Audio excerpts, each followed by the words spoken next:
Welcome to Fiction Audiobooks. If you enjoy the content, like and subscribing would be greatly appreciated. If you have any recommendations for novels, comment below. Please join my Patreon at https://www.patreon.com/fictionaudiobook. Chapter 178, Chapter 179, Ambush on All Sides. Obito Uchiha lowered his shoulders, his head bowed, his face hidden in shadow. Yet, from the darkness, a chilling laugh echoed. Hey, so it's true. Last time, Naruto said you were residing within the Nine-Tails chakra inside him. I thought it was just a lie he made up to shake me.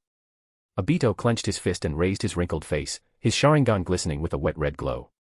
Sensei's wife, do you hate me? Kushina Uzumaki didn't answer directly.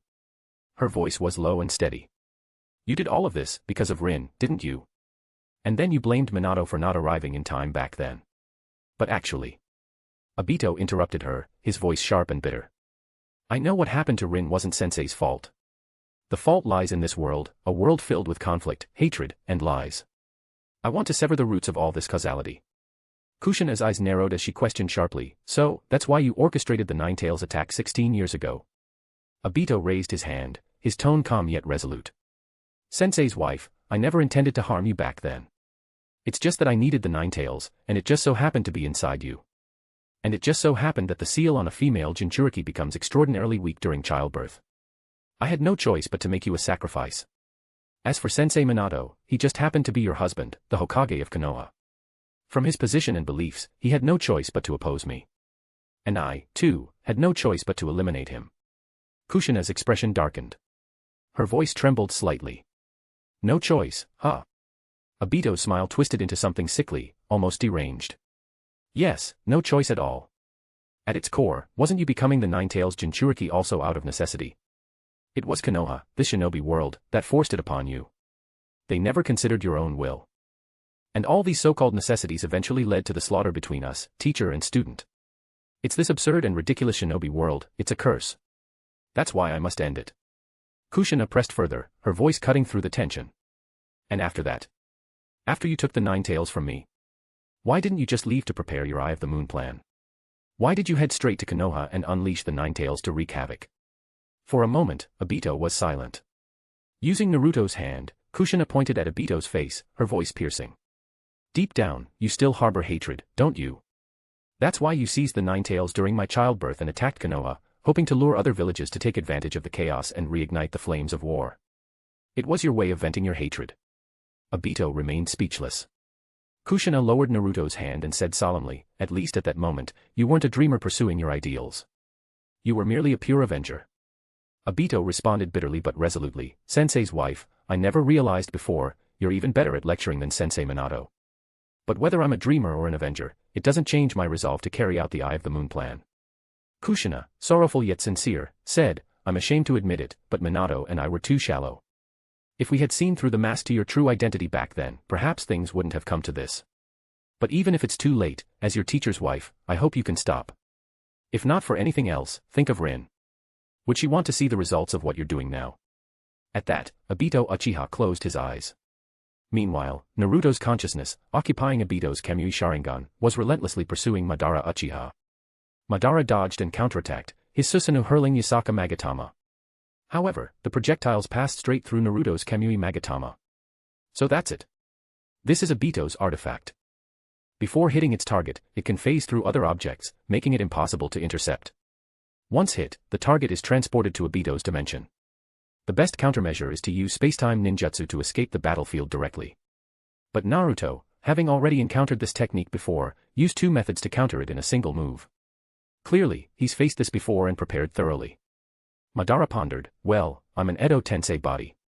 The consequences of being hit by the Magatama would just mean being transported to Obito's dimension.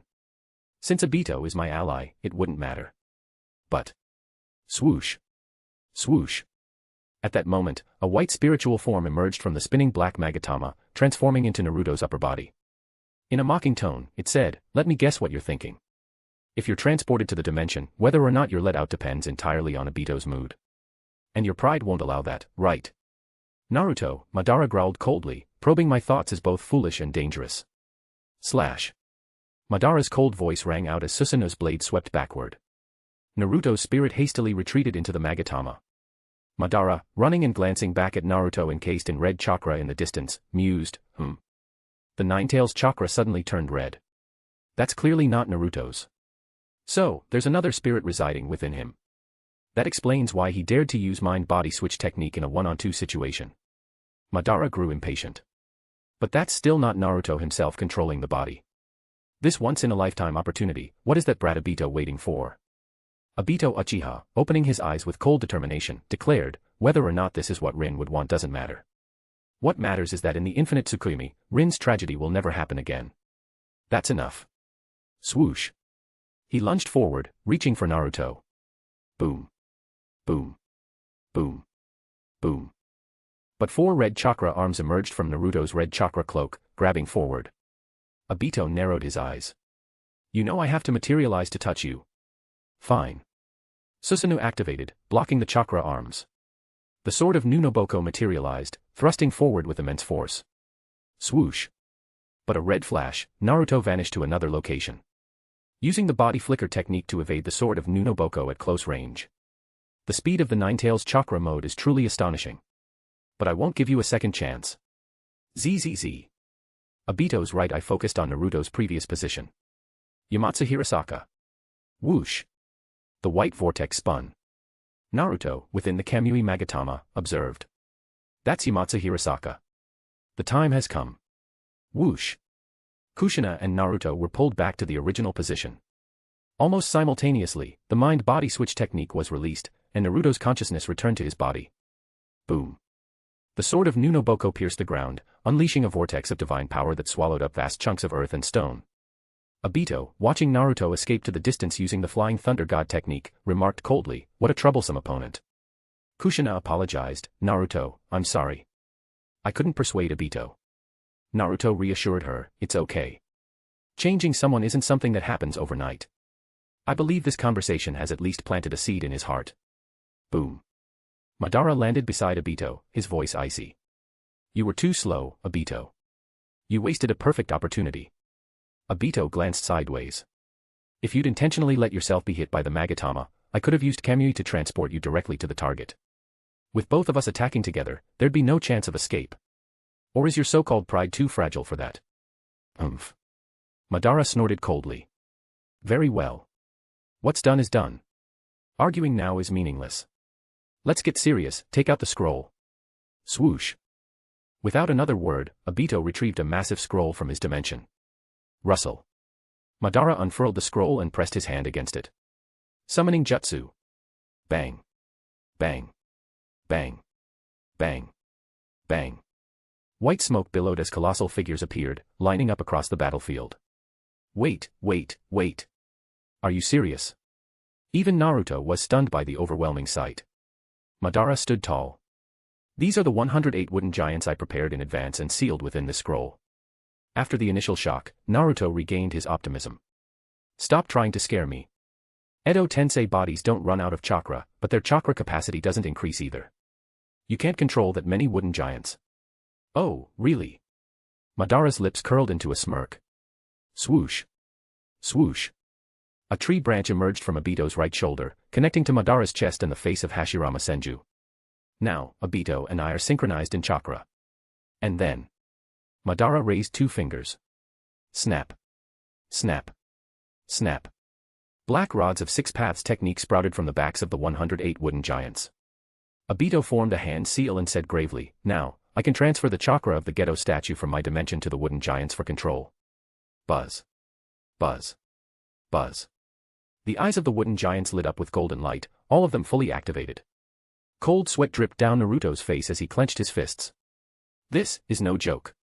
The 2 titans of the Uchiha clan revealed their true power. This is the outer path, 108 wooden giants formation. Prepare yourself, Naruto Uzumaki. Chapter 179, Chapter 178, Unstoppable. The collision of the 3 great fire releases formed a massive fireball, instantly engulfing the mountain peak where the 3 stood. The 3 simultaneously leaped backward, the fire waves obscuring their vision. Naruto unwrapped the fan from his back, holding it in his hand, ready and eager. So, from where will the attack come? Boom. Above the sea of flames, Madara rode the fully formed Susanoo, soaring through the sky. Naruto was astonished. Whoa, starting off with such intensity. Screech. Screech. In the hands of Susanoo, twin blades formed as Madara Uchiha made hand signs. Fire release, flame blade. Blazing flames erupted from Susanoo's twin blades, instantly covering the entire blade length. Madara looked down at the earth, his gaze sharp. Naruto has gained the power of the Uzumaki and Senju, with abundant chakra and rapid recovery. I must effectively utilize the constant chakra of my Edo Tensei body, maintaining high-pressure attacks to effectively weaken Naruto's chakra and create an opportunity for Obito. Swish swish swish. Susanoo raised its flaming twin blades, slashing continuously in the air. Susanoo, Crimson Lotus Slash. Swish swish swish.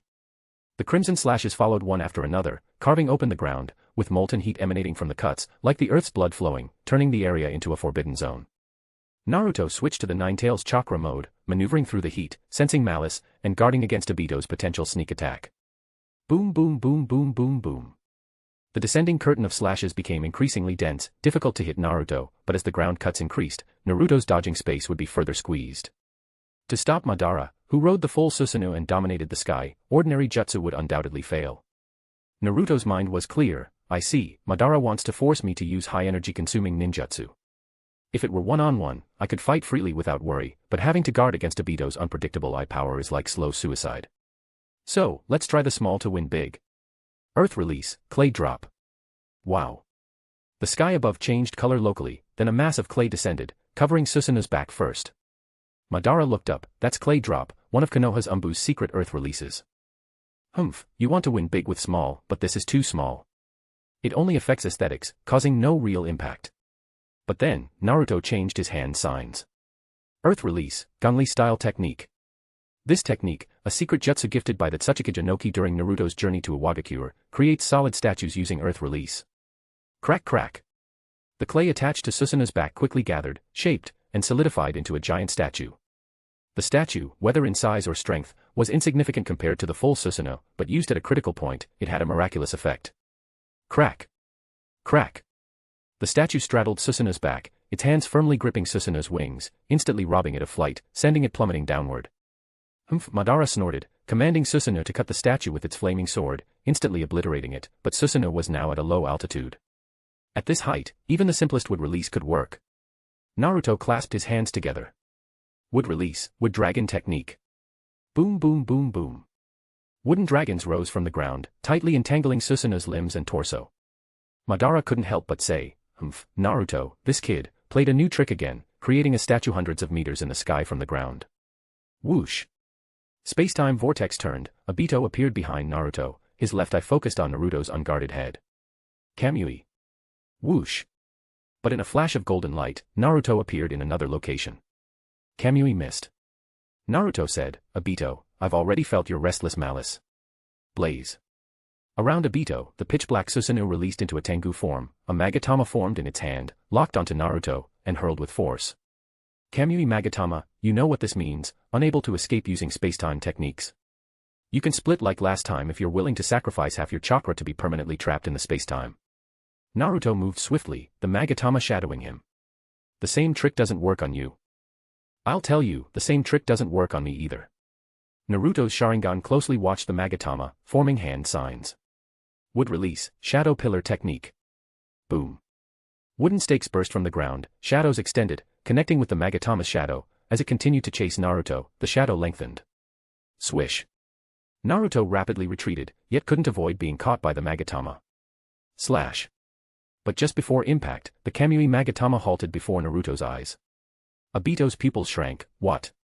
Naruto's gaze was deep. The Kamui Magatama passes through objects other than its target, like your own phasing. But as long as there's a shadow, the Nara clan's shadow techniques can work. The shadow's surface area extending is its maximum flight distance. I see, shadows, huh? Combining would release and Nara's shadow techniques to counter the Kamui Magatama, that's unexpected, but you've still miscalculated, Naruto. Obito's left eye suddenly focused on the wooden stake 100 meters away. Kamui. Whoosh. The wooden stake was destroyed, transferred to the space-time. With the shadow's restriction lifted, the Kamui Magatama directly struck Naruto. Obito pressed aggressively. Now, what will you do? Then, it's your turn to worry, Obito. Naruto calmly raised his hand, making the classic gesture. Secret technique, inorganic reincarnation. Buzz. Naruto's spirit left his body, occupying the Kamui Magatama. Obito's expression changed drastically. My connection with the Kamui Magatama is severed. Freed from the wood dragon's bindings, Susanoo dissipated. Madara landed on the ground, watching the scene, murmuring, "That's inorganic reincarnation. He temporarily took over my Susanoo before, and now even Obito is affected." Losing the sacred tool is no issue. Obito, as the Kamui user, is unaffected. Even if hit, it has no real effect. Moreover, Madara's lips curled into a slight smile. After using this move, Naruto's spirit leaves his body, if not attacked now, when? Whoosh! Madara flashed out from a flying thunder god kunai, rushing towards Naruto. Whoosh! But the next moment, the Kamui Magatama turned, heading straight for Madara. Trying this. Madara's eyes narrowed, stopping and retreating. Obito, I'll hold this Magatama, quickly attack Naruto. His spirit isn't in his body. Got it. Swish. Obito charged at Naruto. The Kamui Magatama said, "Mom, it's up to you." Blaze. Blaze. Leave it to me, Mom. Blaze. Blaze. Around Naruto, the golden Ninetales chakra suddenly turned crimson, like a blood-red chili pepper. M.Iota. Obito's eyes narrowed. This chakra. Naruto closed his eyes, then slowly opened them, calmly watching the approaching hand, speaking in a low female voice. Obito. Swish.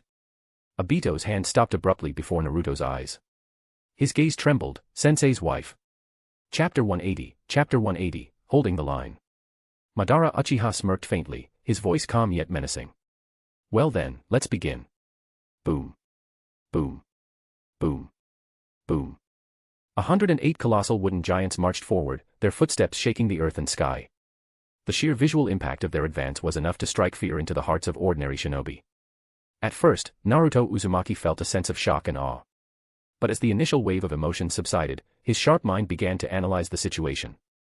The chakra fueling these wooden giants comes from the Geto statue.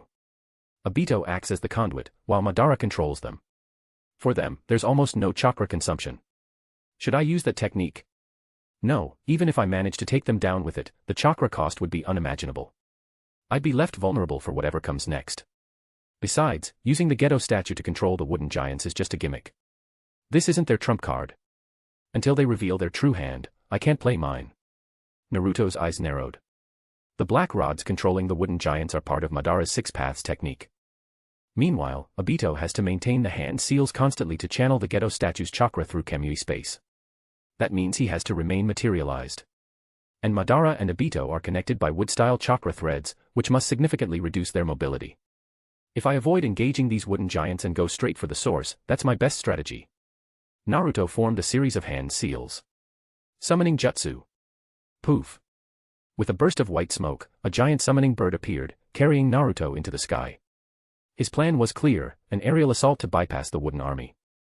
Madara's sharp gaze followed Naruto's movements. So, he's already figured out the weak point. Obito's voice was low and steady. My hands can't separate, nor can I phase through objects. If I do, the chakra transmission will be interrupted. And since we're physically connected by this wood-style link, our mobility is indeed limited. We can't keep up with Naruto's speed. Madara sighed lightly. No choice then. Leave 8 wooden giants to guard us. Thud. At the rear of the formation, 8 wooden giants halted their advance. They moved back to surround Madara and Obito, forming an impenetrable ironclad defense. Madara smirked, his tone mocking. 100 of them should be enough to keep him busy. Whoosh. Naruto flew overhead on the giant bird, glancing down at the sea of wooden giants below. A confident grin spread across his face. A bunch of wooden puppets, too bad they can't fly. But suddenly, one of the wooden giants crouched low, its hands clasping together. Another giant stepped forward, planting its foot into the cupped hands of the first. Using it as a platform, it leapt into the air. The first giant then pushed upward with all its might, propelling the second even higher. The second giant landed on the first's shoulders and launched itself again, leaping 100 meters into the sky. Its wooden dragon extended forward, aiming directly at Naruto. Boom. Naruto countered with a massive ultra-big ball Raiznon, shattering the wooden dragon. He followed up with almighty push, sending the wooden giant hurtling back to the ground. Crash. More wooden giants began mimicking the leapfrog maneuver, rising and falling in waves. The battlefield was alive with their relentless pursuit. Naruto's summoning bird spiraled higher into the sky, trying to evade. But the wooden giants quickly adapted, stacking themselves like a human pyramid, climbing higher and higher. At the top of the wooden tower, one giant leapt into the air, its massive arms raised, ready to crush Naruto. Boom. The bird vanished in a puff of smoke as the wooden giant's attack landed. But Naruto had already leapt clear, using his Rinnegan stave a path to manipulate gravitational forces and float midair. His golden Ninetales chakra mode extended massive chakra arms, grabbing hold of the wooden giant. Naruto quickly formed hand seals. Earth-style, ultra-lightweight rock technique. Buzz. The wooden giant's weight was instantly reduced by thousands of times. Naruto's chakra arms lifted it effortlessly. Then, his hand seals shifted. Earth-style, ultra-heavyweight rock technique. Buzz. The wooden giant's weight increased exponentially, snapping Naruto's chakra arms. It plummeted straight down toward the wooden pyramid below. Crash. Crash. Crash. The massive impact shattered the wooden tower, sending giants tumbling like dominoes. The ultra-heavy wooden giant crushed dozens of its comrades upon landing, creating a deep, bottomless crater in the earth. The battlefield fell silent for a moment. Inside the protective wooden formation, Obito spoke first. Look at him, having so much fun. If we don't deal with his ability to fly, we're the ones who'll be giving up for free. Madara chuckled lightly. What's the rush? The Geto statue's chakra is practically limitless. Obito frowned. The Geto statue's chakra is meant for the Ten Tails. I'd prefer to avoid wasting it. Stop playing around. Use your signature brute force to end this already. Madara's smirk widened. Brute force? No, this is art. Violence is its own form of beauty. Whoosh. Madara's Susanoo activated, its three heads forming seals simultaneously. Ultra-heavyweight rock technique, heavenly obstacle quaking star. Boom. The clouds above were torn apart as a massive meteor, obscuring the sun, descended from the heavens. Enhanced by the ultra-heavyweight rock technique, its weight was multiplied 1,000-fold. The meteor's dark silhouette streaked toward the ground, leaving a trail of destruction in its wake. Obito glanced upward, his voice tense. If that thing hits, we're all dead. Madara smiled faintly. Naruto won't let it hit. The hidden cloud village is nearby, after all. And besides, Naruto has shown mercy to you countless times. This time will be no different. Obito shot him a sidelong glance. Exploiting the enemy's compassion. You really are despicable, Madara. Madara shrugged. Despicable. This is war. Naruto gazed at the approaching meteor, his expression unreadable. He had at least 10 ways to stop it. But in a battlefield where space-time ninjutsu was forbidden, unleashing such a destructive technique could only mean one thing. Madara was betting that Naruto would stop it at all costs. He thinks he's got me figured out, Naruto thought, a sly grin forming on his lips. But if there's one thing I've learned in my long life, it's this: when two foxes meet, the older one always has the upper hand. Naruto's grin widened. You think I'll stop it? Then I won't. Whoosh. Naruto turned and dived toward the ground, not even glancing back at the meteor. Obito's eyes widened in shock. He's lost his mind. Madara's brow furrowed. Is he serious? The meteor, now mere seconds from impact, loomed over the vast plain. If it hit, the devastation would extend far beyond the battlefield, reaching the hidden cloud village and even the distant Thunderclap Mountains. But Naruto remained calm, showing no intention of stopping it. Madara clenched his fist. He's serious. Obito shouted urgently. Stop it now. Madara's Susanoo shifted its seals. Earth-style, ultra-lightweight rock technique. Buzz. The meteor's weight rapidly decreased. With a wave of Madara's hand, it halted just 50 meters above the ground. Thud. Suddenly, a kunai embedded itself in the meteor's underside. Naruto appeared next to it, his hand pressing against the surface. Obito's eyes narrowed. What's he planning now? Madara's gaze sharpened. From this height, even if the meteor is ultra-heavy, the damage will be localized. It'll only destroy the wooden giants below. Earth-style, ultra-heavyweight rock technique. Buzz. The meteor's weight increased once more. It crashed to the ground, obliterating the remaining wooden giants and leaving a massive crater in its wake. The battlefield trembled in the aftermath. Inside the shattered wooden formation, Obito released his hand seals. The wood connecting him to Madara broke apart. Boom. Boom. Boom. The remaining 8 wooden giants crumbled, their formation collapsing. Amid the swirling dust, Naruto stood alone, his cloak billowing in the wind. He looked down at the 2 Uchiha with a calm, piercing gaze. Madara clenched his shoulder tightly. Enough games. Obito, it's time for our trump card. Obito hesitated. Are you sure? Here and now. Madara's expression turned solemn. Yes. Here and now. Obito sighed, resigned. Fine. As you wish. Let's show him the power of those who've been pushed to the brink by reality itself. Chapter 181, Shaking Mountains and Rivers. Obito Uchiha and Madara Uchiha had made up their minds to unleash their ultimate weapon. Tobi and Black Zetsu emerged from the ground one after another. A massive number of white Zetsu followed, encircling Naruto Uzumaki completely. Naruto tilted his head and asked, "What's the meaning of this?" One of the white Zetsu bluntly replied, "Obito and Madara are preparing to use their ultimate move. Tobi and Black Zetsu are here as reinforcements to assist them. And to prevent you from interfering, we've been tasked with stalling you." Naruto suddenly understood. Oh, I see. A cannon fodder tactic. But isn't this against the rules?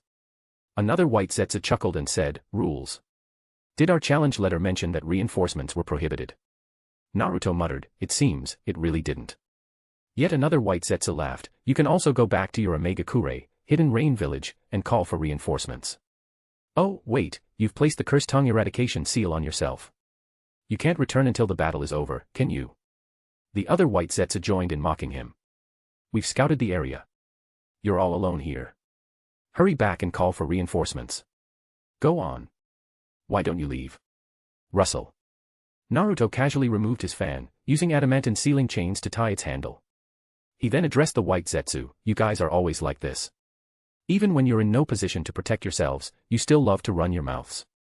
The white Zetsu, indignant, exclaimed, "You know what you've done. We, the entire white Zetsu, are sworn enemies with you. Even cannon fodder has its pride. We can be killed, but we cannot be humiliated. Attack. Let's drown this yellow-haired rat with our spit." The white Zetsu, fearless of death, charged forward. Naruto sighed, "Indeed, come to think of it, after all the times we've fought, not one of you has begged for mercy or surrendered. Truly, you have pride. Honestly, I almost feel bad killing you. I even thought about recruiting you as my subordinates. Bah. Dream on. In the world of infinite Tsukuyomi, a genjutsu that traps people in an ideal dream world, we'll have everything we want. Stop struggling already. Naruto Uzumaki, even if every last one of us dies, we will never bow to you. That's truly a pity." Crackle.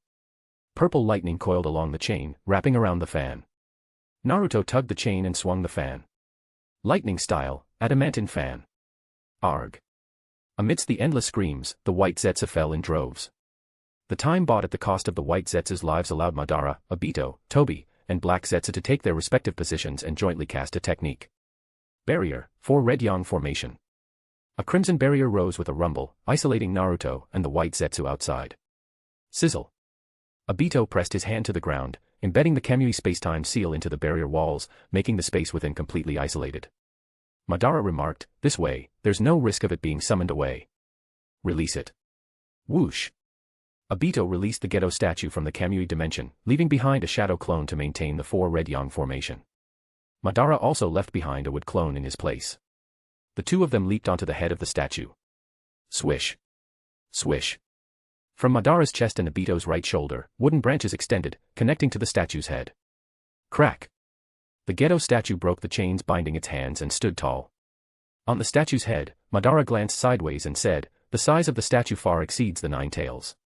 If we're going to use this move, I can't handle it alone. We need to use our Susanoo together, sparing no effort. At this point, do you think I'd hold back?" Sizzle. Obito Uchiha's eyes widened. Boom. Jet black Susanoo chakra spread, forming armor that covered half of the statue's body. Madara smirked, and sky blue Susanoo chakra formed armor over the other half. Half sky blue, half jet black, the two-colored Susanoo armor fit seamlessly, adorning the Geto statue in a terrifying warlike form. Madara contemplated, "Even so, there's still a risk of it being summoned away. Obito, inscribe your Kamui spacetime seal onto this Susanoo armor." "You don't need to tell me, I was going to do that anyway." Whoosh. Dark seals spread across the Susanoo, forming flickering patterns. Madara smiled in satisfaction. Now, the most terrifying weapon since the Warring States period has been born. I believe its combat power surpasses the Ten Tails, second only to the Ten Tails Jinchuriki. Even if Hashirama were here, he'd be powerless. Obito replied matter-of-factly, "That goes without saying. This is our ultimate weapon. Outer Path, Calamity-bearing Geto statue." Let's dispel the 4 red yang formation. We don't need it anymore. Madara replied, there's a faster way.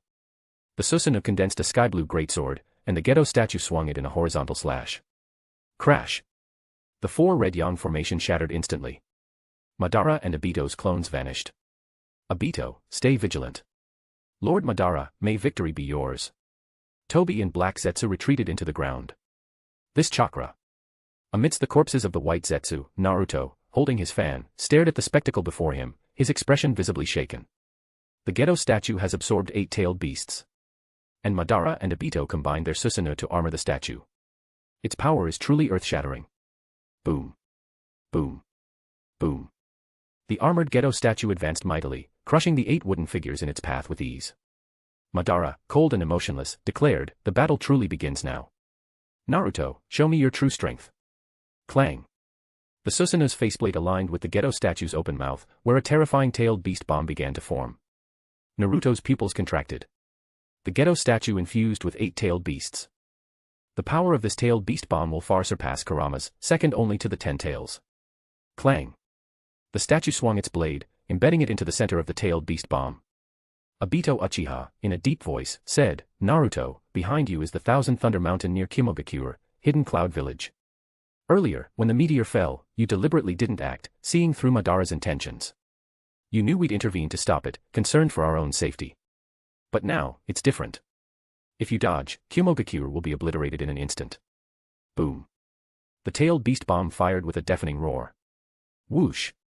Naruto, cloaked in Ninetales chakra mode, flashed midair, forming hand seals and gripping a flying thunder god kunai with both hands. Space-time barrier technique. Sizzle. A space-time barrier expanded ahead, absorbing the tailed beast bomb as soon as it made contact. Whoosh. With the disappearance of the kunai in Naruto's hands, the tailed beast bomb was redirected.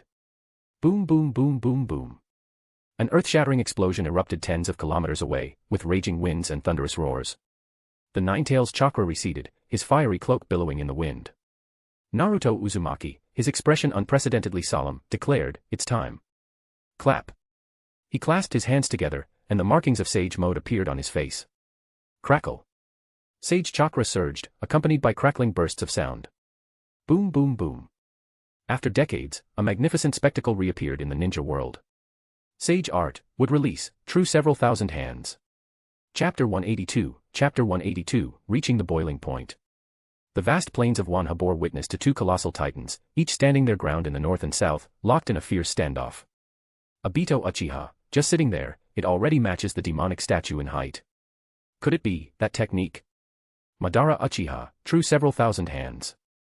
The Sage Art would release that Hashirama once used to overcome my beastly strength. But I'm confident, it won't be enough to break through the demonic statue's tribulation. Naruto Uzumaki, so this is how it felt when Hashirama used it back then. Rumble. The true several thousand hands stood tall, its presence towering above the battlefield, shifting from merely eye level to a commanding gaze that looked down upon everything. At a height nearly brushing the clouds, Naruto murmured, true several thousand hands. This Sage Art would release, it's my first time using it in actual combat. Based on Hashirama's past achievements, I can roughly estimate its upper limit. But against the combined might of their Susanoo armored demonic statue, it might not be enough. If I don't find another way, I'll just waste my chakra. For them to go to such lengths to execute that technique, it must be their ultimate trump card. The outcome will be decided here and now, there's no need to hold back chakra anymore. Slap. After weighing his options, Naruto clasped his hands together in a determined seal. Crack. The oval plates on the back of the true several thousand hands shifted. Countless hands aligned in unison, their wrists flipping upward. Whoosh. A massive surge of Sage chakra flowed through the wooden hands, condensing, rotating, and compressing into innumerable Sage Art, massive Reiznon. This sight struck awe into the 2 figures atop the demonic statue. Obito, astonished, that's the Reiznon, one of Naruto's signature techniques. And he managed to match the size and quantity of those hands in such a short time. If I may be blunt, Madara, the chakra required just to create all those Reiznon must be no less than what's needed to sustain the true several thousand hands itself. But Madara's lips curled into a grin filled with exhilaration, so Naruto's mastery of Sage Art surpasses even Hashirama's. Interesting. Absolutely fascinating. Boom. Before Obito could respond, Madara unilaterally commanded the demonic statue to take a step forward. Obito, resigned, so impatient, huh? Fine, I'll give it my all too. The demonic statue unleashed countless tailed beast bombs, each embedded with Susanoo blades and Kamui shuriken, surging forth like an unstoppable tide. Naruto, his spirit ablaze, bring it on. Top transcendent Buddha, heavenly maiden scattering flowers. The countless wooden hands, each wielding a sage art, massive Reborn, descended like a celestial rain, blanketing the sky. Boom. Boom. Boom. Boom. In the instant when heaven and earth collided, all creation seemed to be obliterated, giving way to a terrifying chaos. From that chaos came the sounds of Kamui vortexes pulling, explosions of tailed beast bombs and Reborn, the slicing of blades through the air, and the relentless charge of wooden arms. Both sides fought with unyielding resolve, their hearts taut with tension. For a clash of this magnitude, unprecedented in history, neither could claim certain victory. No one could predict which side would emerge from the chaos victorious. The deafening roars of battle echoed across the plains, audible even dozens of miles away.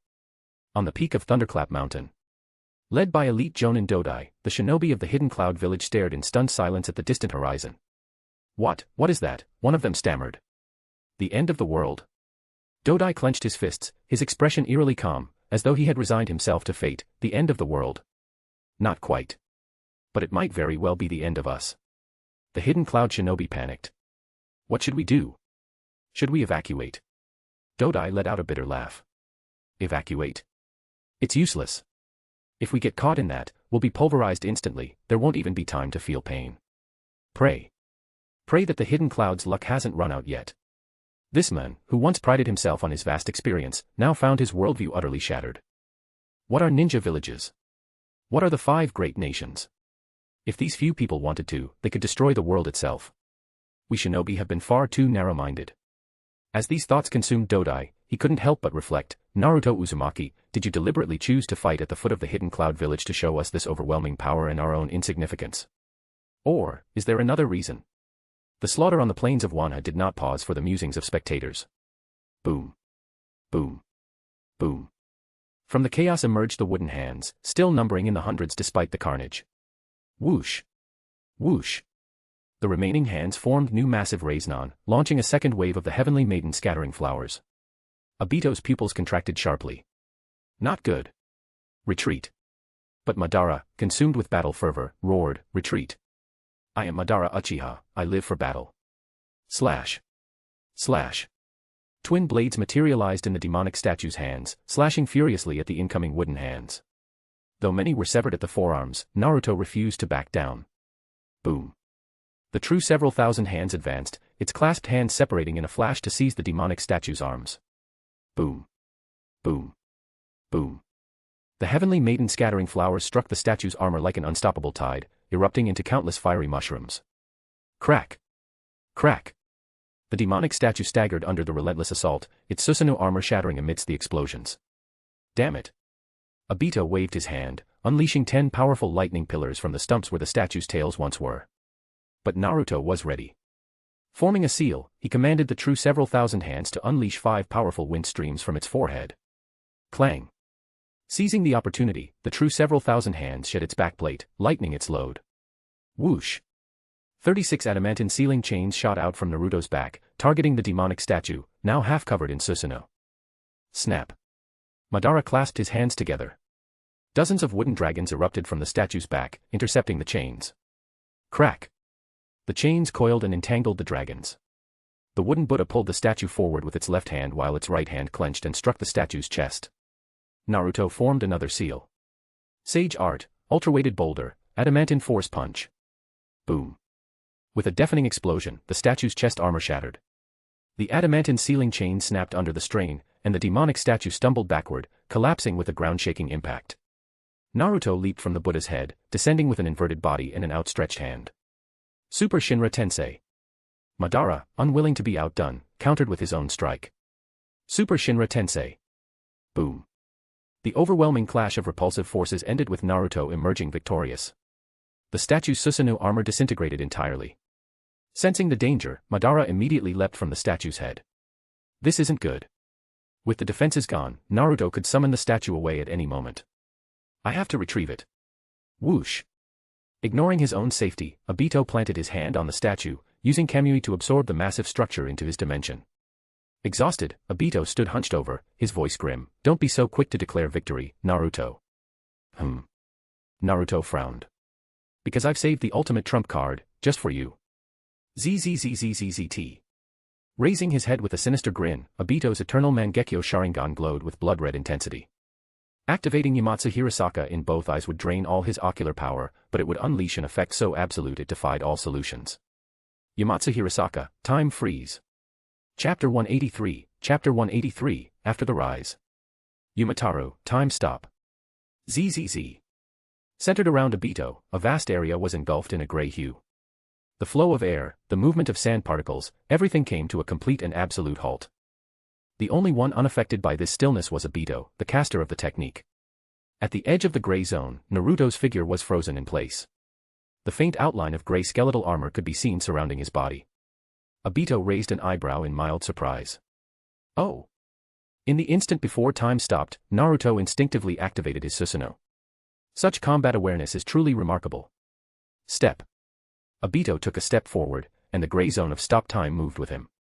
Pinned beneath the torii gates of Myojinmen, Madara watched the approaching gray zone and said in a deep voice, "Obito, you didn't tell me you had hidden such a technique beforehand."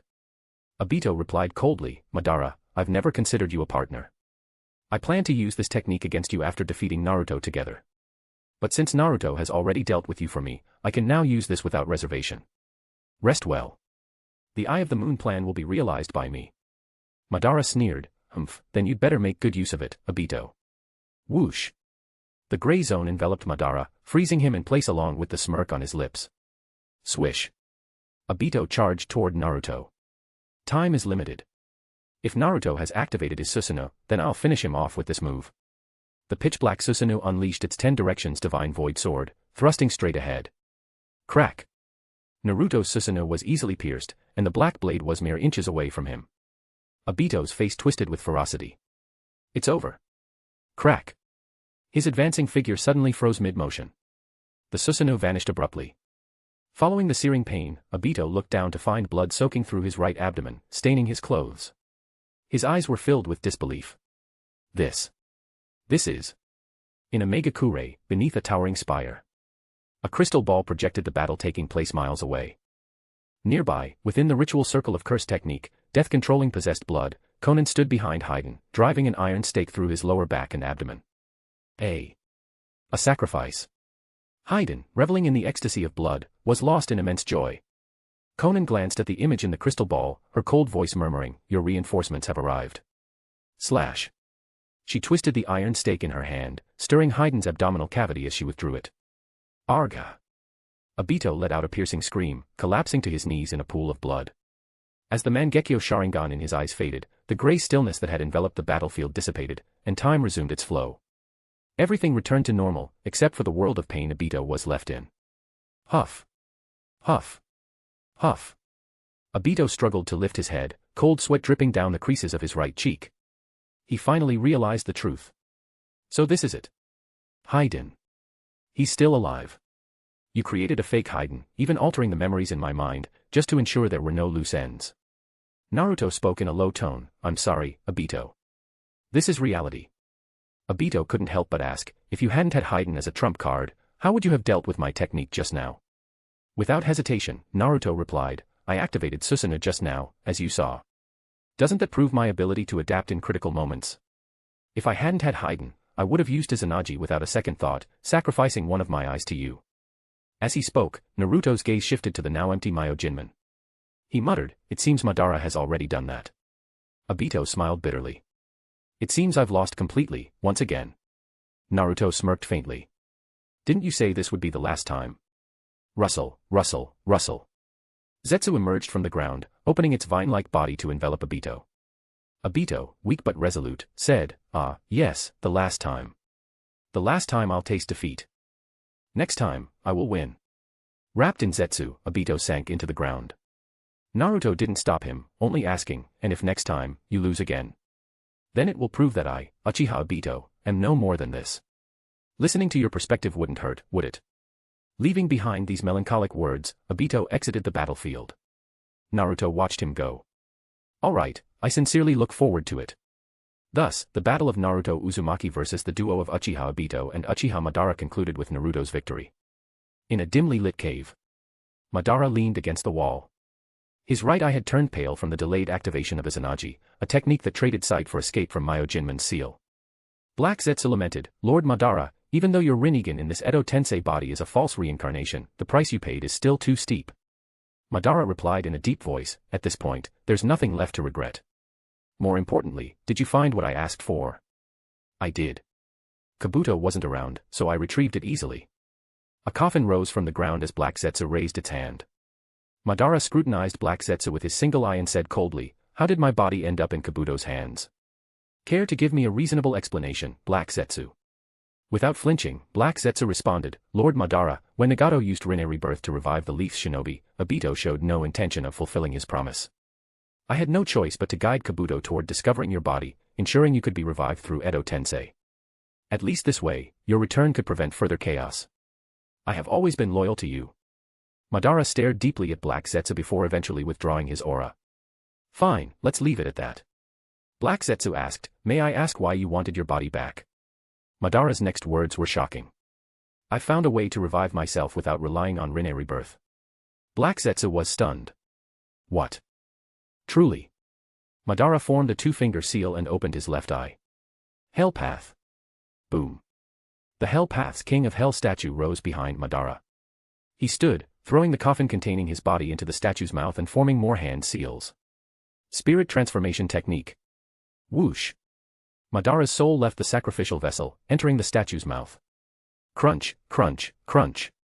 After a series of chewing sounds, the statue's mouth opened wide. Madara stepped out, reborn with a young and vibrant body. The face of Hashirama still remained on his chest. Rustle, rustle, rustle. As he walked, Madara's eyes began to crumble into fragments. The King of Hell statue behind him faded away. Black Zetsu knelt in reverence. Welcome back, Lord Madara, to life. Crack. Madara bit into his palm, tasting the warm red blood. A wild grin spread across his face. It's blood. My blood. That's right. I've finally escaped the Edo Tensei state. I've had enough of that lifeless existence. Black Zetsu asked, what shall we do next? Placing a hand over the Hashirama face on his chest, Madara pondered deeply. I need the power of Sage Mode. With Hashirama gone, I'll have to obtain a free Sage Mode myself, which will require some effort. Well, there's no other choice. I'll visit the 3 great sage regions in order. Long ago, I gathered intelligence about their locations.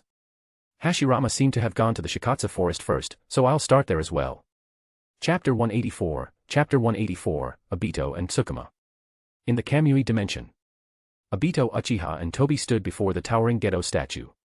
Obito spoke, his tone heavy, Hayden is still alive. The blood I shed when I was stabbed must have been collected by Naruto. As long as Hayden exists, taking my life would be all too easy for him. Tobi tilted his head, his voice filled with concern. Then what should we do? Hayden's curse technique, death-controlling possessed blood has no known countermeasure so far. Killing him seems impossible. Clenching his fist tightly, Obito declared, I despise the feeling of being controlled by others. If I can't kill him, then I'll have to find another way. Tobi, puzzled, asked, another way? What do you mean? Obito raised his gaze, locking eyes with Tobi, and said, listen carefully, Tobi. Pay close attention. After hearing Obito's seemingly insane plan, Tobi fell into a contemplative silence. After a long pause, Tobi finally spoke, do we really have to go this far? With unwavering determination, Obito stated, Naruto's power has grown beyond my control. I am destined to never awaken the Rinnegan. Defeating Naruto has become nearly impossible. This is the only way. If it succeeds, I will regain the upper hand. Tobi, my mind is made up. Tobi nodded solemnly. All right. If you've made up your mind, I'll fully support you. Thank you, Tobi. You're the only one I can completely trust. Obito slowly stood up, his gaze fixed on the chest of the Geto statue, where the artificial body of Hashirama Senju was embedded. He leaped onto it, placing his hand on the shoulder of the artificial body. Following the method Madara once used with Yin-Yang released to create Black Zetsu, Obito began injecting his consciousness into the artificial body. Zzzzzzzzzzz. Closing his eyes, Obito channeled a black energy from his palm, which spread across half of the artificial body. This way, this artificial body of Hashirama now carries my consciousness. It's essentially my clone. Swish, swish, swish. The artificial body's hands emerged from the Geto statue, forming a hand seal. The 6 paths, Ten Tails Coffin Seal, a technique to become the Jinchuriki of the Ten Tails. With the Geto statue sealing 8 of the 9-tailed beasts, it was just one step away from becoming the 10 tails. Using this technique, the clone could become the Jinchuriki of the Geto statue. Swish, swish, swish, swish, swish.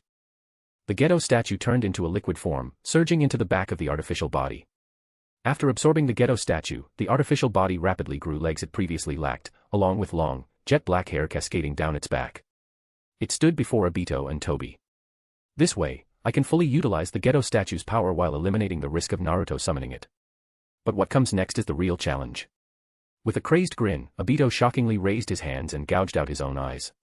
Splash. Blood gushed from the hollow sockets where his eyes once were as Obito handed them to Tobi.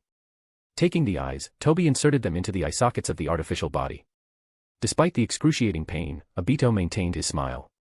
Now, this clone not only possesses Hashirama's physical energy and the power of the Geto statue with 8-tailed beasts but also wields the ocular power of my Sharingan. Bring it here, Tobi. Minutes later, Tobi returned with another white setsu. Obito, with a hint of apology, said, "This is the situation. I'm sorry, but I have to sacrifice you." The white setsu, resolutely, replied, "It doesn't matter. I have only one wish, to eliminate Naruto Uzumaki and realize the Eye of the Moon plan." Obito, firmly, promised, "I will fulfill your wish." The white setsu closed its eyes. Let's begin. Tobi inscribed the reanimation jutsu formula on the ground, placing Obito's biological material in the center. The white setsu, serving as a living sacrifice, willingly stepped into the formula. After finishing the preparations, Tobi looked at Obito with a complicated expression.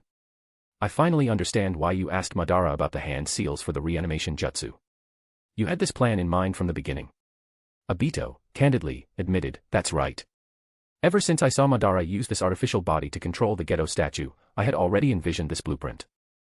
However, I had hoped that by joining forces with Madara, we could defeat Naruto, so I hadn't made up my mind. But this failure has resolved me to burn my bridges." Holding a kunai, Tobi approached. "Personally, I don't want to see you like this." "Neither do I," Obito replied. "But I have reasons why I can't afford to fail. Madara left a curse mark on my heart, preventing me from taking my own life.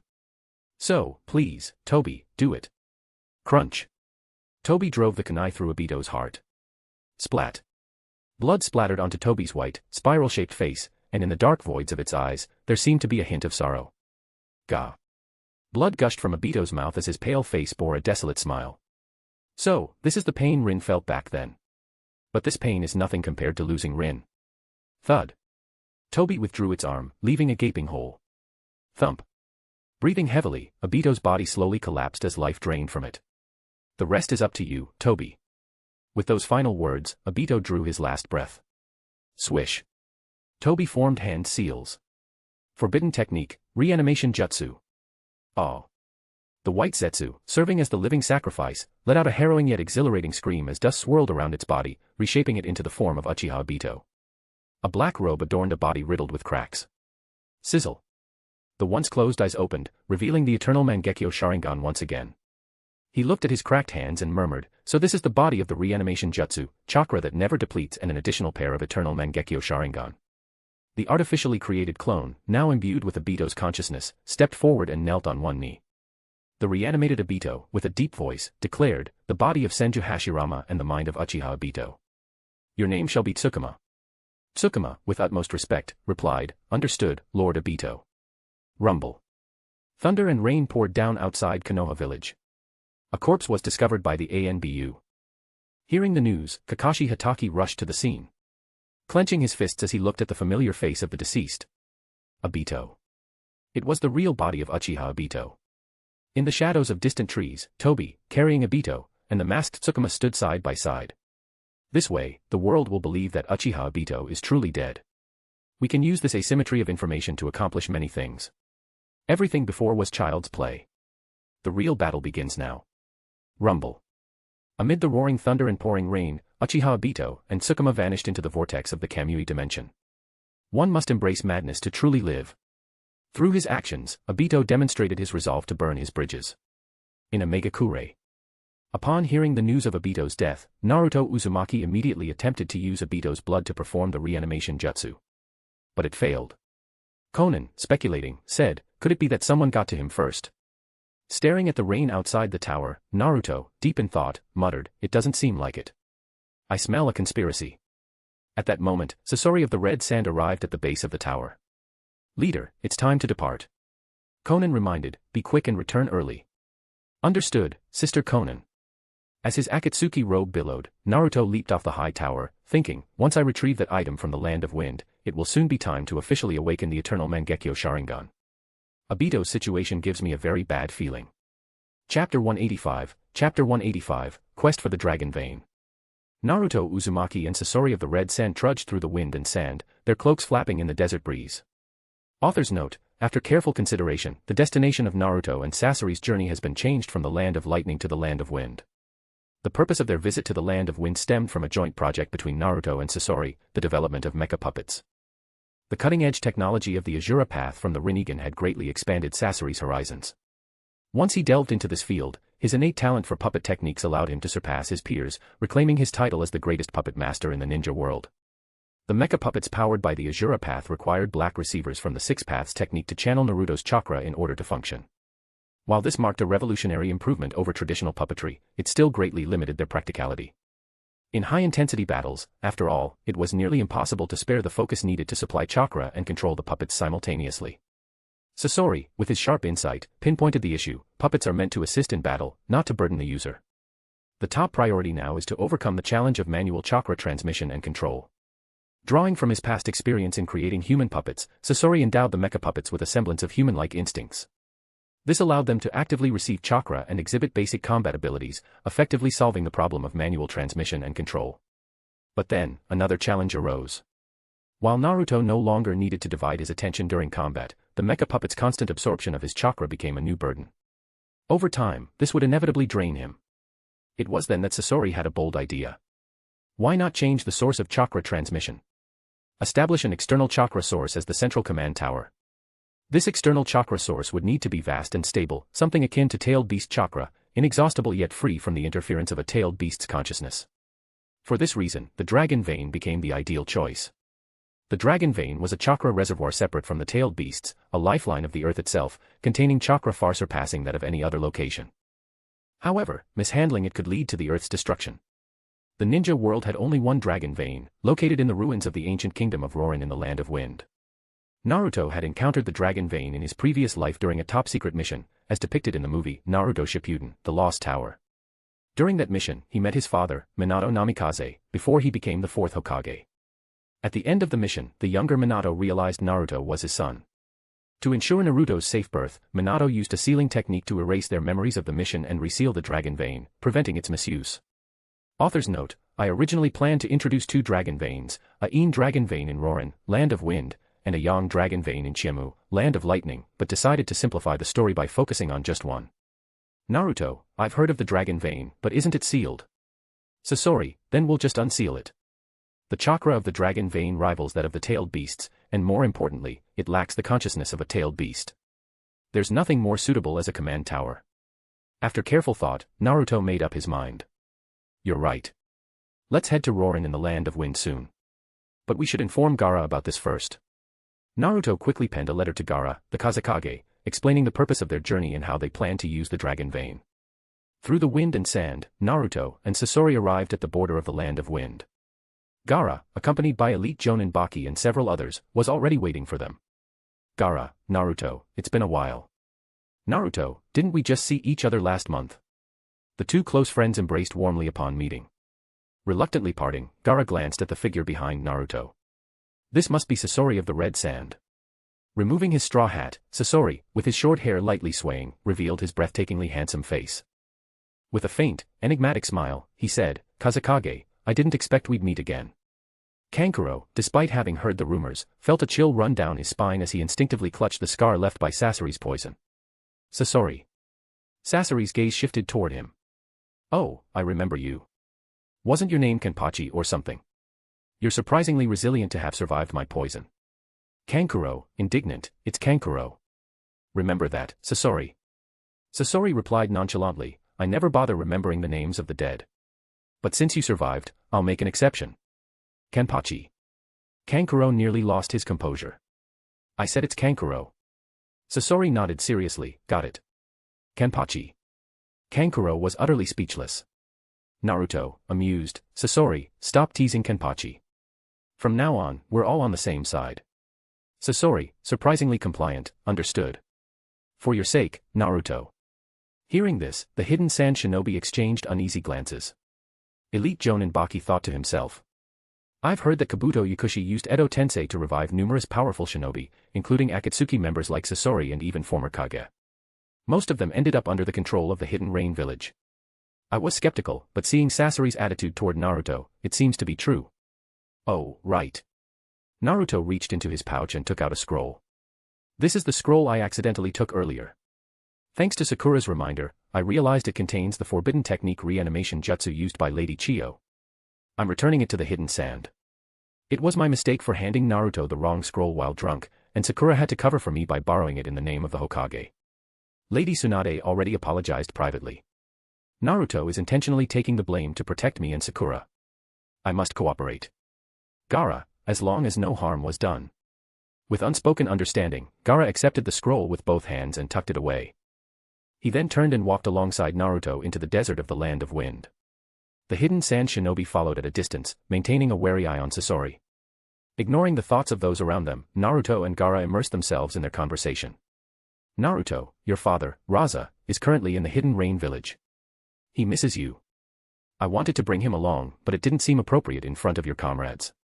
Gaara, then I'll visit the Hidden Rain village sometime. I wanted to go during the reconstruction efforts, but I was too tied up with work. Naruto patted Gaara's shoulder with a smile. Great. I'll be waiting for you in the village. We can soak in the hot springs together. Gaara smiled genuinely. That sounds wonderful. The two friends chatted and laughed, treasuring their time together. Neither wanted to reach their destination too soon, so they decided to rest midway.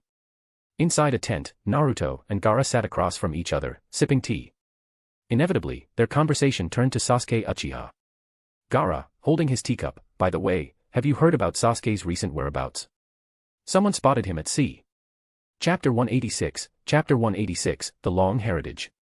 Upon hearing the news, Naruto Uzumaki was stunned. Sasuke went to sea. Although he had assigned people to monitor Sasuke's movements, Omegakure, being a small village in a small country, had limited manpower. It was nearly impossible to cover all bases. Which sea? Naruto asked. Setting down his teacup, Gaara crossed his arms over his chest and replied, my village's ninja, while escorting a merchant ship from the Land of Wind to the Land of Water, encountered another ship. Sasuke and someone resembling Kabuto were on that ship. After receiving this intel, I became concerned that Sasuke and Kabuto might target Kirigakure, Hidden Mist Village, so I informed the Mizukage to prepare in advance. Naruto hesitated. Sasuke shouldn't have any reason to attack Kirigakure, right? However, he still affirmed Gaara's actions. You did the right thing, Gaara. While it's uncertain if Sasuke intends to target Kirigakure, after his defeat in the Battle of Konoha, his mind is extremely unstable. The possibility of him attacking Kirigakure cannot be ruled out. Holding his now empty teacup, Naruto was deep in thought. Should I allocate some ANBU to investigate in the Land of Water? But with Obito's mysterious death and his inability to be revived through Edo Tensei, this remains an unsolved mystery. Allocating manpower now would be. As a close confidant, Gaara understood Naruto's dilemma with just a glance. He smiled and said, how about this, Naruto? I'll have soon as ANBU keep an eye on Sasuke's movements.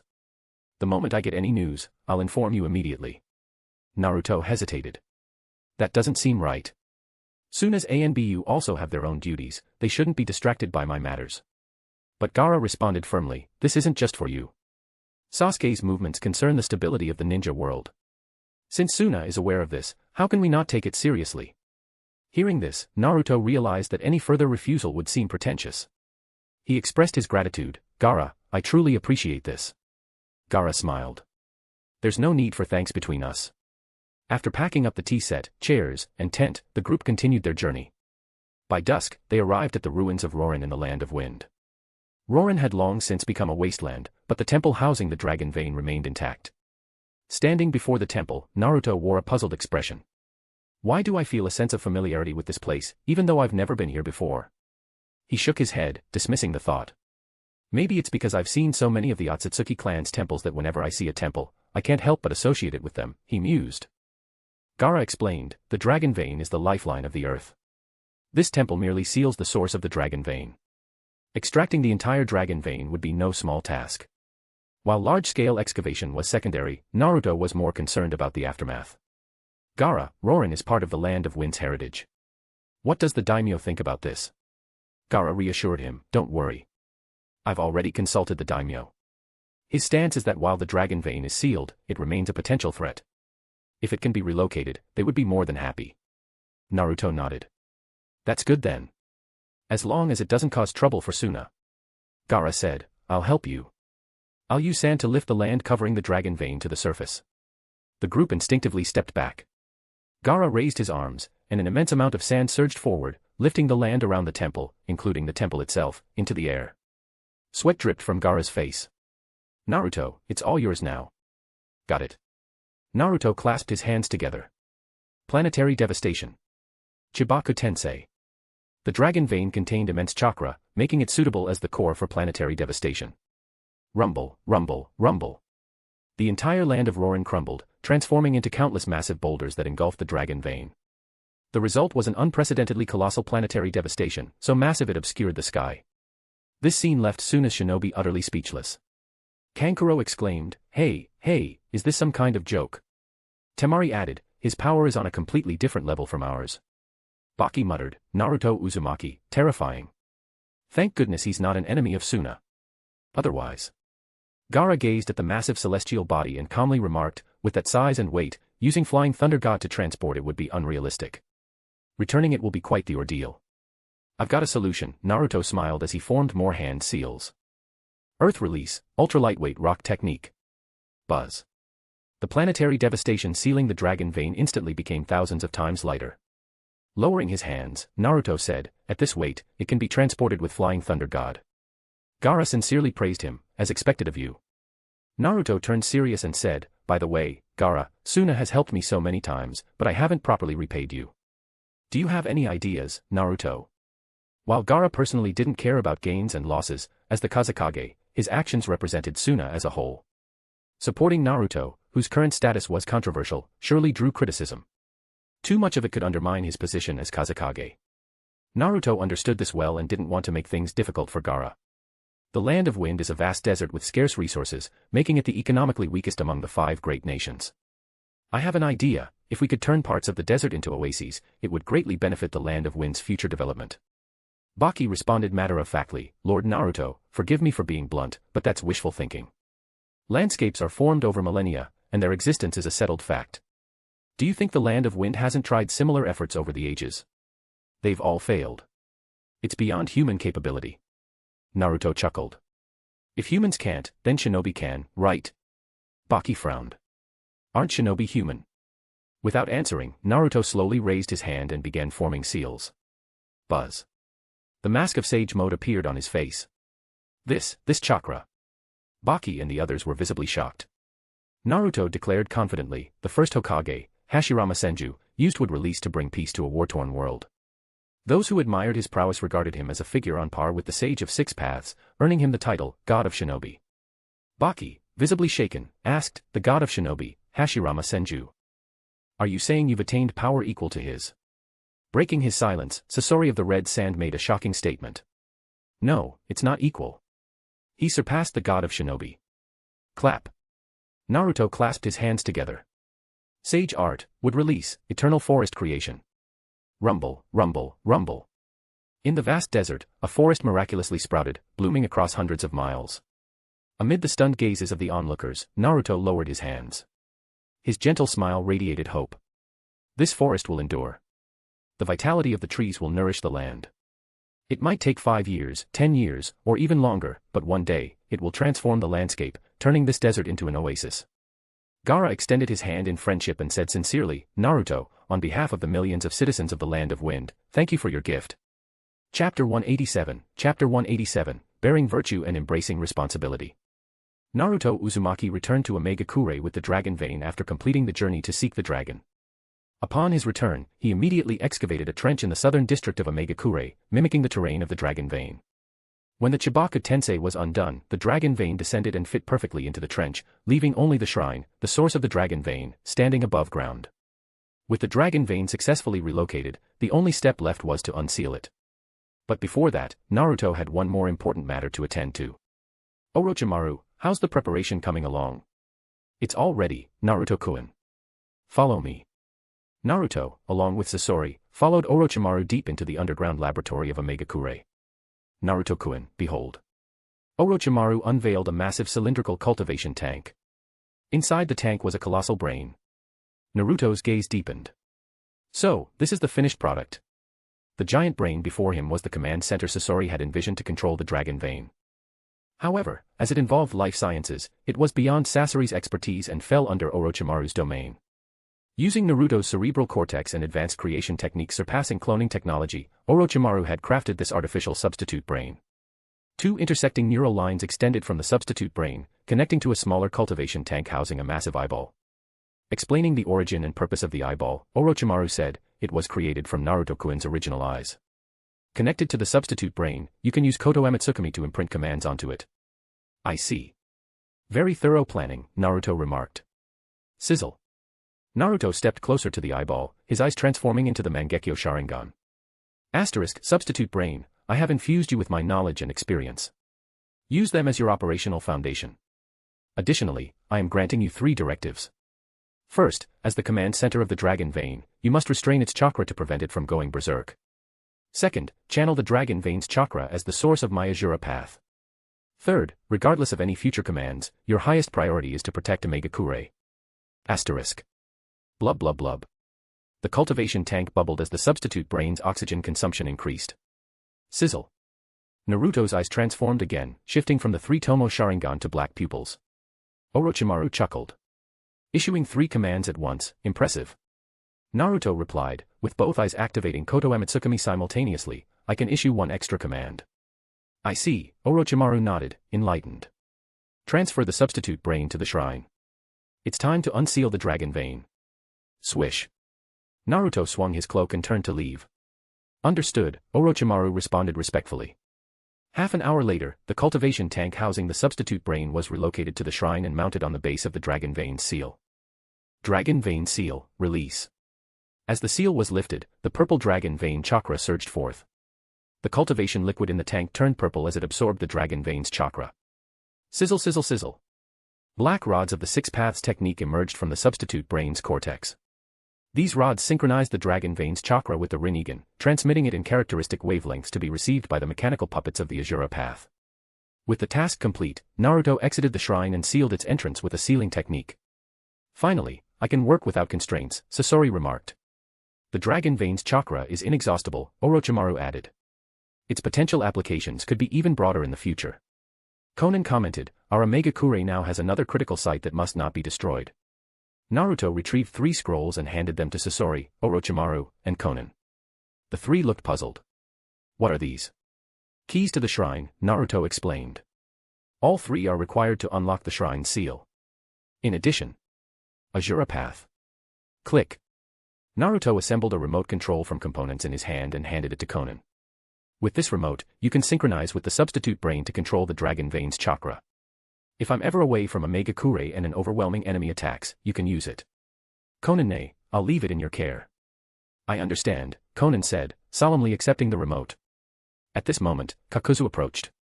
Leader, I hate to be the bearer of bad news, but do you know how much it costs to maintain that artificial brain annually? The cultivation liquid alone isn't cheap, it needs to be replaced monthly. Annually, you're looking at 300 million ryo, equivalent to 10 Earth Daimyo's heads. Naruto scratched his head.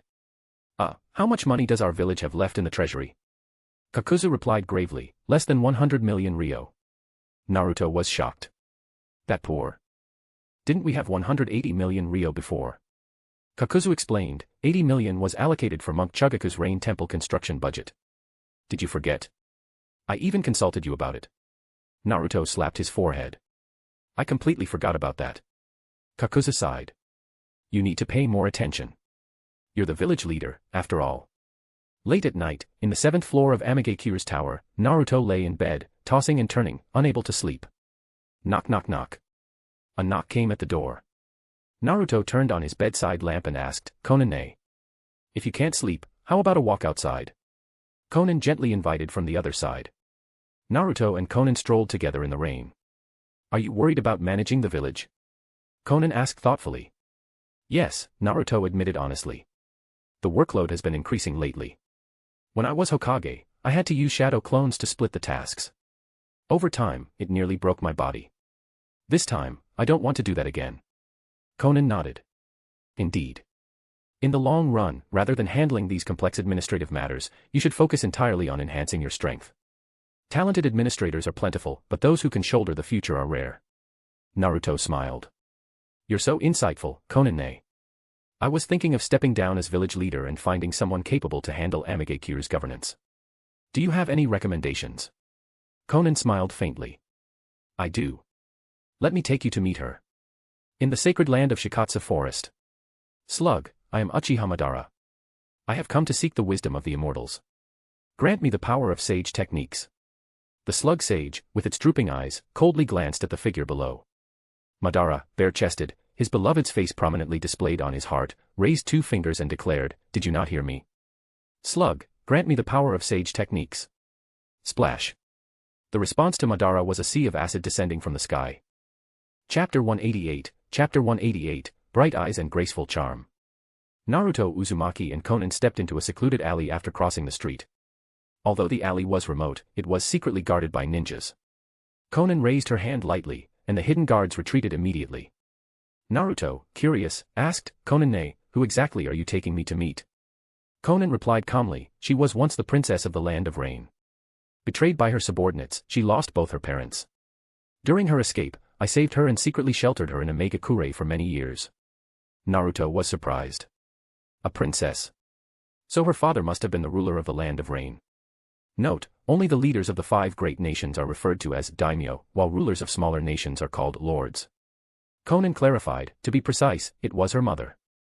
Naruto was even more astonished. A queen. I thought only the land of Nadeshiko was governed by a queen. So the Land of Rain used to have one too. Conan explained, the former queen was diligent and benevolent, earning even Hanzo's respect. However, her successor's advisors betrayed her. To avoid further calamity, the princess took her father's surname, Amamiya. A meeting with the princess. So, what's her name? Naruto asked, feeling a sense of connection due to their similar circumstances. Conan replied, Amamiya Ruri. She's 17 years old. Naruto was taken aback. 17. Isn't that a bit too young? After all, Naruto himself hadn't become Hokage until he was in his 20s. Conan countered, she may be young, but she grew up immersed in governance and inherited her mother's talents. If not for the upheaval, she would already be the next queen, capable of ruling a nation effortlessly, let alone managing a village. Indeed, as the leader of a village, Naruto often found himself overwhelmed by administrative tasks, to the point of relying on shadow clones to cope. One could only imagine how challenging it would be to govern an entire country. And trusting a queen candidate with managing a village was akin to using a sledgehammer to crack a nut, overkill. While Naruto no longer doubted her abilities, he did worry about whether Amamiya Ruri, with her noble background, might be arrogant and difficult to deal with. Naruto prided himself on his patience, but he felt he'd already exhausted it all on Sasuke. He doubted he could tolerate another Sasuke-like personality, even if the person were a princess. However, since Conan had recommended her, Naruto decided to keep his thoughts to himself. He resolved internally, fine, let's meet her first. If it doesn't work out, I'll politely decline and look for someone else. When they slid open the door to the traditional Japanese room, a faint fragrance greeted them. A silver-haired, black-clad girl with delicate features rose to greet them. Lady Conan. Conan introduced her, Ruri, this is Naruto Uzumaki, the current leader of a Megakure. I don't need to say more, do I? Amamiya Ruri's beautiful eyes sparkled as she looked at Naruto. Of course, I've already heard of Lord Naruto's heroic deeds. Naruto was puzzled. Heroic deeds? When did that happen? Ruri smiled gently. Wasn't it when the meteor was about to crash into the village, and you stepped in to stop it? Unfortunately, I was too far away to see your face then. Now that I finally get to meet you, it's truly an honor. As she spoke, Ruri made a move to bow deeply in formal gratitude. Naruto quickly stepped forward to stop her. No, no. You're a princess, there's no need for such a formal gesture. Ruri smiled faintly. A princess? I'm just a displaced soul. If Lady Conan hadn't saved me 3 years ago and given me a place to stay, I wouldn't even be standing here today. This bow is something both you and Lady Conan fully deserve. With that, Ruri bowed deeply, her posture full of respect. Naruto felt a pang of guilt. I can't believe I had preconceived notions about her just because she's a princess. What a mistake on my part. After the formalities, Ruri knelt on a cushion, while Konan and Naruto sat opposite her. After pouring tea for them, Ruri spoke earnestly. Lord Naruto, I've heard from Lady Konan about your situation. You wish to focus on your ninja training without being distracted by administrative duties, so you're looking for someone to shoulder those responsibilities. Is that correct? Naruto nodded. Exactly. Thank goodness you're here, you've solved a huge problem for me. He had already decided to entrust Amamiya Ruri with handling Amagekyu's affairs. Ruri, however, remained composed. Lord Naruto, you're too kind. It's my honor to assist you. But could you tell me what your ideal vision for a Megakure is? Naruto took a sip of tea and said, my ideal Megakure can be summed up in 8 words, prosperous citizens, strong ninjas, united internally, and formidable externally. Oh. Ruri set down her teacup. How prosperous? How strong? Naruto replied without hesitation, the more prosperous and stronger, the better. But when I say prosperous, I don't just mean material wealth. And when I say strong, I don't just mean physical strength. Ruri's interest was piqued. Oh. What do you mean? Naruto spoke from the heart. If prosperity is only material, it leads to spiritual poverty. If strength is only physical, it breeds instability. Many of the troubles in the ninja world stem from these 2 issues.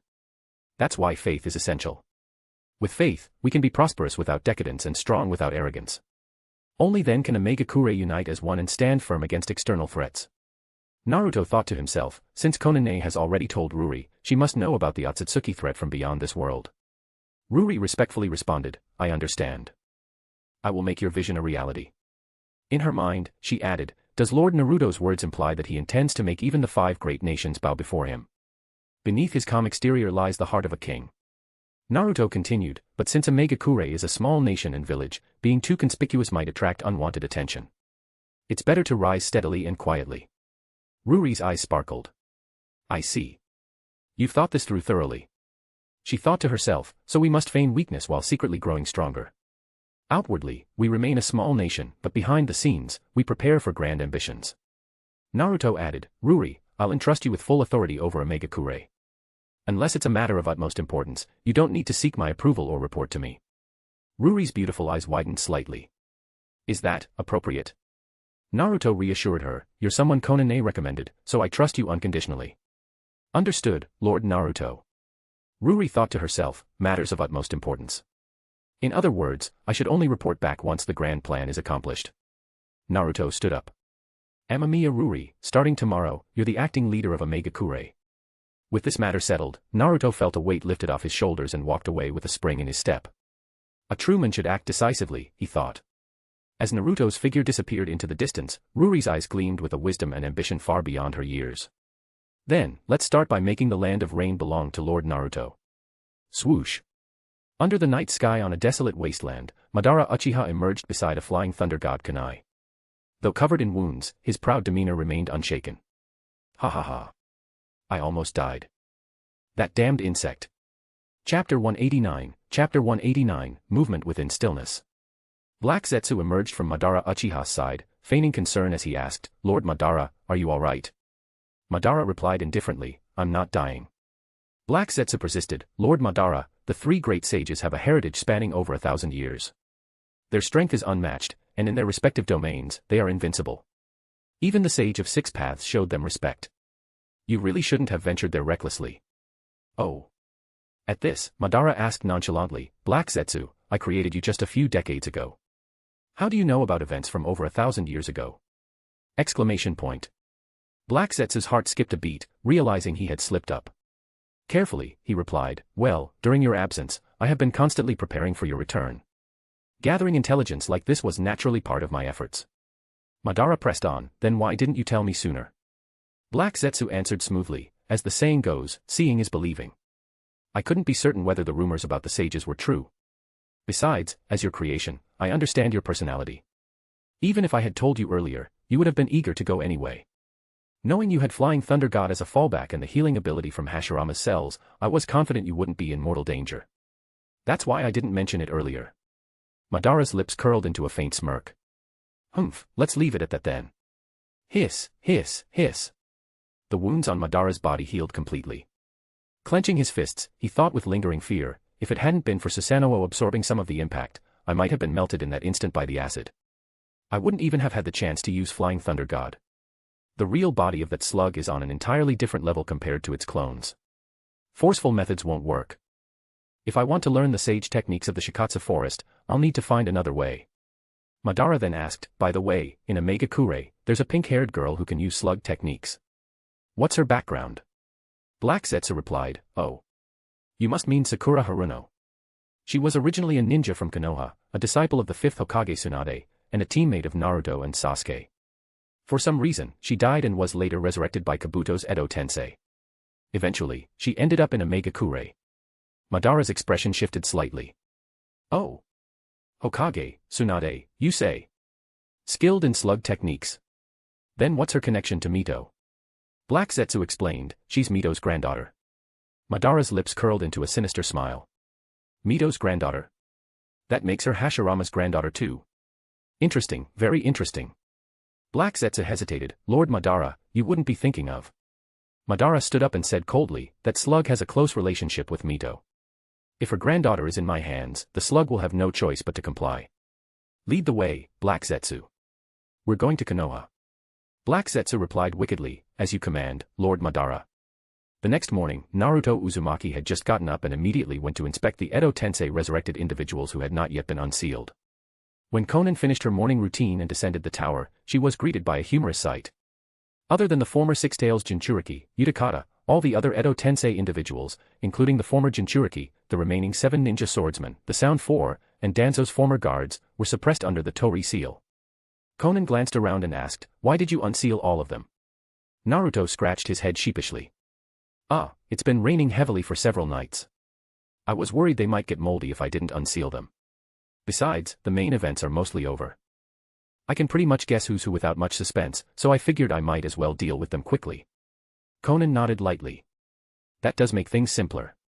She then glanced at the handsome man standing beside Naruto. Naruto explained, this is Utakata. We met once before. Konan nodded. I know. He was the former Six Tails Jinchuriki. Pain personally hunted him down. Utakata turned his gaze to Konan. You're one of Pain's associates, aren't you? Konan replied honestly, Pain is no longer with us. Utakata's eyes narrowed. That monster, who defeated him? Konan said, the one before you, Naruto Uzumaki. I see. Utakata murmured, then asked, the ninja world must have changed drastically by now. What about Hataru? Is she safe? Konan replied, the girl who was with you back then. Our goal was the Jinchuriki. We wouldn't harm innocent people. Utakata reached into his robe and took out a scroll. Then I can rest assured. Naruto Uzumaki, we crossed paths once. Consider this my farewell gift, my expertise in bubble techniques. Rustle, rustle, rustle. After placing the scroll down, his spirit began to ascend. Naruto picked up the scroll and watched Utakata's soul rise, saying, take care. After all, they were acquaintances. Respecting his choice to leave was the least Naruto could do. He couldn't impose the future of the ninja world on others as a form of moral coercion. At this moment, Kakuzu approached and lamented, what a waste. That kid's looks would have made him quite popular as a host. Don't you think so, Konan? Konan replied coldly, who knows? That's not my type anyway. Orochimaru also arrived. Naruto-kun, have you used today's Kodo Ematsukami? Naruto glanced around. Not yet. I'm still deciding who to use it on. These kids can probably be spared. Orochimaru said as he walked toward the Sound 4. The Sound 4 exclaimed, Lord Orochimaru. Naruto adjusted his hand seals, releasing the Tori seal suppressing them. Orochimaru stopped and smiled hoarsely. Would you still be willing to follow me? We swear to follow Lord Orochimaru to the death. Sakan, Jirobo, Tayuya, and Kadamura knelt respectfully. Naruto's gaze then focused on Fuyamanaka and Toryun Abirame, who had served as Danzo's guards. Fu said, Naruto Uzumaki, if you're still alive, that means Lord Danzo is dead, right? Naruto replied, dead. As dead as can be. Toryun sighed. Then Root must have perished as well. Lord Danzo's ambitions ultimately failed. Naruto said solemnly, I understand you both. As elites of the Yamanaka and Abirame clans, you had bright futures ahead of you. But Danzo forcibly dragged you into Root. Toryun, you replaced Shino, didn't you? Fu and Toryun remained silent. Naruto continued, your abilities are valuable, but trusting you unconditionally is something I can't do. To make things easier for both sides, I'll use Koto Ematsukami on you. ZZZ. ZZZ. The technique activated, and Naruto's Mangekyo Sharingan faded from view. The Tori seal was then lifted. Fu and Torian knelt simultaneously. We pledge our loyalty to Lord Naruto. Naruto instructed, you two are to investigate the whereabouts of Danzo's confidant, Ryoma Aburame. Bring him back alive or dead. Understood, they replied in unison. Naruto glanced at the remaining suppressed Edo Tensei individuals. For now, this would do. Later, he would use Koto Ematsukami to subdue them one by one. Naruto turned, his brow furrowed in thought. After dealing with these Edo Tensei individuals, where should I expend Koto Ematsukami to store its ocular power and strive for the eternal Mangekyo Sharingan? No matter how I think about it, there's no better way than that. Looks like I'll have to capture large numbers of white Zetsu, after all. Chapter 190, insightful as fire. In the woods outside Konoha. Lord Madara, Konoha lies just ahead. Snap. Madara plucked a leaf from a nearby tree and clenched it tightly in his hand. I know. That detestable aura. Even after decades, it lingers like a ghost that refuses to fade. As he spoke, he crushed the leaf into powder and brought it close to his nose, inhaling deeply. The tantalizing scent of blood. It seems there has been recent conflict in Konoha. Black Zetsu responded truthfully, indeed, Lord Madara. Sasuke has attacked Konoha twice, but both attempts ended in failure. The first time, he was stopped by Naruto, and the second, by Hinata Hyuga. Oh. Madara raised an eyebrow. Sasuke may be young, but he possesses the same Mangekyo Sharingan as I do. Naruto stopping him is understandable, but Hinata Hyuga. How could she possibly? Black Zetsu hesitated, wanting to mention the Tenseigan, but recalling its previous blunder, it chose its words carefully. I'm not entirely sure, but it seems Hinata Hyuga awakened a power beyond the Byakugan, one with immense destructive capability. Madara's lips curled into a faint smile. A power beyond the Byakugan. Interesting. It seems the Hyuga clan also has ties to the Sage of Six Paths. However, I had no intention of attacking Konoha in the first place. With that, Madara opened his mouth, pinched his tongue between two fingers, and pulled it straight. Even though he had been resurrected, the cursed tongue eradication seal was still in place. It turned out that the seal, invented by Tobirama, was inscribed onto the soul itself. Without yin-yang release at the level of the Sage of Six Paths, it was impossible to remove. Black Zetsu thought to itself, I could remove that seal, but doing so would undoubtedly arouse Madara's suspicion. Best to stay out of this. Feigning indifference, Black Zetsu remarked, so, until you ascend to the level of the Six Paths, you must abide by your vow. I did vow not to attack Konoha, but I never said I couldn't set foot in Konoha. And besides. Madara turned his gaze toward the distant forest. I never said I couldn't act outside of Konoha. Boom. Before the words had fully settled, Madara had already unleashed his fury. Exclamation point. The Konoha ninja who had been secretly observing immediately retreated, throwing shuriken in an attempt to counterattack. Though Madara was without eyes, he could locate his target by sound alone. With a metallic clang, he deflected the shuriken and hurled a black rod from his hand. Arg. With a sickening thud, the ninja's shoulder was pierced, eliciting a scream of pain as they fell from the tree. Madara approached coldly. I'll be borrowing your eyes for a while. The ninja gasped in alarm. You're after my clan's Byakugan, aren't you? Oh. Madara raised an eyebrow in mild surprise before his lips curled into a smirk. A member of the Hyuga clan. Even better. In a flash, he lunged forward. This is bad. I can't let the Byakugan fall into enemy hands. Slash. The Hyuga ninja plunged a kunai into their own left eye, destroying it. Despite the excruciating pain and the blood streaming down their face, they immediately moved to destroy their right eye as well. But Madara was faster. With two fingers, he pressed against the upper and lower edges of the ninja's right eye, and with a forceful push. Pop. The Byakugan was gouged out. Arg. The Hyuga ninja screamed in agony, their face a bloody mess, their cries of pain echoing through the forest. Madara held the blood-soaked eyeball in his hand and inserted it into his own right eye socket. A green glow enveloped the area, and a trickle of fresh blood ran down from the corner of his eye as the optic nerves connected. Madara raised his hand to form seals. Sizzle. The veins around his right temple bulged, and the white pupil glinted with clarity and precision. In the grey tinted vision, every blade of grass and tree within several kilometers was laid bare before his eyes. I see. So this is the Byakugan. Its insight is indeed unparalleled. Black Zetsu grinned darkly. Shame they destroyed one eye. Otherwise, you could have had a pair. Madara sneered. It's just a temporary substitute. Removing it later will be less troublesome. The Hyuga ninja, blood streaming from their empty eye sockets, spat, "You scoundrel. The Hyuga clan and Konoha will never forgive you." The Hyuga clan. Konoha. To me, Madara Uchiha, they are nothing more than grains of sand. With those words, Madara delivered a fatal blow to the Hyuga ninja. After Black Zetsu disposed of the body, it asked, "Lord Madara, what shall we do next?" "Wait here for the Hokage to appear." "If I may, Hokages rarely leave the village." Madara pondered. "What kind of person is the Hokage?" Black Zetsu replied, "She's a rather impulsive type." Madara chuckled coldly. "That makes things easier." In Konoha, inside the Hokage's office.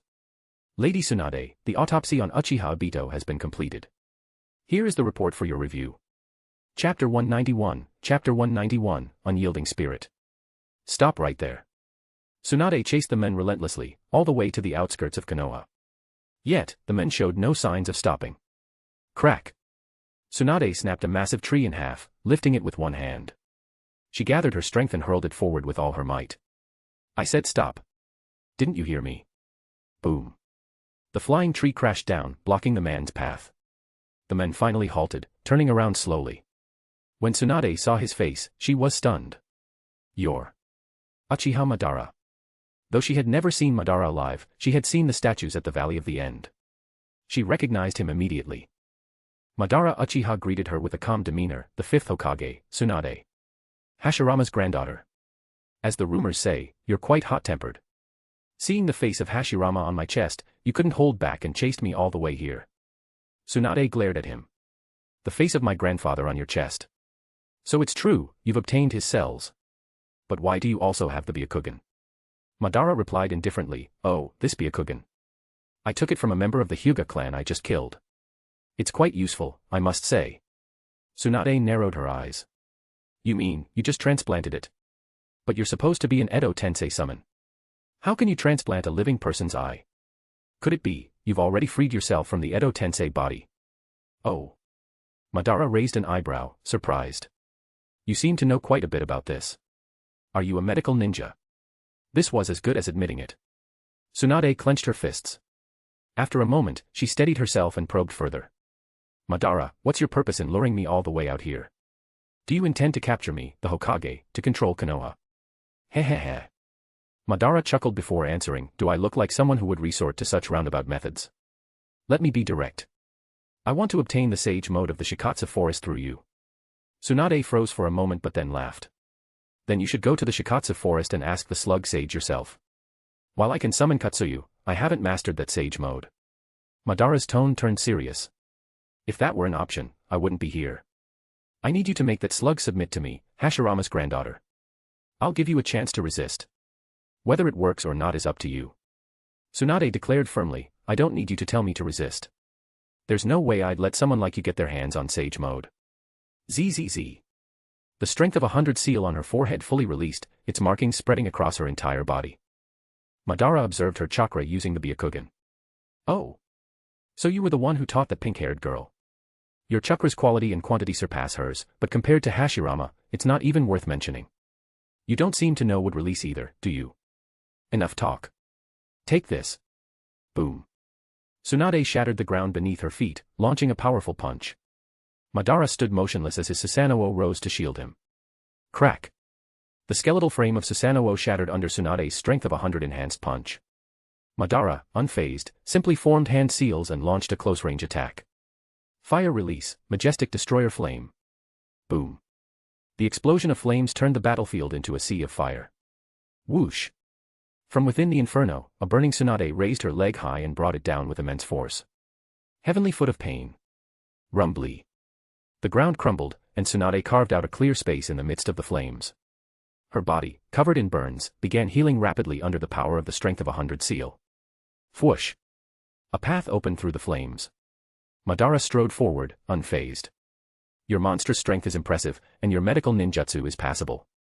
But for Hashirama's granddaughter to be this weak, it's truly disappointing. I'm no match for him.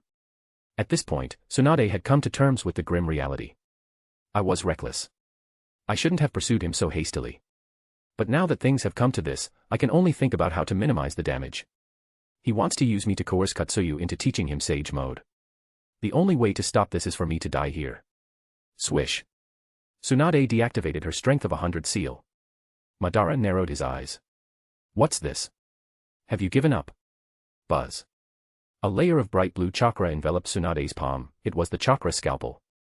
With a resolute determination to end her own life, she swiftly moved her hand toward her neck. Slash.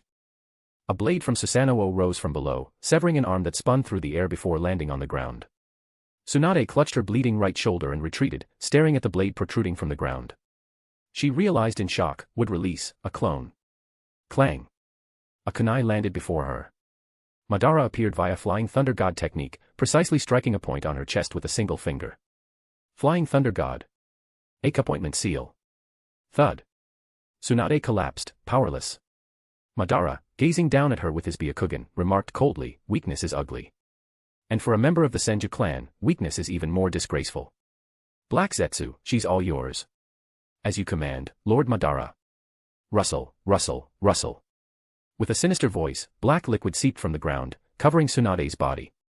By dusk, Madara and the Black Zetsu-controlled Tsunade arrived once again before the Slug Sage. Black Zetsu threatened openly, Slug, teach Lord Madara Sage mode, or this woman dies. The Slug Sage remained silent, its drooping eyes coldly observing the scene below. Black Zetsu pressed a kunai against Tsunade's neck, taunting, didn't you hear me? Or do you think I won't do it? The sharp kunai pierced Tsunade's skin, drawing blood. The Slug Sage intervened, stop. Whoosh. The sage pool opened. The Slug Sage relented, go soak in that pool. Black Zetsu sneered, if you'd been this cooperative earlier, we wouldn't have had to go through all this trouble. Lord Madara, please. Madara stepped into the sage pool. Meanwhile, Black Zetsu, controlling Tsunade's body, sat nearby, keeping a vigilant eye on the Slug Sage. After a day and a night, Madara emerged, having successfully mastered the sage mode of the Shikatsu forest. The Slug Sage demanded, now, release her. Black Zetsu glanced at Madara for approval. Upon receiving a nod, it slowly withdrew from Tsunade's body, all the while remaining wary of the Slug Sage. The moment it fully detached, Black Zetsu swiftly retreated into the ground and vanished. The Slug Sage warned coldly, one day, you'll regret this. Madara, his back to the Slug Sage, replied fearlessly, regret. That word doesn't exist in my vocabulary. You may be strong, but one day, I, Madara, will rise above you, and everyone else. Madara left the Shikatsu forest unscathed. However, the enmity he sowed with the Slug Sage through coercion would later bring him bitter consequences, but that is a story for another time. Late at night, on a desolate wasteland. Black Zetsu remarked, they say the beginning is always the hardest. It seems that's true. Where to next? Madara, gazing at the face of his old rival in his mind, murmured, after Hashirama mastered the sage mode of the Shikatsu forest, he went to Mount Myaboku. Black Zetsu asked, shall we head to Mount Myaboku next? Madara, with a smirk, replied, no. This time, I'll go against the norm. To the Ryuchi Cave. Chapter 192, Chapter 192, Do not gaze upon what is forbidden. Lady Tsunade, Lady Tsunade. A soft, ethereal voice echoed in her ears, accompanied by drops of nectar-like liquid falling onto her lips. The refreshing coolness spread throughout her chest and lungs. Tsunade's tightly shut eyelids slowly opened. Through her blurred vision, she saw a petite, delicate silver-haired girl sitting nearby, holding a bottle almost as large as herself. Noticing Tsunade had awoken, the girl smiled gently. You're awake. As Tsunade's vision cleared, she exclaimed in surprise, Katsuyu. Hee hee. The girl giggled sweetly, setting the bottle aside. Her silver hair swayed gently as she spoke, it's been a long time since I took human form. Since there's no one else here, it's more convenient for me to take care of you this way. Sitting up, Tsunade's expression turned somber. If I'm here, that means Madara succeeded, doesn't it? I was too reckless. The girl, who was indeed Katsuyu, responded calmly, it's all right, it's not such a big deal. Has Madara already left? Tsunade asked. Katsuyu nodded. Yes, he's gone. As long as you're safe, that's what matters. Tsunade stood up. I need to return immediately.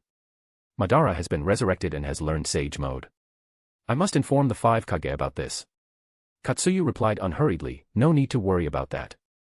I've already sent word to Shikaku, and I've also informed him that you're safe here. So, there's no rush for you to leave. Learn sage mode first, and then you can go. Sage mode.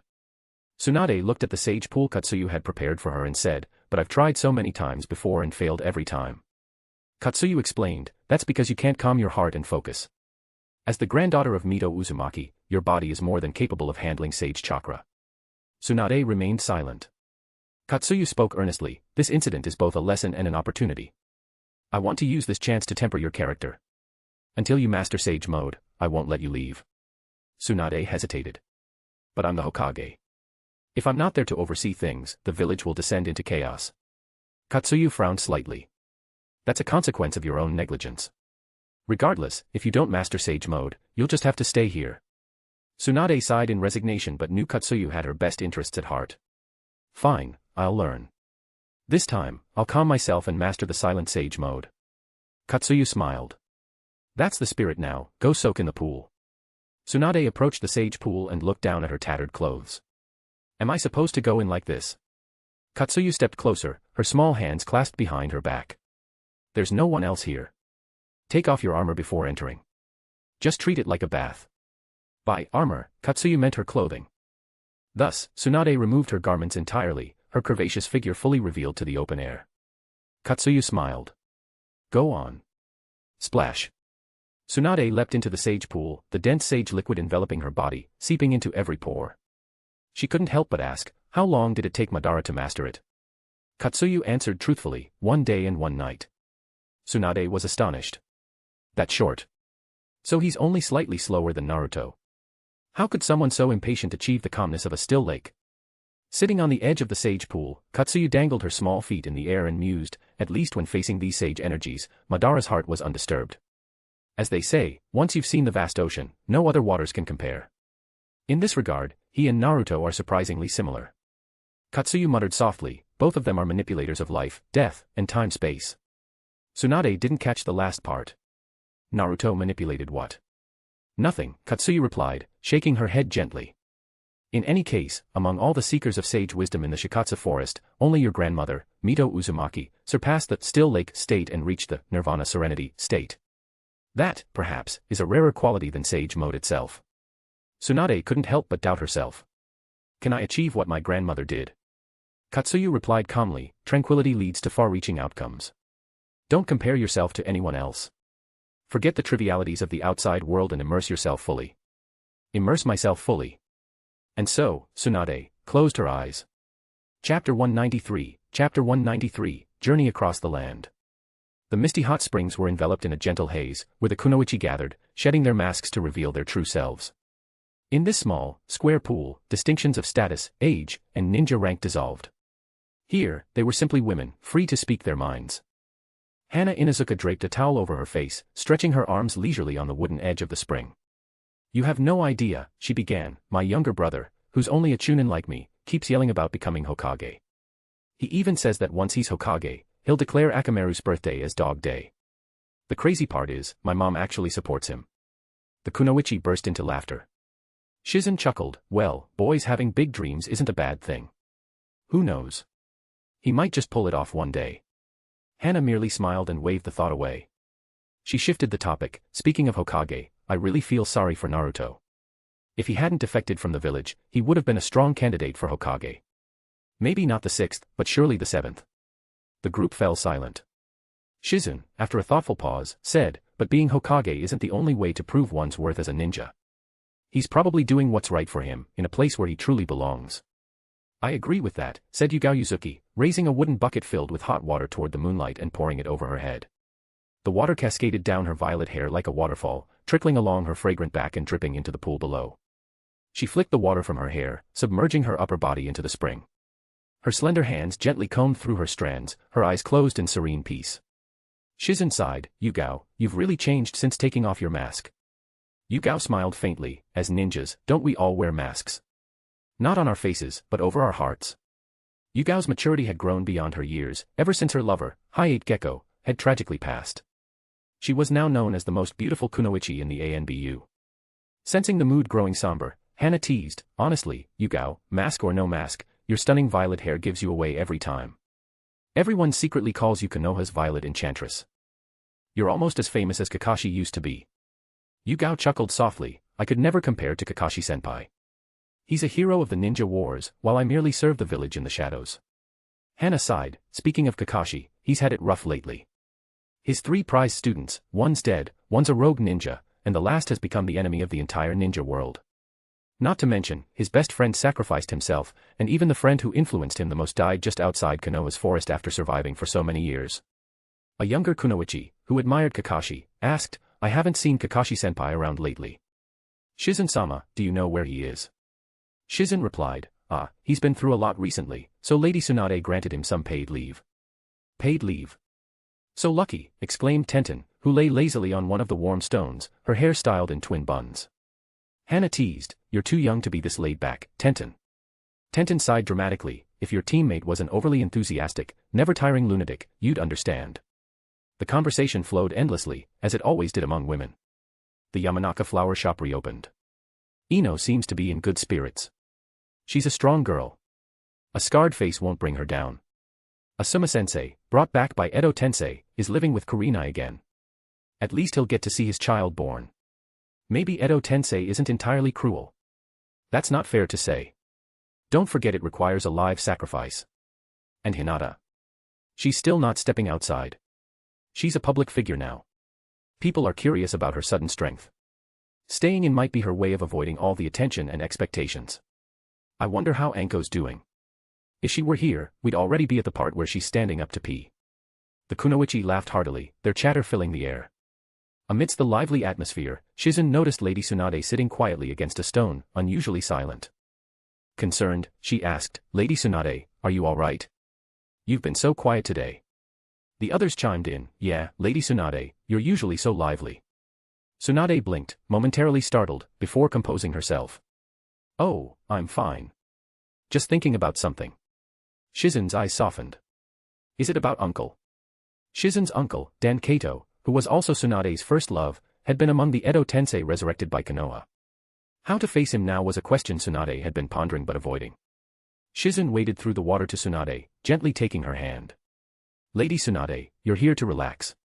Let go of your worries, if only for a while. Tsunade closed her eyes and nodded. You're right. Thank you, Shizen. Shizen smiled and moved behind Tsunade, placing her hands on her shoulders. How about a massage? You seem tense. Tsunade hesitated. Well, all right. As Shizen began kneading her shoulders, she asked, how's the pressure? Too light. Too strong. It's fine, Tsunade replied. Shizen remarked, your skin feels a bit tighter than before. It used to be so soft. Maybe it's all the high-fiber food I've been eating, Tsunade said awkwardly. Shizen turned to the others. Why don't we all help Lady Tsunade relax? Can we? The kunoichi eagerly gathered around, even Tenten, who stared intently at Tsunade's chest, swallowing hard. Surrounded by the kunoichi, Tsunade suddenly felt dizzy. Hinata, I'll never do this again. With a start, Naruto Uzumaki bolted upright on the tatami mat, the towel on his forehead falling off. He recalled fainting in the hot spring. Am I back to normal? He frantically checked himself, relieved to find he was still in Tsunade's form. The sliding door opened, and Shizen entered with a tray. Lady Tsunade, you're awake. Feeling better? Naruto steadied himself. I'm fine now. Shizen knelt on a cushion, handing him a cup of tea. Here, have some pu'er tea. You've been under a lot of stress lately. It's the first time I've ever seen you get a nosebleed in the hot spring. Naruto noticed the cotton stuffed in his nostrils. Taking a sip of tea, he thought, good thing it was a wood clone. If it had been a shadow clone, I'd be exposed for sure. Wood style is the best. Shizen twirled a strand of hair, her cheeks pink. By the way, Lady Tsunade, I took the liberty of inviting Uncle over. He's waiting outside. Tonight, you should go on a date with him. What? Naruto spat out his tea in shock. Chapter 194, Waltz on Ice. Naruto Uzumaki, disguised as Tsunade, strolled along the quiet paths of Konoha village with Dan Kato. Although Naruto had experienced much in life, this was his first time going on a late-night date with a man. He had no idea what to do or expect. Amidst his nervousness and unease, a faint sense of curiosity and anticipation stirred within him. The silence lingered until Dan broke it. Tsunade, how long has it been since we last saw each other? Without hesitation, Naruto replied, probably decades. Dan sighed wistfully. To me, it feels like just yesterday. When I opened my eyes, not only had the village changed, but the younger generation of shinobi had grown up. It's a feeling that's hard to put into words. However, Den took Tsunade's hand, gazing at her affectionately.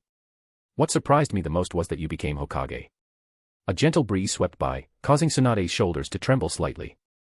It was the deep winter of Konoha year 64, the coldest time of the year. Dan suddenly realized, look at me. This Edo Tensei body doesn't feel the cold, but I forgot you're a living person. As he spoke, he let go of Tsunade's hand and attempted to remove his ninja cloak.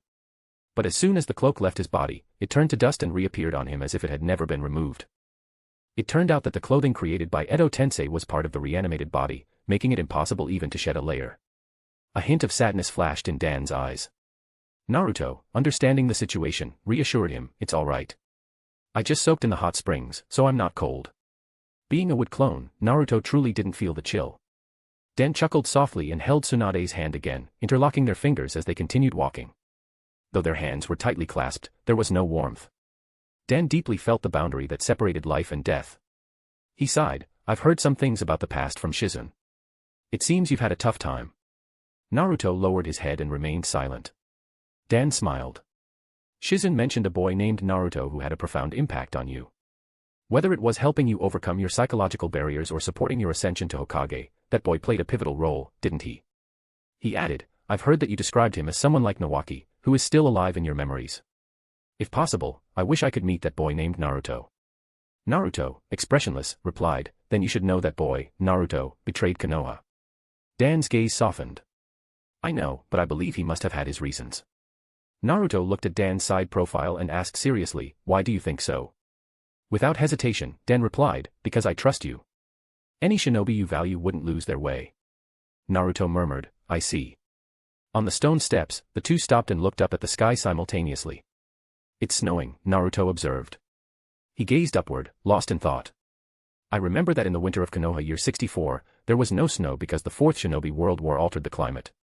In times of peace, snow symbolizes romance and is said to bring a bountiful harvest. If only there were no wars in this world, how wonderful it would be. While Tsunade admired the snow, Dan's eyes were fixed on her face. Naruto instinctively reached out to brush the snowflakes from his hair, adjusting his bangs to reveal his forehead. A flicker of surprise crossed Dan's eyes. After a long pause, Dan asked, can you come with me to a place? Naruto inquired, where? You'll know when we get there, Dan replied with a mysterious smile before running through the snow, his silver hair flowing behind him. Naruto watched Dan's retreating figure and followed. The snow grew heavier, blurring their vision. Dan stopped at a frozen lake, glancing at Tsunade from the corner of his eye. Do you remember this lake? It's where we had our first date. Naruto nodded. Of course, I remember. I see, Dan said calmly, turning his gaze back to the lake. Would you dance with me? Huh. Naruto was taken aback. But I don't know how to dance. Dan turned to him with a smile. That's all right. I can teach you step by step. Naruto hesitated. Dan pleaded sincerely, please. Just think of it as fulfilling my last wish. Naruto couldn't refuse. All right. They walked to the center of the lake. Dan took Tsunade's hand and began guiding the rhythm, swaying gently. At first, Tsunade's steps were clumsy, but under Dan's patient guidance, they gradually became more graceful. The wind howled, the snow intensified, and the rhythm of their dance grew wilder. Suddenly, Dan threw Tsunade into the air. As she spun like a top in midair, Dan caught her waist as she descended, leaning forward until their bodies formed a 45-degree angle, their faces so close they could almost touch eyelashes. Naruto exclaimed, "You're amazing." Dan smiled. "You're not bad yourself." At that moment, a sharp kunai pressed against Tsunade's lower back. Naruto asked, "When did you realize?" Dan replied, "Our first date wasn't at this lake." "I see," Naruto said calmly. "Where is Tsunade?" Dan asked. Naruto answered truthfully, "She was ambushed by Madara and is currently training in Sage mode with the Slug Sage at Shikatsu Forest. Without a Hokage, the village would fall into chaos. That's why I had no choice but to take this approach. Believe it or not, that's the truth." Dan responded, "I believe you." "Really?" Naruto was surprised. "Why?" Dan gazed into his eyes earnestly. "Because a person's eyes don't lie. And to mimic Tsunade so perfectly, you must know her deeply." Naruto smiled wryly. "But you still saw through me. It seems I'm not skilled enough." "It's not about skill. Do you know where the problem lies?" With a clang, Dan dropped the kunai. Supporting Tsunade's waist with one hand, he raised the other to brush aside her bangs. Smiling, he said, "This mark has faded." Naruto suddenly understood. Indeed, everything else could be imitated, but the Ine seal was irreplaceable. Naruto had only drawn it on with a pen. He laughed wryly. "I should have used a permanent marker." "There's no need. I'll make it real," Dan said. With that, he kissed the mark. The fake seal vanished, replaced by a genuine Ine seal. "Transferring chakra to others is my specialty," Dan explained. A radiant light enveloped Dan's body, a sign that he was about to break free from Edo Tensei. Naruto asked, "Are you sure about this? To love someone doesn't mean possessing them. It means wishing for their happiness. I'm already someone of the past. There's surely someone better waiting for her in the future." Dan looked directly at Naruto. "May I know your name?" Naruto replied solemnly, "Uzumaki Naruto." "I see," Dan said with a knowing smile. "Here's my parting advice, since you've already betrayed the village, you shouldn't aim to become Hokage. Instead, strive to be greater than a Hokage. Perhaps that's too far-fetched. Someone greater than a Hokage might be a savior." Naruto declared firmly, "I promise you." Dan was momentarily stunned before smiling in relief. "You're a remarkable child. Meeting you in the end was truly wonderful." With a flash, Dan's soul ascended into the snowy sky. Naruto gazed at the sacrificial body on the ice and sighed. "Dan, in every sense, you were a perfect man. I, Uzumaki Naruto, will remember you forever." Snow fell heavily. In the forest by the lake, Shizen stood lost in thought. Chapter 195, Brainstorm. In a Megakure, hidden rain village, after Shikaku Nara arrived, Naruto Uzumaki convened a meeting overnight. The meeting took place on the 9th floor of the high tower in Megakure. The attendees were Naruto Uzumaki, Konan, Orochimaru, and Shikaku Nara. Naruto sat facing south, gazing at the rain falling outside the tower windows, while Konan stood respectfully behind him. Orochimaru and Shikaku sat on opposite sides, east and west respectively. Orochimaru, it truly is an honor to discuss such important matters with the greatest mind of the current ninja world. Shikaku, Orochimaru-san, let's skip the sarcasm and get straight to business. Based on the information obtained from Konoha's autopsy of Obito Uchiha, I have drawn the following conclusions. First, Obito used the impure world reincarnation, Edo Tensei, technique on himself. Second, Obito's Sharingan was duplicated. One pair is a fake created through Edo Tensei, while the other is authentic. Orochimaru, only eyes at the level of the Rinnegan would be impossible to perfectly replicate through Edo Tensei. If they were eternal Mangekyo Sharingan, however, there would be no distinction between fake and real, the ones created by Edo Tensei would still be genuine. Shikaku, did Obito calculate even this? That makes things even more troublesome. But what's even more concerning is his obsession with the Eye of the Moon plan. It's impossible that he would sacrifice becoming the Ten-Tails Jinchuriki just to reuse his eyes. That would be putting the cart before the horse. So, I speculate that even in his Edo Tensei state, he has found a way to utilize the Ten-Tails. Naruto, Konan, Orochimaru-san, what are your thoughts? After a moment of thought. Konan, I agree. Orochimaru, that sounds reasonable. Naruto, resting his chin on one hand, as expected of Uncle Shikaku. What I only figured out tonight, you've already analyzed so thoroughly. Shikaku, alright, then the crux of the matter is figuring out exactly how Obito achieved this. Only by understanding his method can we develop countermeasures to address the potential threats ahead. Konan, the intelligence we have is still too limited. Shikaku stood up and said, in situations like this, brainstorming is key. We need to think boldly, unconstrained by logic or the current information. Even the wildest speculations are welcome. Then, we can connect these speculations and deduce a relatively reasonable conclusion. Naruto, smirking, you mean a brainstorm? Shikaku, smiling approvingly, exactly. Konan, hesitant, is this approach reliable? Shikaku, for others, perhaps not. But here, we have the most experienced member of the Akatsuki, Konan, a former Akatsuki member and one of the Sannin, Orochimaru, and the current Naruto, not to mention myself. This is undoubtedly the most advanced team in the ninja world. It's worth a try. Orochimaru, teasing, and don't forget the greatest brain, Konoha's chief strategist with an IQ over 220, Shikaku Nara. Shikaku, smiling faintly, let's get started. He pulled out a small blackboard. Everyone, share your thoughts. Specific reasoning or vague ideas, everything is welcome. Konan, the ghetto statue. Orochimaru, cloning. Naruto, white zetsu. Shikaku wrote down the ideas on the blackboard. Konan, would release. Orochimaru, what do you mean by that?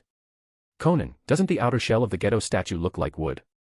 After seeing Naruto's wooden golem, I feel the resemblance even more strongly. Orochimaru, you're really fixated on the Geto statue. Shikaku, it's fine. Brainstorming isn't bound by logic. Naruto, ramen. Conan, grilled fish. Orochimaru, apple cider vinegar. Shikaku, coughing, let's try to stick to some logic. Conan, black zetsu. Orochimaru, some kind of forbidden technique. Naruto, Hashirama's cells. Conan, soul transfer. Orochimaru, soul splitting. Naruto, reconstruction. Conan, Toby transplanted both eyes and became the Ten-Tails Jinchuriki in Obito's place because the two shared similar twisted ideals. Naruto, Obito was killed by Madara, who then took his eyes. Orochimaru, Kabuto used Edo Tensei to resurrect Obito. Everyone threw out their ideas one after another.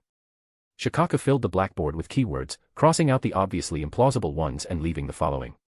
Geto statue. Toby. Black zetsu.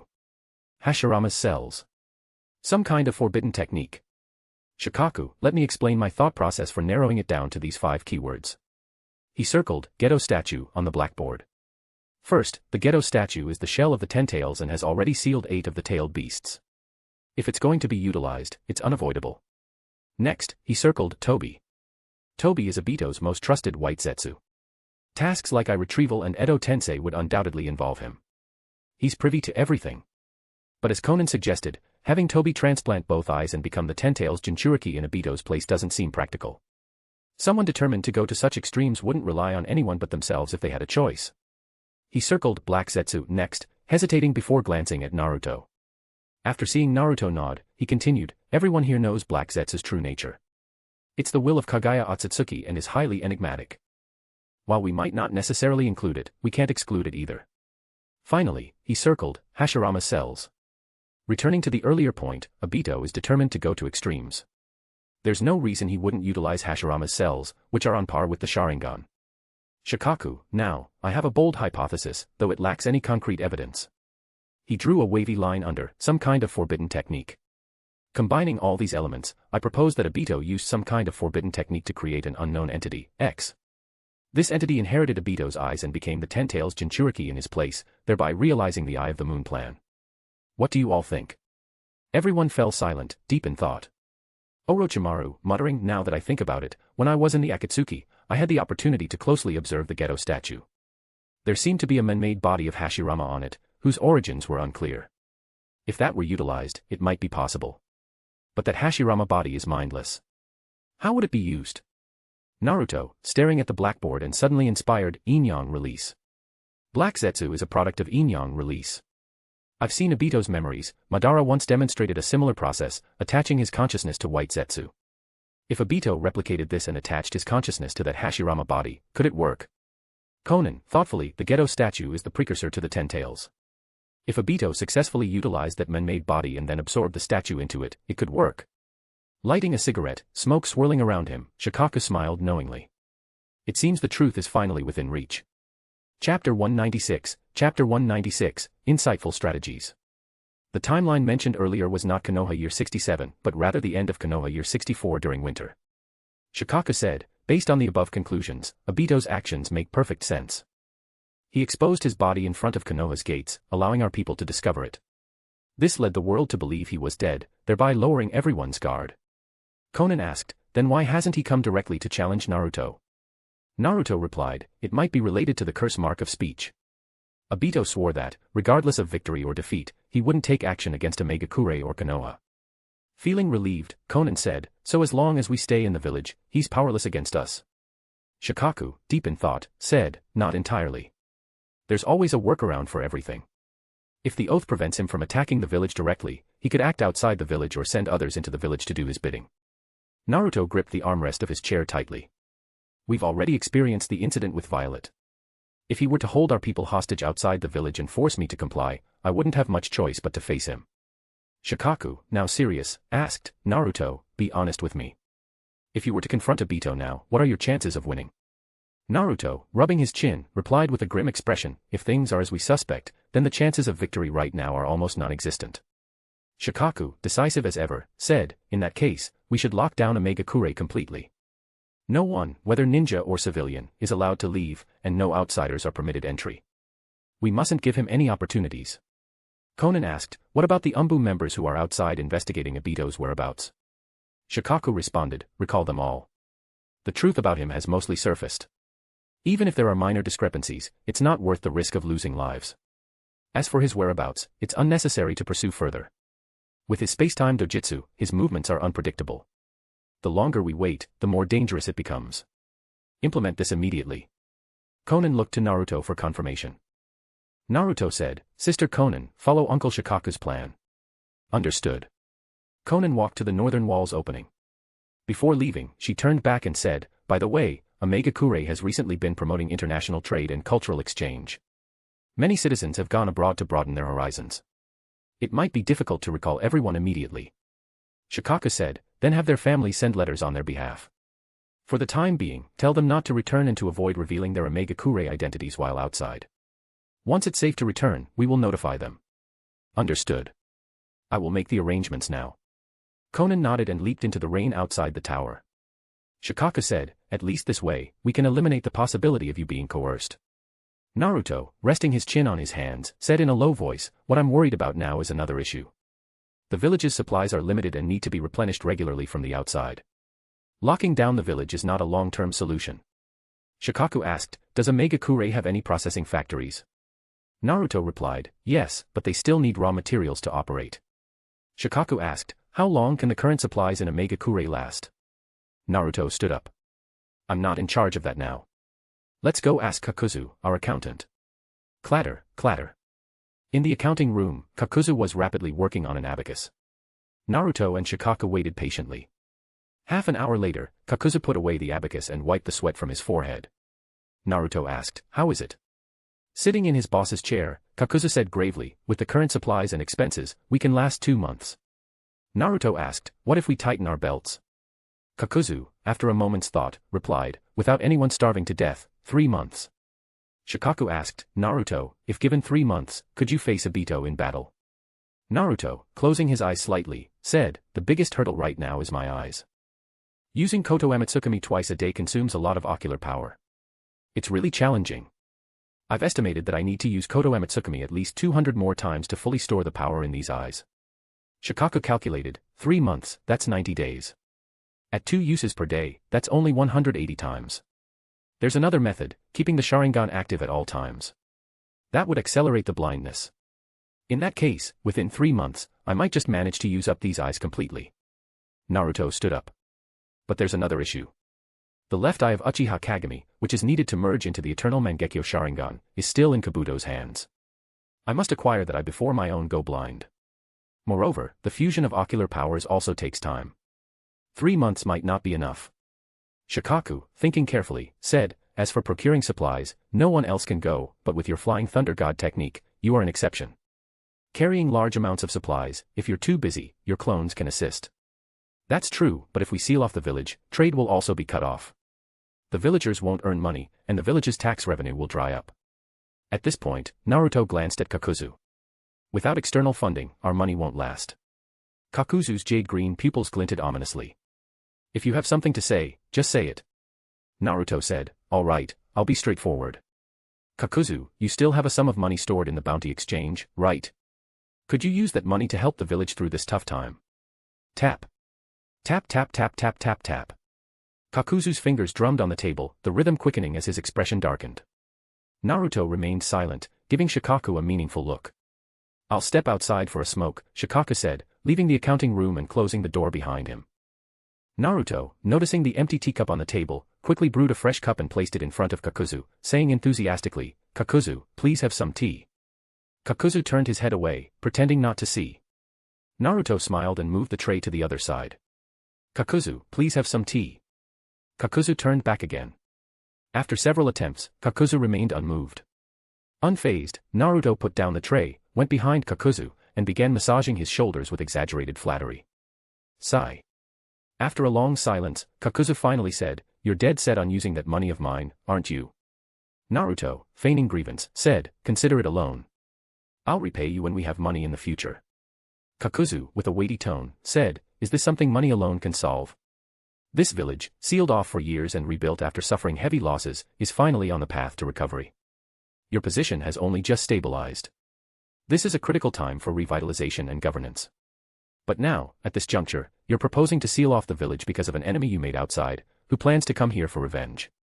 How do you expect the people below to react? Yes, great strength can quell external threats, but to handle internal affairs, that requires more than just pretty words. People's hearts are like water, and the masses are like smoke. Only tangible benefits can truly reassure them. With that, Kakuzu unrolled a scroll and formed hand seals. Poof. Amidst a puff of smoke, a large chest appeared. When opened, it revealed stacks of cash. As Naruto stared in shock, Kakuzu said solemnly, "This is the 700 million ryo I've saved. Use half to procure supplies. In times of crisis, food is key, other expenses can be minimized. The remaining money should be distributed to the populace to stabilize their morale." Naruto, astonished, asked, "Wasn't your money stored in the bounty exchange?" Kakuzu, with a worldly smirk, said, "That's just a rumor. Why would I entrust my money to outsiders? In this world, the least reliable things are human connections and trust." Chapter 197, Step by Step. Naruto Uzumaki and Shikaku Nara walked through the rain after leaving Kakuzu's accounting office. Shikaku asked, "Have you decided on a target for Koto Amatsukami?" Naruto replied, "Yes. When I suspected Obito of plotting something, I captured hundreds of white zetsu and locked them in the cellar. Even if I use this eye until it goes blind, it will be more than enough." "Your habit of planning ahead is commendable," Shikaku nodded approvingly. "White zetsu will be of great use in the future. If possible, avoid killing them unnecessarily."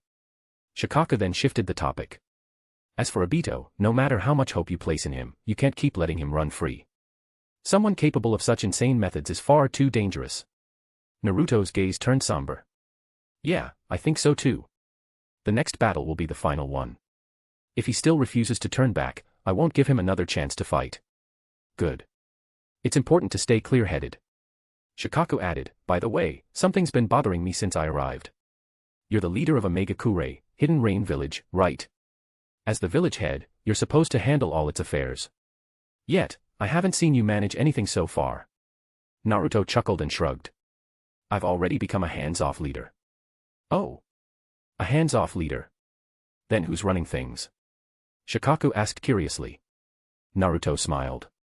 "Let me take you to meet her. In the central street of Megakure, at the village leader's residence." Naruto and Shikaku stood side by side on a rooftop, looking through the window at another Naruto sitting at the desk. It was actually Amikage using the transformation jutsu. Naruto explained, "Since her true identity can't be revealed, she uses the transformation jutsu to take my form publicly. Wasn't she the former princess of the Land of Rain? She can use ninjutsu too?" Shikaku asked. To help her protect herself, Konan taught her some basic chakra techniques. "She can perform basic jutsu like the transformation and substitution jutsu," Naruto replied. "I see. Has she implemented any good policies?" Shikaku inquired. "I don't interfere. I've given her full authority. But I've heard some rumors. For instance, she proposed that every ninja should learn survival skills beyond ninjutsu," Naruto said. "Oh." Shikaku's eyes lit up. "Tell me more." Naruto's expression turned serious. "For a long time, ninjas have been tools for rulers, serving villages funded by national budgets. Any ninja not affiliated with a village is labeled a rogue and forced into hiding. Those within the system must complete missions to earn their livelihood. The one village per nation system has persisted since the Warring States period. The most basic survival need is food. Ninjas are no exception. If we can solve the issue of food, other problems become manageable. That's why she wants ninjas to master survival skills, starting with farming." Shikaku raised an eyebrow. "But can ninjas, accustomed to living by combat, really learn to farm?" Her plan is to implement a responsibility field system. Every active ninja in a Megakure, including the ANBU, is assigned a plot of land. No matter how busy they are, they must dedicate time to tending their fields. Regular inspections are conducted, and failing to meet the standards results in reduced stipends, Naruto explained. "It's not really about the crops but about teaching ninjas the most fundamental survival skills," he added. Shikaku sighed in admiration. This policy is truly forward-thinking. But inwardly, he thought, this also reveals a certain ambition in this princess. Is this Naruto's idea? Or am I overthinking? Naruto's focus seems to be on external threats rather than internal. Chapter 198, Perilous Steps. Certainly, Madara Uchiha's attitude was as arrogant as ever. However, the White Snake Sage, having witnessed countless events throughout her long life, puffed out a plume of smoke and declared imperiously, all who come to seek enlightenment must bow and pay homage after passing the trial. Only then will I grant them sage power. This is the rule, and there are no exceptions. Madara Uchiha, bow before me. What? You want me, the great Madara Uchiha, to bow before you?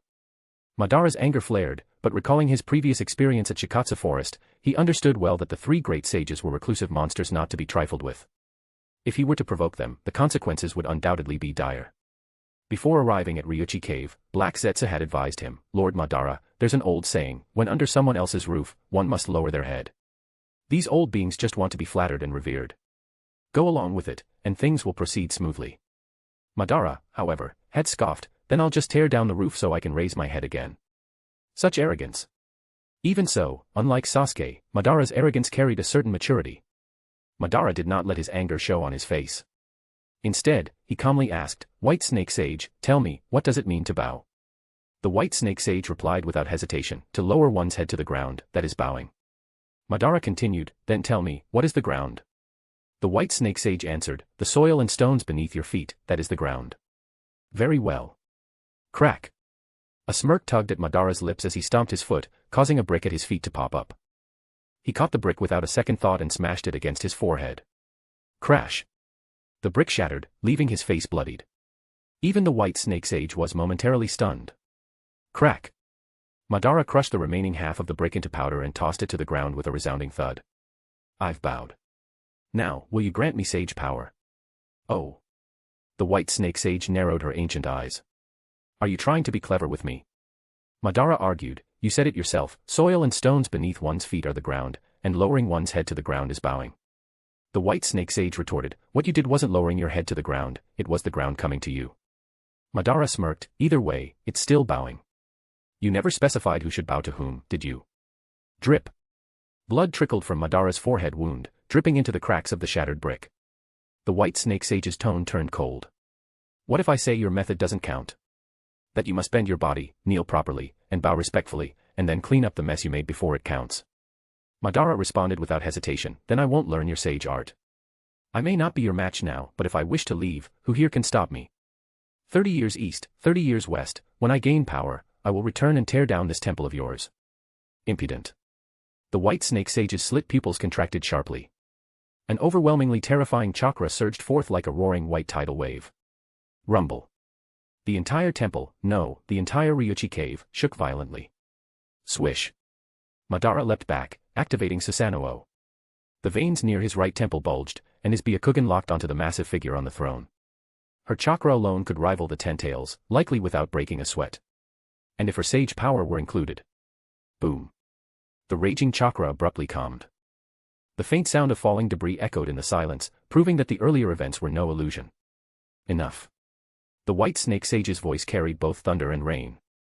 I dislike those who are all talk and no action, but I do admire those with ability and determination. Madara Uchiha, step forward. Standing within Susanoo, Madara's face showed doubt. Are you saying you're willing to grant me sage power? The White Snake Sage replied, that's right. Step forward. Madara hesitated. The White Snake Sage taunted, what? After all your bold words, you're afraid to come forward now. Afraid I'll eat you. Humph. With a cold snort, Madara deactivated Susanoo and strode forward confidently. The White Snake Sage remarked, I truly don't understand. It's just kneeling, why do so many of you make such a fuss over it? Madara's response was shocking, you wouldn't understand. Sometimes, even when circumstances force you, kneeling once means you'll never stand up again. I, Madara Uchiha, bow to neither heaven nor earth, and I will never kneel to anyone in this lifetime. Humph, at least you haven't disgraced Indra. You're far better than the current one. Swish.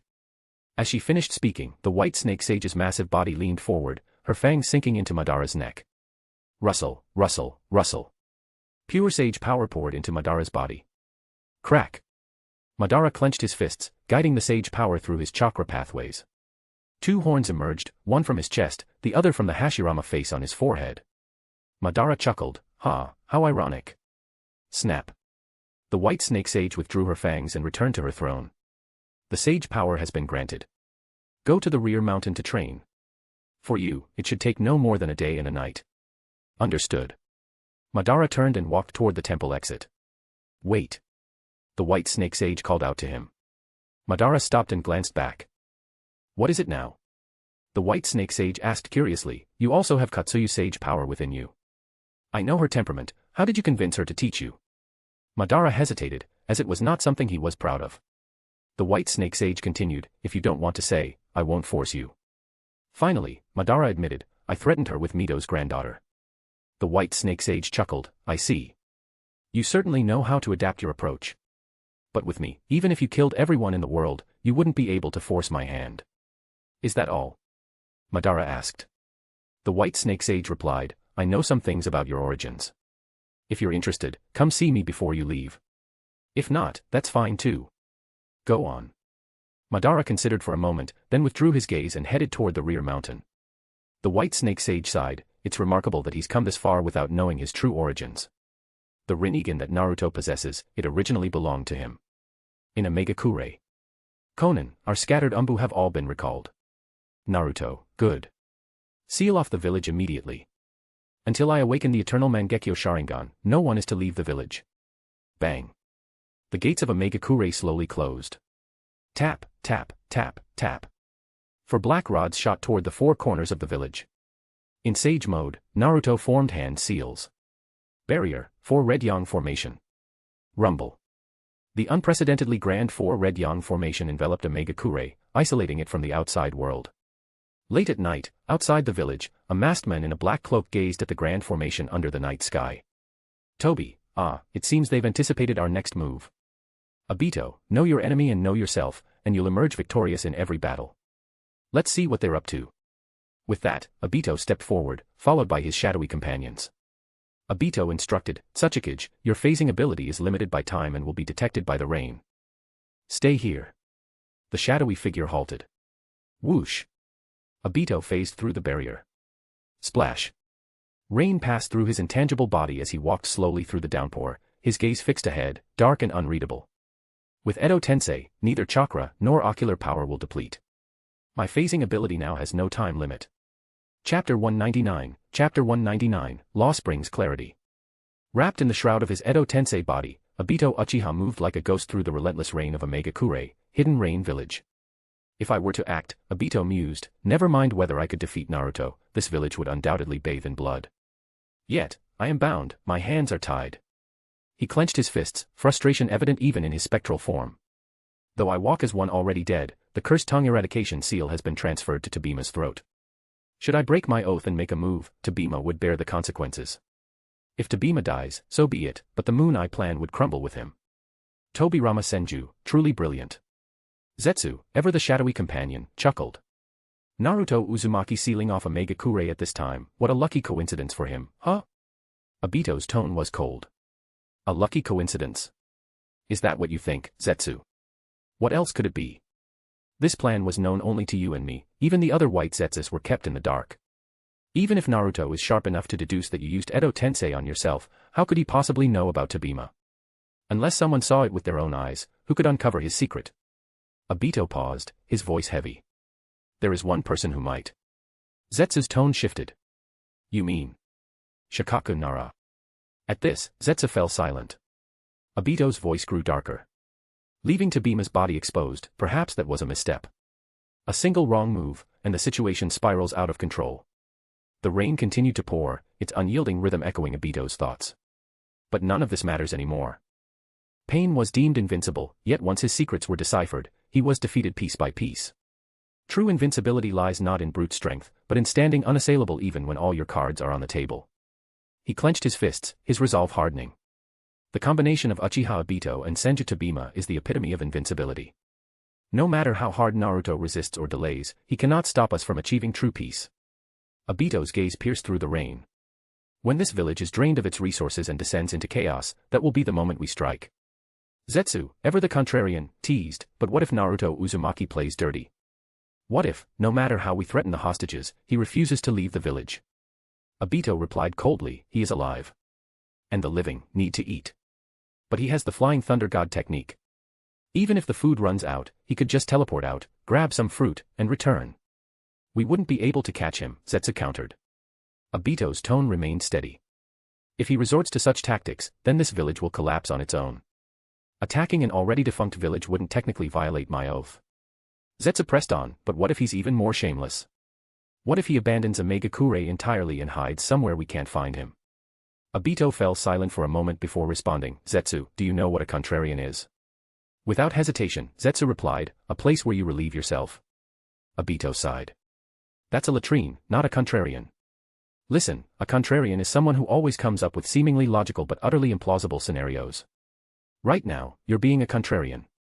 Zetsu muttered, a contrarian. I'm a contrarian.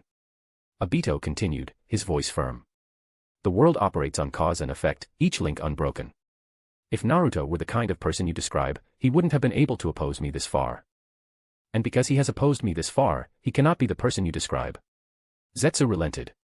Alright, I'll stop being a contrarian.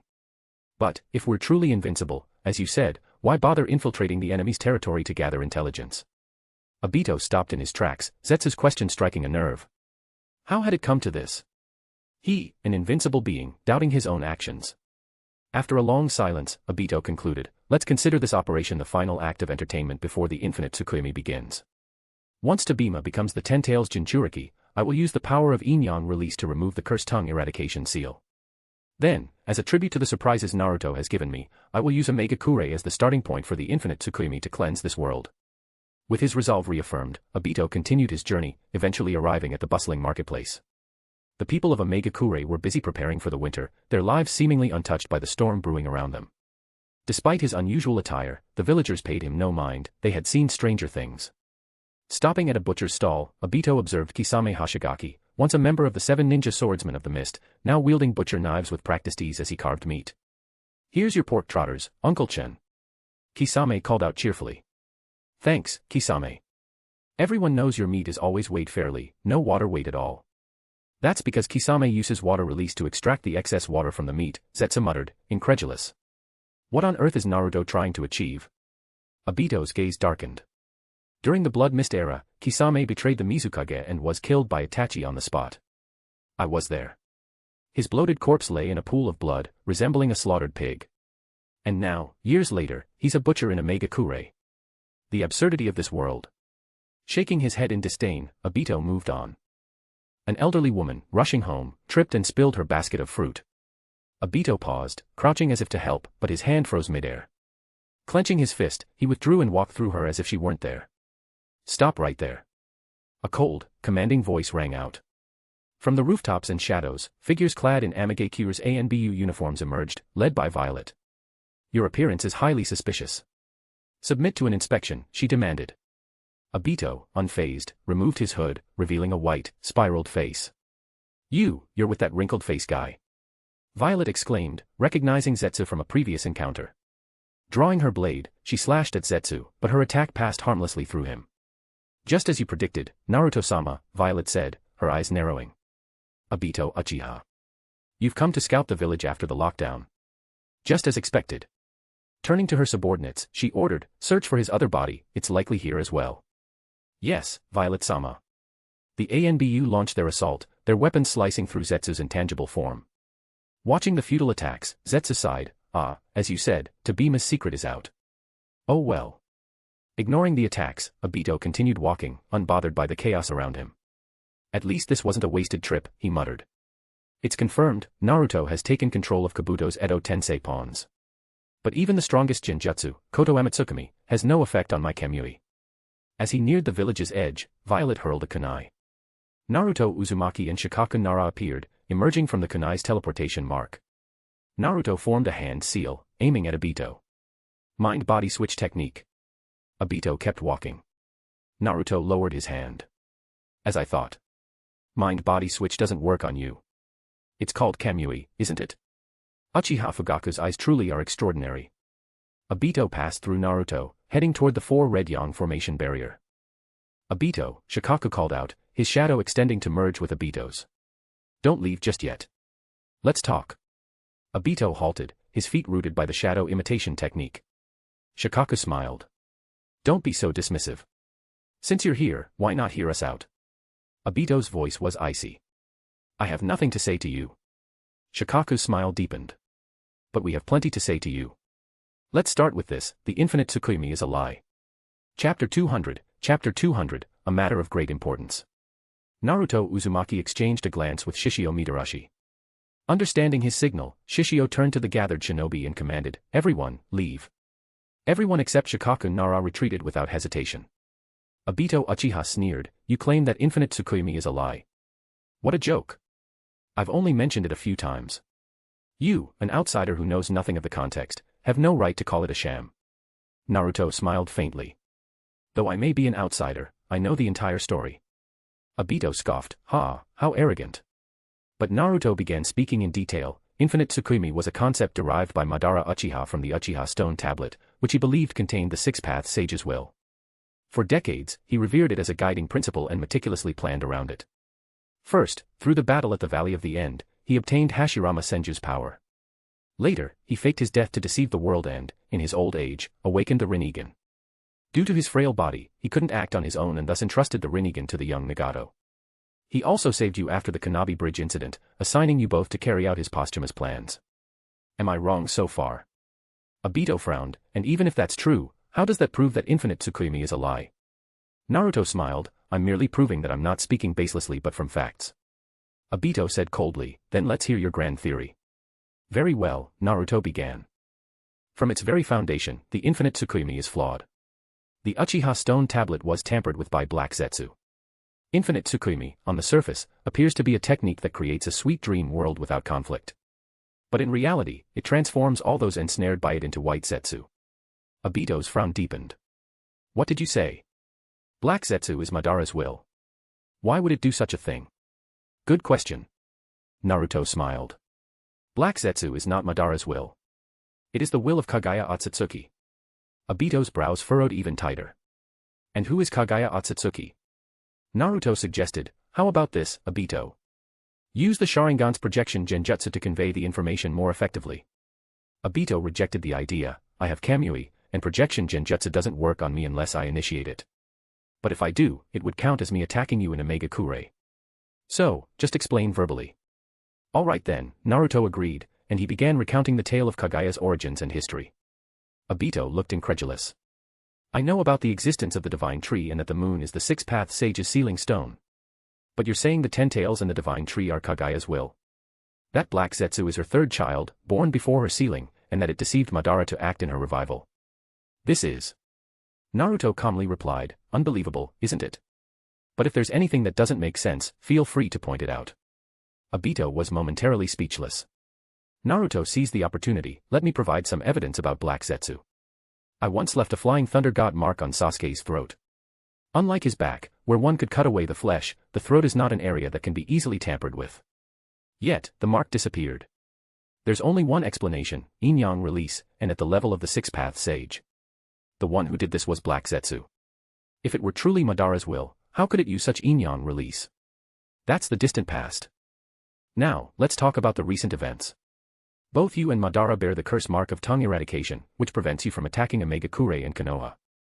Yet Black Zetsu, despite having the ability to remove this seal, never did so for Madara. Why? Because Black Zetsu is guilty and afraid of being exposed. Doesn't this at least prove that Black Zetsu and Madara are not aligned?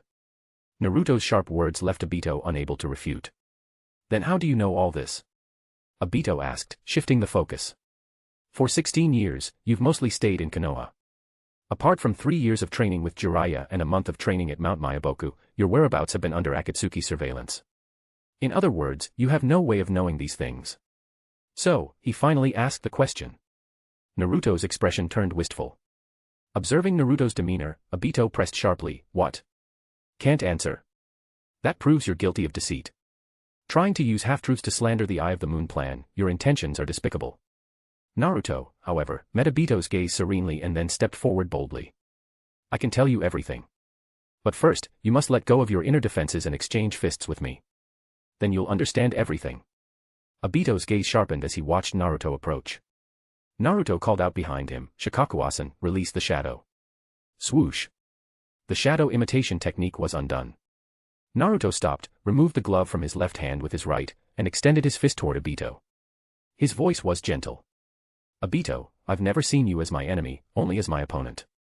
You must have sensed that, right? Obito knew well that there had been multiple occasions where Naruto could have easily taken his life but chose not to. This had always been a lingering question in his mind. Naruto smiled, exchange fists with me, and you'll know everything. Obito's right hand trembled as it slowly rose and clenched into a fist. But just as they were about to touch, his hand suddenly withdrew. Swoosh. He retreated swiftly to the edge of the four red yang formation. Naruto stood there with his fist extended, watching Obito retreat. In that instant, Obito thought of Rin, of the moment she was pierced by Kakashi's Chidori. Obito's voice was filled with despair. This world has no hope left. Infinite Tsukimi is the last straw of salvation. I can't abandon my long-held dream because of your words. Otherwise, I wouldn't deserve to be called a dreamer. Naruto pleaded, Obito, Madara implanted the same curse mark on Rin's heart as he did on you. She knew everything and willingly ran into Kakashi-sensei's Chidori. Obito's eyes burned with fury. Enough. Words are meaningless. Let us meet on the battlefield. If you don't end this, it will be me, and this world, that ends. Swoosh. Obito's body passed through the four red yang formation and disappeared into the outside world. The rain in Omegakure continued to pour. Naruto slowly lowered his outstretched hand. Shikaku approached, his obsession runs too deep. There's nothing more we can do now. But after this conversation, it should be easier to communicate after the next decisive battle. Naruto clenched his fist, resolute. Yes. In our final battle, I will give it my all. Swoosh. Through the swirling vortex, Obito returned to Tobi's side. Tobi remarked that shadow technique earlier is something we must guard against. Obito replied, yes. Shikaku Nara made me realize that I'm still not invincible. Tobi asked, so, what will you do? Obito's gaze turned cold. Madara once mentioned that the Uzumaki clan had a sealing technique capable of sealing shadows. I will find the technique. Tobi asked, and if you can't find it? Obito responded, then I'll raid Konoha for the scroll of seals and learn my teacher's flying thunder god technique. It's an instantaneous spacetime ninjutsu that can escape shadow bindings. At this moment, the silent Zetsu spoke, Obito-sama, why not prepare for both? Pursue the sealing technique and flying thunder god. Obito smirked, alright, let's do that. Chapter 201, Hidden Motives. Boom. A massive Chibaku Tensei descended upon the lands of Omegakure, hidden rain village, shaking the earth to its core. Flash. From the flying thunder god technique, Naruto Uzumaki appeared amidst the stunned crowd, declaring with a grin, I brought the Hell Valley from the land of lightning here. Konan, still processing the sudden development, asked, why did you decide to bring it here? Naruto explained, ever since I left Hell Valley, I haven't properly trained in my purple lightning chakra mode. There's still so much room for improvement, and this is the perfect opportunity to refine it. Before departing for Konoha, Hidden Leaf Village, Shikaku Nara had given Naruto a crucial piece of advice. Obito has no way out now. Knowing we've identified his weaknesses, he'll undoubtedly seek ways to overcome them. By the time the real battle begins, even shadow techniques might prove ineffective against him. So, Naruto, you mustn't rely on having an escape route. If there's any area where you can further enhance your abilities, do it now. Taking Shikaku's words to heart, Naruto revisited the land of lightning and, using the same method he employed to relocate the Ryumayaku, Dragon Vein, transported Hell Valley to Omegakure. Crack. Crack. The Chibaku Tensei shell peeled away like an eggshell, revealing the Hell Valley as a new addition to the village's infrastructure.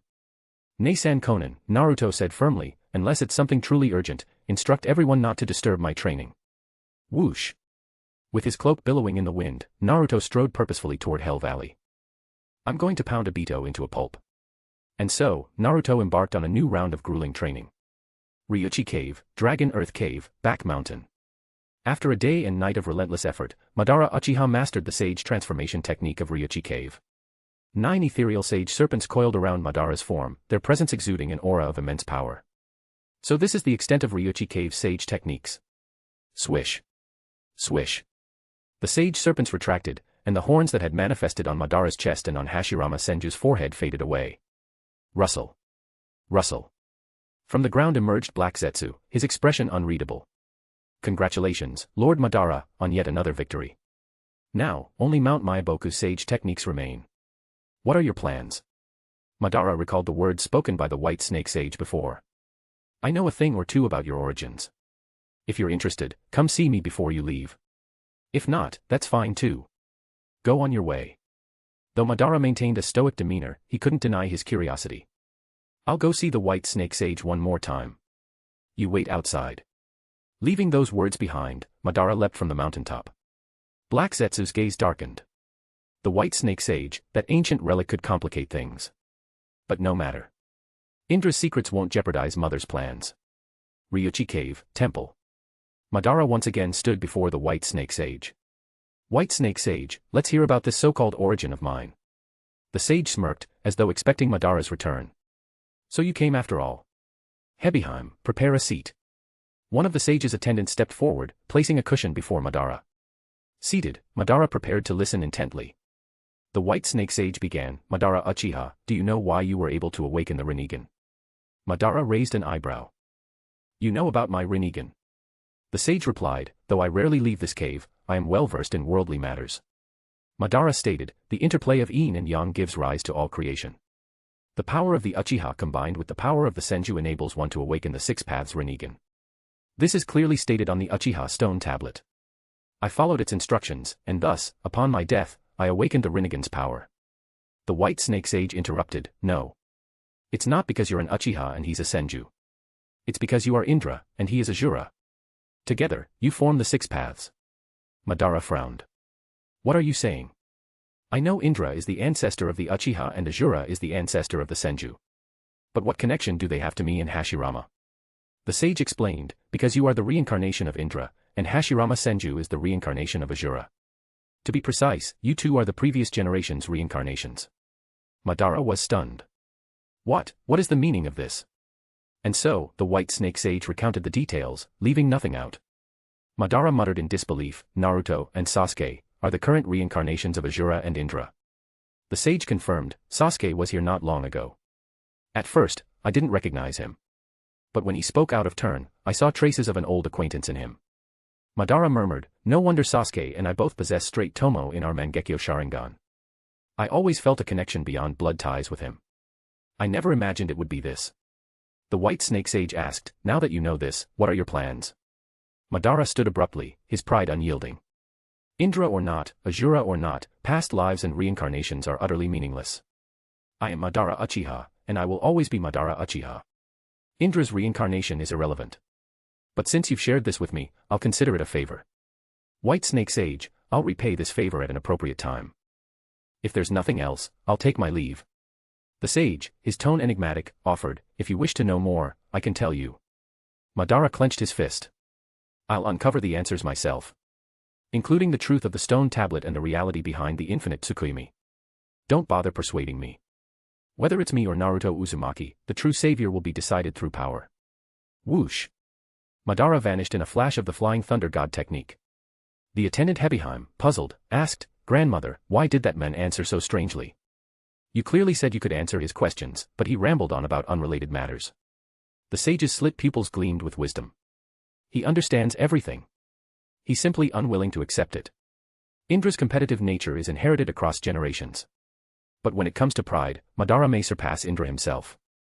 Madara Uchiha, truly a legend. Both he and Naruto have the potential to be my companions across generations. Nightfall on the Gobi Desert. Madara and Black Zetsu regrouped. Lord Madara, when do you plan to set out for Mount Myaboku?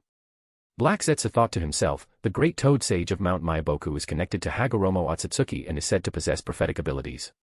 If Madara interacts with him, my plans could be exposed. Madara asked with a smirk, what do you think would be the best time to go? Black Zetsu replied cautiously, in my opinion, Mount Myaboku will be the most challenging. Katsuyu values relationships, treating those she favors as family and ignoring those she dislikes. The white snake sage is impartial, treating anyone who passes her trials equally, though she is vain. Both can be approached strategically. But Mount Myaboku's great toad sage is different. He values relationships but remains unbound by them. Madara, intrigued, pressed, oh. What do you mean? Black Zetsu elaborated, take Jiraiya, for example. He's arguably the great toad sage's most devoted disciple. Yet the sage foretold Jiraiya's death long ago and did nothing to prevent it, simply watching events unfold. All external affairs are handled by his subordinates, Fukasaku and Shima, while he himself never intervenes. Wouldn't you agree? So threatening his loved ones won't work. He'll let them die without lifting a finger. And since Mount Myaboku doesn't have trials, you have no way to seek an audience with him. Madara pressed further, so what do you suggest? Black Zetsu, his tone sinister, proposed, Jiraiya has been resurrected by Naruto. Despite his revival, he still retains his sage abilities. We could lure Jiraiya to the outskirts of Omegakure and extract the Mount Myaboku sage energy from him, sparing you the risk of visiting the mountain yourself. What do you think? Madara smirked inwardly. Oh, Black Zetsu, it seems you're quite determined to keep me away from Mount Myaboku. If you don't want me to go, then I absolutely will. Feigning indifference, Madara replied, I'll visit Mount Myaboku first. If it doesn't work out, I'll consider your plan. Black Zetsu panicked, but. Madara's gaze sharpened. What? Are you trying to make decisions for me? Black Zetsu quickly backtracked, No, I wouldn't dare. I'm merely your will, offering suggestions. I wouldn't presume to overstep. Madara's expression softened. Good. I'll go to Mount Myaboku alone. You don't need to follow. Instead, track down Obito and Kabuto's current whereabouts. Once I master the self-reliant sage techniques, I'll have further plans. I understand, Lord Madara. Black Zetsu thought grimly, it seems I'll need to make alternate arrangements. I can't afford to put all my hopes on Madara alone. Chapter 202, The Compassionate Shinobi. In a remote village in the land of water, Kabuto Yakushi sat beside a high mound of earth, treating the sick villagers. To gain their trust and dispel their wariness of outsiders, he fabricated a plausible story. I heard that your village has been plagued by illness. The daimyo of the land of water specifically sent me to help. Severe cases, the elderly, women, and children will be prioritized. Please line up in an orderly manner for treatment. While Kabuto was treating an elderly woman, a disheveled little girl curiously stared at the snake behind him. Her innocent face was filled with wonder. Uncle, why do you have a snake behind you? Hisses. The snake's slit pupils fixed on the little girl, flicking its tongue in and out. Kabuto chuckled, Uncle's a bad man with a heart as venomous as a snake, so that's why I have a snake behind me. The little girl, however, replied earnestly, Uncle isn't a bad man. You're a really good person. You cured my little brother and my dad, and now you're curing Grandma too. Kabuto merely smiled faintly. He turned back to the elderly woman and said gently, Ma'am, I'll prescribe you some medicine. Starting tomorrow, take it for 3 consecutive days, and you'll recover. The medical treatments continued until dusk. Before leaving, Kabuto reminded the villagers to fast for the rest of the day. Late at night, when the village was silent, Kabuto approached the village's only well. He poured a specially prepared concoction into the water. Sasuke Uchiha, clad in a black cloak with his hood covering his hair, appeared behind Kabuto, his expression puzzled. Why are you doing this? Pushing his glasses up, Kabuto explained, the root cause of the villagers' illness is their consumption of contaminated water. If the water source isn't purified, even if they recover now, they'll just fall ill again later. Sasuke pressed further, that's not what I'm asking. Why are you wasting time treating and purifying their water? We're here to gather information. Couldn't we just ask directly? If they refuse, the Sharingan can handle it. Kabuto replied calmly, Sasuke, brute force isn't the only way to solve problems. In most cases, there are better methods than violence. Sasuke fell silent. Kabuto continued, his tone patient, I want to cultivate you into an insightful person, not just a machine that only knows how to kill. For instance, when Naruto Uzumaki sought secret scrolls from the 5 great shinobi villages, he managed to obtain them without significant conflict. Even though he was a rogue ninja, he only clashed with Kimogakure and even earned the gratitude of Kirigakure for helping them. That's Naruto's brilliance. Hearing this, Sasuke clenched his fists. If one person can handle it, why rely on irrelevant others? Kabuto shook his head lightly. That's where you're mistaken. Let me give you an example. Suppose Naruto's strength is 100, and the strength of others is 1. It's simple arithmetic, 100 plus 1 is greater than 100, isn't it? If one day, Naruto faces an opponent with a strength of 100, that extra 1 could make all the difference. Sasuke remained silent. Kabuto added calmly, well, that example might sound too utilitarian. My hope is for you not to think from a purely utilitarian perspective but to become a truly insightful person. At this, Sasuke chuckled coldly. Coming from someone who treats reanimation jutsu summons as mere pawns on a chessboard, do you really have the right to talk about insight? Kabuto paused briefly, then adjusted his glasses. Perhaps you're right. I hope that where I fall short, you can make up for it. Lately, I've been having such thoughts, though I'm not sure why. Sasuke smirked. Kabuto, do you know what that mindset is called? Kabuto had asked himself this question many times but had always been unwilling to admit the answer. The answer is. Sasuke left the sentence unfinished, turning away and heading toward the tents in the background. I'm going to sleep, he said. Kabuto called out, make sure to close the tent properly. The nights are getting colder. I know, Sasuke replied. You're such a nag. The next morning, Kabuto met with the village chief. The chief grasped Kabuto's hands tightly, his voice filled with gratitude. Thank you so much. Without you, we wouldn't have survived this crisis. This is a small token of appreciation from the villagers. Please accept it. On the table were some money and provisions that the villagers had pulled together. Kabuto declined politely, I appreciate the gesture, but I'm just doing my duty. I can't accept this. The chief, though secretly relieved, feigned regret. Oh dear, you came all this way and cured our illnesses, yet you're leaving empty-handed. It feels wrong. Kabuto replied with a sense of righteousness, healing the sick is a doctor's duty. I seek no reward for it. The chief sighed, what a good person you are. In these times, people like you are rare. To be honest, our village is very poor. This money and food were scraped together with great difficulty. If you were to take it, we truly have nothing left. On behalf of the villagers, let me thank you for your kindness. As he spoke, the chief prepared to kneel in gratitude. Please, don't. Kabuto quickly stopped him, helping him back into his chair. With a serious expression, he said, if you truly wish to thank me, you don't need to give me anything. Just tell me the whereabouts of someone I'm looking for. The chief asked, who are you looking for? If I know, I'll tell you. Kabuto explained, this person was a friend of my father's and did a great kindness for our family. I've been searching for him for years to repay that kindness. From what I've gathered, he stayed in this village many years ago. You must know something about him. The chief hesitated before asking, what is his name? Kabuto replied, his name is Jishin. The chief's expression changed noticeably. To find the last descendant of the Senju clan, Kabuto had mobilized all his intelligence networks. Starting with the whereabouts of Jishin, the son of Hashirama Senju, he had finally found a lead. Years ago, Jishin, who had no interest in being a shinobi, sought to escape the chaos of the world. He arrived in this village in the land of water and stayed for a while. The chief sighed, to tell the truth, Jishin came to our village years ago with a woman. My father, the previous chief, hosted them. That well in the village was dug with his help. Before he left, he asked us not to reveal anything about him. I don't think you'll be able to meet him. Kabuto was taken aback. Why not? The chief revealed the truth, back then, Jishin was already suffering from an incurable illness. He didn't have long to live. After all these years, he must have passed away. Kabuto was momentarily lost in thought. I see. My benefactor has already passed. How can I repay his kindness now? Seeing this, the chief couldn't bear to keep silent. You've saved the entire village. Clearly, you're not a bad person. I'll make an exception and tell you where Jishin's descendants are.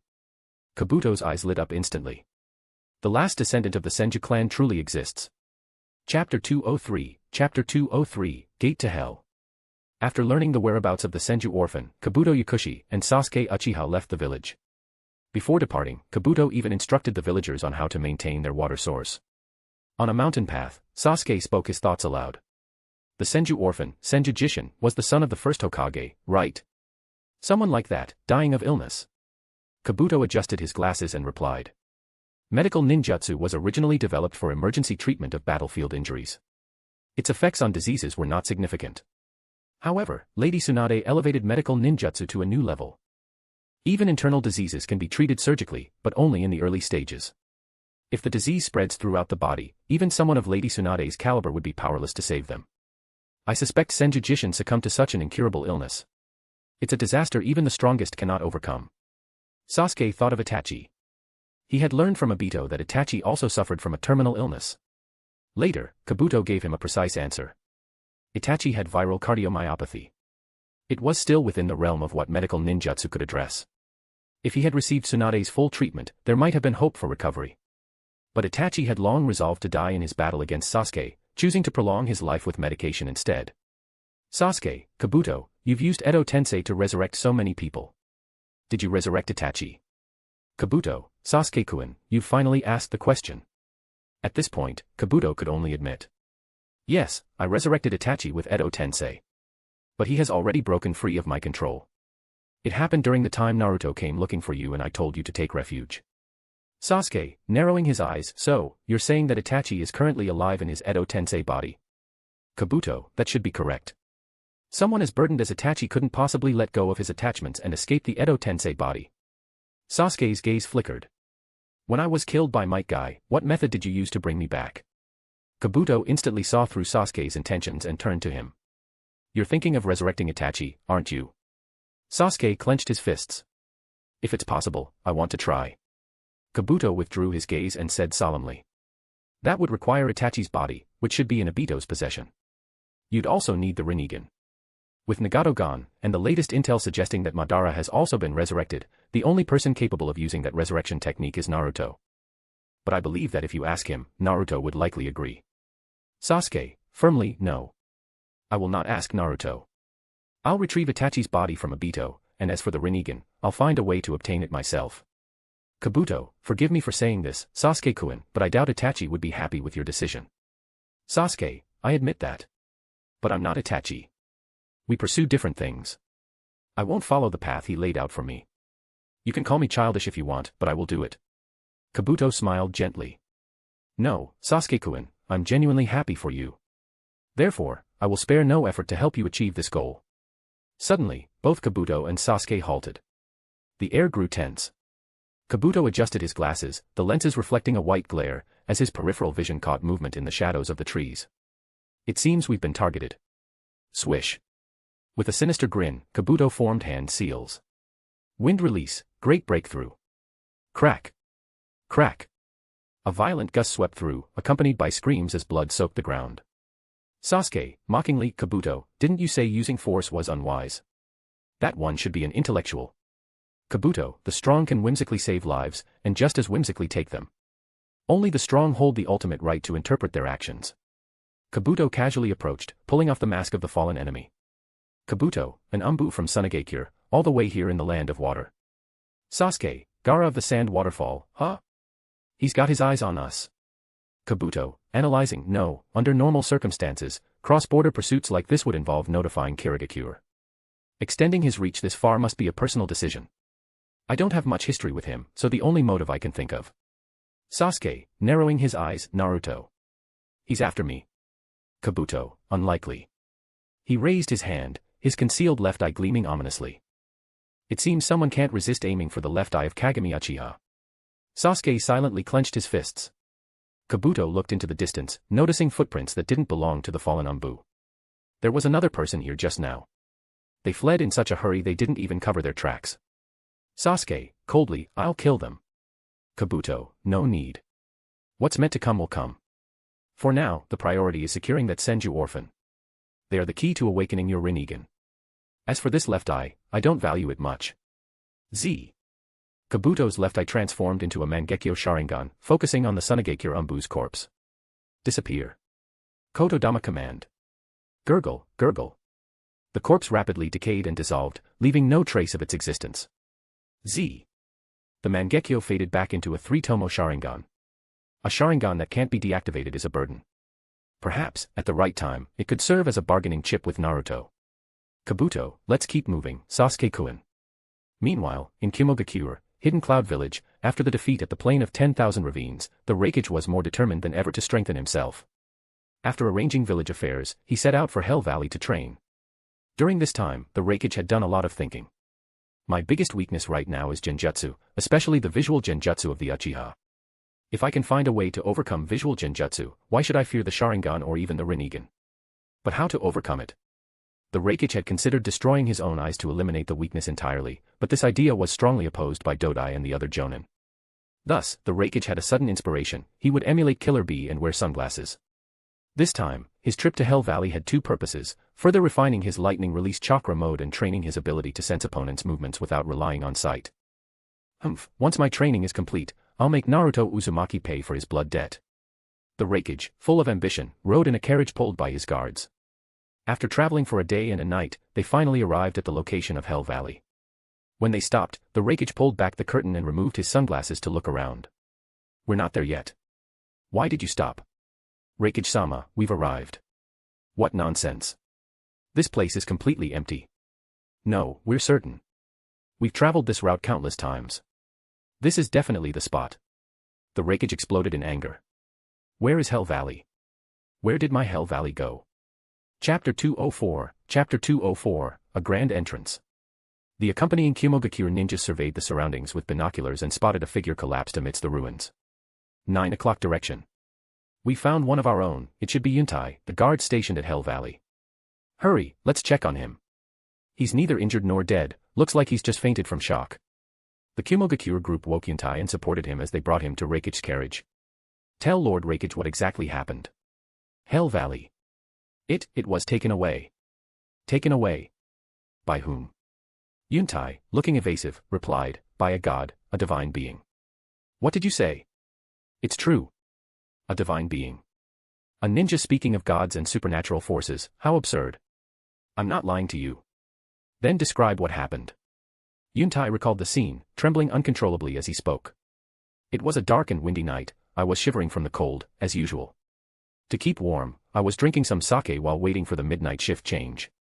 The group thought to themselves, drinking on duty. How leisurely. If only we could land such a cushy job. And then. Continue. Yuntai, still shaking, seemed to be gathering his thoughts before narrating vividly. Suddenly, a fierce wind arose, accompanied by thunder and lightning.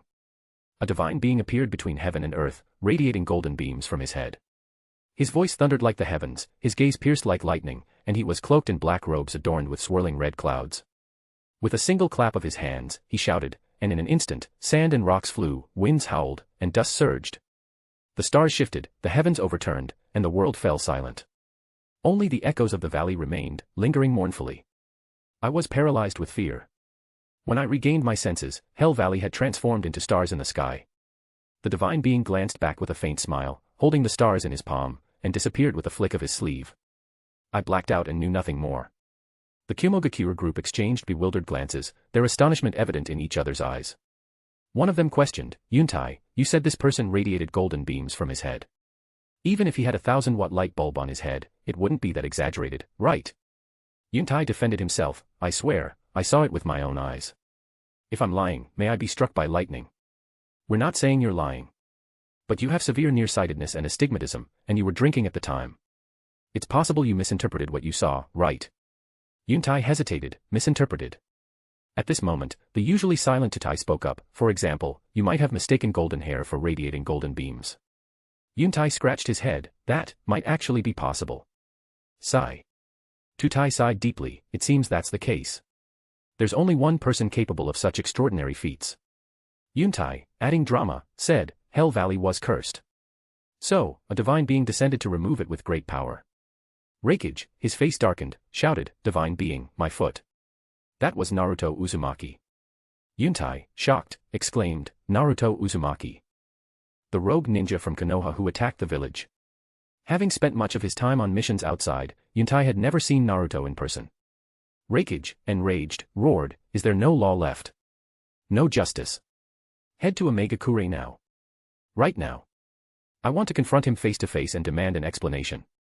Hearing this, the Kumogakure group hurriedly tried to dissuade him. Lord Rakich, please reconsider. Rakich, stubborn as ever, said, are you going or not? If not, I'll go alone. Lord Tutai, please persuade Lord Rakich. Tutai, resigned, said, you know how the boss is, he won't listen to reason. He thought to himself, it's better to resolve conflicts than escalate them. I'll go with him this time and try to mediate. If I can ease tensions even slightly, I will. Yuntai, confused, asked, what about me? Should I go too? Tutai replied, you head back to the village and report.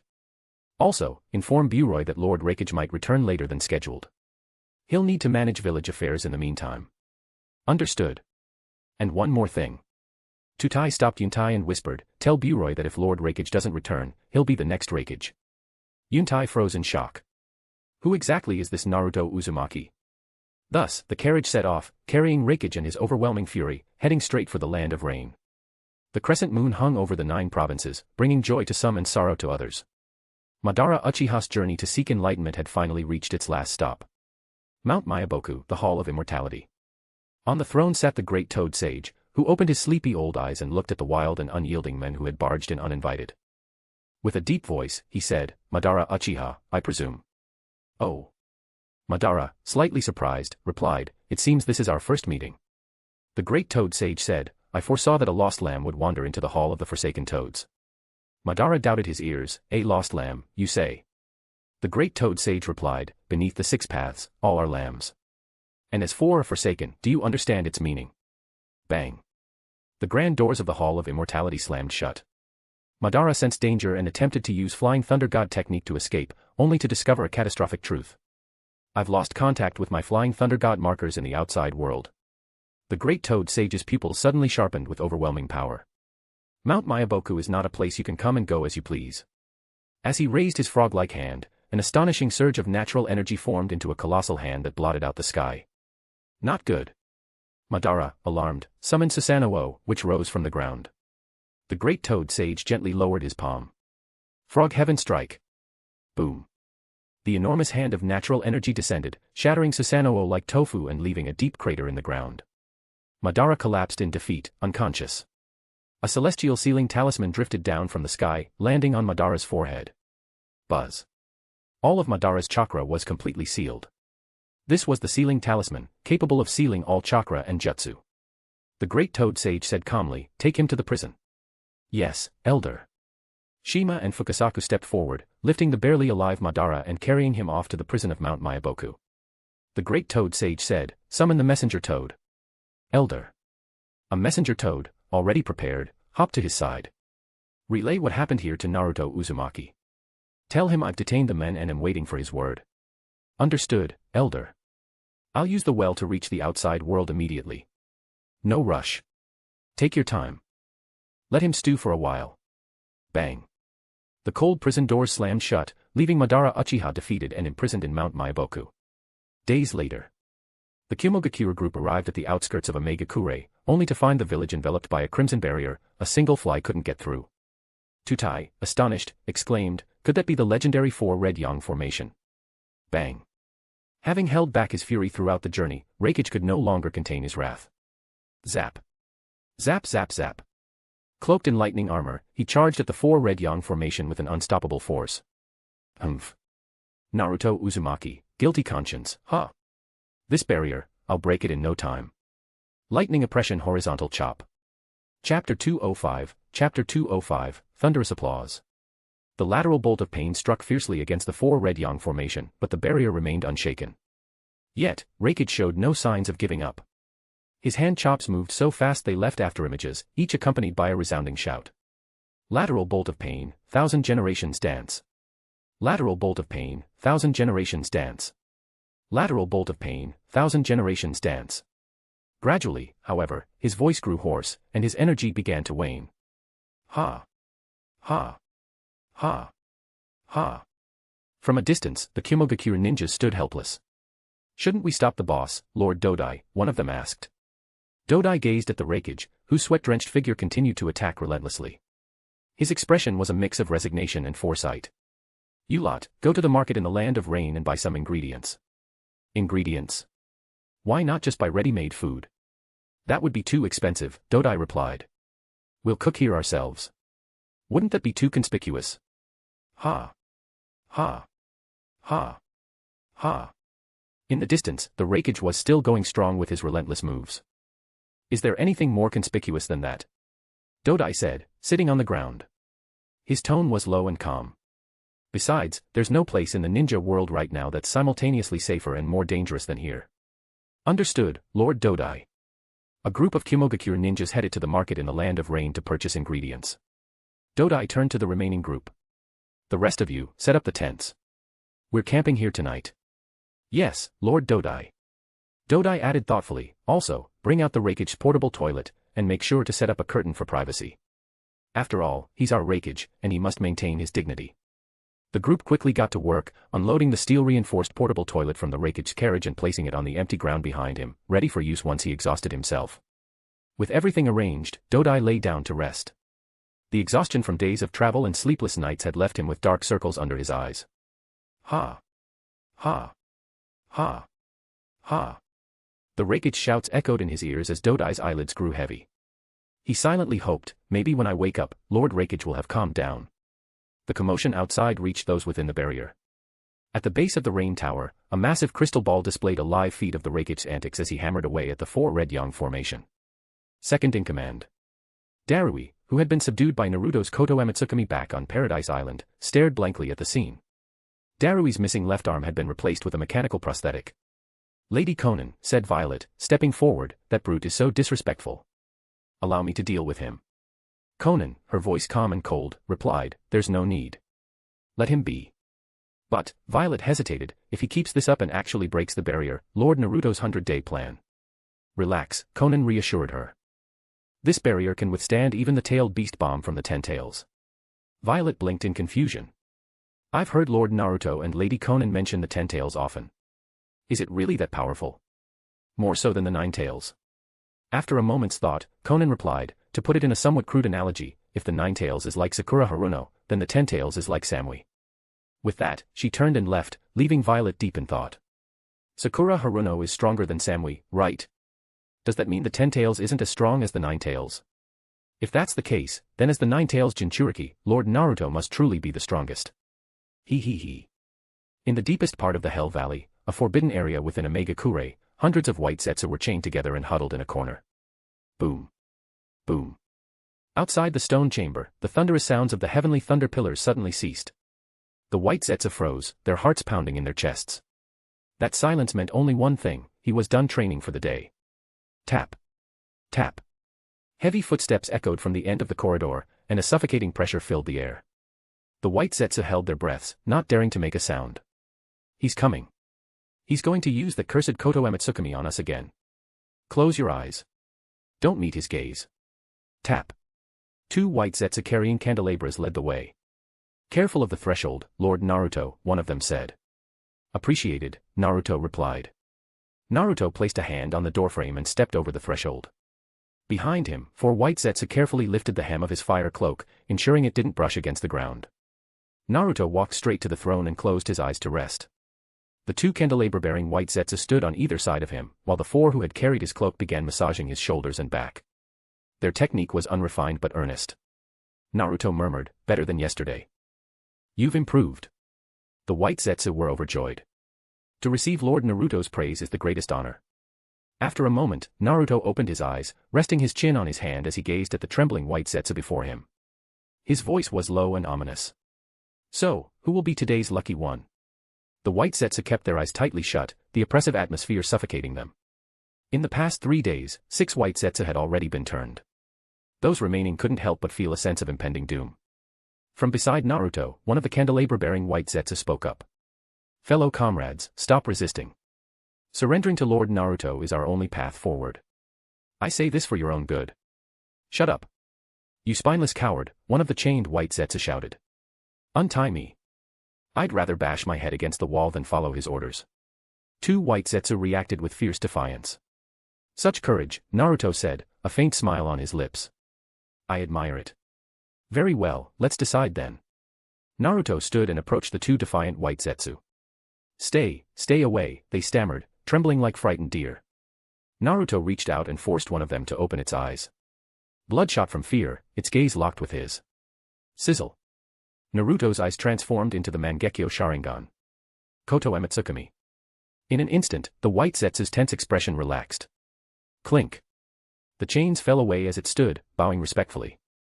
Lord Naruto, thank you for waiting. Naruto nodded faintly and turned to the second white Zetsu.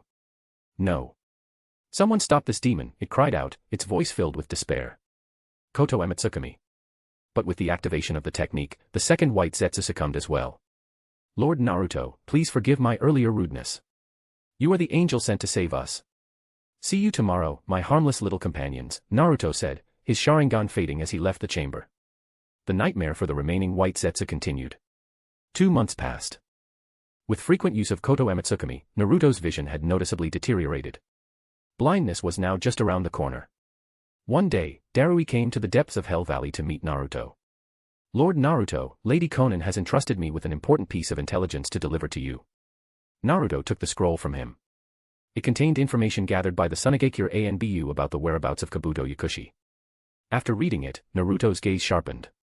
It's time to acquire Shirsue's left eye. Chapter 206, The Last Senju. In the northern border of the Land of Water, there lay an ordinary village where generations of its people lived off fishing. At dusk, by the riverbank overgrown with lush grass, a handsome young boy with short red hair sat fishing. Dressed in a raincoat and straw hat, he held a blade of grass between his teeth as he patiently waited. Despite his youth, he was an expert at fishing. Every morning, rain or shine, he would head to the riverbank to fish, working tirelessly until evening for years without fail. Plop. Ripples spread across the water, a fish had taken the bait. The boy pulled the rod, and with a splash, the fish leapt out of the water, tracing a graceful arc in the air before landing in his hands, still flapping vigorously. Hey, enough for a hearty dinner tonight. The boy smiled innocently and tossed the large carp into the basket behind him. He had a self-imposed rule: the first fish he caught each morning would be his breakfast, and the last fish he caught before evening would be his dinner. The fish he just caught would be his dinner, a portion large enough to satisfy him. As for the rest of the fish, he would hand them over to the village. No one forced him to do this, it was entirely voluntary. He loved the village that had nurtured him and wanted to contribute in his own small way. Lately, his basket had been filling up to the brim each day. The boy was delighted. He packed up his fishing gear and prepared to head home. But as he turned around, he saw two unfamiliar figures standing on the riverbank behind him. The two were dressed in black cloaks, their faces unfamiliar. Having grown up in the comfort of this peaceful village, the boy didn't think much of it. Assuming they were strangers looking to buy fish, he said, "Are you outsiders here to buy fish?" "Sorry, I only catch fish, I don't sell them. You can buy some at the village market." Little did he know, the two standing before him were none other than Kabuto Yakushi and Sasuke Uchiha, two of the most powerful figures in the ninja world. Kabuto Yakushi, his glasses reflecting the light, smiled faintly. "Patience pays off. After nearly 3 months of searching, we finally found you, Senju Kakusho, grandson of Senju Jishin." Indeed, Senju Jishin had passed away decades ago, and even Jishin's son had died young. The boy before them, Senju Kakusho, was Jishin's 14-year-old grandson. Kabuto adjusted his glasses, his smile deepening. "That red hair of yours, it seems you not only carry the bloodline of the Senju but also that of the Uzumaki clan. The powers of your great-grandfather and great-grandmother, Hashirama and Mito, manifest in you. There's no doubt, you are the reincarnation of Azura." Kakusho looked confused.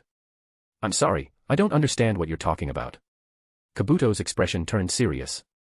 "From your father's generation onward, your family has lived in hiding, so much so that you know nothing of your own lineage." Kakusho replied, "I really don't know what you're talking about. Can you step aside? I need to go home." "Listen carefully," Kabuto declared coldly, "from now on, you have only one destiny, to belong to me, Kabuto Yakushi." Swish. With those words, Kabuto attacked. Bang. Bang. Bang.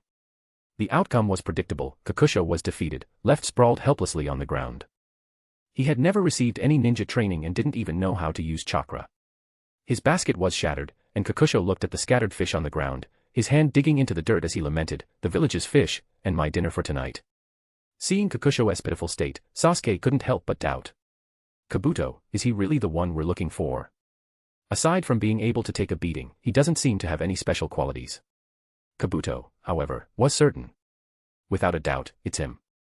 Sasuke-kun, follow my instructions and give him a taste of your power." Crackle. Sasuke activated Sage Mode from Ryuchi Cave, his horns protruding and serpents coiling around him. He formed hand seals. Sage Art, 5 Dragon Flame Bullets. Boom. Boom. Boom. Boom. Boom. Sasuke and 4 serpents unleashed 5 massive dragon-shaped fire pillars into the sky, scorching the atmosphere and creating rising air currents that formed rain clouds. The sky darkened instantly. Kakusho felt an ominous foreboding. Struggling to his feet, clutching his bleeding shoulder, he stared at the darkened sky. What are you doing?" Kabuto adjusted his glasses and said, "Kakusho, it's clear that you love your village dearly." Rumble. Natural thunderclouds gathered above, taking the shape of a wrathful Kirin. The scale of the Kirin depended on the intensity of the heated atmosphere, and Sasuke's Sage Fire release had created an unprecedentedly enormous one. Crackle. Lightning condensed in Sasuke's palm as he raised it high. Kabuto spoke dangerously, "Sasuke-kun will direct the lightning toward your village. If you watch helplessly as the things you cherish are destroyed before your eyes, what will you do, Kakusho?" Kakusho trembled, his voice shaking. "No, please don't." Kabuto's tone turned cold. "Sasuke-kun, do it." Swish. Sasuke's gaze hardened as he brought his hand down forcefully. Sage Art, Kirin. Boom. Boom. Boom. Boom. Boom. The blinding lightning storm filled the entire field of vision. Kakusho's pupils froze in that moment. Kabuto thought to himself, I had Sasuke's Kirin avoid the village, but from this distance, Kakusho shouldn't be able to tell. Now, what will he do? Kakusho lowered his head, his face hidden in shadow. Anger etched dark lines across his features.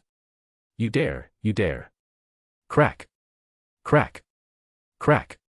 Golden adamantine sealing chains erupted from Kakusho's slender back, splitting into 21 chains that intertwined and clattered loudly.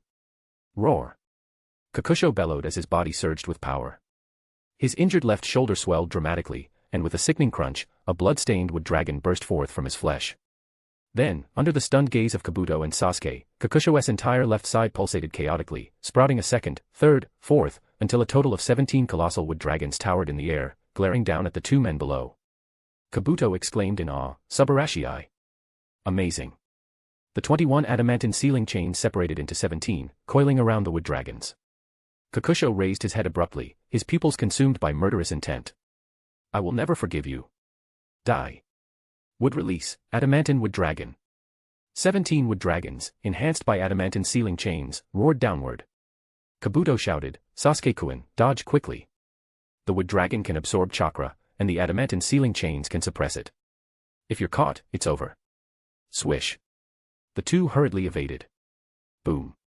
Boom. Boom. The riverbank collapsed, wind sweeping through the dust and debris. Amid the chaos, the wood dragons stood tall, their eyes glowing with golden light. Die. Amid the terrifying chakra storm, Kakusho charged furiously. So fast. Crackle. Kabuto's left eye transformed into a Mangekyo Sharingan. Earthen command. He shouted, "Stop." KRRRK. Kakusho's charge halted abruptly. Kabuto urged, "Sasuke-kun, use your ocular power to subdue him at once." Crackle. Sasuke's eyes locked onto Kakusho. Indra's arrow, majestic thunder. Boom. Boom. Boom. Thunder dragons crashed down, striking Kakusho's frail body. Crack. Crack. As Kakusho took damage, the adamantine wood dragons disintegrated. Thud. Kakusho, his body scorched black, collapsed weakly to the ground. Crackle. Sasuke's Sharingan receded. Phew. Kabuto exhaled deeply, marveling, "I didn't expect a single burst of potential to cause us so much trouble. Truly, the reincarnation of Azura is extraordinary." At that moment, Kabuto's white snake scouts sensed something in the distance. Kabuto's expression turned grim. The inevitable has come. "Sasuke-kun, take Kakusho and flee far away." Sasuke's gaze sharpened. Could it be? Kabuto replied solemnly, "Naruto is here." Sasuke's pupils contracted sharply. "Can you handle him alone?" Kabuto felt a warmth in his heart but explained the stakes. "Naruto is undoubtedly after me. There's no need to involve you. More importantly, Kakusho must remain unharmed. He is the reincarnation of Azura and the key to awakening your Rinnegan. Small sacrifices must be made for greater plans. Sasuke-kun, go now. Be careful, Kabuto." Though reluctant, Sasuke ultimately prioritized the mission. He carried the unconscious Kakusho on his shoulder and retreated. Kabuto adjusted his glasses and smiled faintly. "Sasuke-kun, hearing those words from you makes everything worthwhile." Golden light streaked through the sky, dropping a kunai. Thud. The kunai landed, and Naruto Uzumaki appeared via Flying Thunder God technique. Swish. Kabuto immediately retreated, activating Sage Mode. The corneas of his serpent eyes shielded his vision. Naruto slowly stood and greeted him with eerie calm. "Yo, Kabuto. We haven't seen each other since the Land of Fields. How have you been?" Kabuto replied casually, "Thanks for asking, everything's been fine. Even this left eye of Shisui Uchiha has been well preserved." Naruto smiled warmly, exuding a natural charm. "That's good to hear. Would you mind handing it over?"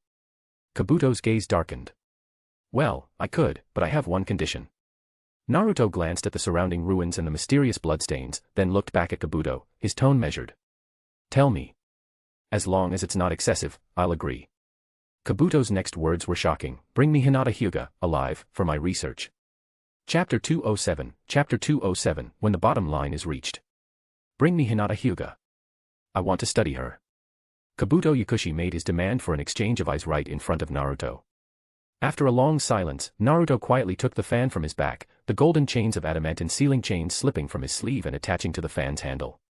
Holding it firmly in his hand, he smiled, his face radiating a deceptive kindness. "I didn't quite catch that. Could you say it again?" Seeing Naruto's stance, Kabuto felt a flicker of panic, but he adjusted his glasses and forced himself to remain calm. "You must have heard by now about that girl's recent display of power." As someone who also pursues the truth, I've developed a strong interest in the evolution of the Byakugan. As someone chosen by Lord Orochimaru, surely you can understand this insatiable curiosity. Naruto tilted his head slightly, his expression carrying a hint of mockery. If you're so interested, why don't you capture her yourself? Why ask me to do it? Kabuto spread his hands in a gesture of helplessness. If I had the ability, I wouldn't be asking for help. With the strength that girl has shown, who in the current ninja world could subdue her? None other than you, Naruto-kun. At this, Kabuto's tone turned more suggestive. Besides, I believe that if you were the one to approach her, there'd be no need for force. That girl would come willingly. After all, during the Pain invasion of Konoha, her defense of you was known to everyone. Naruto's voice turned cold. So, you're planning to use her feelings for me to lure her into your grasp, right? Kabuto quickly clarified, no, it's not deception. I never intended to harm her. I simply want to unlock the secrets of the Byakugan, nothing more. It's not a bad thing for her either, is it? It could help her better control her power. Naruto's expression remained unreadable. That does sound reasonable. But I want to add a condition. Kabuto's eyes lit up. Name it. Naruto grinned, his smile sharp as a blade. You'll need to donate your corneas first, and then undergo my Koto Amatsukami. Kabuto's heart sank instantly. Naruto-kun, you must be joking. Naruto's voice turned icy. To me, what you're asking for is just as absurd. Kabuto sighed, his disappointment evident. It seems we have no grounds for negotiation. Naruto's tone grew dangerous. Exactly. From the moment you set your sights on Hinata, I had no intention of negotiating. Listening to your excuses was merely to decide how I should deal with you. Kabuto asked cautiously, and have you decided? Yes. Take this. Crackle. Purple lightning erupted from Naruto's hand, coating the fan as he hurled it forward with force. Clang. Clang. Clang. The chains extended, lengthening as the fan shot through the air. Kabuto, having anticipated an attack, quickly retreated. Slash. The chains reached their limit, and the fan halted midair. Kabuto muttered to himself, so, that's the maximum range of this technique. Naive. Naruto's faint smile deepened as his right hand formed a seal. Secret technique, shadow transmission. Whoosh. The shadow of the fan on the ground suddenly stretched, merging with Kabuto's shadow. His body froze instantly. Kabuto's face twisted in shock. It can do that. Swish. Naruto teleported from the fan's flying thunder god mark, lightning crackling around him as he stepped onto the fan's surface and shot toward Kabuto. But Kabuto, a master of Sage Mode, had exceptional sensory abilities. Sensing imminent danger, he activated the white snake extending from his abdomen, which opened its mouth wide and spat out a brand new version of himself.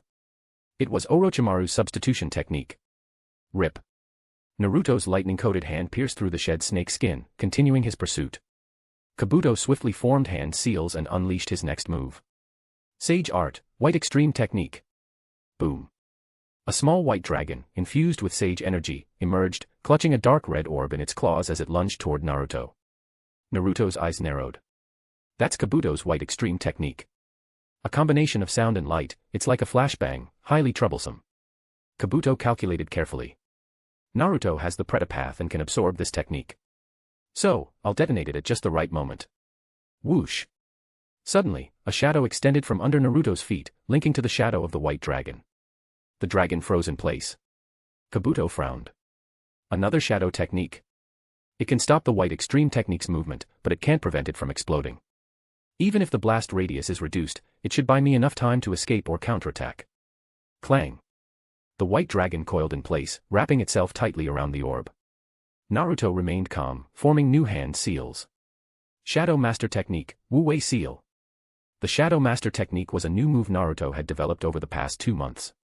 By connecting to shadows, it allowed him to extend the range of certain techniques, enabling him to cast jutsu remotely through a shadow medium. As for the Wu Wei Seal, it was a secret sealing technique passed down by Elder Ebizo of Sunagakure, capable of sealing the delayed effects of a technique. Naruto had used it many times before, but this was the first time he combined it with the Shadow Master Technique in combat. Whoosh. The white dragon, poised to explode, was forcibly silenced, freezing in a chaotic state at the brink of detonation. Kabuto's face turned pale. He sealed it. Did he manipulate the White Extreme Technique through the shadow somehow? Naruto approached unhurriedly. As he passed by, he extended his left hand, activating the Pretapath of the Rinnegan to absorb the White Extreme Technique completely. Damn it. Naruto's mastery over jutsu has improved again. The white extreme technique was one of the few moves that could affect a ninja of his caliber, and he just neutralized it like that. Sage art, inorganic reincarnation. Crack. Crack. Crack. The ground beneath Naruto's feet and the stone walls on either side seemed to come alive, transforming into countless sharp spikes that lunged at him. Inorganic reincarnation, huh? Manipulating lifeless objects. Then this move is perfect for you. Clap. Naruto brought his hands together. Wood release, advent of a world of flowering trees. Boom. Massive trees erupted from the ground, spreading rapidly and overwhelming the battlefield. The stone spikes controlled by Kabuto were all blocked by the advancing forest. Boom. Boom. Boom. The intertwining tree trunks rolled across the terrain, closing in on Kabuto's position. Kabuto, seeing no way to resist, ceased his efforts and watched as the forest engulfed him, crushing him beneath its weight. Naruto lowered his hands from the seal, surveying the forested battlefield. He murmured, Kabuto probably won't die from this. Let's see where he'll emerge from. Drip, drip, drip. Streams of water seeped through the gaps in the trees, pooling together to form a humanoid figure. It was the hydrification technique of the Otsutsuki clan, capable of nullifying most physical and ninjutsu attacks. Standing atop the forest, Naruto looked down at Kabuto. Kabuto, I've already shown mercy. You're a smart man, you should know the difference between losing an eye and losing your life. I won't give up either my eyes or my life. Kabuto replied coldly, raising his hands in a seal. Summoning jutsu, impure world reincarnation. Boom. A coffin rose from the ground with a thunderous impact. Because I still have my trump card, kept hidden until now. Bang. As the coffin lid fell, Naruto's usually calm eyes widened in shock. Bushy brow sensei. Chapter 208, Chapter 208, The Beast Returns. From the depths of Rinne Tensei, Might Guy emerged, still clad in his iconic green jumpsuit paired with the standard Konoha ninja uniform. Like all other Rinne Tensei resurrected beings, his body was riddled with cracks. Yet, there was one glaring anomaly: he had no eyes. His eye sockets were pitch black, hollow, and void of sight. This was a deliberate modification by Kabuto Yakushi, designed to counter Naruto's Koto Amatsukami. Rustle, rustle. Kabuto inserted a kunai inscribed with a talisman into the back of Guy's head, speaking with a sinister smile, Guy, your mission is to protect me while attacking Naruto. Buzz. Might Guy was activated. Swish. His arms crossed, his thick black hair swaying in the air. The seventh gate, Gate of Shock, open. Boom. Blue steam erupted skyward. Kabuto grinned, under Rinne Tensei, chakra and stamina are inexhaustible. Therefore, the Gate of Shock, just before the Gate of Death, can remain open indefinitely. Naruto, recovering from the shock of seeing Might Guy again, spoke with a meaningful tone, I never expected you to have Sensei Bushy Brow's life essence in your possession and keep it hidden for so long. You've deprived him of his eyes to guard against my Koto Amatsukami. It's a clever move, but without vision, how do you expect him to lock onto his target? Kabuto adjusted his glasses, smirking, has such critical information, I wouldn't be foolish enough to reveal it to the enemy. Naruto, calm and collected, replied, you don't have to say it, I can pretty much guess. You seem to possess the technology to modify the bodies of Rinne Tensei resurrected beings. You did it with Madara, and now you've done something similar with Guy. Let me think. You like snakes, don't you? Snakes can sense heat sources to identify their prey, a form of physical perception. I bet you've integrated something similar into Guy's modifications, haven't you? Kabuto's expression darkened upon hearing this. Naruto chuckled, looks like I hit the mark. Kabuto retorted coldly, even if you figured that out, it won't change anything. Swish. Rinne Tensei Might Guy formed hand seals and launched his attack. Daytime Tiger. Boom. The air compressed into a ferocious tiger, tearing through the forest as it surged toward Naruto. Naruto remained unperturbed. Daytime Tiger is an air cannon created by taijutsu, not a chakra projectile. It can't be absorbed by Preta Path. However, dodging it is a piece of cake. Swish. Naruto vanished using Flying Thunder God, leaving the roaring Daytime Tiger to strike nothing but empty space. Kabuto, unsurprised, sneered, using Flying Thunder God to move freely, huh? I've already used Sage Mode Perception to confirm that he hasn't left any Flying Thunder God kunai on the battlefield. The only medium for his teleportation is the mark left on the Uchiha fan in the rear. He's bound to return there. Daytime Tiger. After predicting Naruto's movement, Rinne Tensei Might Guy unleashed another Daytime Tiger, targeting the rear where the Uchiha fan was located. Whoosh. As Naruto teleported back, the second Daytime Tiger roared toward him.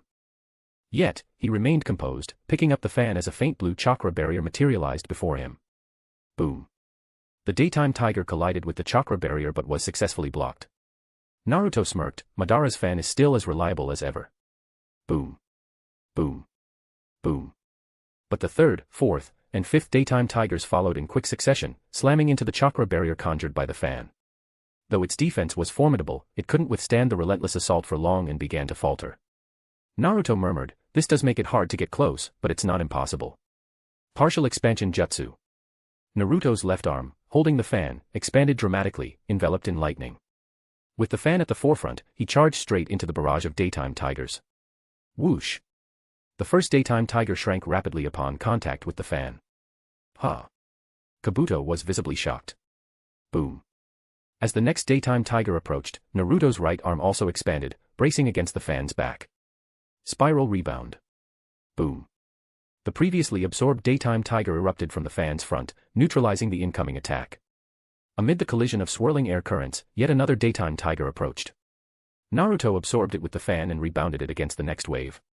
Repeating the process, absorbing and countering, Naruto advanced and scathed through the torrent of daytime tigers, steadily closing in on Kabuto's position. Kabuto's expression grew grim, damn it. That truly is Madara's most cherished weapon, its power is extraordinary. At this rate, even the infinite seventh gate is meaningless against Naruto. Boom. Boom. Boom. After several more daytime tigers, Edo Tensei Guy ceased his attacks, suddenly tearing off his shirt to reveal his torso. Swish. Naruto halted, his gaze fixed on Guy's body, his eyes flashing with intrigue. This. Guy's chest bore an irregular protrusion, with veins extending from it to cover his entire body. Kabuto adjusted his glasses, speaking solemnly, ever since witnessing Might Guy's explosive power under the Gate of Death, I've been obsessed with that unparalleled strength. The Gate of Death differs from the previous 7 gates, it burns blood to convert it into chakra. Under Edo Tensei, the body lacks blood, making the Gate of Death unusable. To overcome this, I spared no effort to cultivate Guy's red blood cells, creating an artificial heart for him, and even reconstructing his blood vessels. This allows him to unleash that unparalleled power even in his Edo Tensei form. Tap. Might Guy raised his thumb and pressed it firmly against his chest. Kabuto declared with fervor, Naruto, you're strong now, but can you withstand the baptism of this power? The 8th gate, Gate of Death, open. Rumble, rumble, rumble. Crimson steam erupted from Might Guy's chakra points, dyeing his hair and eyebrows blood red, like flames blazing fiercely. Naruto clenched his fists, his expression shifting to one of profound seriousness, this is no joke. But then, his gaze grew sharp, however, the heart is merely a blood pump, not a blood producer. Organs like the liver, bone marrow, spleen, and lymph nodes are responsible for blood production. This Edo Tensei version of Sensei Bushy Brows lacks all of these. What does that imply? Naruto pinpointed the flaw, Sensei Bushy Brows' blood was pre-injected by you, Kabuto. It exists independently within his Edo Tensei body and cannot regenerate. Once this blood is burned out, the 8th gate will come to an end. To activate it again, fresh blood must be supplied. Am I right, Kabuto? Kabuto sighed, you truly are brilliant, seeing through this in an instant. Well, if you use Flying Thunder God to evade immediately, even this Gate of Death Might Guy won't be able to touch you. Naruto, clear-eyed, responded, but while I'm evading, you'll use that time to escape, won't you? Kabuto adjusted his glasses, smiling faintly, wouldn't that be the best outcome? At least both sides can walk away intact.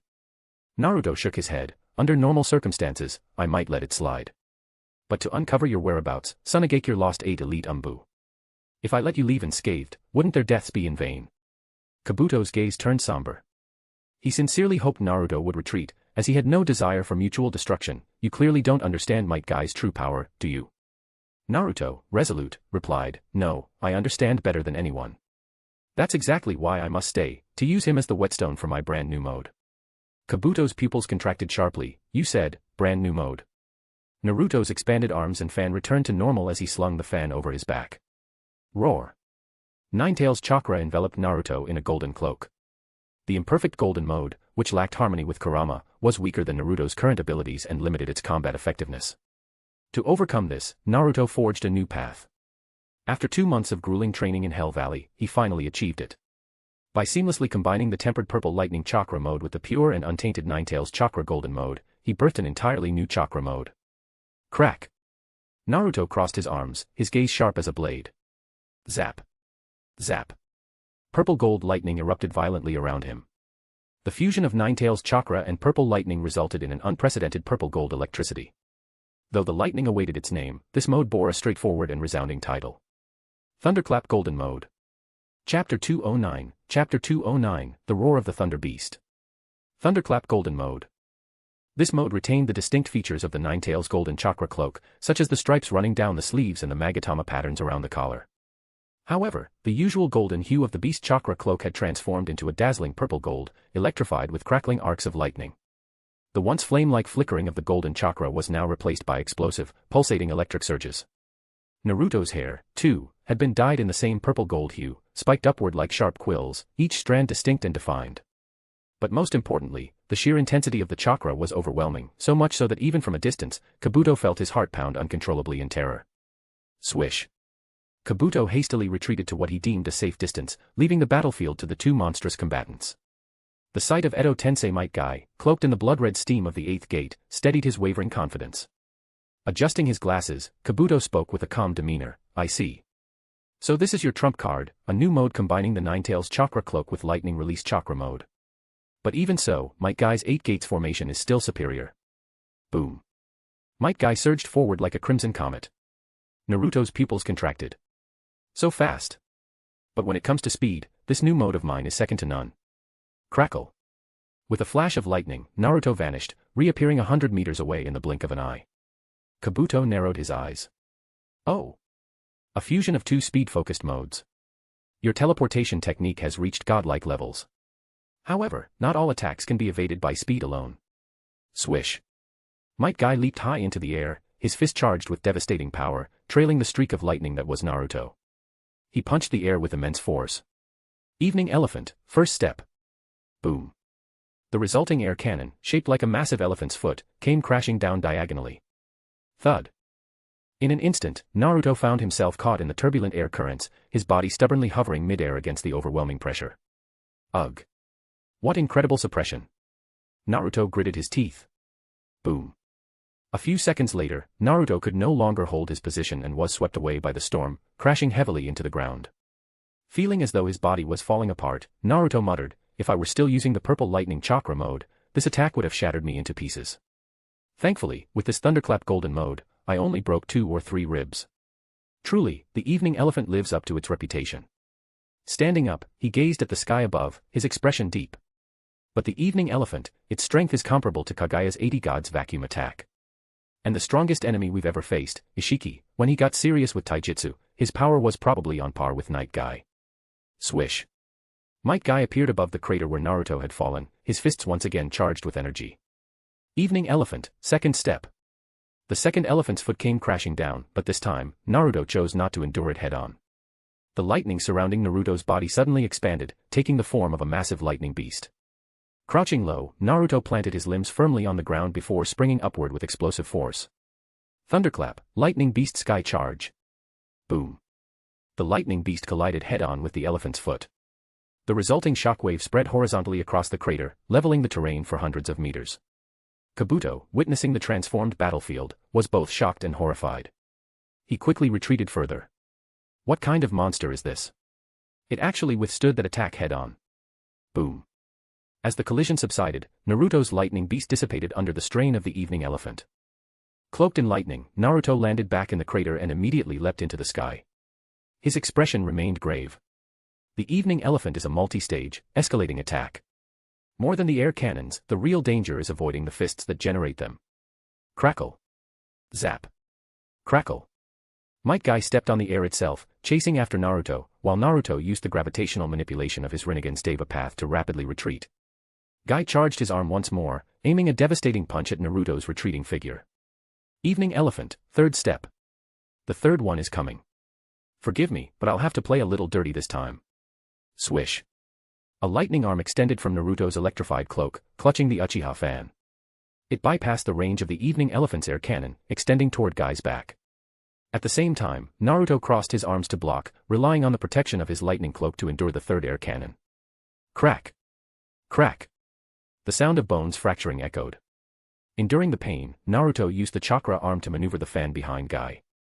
Flying Thunder God. Whoosh. Naruto teleported to the sky behind Guy.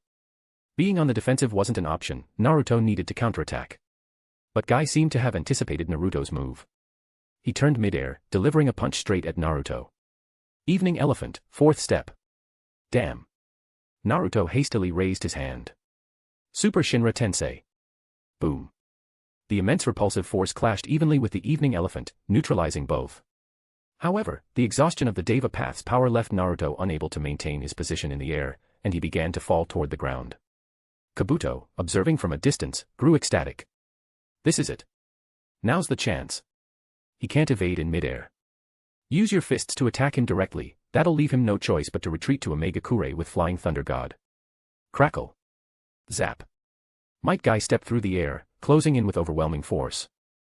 His fist, charged to the limit, aimed directly at Naruto's face. Swish. At the last moment, Naruto raised the Uchiha fan above his head, bracing it with his hand. Evening Elephant, 5th step. Thud. The punch struck the fan directly. Naruto grimaced. It's beyond the fan's limit to rebound this one, huh? Crack. The fan shattered into pieces. But Naruto's expression hardened with resolve. Clenching his left fist, the lightning surrounding it condensed into a purple gold ring that coiled around his wrist. Thunderclap, thunderstorm coil, fist. Boom. Fist met fist in a direct clash. At point-blank range, the Evening Elephant's air cannon erupted, crushing against Naruto's body. Crack. Crack. Bones fractured under the immense pressure. But as the lightning ring on Naruto's wrist shattered, wave after wave of thunderous energy erupted, gradually offsetting the air cannon's force. In the end, Naruto was still overpowered. Boom. He was sent flying backward. Crack. Crack. But in that instant, golden chains shot out from Naruto's back, binding Might Guy tightly. Now. Human path, soul-dragging chains. The chains pulled, and part of Guy's soul was forcibly extracted from his Edo Tensei body. Whoosh. But at that moment, a white dragon claw gripping a dark pearl came roaring toward Naruto. It was Kabuto, risking everything for a surprise attack. That's my ultimate trump card, how could I let you in so easily? Sage Art, White Extreme Attack. Boom.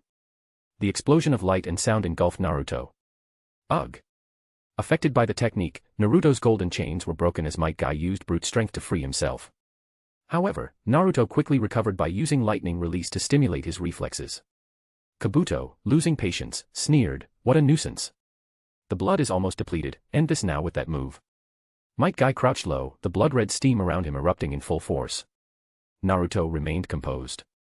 That stance. It's Night Guy. That's one attack I absolutely can't take head-on.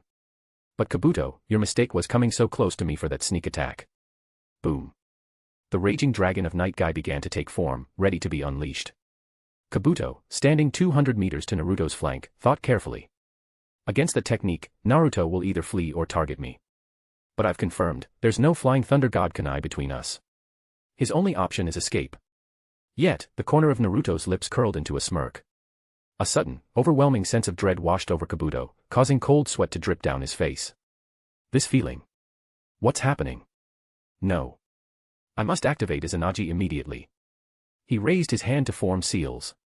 Note, non-Uchiha or top-tier Uzumaki bloodlines require seals to activate Izanagi after implanting Sharingan. Thunderclap, Electric Soul Flash. Slash. Naruto vanished from his original position. In the next instant, his clawed hand tore through Kabuto's left eye. Holding the bloodied eyeball, Naruto spoke coldly, Kabuto, do you truly understand how fast this mode is? And stop messing with Hinata. Focus on raising Sasuke instead. As he passed by, Naruto delivered a devastating roundhouse kick to Kabuto's back. Boom.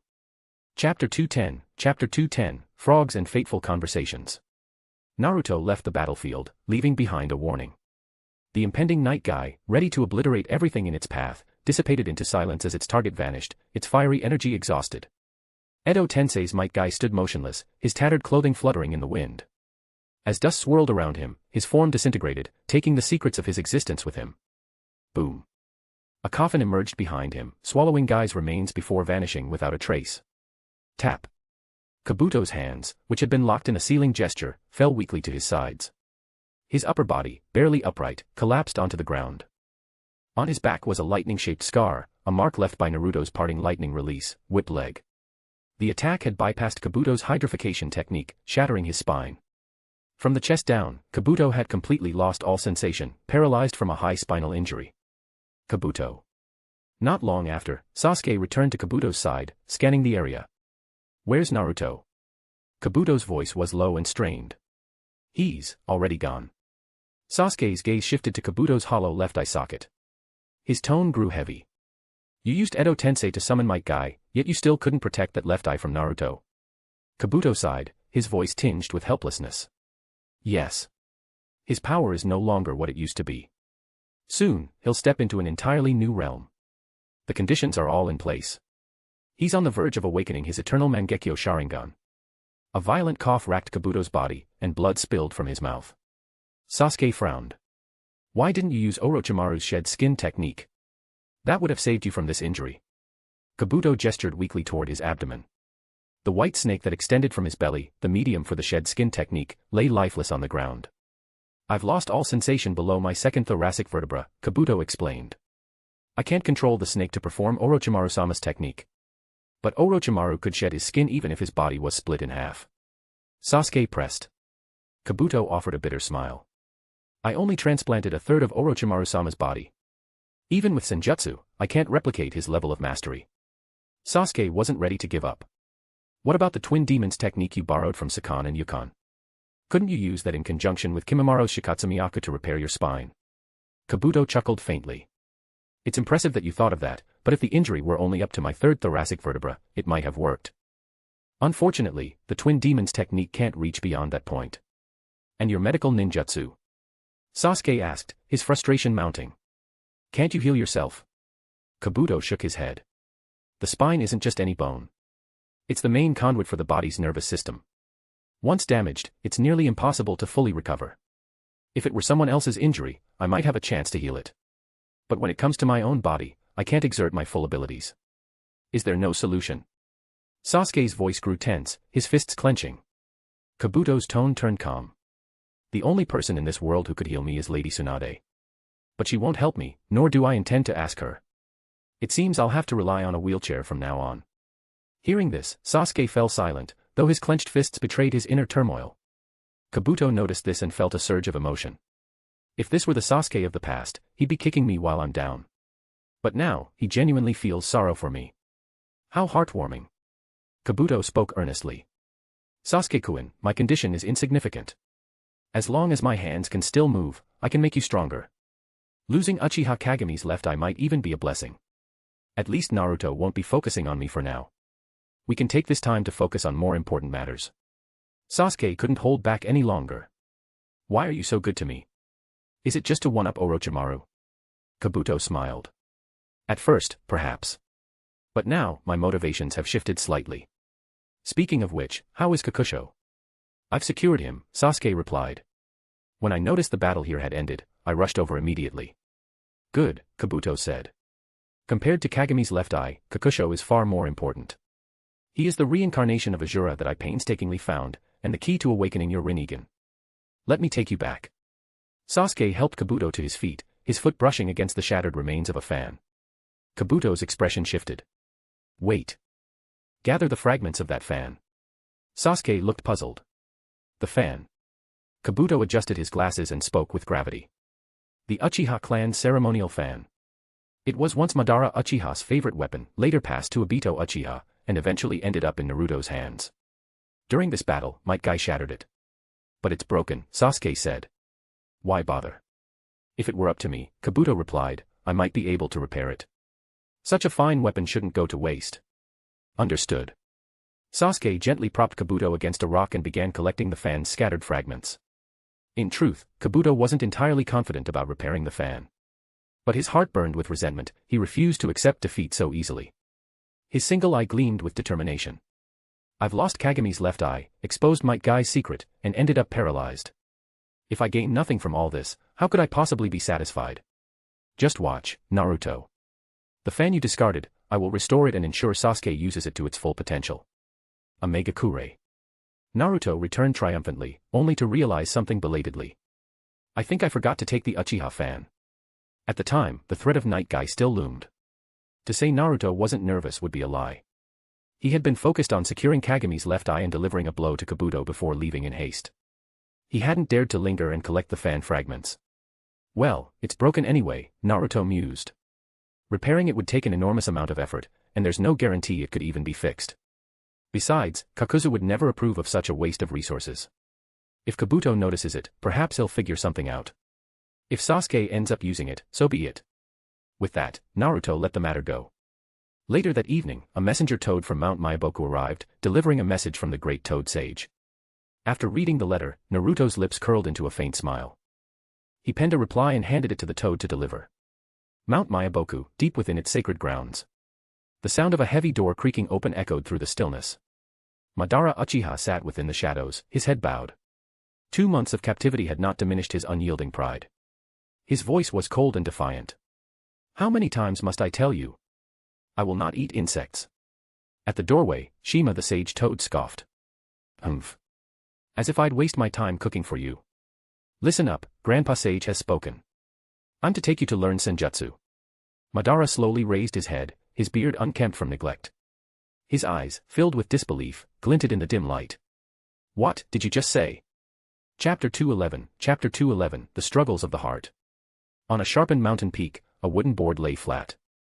Upon it, Madara Uchiha sat cross-legged in deep meditation.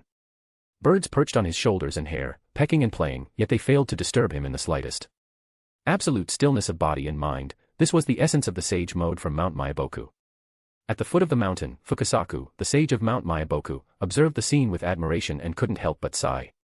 What a rare genius. To grasp the essentials in such a short time is truly extraordinary. Is this really the time to be impressed? Shima, the other sage, expressed her unease. Teaching sage mode to someone this dangerous, who knows what he'll use it for? Fukasaku replied calmly, I believe the great toad sage must have his reasons. Otherwise, he wouldn't have allowed him to stay. Having already mastered 2 other sage modes, Madara was no stranger to natural energy. Whoosh! The moment Madara's body and mind achieved absolute stillness, natural energy surged toward him. On the face of Hashirama Senju, which was embedded in his chest, an orange eyeshadow began to appear. This was the sign of Mount Myaboku's sage mode activating. Madara opened his tightly shut right eye and murmured, so this is Mount Myaboku's harmonization sage mode. Its control over external natural energy surpasses the other 2 sage modes. That old toad's ability to attack by manipulating external natural energy. Swish. Madara raised his hand, and the natural energy condensed into an invisible fist, smashing the peak of a nearby mountain into pieces. Madara shook his head, dissatisfied. No, the power is far too weak. Fukasaku's frog eyes gleamed with astonishment. Oh. Did he just figure out the frog kata on his own? Shima raised her frog-like hands in frustration. Hey. Could you aim somewhere else? Do you know how much effort it takes to carve these mountains into pencil shapes? Amid the croaking of frogs below, Madara glanced at the face of Hashirama on his chest and muttered to himself, humph, such noisy frogs. Should I get rid of them? What do you think, Hashirama? Of course, the face of Hashirama did not respond. But Madara answered himself, you say to spare them. Very well, I'll humor you. Swish. Madara leaped down from the wooden board, landing gracefully before the 2 sages. Crash. Crack. The wooden board lost its balance and fell to the ground, shattering into pieces. Fukasaku asked, are you leaving already? You haven't fully mastered it yet, have you? Madara replied indifferently, I've already grasped the essentials of all 3 sage modes. As for merging them into a unified sage mode, I don't necessarily need to stay here to achieve that. I'm just here to say goodbye. Shima, displeased, retorted, what kind of attitude is that? We've shown you hospitality, and you're leaving without even thanking the great toad sage. Madara, unfazed, replied, you confined me for 2 months and then taught me sage mode. Isn't this the so-called carrot and stick approach to control people? Let me be clear, these tricks might work on others, but I, Madara Uchiha, won't fall for them. Go tell that old toad, I won't hate him, but I won't thank him either. That's all. Shima, fuming, exclaimed, you. Whoosh. At that moment, the natural energy above Mount Myaboku began to churn, manipulating the clouds to form the face of an old and weathered toad. The voice of the great toad sage resonated like a mighty bell, echoing across the landscape, Madara Uchiha, do you not wish to know the truth about the sage of 6 paths, Hagoromo, and Kagaya Otsutsuki? Fukasaku, Shima, and the many large toads of Mount Myaboku all grew solemn. It's the great toad sage's heaven and earth manifestation. Madara looked up at the sky and asked, what do you want to say? The manifestation spoke, come to the Hall of Longevity. Only today will I reveal to you everything you wish to know. Crack. Madara clenched his fist. Before coming to Mount Myaboku, he had already noticed Black Zetsu's peculiar attitude toward the Great Toad Sage. Thus, beyond learning Sage Mode, he had also intended to probe for information. However, the fleeting glimpse he caught in the Hall of Longevity had completely disrupted his plans. And now, just as he was about to leave, the Great Toad Sage had brought up the very matter weighing on his mind. Could that old toad truly possess the power of foresight? Madara's heart wavered, but his suspicion grew. Why now? Why not earlier or later? The timing was too deliberate. Humph, a ploy to lure me in. The intention is too obvious. I, Madara Uchiha, will not let anyone lead me by the nose again. With that thought, Madara looked up and declared, I don't know what game you're playing, but I have no interest in the dead. The manifestation spoke again, do you not wish to know who it was that requested I teach you Sage Mode? Snap. Madara's eyes narrowed sharply. What did you say? The manifestation continued with a meaningful tone, carrot and stick. A ploy to lure you in. Humph, do you truly believe I would use such petty tricks on you? When Hagoromo sought my guidance in Sage Mode, even Indra had not yet been born. No more words. The door to the Hall of Longevity will remain open for half an hour, and no longer. Boom. With those words, the manifestation dissipated, leaving the sky over Mount Myaboku serene once more, clouds drifting lazily. Madara clenched his fists, his mind torn with indecision.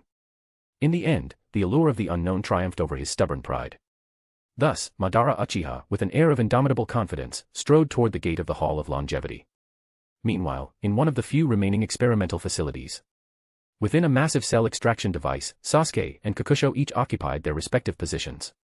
Tubes connected to their bodies pulsed rhythmically, synchronized with their heartbeats.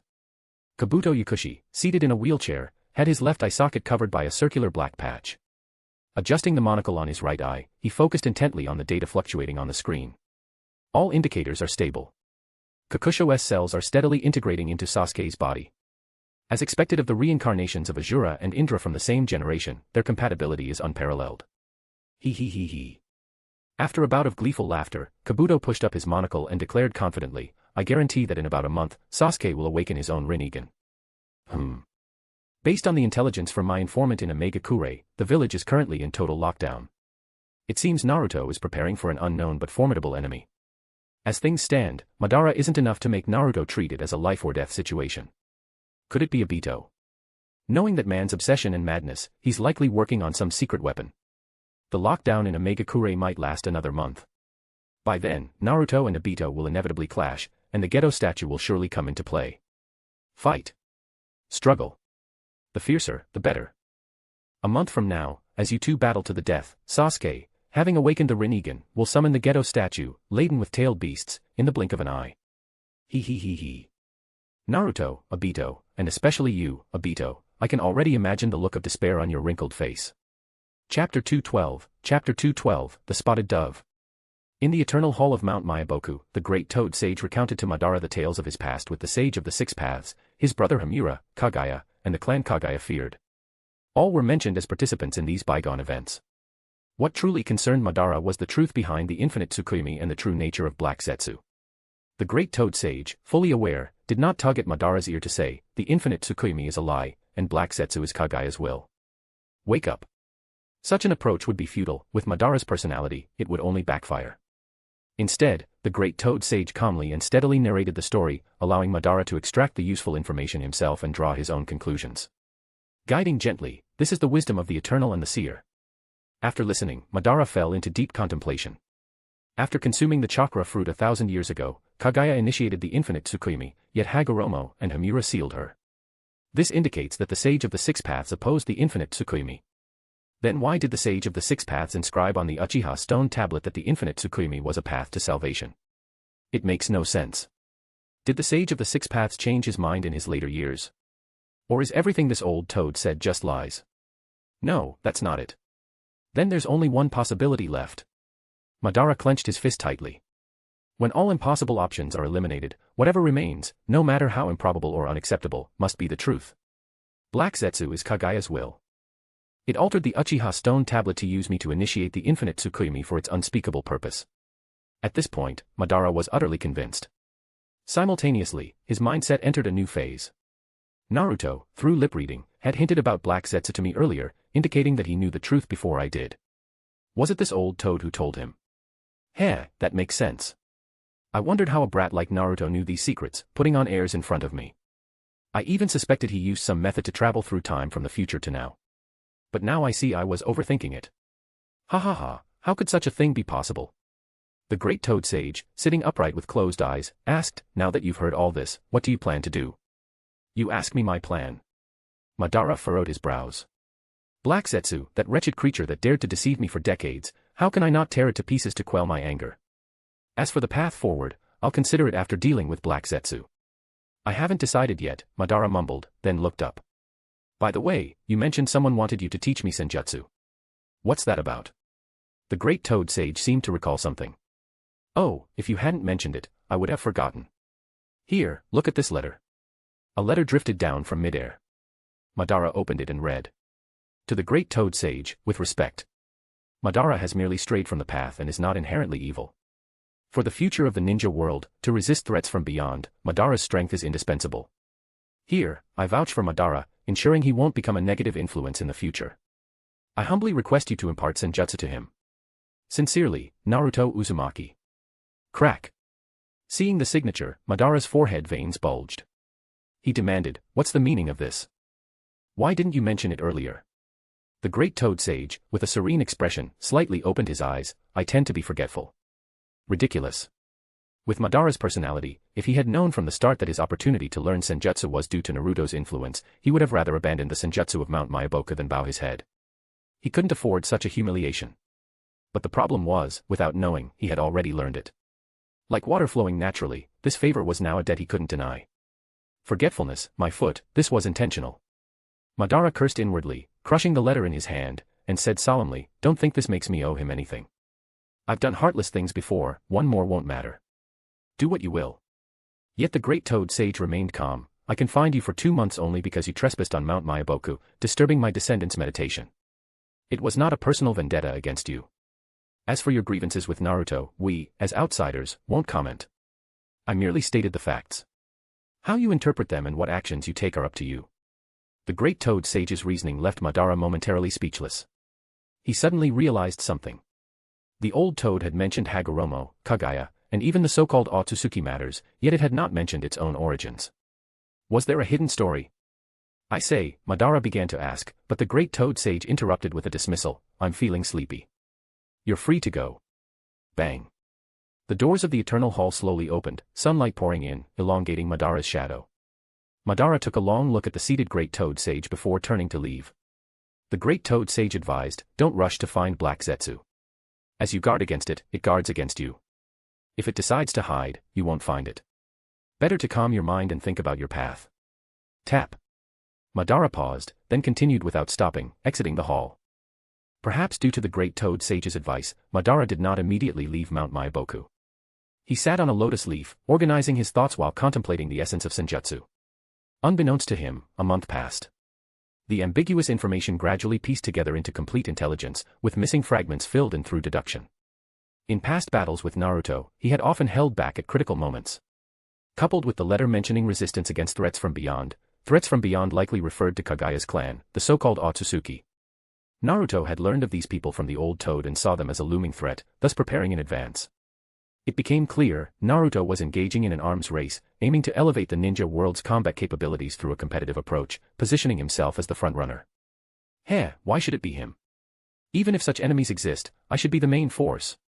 Naruto, using my Rinnegan to defeat me, such a defeat I, Madara Uchiha, cannot accept. If only I could use Limbo, the current Naruto wouldn't stand a chance. Crackle, crackle. On Madara's chest, Hashirama's face manifested the unique visage of senjutsu. Thus, Naruto Uzumaki, I, Madara Uchiha, will not acknowledge the current you. I must reclaim my eyes, and then I will be the one to lead. This time, I will leave everyone far behind. This is my path, Madara Uchiha's path. Chapter 213, A Gentleman's Pursuit. For nearly 3 months now, Naruto's wood clone, disguised as Tsunade, had been acting as the interim Hokage in Konoha. As evening descended, the busy day drew to a close. The clone sat in the Hokage's office, propping its chin on one hand while gazing absent-mindedly at the sunset outside the window, lost in thought. Learning senjutsu shouldn't take this long. Granny Tsunade, why aren't you back yet? A wood clone had the advantage of adjustable chakra distribution compared to a standard shadow clone, which splits chakra equally. This particular clone carried only 1/10 of Naruto's total chakra reserve. Normally, this division of chakra wouldn't pose a problem. However, the time limit on the Omega Kurei lockdown was nearing its end, signaling the approach of Naruto's final showdown with Obito. This was becoming a serious concern. If Granny Tsunade isn't back by then, Naruto thought, I'll have no choice but to reveal the truth to Shizune and leave her to manage the situation here. Shizune was tidying up the desk nearby. Naruto glanced at her back and couldn't help but worry. If she finds out it was me attending the Kunoichi hot spring gatherings, will she kill me? But then, a mischievous thought crossed his mind. Well, if death is inevitable, I might as well die with no regrets. Shizune. Yes, Lady Tsunade. Naruto turned his chair around, propping his chin on his hands with a serious expression. It's been a while. How about we go to the hot springs tonight? Tap. Shizune paused in her movements. Naruto tilted his head. What's wrong? Still facing away from him, Shizune tucked a strand of hair behind her ear and replied in a neutral tone, Oh, nothing. It's just rare for you to suggest going to the hot springs together. Then, she turned around, her expression unreadable. But tonight's not possible. Kurenai is about to give birth, and I'll be assisting with the delivery. Bang. Naruto slammed his hands on the desk and stood up abruptly. What? The baby is coming. This is huge news. Shizune's tone turned oddly suggestive. Actually, Asuma, who's been reanimated with Edo Tensei, specifically requested that you assist Kurenai with the delivery. But I figured such a task shouldn't trouble the Hokage, so I took it upon myself. Since you seem so enthusiastic, why not step in and help her yourself? Realizing his overreaction, Naruto quickly sat back down and took a sip of tea to calm himself. No need. Something as minor as delivering a baby is well within the capabilities of my trusted disciple. Shizune raised an eyebrow, her tone laced with subtle amusement. Oh. But you do want to go, don't you? Naruto choked on his tea, a sense of foreboding creeping over him. He quickly adjusted his demeanor, slipping back into his Tsunade persona. Shizune, enough with the sarcastic tone. Speak to your master with respect. My apologies, Lady Tsunade. That was inappropriate of me. Shizune resumed tidying the desk. Naruto's gaze flickered. Shizune, be honest. Are you upset with me because of your uncle? Shizune's voice remained calm. What are you talking about? My uncle was already deceased. The Edo Tensei merely allowed him to return to where he belonged. Why would I hold that against you? Her eyes glimmered as she changed the subject. Besides, I must admit something, though it feels wrong to say this about my uncle, I actually sided with Jiraiya-sama. Naruto's clone blinked. Eh? You're on Pervy Sage's side. Shizune smiled faintly. Yes. We all wanted to see Jiraiya-sama and Lady Tsunade together, don't you agree, Naruto? Ha ha ha. Who would have thought, we're kindred spirits? Naruto laughed heartily, only for his smile to freeze mid-laugh. Wait, what did I just say? Click. The sound of the door locking sent a chill down Naruto's spine. Shizune silently walked past him, drawing the curtains shut before turning to face him. You finally admitted it, Naruto. I. Naruto stammered, backing away. Shizune stepped closer, her tone calm but firm. That night by the lake, I thought I misheard. But after observing you closely, I confirmed my suspicions. Then I consulted Shikaku, and he told me everything. I. Naruto's clone found himself cornered, his back against the wall. He tried to explain, his voice filled with guilt. I didn't mean to hide it from you. That night, when you suddenly suggested going to the hot springs, I couldn't refuse. After that, I didn't dare say anything. Shizune, I admit I was wrong. Sigh. Shizune cut him off with a soft sigh. It's just a body. It's not that big of a deal. Huh. Naruto was stunned. Shizune lowered her gaze. Besides, my figure isn't anything special, though I can't say the same for others, can I? Naruto, feeling guilty, didn't know how to respond. Shizune leaned in closer, her expression unreadable. Naruto, I can keep this secret for you. But in return, you'll owe me a favor. Naruto hesitated. What kind of favor? Shizune tapped her lips with a finger. I haven't decided yet. When I do, you won't have the right to refuse. You're not planning anything excessive, are you? Naruto asked nervously. Shizune smirked. No matter how excessive it is, it won't be worse than you abducting someone in the middle of the night to force them to work. Naruto tried to defend himself. That was my main body, not this clone. And work refers to healing people, that's a doctor's duty. All right, Shizune waved dismissively. Just remember, you owe me. Naruto sighed in defeat. Fine. I get it. She figured it out long ago, and now I'm wrapped around her finger. How did I end up being played like this? Moments later, Naruto's composure returned. The sly fox within him, honed over a century of wisdom, was back. Shizen's voice broke the silence, her tone teasing. So, still want to go to the hot springs together? Under normal circumstances, the old Naruto would have blushed and stammered his way out of the situation. But this Naruto was no longer a bashful boy. Recognizing her jest, he decided to turn the tables. Poof. With a puff of smoke, the transformation jutsu dispelled, revealing Naruto's original form and voice. He leaned forward, a mischievous grin on his face. Sure, let's go. Just the two of us. No one else. Yeah. Shizen's face turned bright red. Why you? What are you saying out of the blue? I have work to do. Stop joking around and change back into Lady Tsunade before someone sees you. Flustered, Shizen practically fled the room. Bang. The door slammed shut behind her. Naruto, now back in Tsunade's form, leaned back in his chair with a smirk. In most situations, as long as you're not embarrassed, the one who ends up embarrassed is the other person. Shikatsu Forest, Slug Sage Pool. Tsunade emerged from the glowing waters, her body bare, her skin bathed in a soft, ethereal blue light. This state of mind, it's incredible. Her gaze was calm and piercing, sharper than ever before. The slug sage chuckled softly. To think you mastered it in just 3 months. It seems that when you set your mind to something, you truly achieve it. I was prepared to guide you for 3 or 5 years if necessary. Tsunade Senju had mastered the silent sage mode of Shikatsu Forest. Chapter 214, A New Dawn. With Tsunade's return, Naruto's shadow clone completed its mission. When the clone dispelled, what returned to the original body was not only chakra but also the memories and experiences accumulated over the past 3 months. Deep within the experimental facilities of Omega-Kure, Naruto gently touched the Ein seal that had appeared on his forehead. As he carefully sifted through the shadow clone's experiences, he couldn't help but sigh. Truly worth the journey. Naruto's eyes, unfocused and hollow, stared blankly into the distance. Orochimaru approached, holding a high-powered flashlight. He shone it directly into Naruto's left eye, close enough to test his reaction. Naruto's pupils, exposed to the intense light, failed to blink or react in the slightest. The same was true for his right eye. Orochimaru drew a conclusion with satisfaction. 0 light sensitivity. Complete blindness has been achieved. Naruto smirked. Shursue's eyes sure were durable.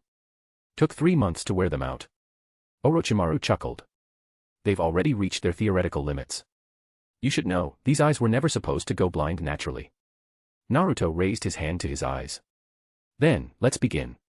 With a swift motion, he removed the now useless eyes from their sockets.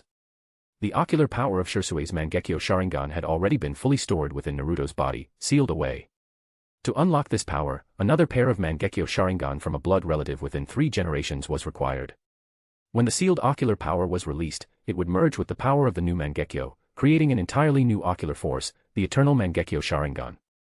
The eye transplantation itself was a trivial procedure. A few minutes later, Uchiha Kagami's eyes had been transplanted into Naruto. Now, Naruto's eyes were wrapped in bandages. The unlocking and merging of the ocular powers would take some time. According to Orochimaru's calculations, it would take 3 days for the process to complete. Naruto murmured, the food reserves in Omega-Kure should last about 3 more days. Just enough time.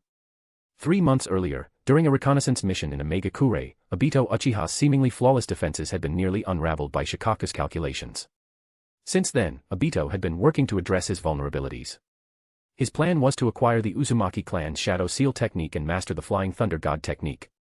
But plans rarely keep pace with change. After a month of searching through the Uzumaki clan's ruins, Obito finally unearthed the long-lost scroll of the Shadow Seal technique. It was only then that he learned of its origins and the reason it had been lost to history.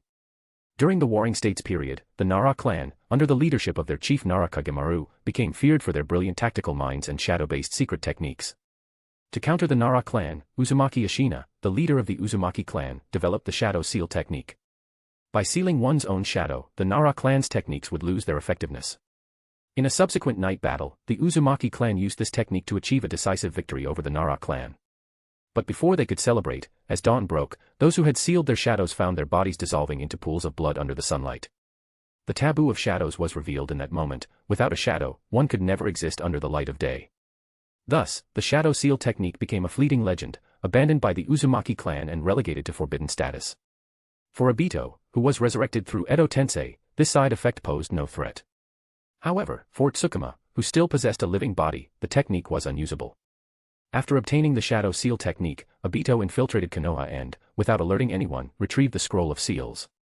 He had assumed that mastering the Flying Thunder God technique would be a simple matter once he had the scroll, but reality struck him hard. Minato-sensei's signature technique. I can't learn it. Obito had tried, he had tried everything, but he simply couldn't master it. In the end, he gave up and devoted himself entirely to studying the Shadow Seal technique. After nearly 2 months of effort, he finally mastered it. Ironically, during those 2 months, the Flying Thunder God technique, which Obito couldn't master, was successfully learned by Tsukima. Obito remarked, "Not the ideal outcome, but without a doubt, we've eliminated our final weakness." Tsukima replied, "It's all thanks to your intelligence gathering, Lord Obito." Toby chimed in, "Omega-Kure remains in total lockdown." Obito nodded. "Given the current situation, Omega-Kure won't hold out much longer. My ultimate battle with Naruto will take place in these final days." Toby asked, "How will you provoke the fight? Kidnap hostages like last time?" Obito shook his head. "There's no need for that. Naruto knows exactly what I'll do. The moment Omega-Kure's lockdown is lifted, he'll challenge me immediately to prevent further escalation." Toby hesitated. "Do you need me to join the fight?" Obito replied firmly, "No. This battle is between Naruto and me alone. Toby, you and the White Zetsu clones will focus on preventing any potential interference." Toby tilted his head. "Potential interference?" Obito's gaze darkened. "Madara's whereabouts remain unknown, and we've already parted ways after our last encounter. Kabuto is another unstable factor, and Sasuke's allegiance is ambiguous. Any of these could disrupt my duel with Naruto. That's where you come in, to ensure nothing interferes." "But Toby," Obito's tone shifted to one of unprecedented solemnity as he looked at Toby. "If you find yourself in a life-threatening situation during the upcoming battles, I want you to run. Do you understand?" For once, Toby fell silent. Obito pressed, "If you don't promise me, I won't be able to fight with my full focus." Finally, Toby responded with equal gravity. "I promise." The fusion of ocular powers progressed faster than expected. By the evening of the 3rd day, Naruto removed the bandages from his eyes. Though his eyes remained closed, a faint glow seeped through the slits. Sizzle. The moment Naruto opened his eyes, a storm of power erupted in the darkness. A brand new pattern emerged, a fusion of Shirsue's and Kagami's Mangekyo Sharingan. Naruto Uzumaki's eternal Mangekyo Sharingan had awakened. This moment had been in the making for half a year, every step meticulously planned. Everything had fallen into place. Orochimaru approached with a sly smile. "Naruto-kun, how does it feel to awaken your new eyes?" Naruto spoke with a calm yet profound confidence.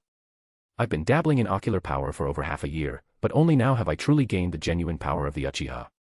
These eyes, this power, have become a part of my soul. This is a feeling I've never experienced before. Orochimaru, perhaps I've stepped into an entirely new realm." His composed words carried an unmistakable air of confidence and ambition. Orochimaru's snake-like eyes gleamed with excitement. Could it be, a new ocular technique has already been born? Naruto's voice deepened. "To be honest, even I'm not entirely sure. But there's a technique I wish to use. There are still 4 White Zetsu clones untouched by Koto Amatsukami. Let's summon those 4 individuals with it." Chapter 215, Futsunamatama. Naruto and Orochimaru walked through the dimly lit corridors of an underground facility. They were heading to a specific place to accomplish a specific task. What task? Keen observers would have already guessed. Yes, it was the Edo Tensei summoning of the 4 Hokage. The souls of the 4 Hokage had already been retrieved from the belly of the Shinigami when Naruto assisted Orochimaru in reclaiming his arms. These souls had been stored within the Hell Path's King of Hell statue using Naruto's Rinnegan. Note that while the summoned King of Hell statues look identical, they are not universally connected. Therefore, the souls stored by Naruto could not be accessed when Nagato or Madara summoned their respective statues, despite their eyes essentially being the same pair. Thus, summoning the 4 Hokage via Edo Tensei was a trivial matter for Naruto. Why had he delayed doing so? First, he hadn't figured out how to face them, especially the 4th Hokage. Additionally, he had to consider the possibility that his ideals might not be accepted by the 4 Hokage. As someone who had lived a second life, Naruto acted with extreme caution, preferring not to act unless he was absolutely certain. Hence, it had been postponed until now. In a dark chamber, Konan had already prepared 4 White Zetsu clones as sacrificial offerings. To prevent them from speaking nonsense, Konan had sealed their mouths with paper tags. The white Zetsu clones glared at Naruto, their eyes brimming with hatred. Facing their accusatory stares, Naruto spoke sincerely, "I'm sorry. Honestly, I don't want to do this. After all, 200 of your kind are now my allies. But the Edo Tensei technique, created by the second Hokage Tobirama, is far too cruel, it requires live sacrifices. I have no choice but to use you as offerings." As he said this, Naruto thought to himself, "Obito, I'll borrow your no-choice technique for this one." MMM. MMM. The white Zetsu clones, naturally, were not moved and struggled even more violently. Naruto activated the Rinnegan in his palm. Hell Path. Boom. The King of Hell statue ignited, its mouth opening wide. The souls of the first through fourth Hokage emerged and lined up in front of them. Orochimaru immediately stepped forward to perform the technique, but Naruto stopped him. "I have a technique I want to use here first." Orochimaru stepped aside, his snake-like eyes gleaming with anticipation. Boom. A large, semi-transparent white flame ignited in Naruto's palm. Orochimaru's slit pupils widened instantly. He recognized the essence of the flame at a glance. "This is a soul." Naruto spoke calmly, "This is a pure, untainted soul. I call it a soul gem." Whoosh. Whoosh. Whoosh. Whoosh. The large soul gem split into 4 pieces, flying into the souls of the 4 Hokage. Naruto explained, "Soul gems can be considered patches for souls, perfecting them. This way, their Edo Tensei forms will possess power far beyond their abilities in life. It's my way of compensating for their absence all these years." Orochimaru's eyes sparkled with a thirst for knowledge. Soul gems. They can't be created out of thin air, can they? Could it be that they're made from your own soul? Naruto chuckled. Using my own soul is certainly possible, but that would be a waste. This method was granted to me by these eyes. Orochimaru asked eagerly, "What is this ocular technique called?" Naruto half closed his eyes. Futsanamatama, the ocular technique that governs souls. The left eye collects, and the right eye processes. Futsanamatama. Orochimaru's gaze grew even more fervent. How exactly does the collection work? It shouldn't be like the Rinnegan's human path, directly extracting souls, right? After all, I've been by your side since you awakened these eyes, and I've never seen you perform such an act. Naruto smiled, "There's something I learned only when I awakened these eyes." When ocular powers awaken, all knowledge about them naturally emerges in the user's mind. This is why those who awaken their eyes instinctively know the names and functions of their techniques. Souls are also a type of energy field. Individuals with souls unconsciously emit soul energy fields outward. These fields are so minuscule they can be ignored and are harmless to the individual. However, if the number of sources is large enough, this energy becomes immensely powerful. Naruto raised his hand, covering his left eye lightly. "My left eye collects these unconscious soul energy fields." Orochimaru suddenly understood, "I see. Then where is the collected soul energy stored? And how does the right eye process it?" Naruto decided to satisfy Orochimaru's curiosity. "The collected soul energy is stored in a soul capacitor located in my mental world, which appeared when my ocular powers awakened. Of course, this capacitor has a storage limit, it cannot exceed 10 times the capacity of my own soul. Additionally, besides the soul capacitor, my mental world contains a soul refinery, which processes the collected soul energy. The soul gem you saw earlier is one of its processed products." Naruto scratched his head and laughed sheepishly. "To be honest, I've only recently awakened this ocular technique, so there's still a lot I don't understand." Orochimaru's inner world was shaken to its core, leaving him speechless. Souls had always been an unknown territory for ninjas. Throughout history, only a few had touched its secrets. The second Hokage Tobirama had merely scratched the surface, yet he developed impactful forbidden techniques like Edo Tensei and spirit transformation jutsu. Naruto's Futsanamatama, however, directly grasped the core mysteries of souls, an unprecedented leap. It was terrifying. Without further delay, Orochimaru completed the technique inscriptions and restored the life essence of the 4 Hokage. Konan, who had been standing behind the white Zetsu clones, immediately retreated to Naruto's side. Whoosh! As Orochimaru formed seals, a strong wind swept through the sealed chamber. His jet-black hair fluttered, and his expression became exceptionally solemn. Forbidden technique, Edo Tensei. Whoosh! Whoosh! Whoosh! Whoosh! The 4 souls floating in front disappeared. Swish! Dust swirled around the bodies of the white Zetsu clones, and the 4 Hokage, who had witnessed history since the founding of Konoha, returned to the world once more. Second Hokage Tobirama, is it that Orochimaru again? First Hokage Hashirama, what's going on? Third Hokage Hiruzen, the seal of Reaper Death Seal must have been broken, and then Edo Tensei was performed. Fourth Hokage Minato, I didn't expect the Reaper Death Seal to be undone. Orochimaru-san, how did you manage that? Orochimaru, you underestimate me, Minato. This was originally a sealing technique of the Uzumaki clan. Ever since their disappearance, I've been researching the ruins of this lost clan and their scattered documents. Minato turns to the first Hokage. It seems we've been resurrected in this era, Hashirama-sama. Hashirama and Tobirama, together, by the way, who are you? Minato points to his Hokage cloak. I'm the fourth Hokage. Hashirama, oh. You're the fourth. It seems the village has been stable for quite a long time. Minato, I'm not sure if it's truly stable. I died before the third and was sealed away. Hashirama, Is that so? I thought you and Monkey were sealed in the same incident. Minato smiles politely but awkwardly. No, it was a different incident. At this moment, Tobirama glanced at Hiruzen. Monkey, I recall you were an old geezer when you died. Why do you look younger now? Hiruzen checks himself and exclaims joyfully. Ah, I do seem younger. I look like I'm in my 30s again. How did this happen? You sly Orochimaru, you've really outdone yourself. Orochimaru murmurs. To be honest, this time it wasn't my doing. Hashirama, why haven't I become younger? Tobirama, that's because, big brother, you passed away at a young age. Clang. The god of shinobi instantly fell into despair. This must be what Sasuke experienced back then. I can imagine his exasperated expression. Puffed, ha ha ha.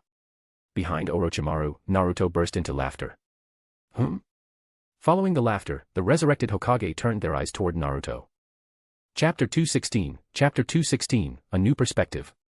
The focus of the four resurrected Kage shifted entirely to Naruto, the boy who once knew nothing but now held secrets that even they could not fathom. Hiruzen Sarutobi, the third Hokage, was visibly shaken. And Naruto. Your eyes, what happened to them? And why are you associating with Orochimaru? In the convergence of past and future, where all things seemed to renew, Naruto gazed at the familiar face of his former mentor. His tone carried both nostalgia and a deliberate edge. Grandpa Hiruzen, he said, as you can see, this is the reality. Hiruzen's expression twisted in grief. Ah. So you've not grown into the person we all hoped for. In the end, it's the hatred of the Ninetales that has corrupted you. Naruto didn't rush to explain himself. Instead, he observed the reactions of the four Kage, particularly Tobirama Senju, the second Hokage. As expected, Tobirama couldn't hold back. Those eyes. They're no ordinary three-tomo Sharingan. It seems the Uchiha have produced another warmongering lunatic like Madara. Your name is Naruto, is it? Uchiha Naruto, I presume. And you appear to be the Jinchuriki of the Ninetales. The fourth Hokage, Minato Namikaze, opened his mouth, attempting to explain. Actually, he's... But Tobirama cut him off. Fourth, hold your tongue. It's not your turn to speak yet. Tobirama turned his sharp gaze to Hiruzen. Monkey. Why is the Jinchuriki of the Ninetales among the Uchiha? As Hokage, how could you allow this to happen? Hiruzen tried to interject. Actually, Naruto is. Enough, Tobirama interrupted again. I can already guess. The Uzumaki clan has all but vanished, and your bleeding heart policies toward the Uchiha likely led you to entrust the Ninetales to them as a gesture of goodwill. He narrowed his eyes. But something doesn't add up. How could the Uchiha's physical energy withstand the chakra of the Ninetales and serve as its Jinchuriki? At this point, Hashirama Senju, the first Hokage, stepped in to clarify. Tobirama, you're being too hasty. That boy is not an Uchiha. Tobirama froze. Big brother, what are you saying? Hashirama gestured toward Naruto. Use your sensory abilities and confirm it for yourself. His chakra, centered in his abdomen, spins like a turbine. That's unmistakably the C-core wheel, unique to the Uzumaki clan. Tobirama extended his sensory perception and was stunned by what he found. An Uzumaki. Could it be some kind of cellular theft? Hashirama shook his head. The power of the Uzumaki clan cannot be stolen through cellular means. You, of all people, should know that, Tobirama. Tobirama steadied himself, his expression serious. You. Are you truly of the Uzumaki clan? Naruto's voice was resolute. My name is Uzumaki Naruto. Tobirama scrutinized him further. Then where's your red hair? Minato tried again to explain. Well, that's because. I wasn't asking you, Tobirama snapped, cutting him off once more. I'm asking Naruto. Minato's inner thoughts screamed with urgency. Naruto, just tell him. You inherited my hair color. But instead, Naruto formed the hand seals for the needle Jizo technique. Swish. Swish. Swish. From the ends of his golden locks, strands of red hair sprouted and extended.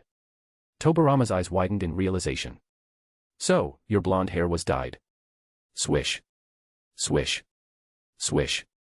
The red hair retracted as Naruto lowered his hands. That's right, he said. After I awakened my full Uzumaki bloodline, I dyed my hair back to gold in honor of my deceased father. Tobirama nodded approvingly. I see. So, you're a filial son after all. Minato, however, was internally despairing.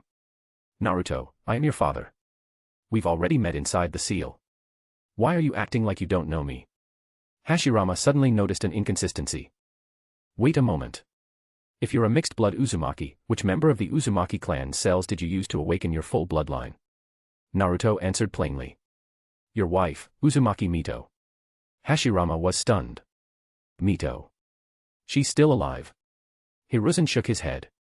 During my tenure as Hokage, Lady Mito had already passed away. Her burial site is a closely guarded secret. Naruto, how did you learn of it? Orochimaru stepped forward with a sly smile. I stole the information, and her cells. Hiruzen's face turned red with fury. You wretched disciple. You've desecrated the graves of the first and second Hokage, and now even Lady Mito's. What have you done? Unperturbed, Orochimaru replied, Lord First, Lady Mito is currently in a Megakure, reanimated through Edo Tensei. What? The four Kage were collectively shocked. Orochimaru continued, moreover, Lady Mito willingly chose to remain after recognizing Naruto's potential. The four exchanged glances, their expressions a mix of astonishment and contemplation. Hashirama broke the silence. Uzumaki Naruto, it seems you carry many secrets. But if Mito has acknowledged you, then I believe you're not a bad person. Tobirama was less trusting. Big brother, it's too early to draw conclusions. Still, if he's an Uzumaki, even if he were to go astray, he wouldn't pose too great a threat. Naruto, answer me this, whose Sharingan do those eyes of yours belong to? Naruto replied honestly. Uchiha Shisui and Uchiha Kagami. Kagami. Hiruzen's expression softened with emotion. Kagami had been both Tobirama's student and Hiruzen's peer, a pioneer among the Uchiha who transcended clan boundaries in pursuit of peace. Tobirama nodded in understanding. I thought your ocular chakra pathways felt familiar. So, it's Kagami's eyes, and fused with Shisui's Mangekyo to form the eternal Mangekyo Sharingan. For an Uzumaki, this is indeed possible. He then narrowed his eyes. One more question, what have you done to our souls? Why does this Edo Tensei allow us to surpass our powers from when we were alive? Naruto's voice was steady. It's the power of this eye's ability, aim no Murakumo. Hashirama asked, so, young man, what is your purpose in summoning us? Naruto's expression turned serious. I have 3 objectives, but time is short, so I'll focus on the most important. In half a day, I'll face an unprecedentedly powerful enemy. I've only just awakened these eyes and am unfamiliar with their full potential. I hope to spar with the 4 of you to hone my abilities. Hashirama inquired, who is this enemy? Naruto's reply was resolute. Uchiha Obito. Swish. Hiruzen and Minato's pupils contracted sharply. Hashirama turned to them. Do you know him? Hiruzen answered on Minato's behalf. Obito was Minato's student, a hero of the Third Shinobi War who was believed to have died. We never expected him to still be alive, let alone as an enemy. Tobirama's gaze darkened. An Uchiha, of course. A clan born of inherent evil. If he's a threat even to you, then he must be as dangerous as Madara. Fine. I won't ask more. Let's focus on helping you master your ocular powers and then deal with that Uchiha together. But Naruto shook his head. I don't need the 4 of you to fight him with me. I'll face Obito alone. My second purpose in summoning you is to prevent outside interference during our battle. Hashirama asked, what kind of interference? Naruto listed the names calmly. Uchiha Madara, Kabuto Yakushi, and Uchiha Sasuke. What? Hashirama and Tobirama exclaimed in unison, their shock palpable at the mention of Madara. Naruto continued, Madara was reanimated long ago. I've defeated him twice. After joining forces with Obito, he revived himself through other means. He's since learned Sage Mode, similar to Lord First's, and has likely returned to the shinobi world by now. Tobirama's voice was sharp. When did all this happen? Within the past 6 months, Naruto replied. Tobirama muttered in disbelief. The events of these 6 months could rival a century of shinobi history. What have we missed? Hashirama asked, and your third purpose? Naruto's gaze darkened. That's a long story. Let me survive the upcoming battle first, and I'll explain everything in detail. After a brief deliberation, the 4 Kage reached a consensus. Hashirama spoke first. Very well. For now, let's focus on the greater good. Tobirama added reluctantly, I still don't fully trust you, but... He thought silently to himself, why do I feel this inexplicable sense of kinship? Is it because of his Uzumaki bloodline? Hiruzen sighed. Naruto, it seems I was too quick to judge you. After this, I hope you'll explain everything that's happened to you. Minato's voice was filled with emotion. Naruto. Naruto clapped his hands together decisively. All right, since there are no objections, let's begin without delay. Chapter 217, Surging Forward. Half a day remained before the lockdown of Omegakure would be lifted. After a brief conversation with the 4 Hokage resurrected by Edo Tensei, Naruto Uzumaki reached a preliminary agreement with them. Together, they decided to engage in sparring sessions, allowing Naruto to familiarize himself with his newly awakened eyes and establish a new combat style. The storm was brewing, and forces from all corners of the shinobi world began to stir restlessly. Kabuto's experimental base. Within the dimly lit laboratory, Sasuke Uchiha had fully integrated the cells of Kakusho. The process had reached its completion. Yet, contrary to Kabuto's expectations, Sasuke had not awakened the Rinnegan. Kabuto, perplexed, muttered to himself, what's going on? Kakusho's cells have been fully assimilated into Sasuke-kun's body. This integration is far more thorough and precise than Madara's transplantation of Hashirama's cells. So why hasn't the Rinnegan awakened? Although the Rinnegan had yet to manifest, Sasuke seemed rather pleased. My chakra reserves have increased several times over. My proficiency with wood release has also improved significantly. But I still can't use adamantine sealing chains. Seated in his wheelchair, Kabuto adjusted his glasses and replied calmly, that's to be expected. The adamantine sealing chains are an innate ability of the Uzumaki clan. The deeper powers of the Uzumaki lineage cannot be obtained through cellular means. However, more superficial abilities, such as enhanced cellular regeneration, can be acquired. Kabuto leaned forward slightly. What about your eyes? Any signs of change? This was the question Kabuto cared about most. Sasuke hesitated. Perhaps. My chakra has grown much stronger, so the scale of my ocular techniques should also be greater than before. But quantitative changes were not what Kabuto sought. He had spent half a year painstakingly orchestrating this, all in pursuit of Sasuke awakening the Rinnegan. Why? Kabuto's voice trembled with frustration and disbelief. Kakusho is the reincarnation of Asura, and Sasuke-kun is the reincarnation of Indra. The combination of these two should inevitably give rise to the Rinnegan. Why hasn't it happened as I envisioned? Was it a matter of time? Did the power need to settle further? Or was it battle that would serve as the catalyst? Yes, that must be it. Kabuto, convincing himself of this conclusion, spoke with a determined tone. You need to fight, Sasuke-kun. Sasuke's eyes narrowed. Fight? With whom? Kabuto pushed his glasses again, regaining his composed demeanor. According to the latest intelligence, Naruto and Obito are about to engage in a decisive battle. Sasuke-kun, I want you to participate in that battle. It will greatly benefit your awakening of the Rinnegan. Sasuke's interest was piqued, but he glanced at Kakusho, still in slumber within the experimental apparatus. What about him? If we leave him like this, won't he die?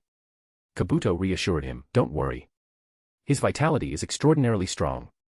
Before long, his lost cells will regenerate. Of course, the cost will be a reduction in his lifespan. Kabuto gestured toward the equipment. Besides, I've prepared sufficient nutrient fluid to sustain him. Leave him here for now. By the time we return, he should be awake. Sasuke hesitated briefly before nodding. All right, then. Deep down, Sasuke felt a pang of guilt toward Kakusho. If it weren't for him, Kakusho might have lived a peaceful and carefree life. In a timeline without Naruto's return, Kakusho would never have appeared. Yet even if Kakusho had not emerged in the past, his fate had long been predetermined. His existence had greatly influenced the future. In a world untouched by Naruto's return, Kakusho would have lived in a small village in the land of water, marrying and having children, only to succumb to an illness later in life. Before his death, Kakusho, who loved the mountains and rivers, would name his child Kawaki. Author's note, this is an additional setting created by the author. Eventually, Kawaki would be taken by a man named Jigen, bought from his adoptive father for a hefty sum. But that is a story for the Boruto era. Those who understand will understand, those who don't may choose to ignore it. Now, with the current timeline altered, Kawaki would likely never be born. Even if Kakusho were to have children, they would not be Kawaki.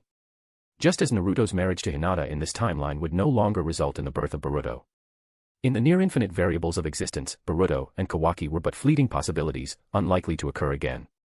With this thought, Sasuke pushed Kabuto's wheelchair out of the experimental base. It was early spring in Konoha's 65th year, a time when the chill of winter still lingered. Kabuto gazed at the twilight sky, sighing wistfully. In this state, I can't even walk anymore. Sasuke, lost in thought, replied, Kabuto, you once said you saw me as a younger brother, didn't you? I can't see you as an elder brother, my only brother is Itachi. But I can see you as family, someone very close to me. Kabuto's expression softened. That is truly an honor. Boom. The head and shoulders of Sasuke's fully formed Susanoo emerged from the ground. The massive construct lifted Kabuto in his wheelchair, along with Sasuke, and took to the skies, soaring toward the land of rain. Elsewhere, Uchiha Madara's resolve. Having left Mount Myaboku, Madara Uchiha now walked the shinobi world alone. Black Zetsu had completely vanished. Previously, Madara could communicate with him through telepathy. But now, the connection had been severed, unilaterally. This confirmed Black Zetsu's betrayal. During his time training at Mount Myaboku, Madara had already decided on his future path. If the infinite Tsukimi was nothing more than an illusion, then let it remain a fleeting dream. Dreams fade, and after longing, heartbreak, and regret, one must continue forward. The heavens burden those destined for greatness, testing their resolve with hardship and adversity, sharpening their will and strengthening their character. Madara re-evaluated himself. My arrogance allowed Black Zetsu to deceive me for decades. I've been surpassed by juniors like Naruto and Obito. But even if I've stepped down from the throne of the strongest, the proud blood within me refuses to retreat. Where I fell, I shall rise again. With renewed determination, Madara returned to Konoha. Unnoticed by anyone, he entered the Uchiha shrine. Under the flickering foxfire, Madara stood silently before the Uchiha stone tablet. It was here, long ago, that he had declared his ideals to Hashirama and issued his challenge. But the grandeur of his past proclamations now seemed laughable. How absurd. How can I face Hashirama now? Clenching his fists, Madara's chakra roared with his anger. Rumble. The shrine trembled. Cracks spread from the tatami beneath his feet to the walls, reaching the stone tablet itself. The tablet, once a symbol of hope but filled with empty lies, shattered into pieces. The Uchiha shrine, which had stood since the founding of Konoha, was reduced to ruins. As the blood-red sunset bathed the scene, Madara departed. His proud silhouette against the dying light was a testament to his unyielding spirit. Madara would not hide in the shadows. He would go to Omegakure, challenge Naruto, and reclaim everything that was his Rinnegan, his title as the strongest. Omegakure, the barrier of the four red yang formation. Fourth Raikage, clad in his lightning release armor, relentlessly pounded the barrier with his fists like a torrential storm. For 3 whole months, without sleep, save for brief breaks to eat and relieve himself, he had been tirelessly striking the barrier with everything he had. During this time, he had fully adapted to his hypergravitational body. Through relentless tempering, his punching speed now rivaled his peak. The shinobi of Kimogakure, initially resigned to despair, were moved by the Raikage's unwavering determination. They formed a cheer squad, banging on pots and pans to cheer him on. Raikage-sama, you can do it. You're the strongest. Break through with the will of lightning. Boom. Boom. Boom. Boom. The Raikage's fists grew faster and faster, surpassing even his own reflexes, creating countless afterimages. Crack. A tiny fracture appeared on the barrier. Meanwhile, deep underground in Omegakure, Naruto's sparring with the 4 Hokage had come to an end. Through this battle, Naruto had mastered the use of his new eyes. Now, it was time to unveil the treasures of the Sage of Six Paths Basho-fan. Kahaku no Johei. Benihisago. Shikisaiken. Kokinjo. With a flick of his wrist, the 5 legendary tools appeared. Naruto Uzumaki was ready to wield their full power. Chapter 218, The Final Ultimatum. Futsanamatama, the ocular technique that grants souls, activates in both eyes simultaneously. By focusing on an object, Naruto can directly bestow it with a soul, though this ability only works on objects devoid of souls. Among the 6 Paths ninja tools, the largest is the amber purifying pot. Its function is simple yet brutal: call out someone's name, and if they respond, they are sucked into the pot. If they remain silent for too long, they are sucked in anyway. Naruto's dual eyes locked onto the pot. Futsanamatama. Buzz. The black diamond-shaped pattern on the front of the amber purifying pot transformed into a face. The characters within the diamond rearranged themselves into facial features, eyes, nose, and mouth, while the two protrusions on the lid turned into ears. Note, the description may seem abstract. You can search for images of the amber purifying pot to better visualize this transformation. The pot blinked its newly formed eyes a few times and affectionately called out to Naruto, "Daddy." This. The Hokage were stunned. Tobirama was the first to notice a critical detail. "Naruto, what's the basis for granting an object a soul?" Naruto asked, "Basis? I don't quite understand." Tobirama elaborated, "Is that too abstract? Let me rephrase. Where does the personality template for the soul come from? Is it from you?" This time, Naruto understood. He stroked his chin and tried to explain, "Well, souls have a spectrum that only Futsunamatama can perceive. This spectrum determines the soul's characteristics, such as personality and talents. Additionally, Futsunamatama includes a palette. When I use the ocular technique to grant an object a soul, I subjectively color the soul spectrum based on my impression of the object. That's roughly how it works. I can't describe it more precisely." Such abstract concepts were not Naruto's strong suit, but people change over time. Tobirama, ever meticulous, pondered aloud, "I see.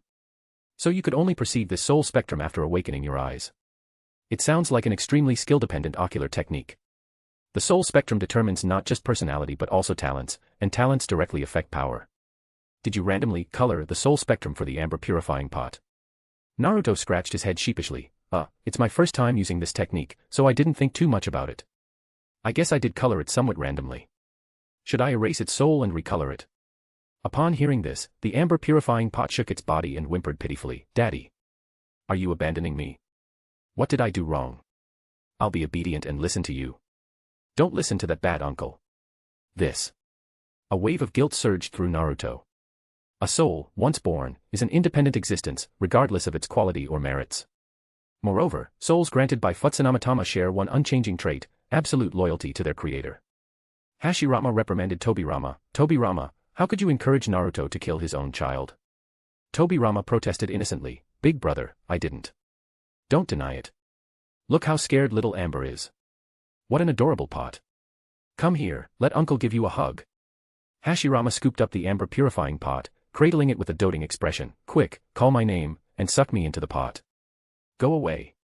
The pot's white hemp string, tied around its neck, transformed into a tiny hand and pushed against Hashirama's cheek.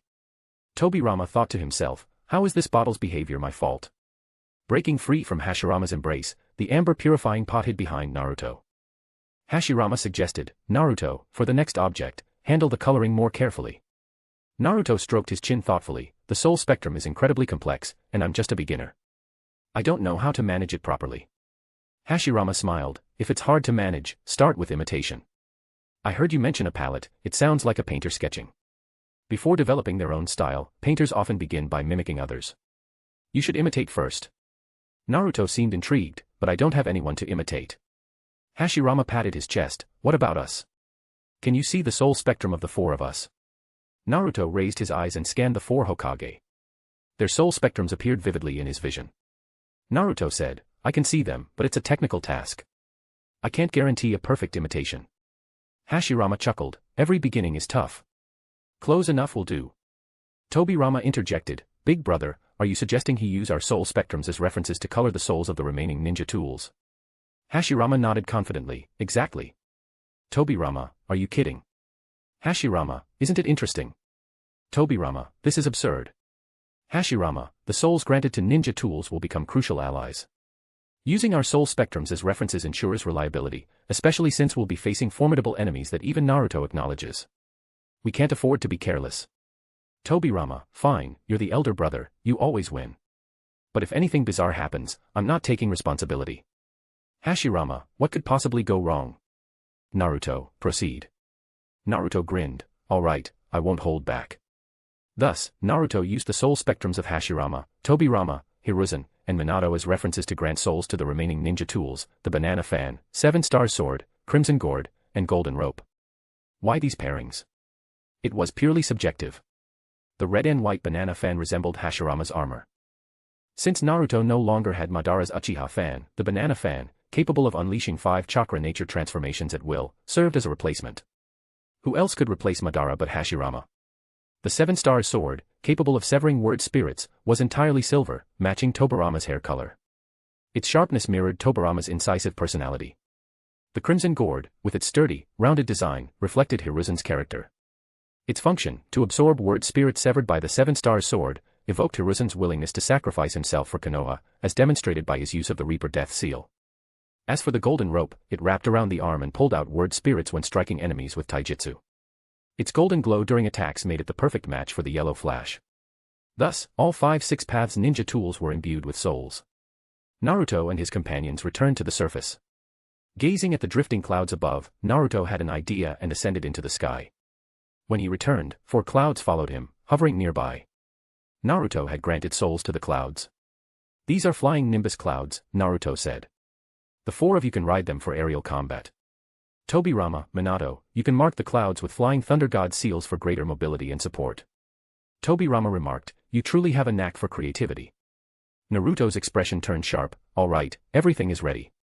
It's time to lift the blockade on Omega-Kure. Boom. The 4 red yang formation was lifted, and Omega-Kure, sealed for 3 months, was bathed in sunlight once more. Konan asked, how will you contact Uchiha Obito? Naruto replied, I imagine he's been waiting impatiently for me to reach out.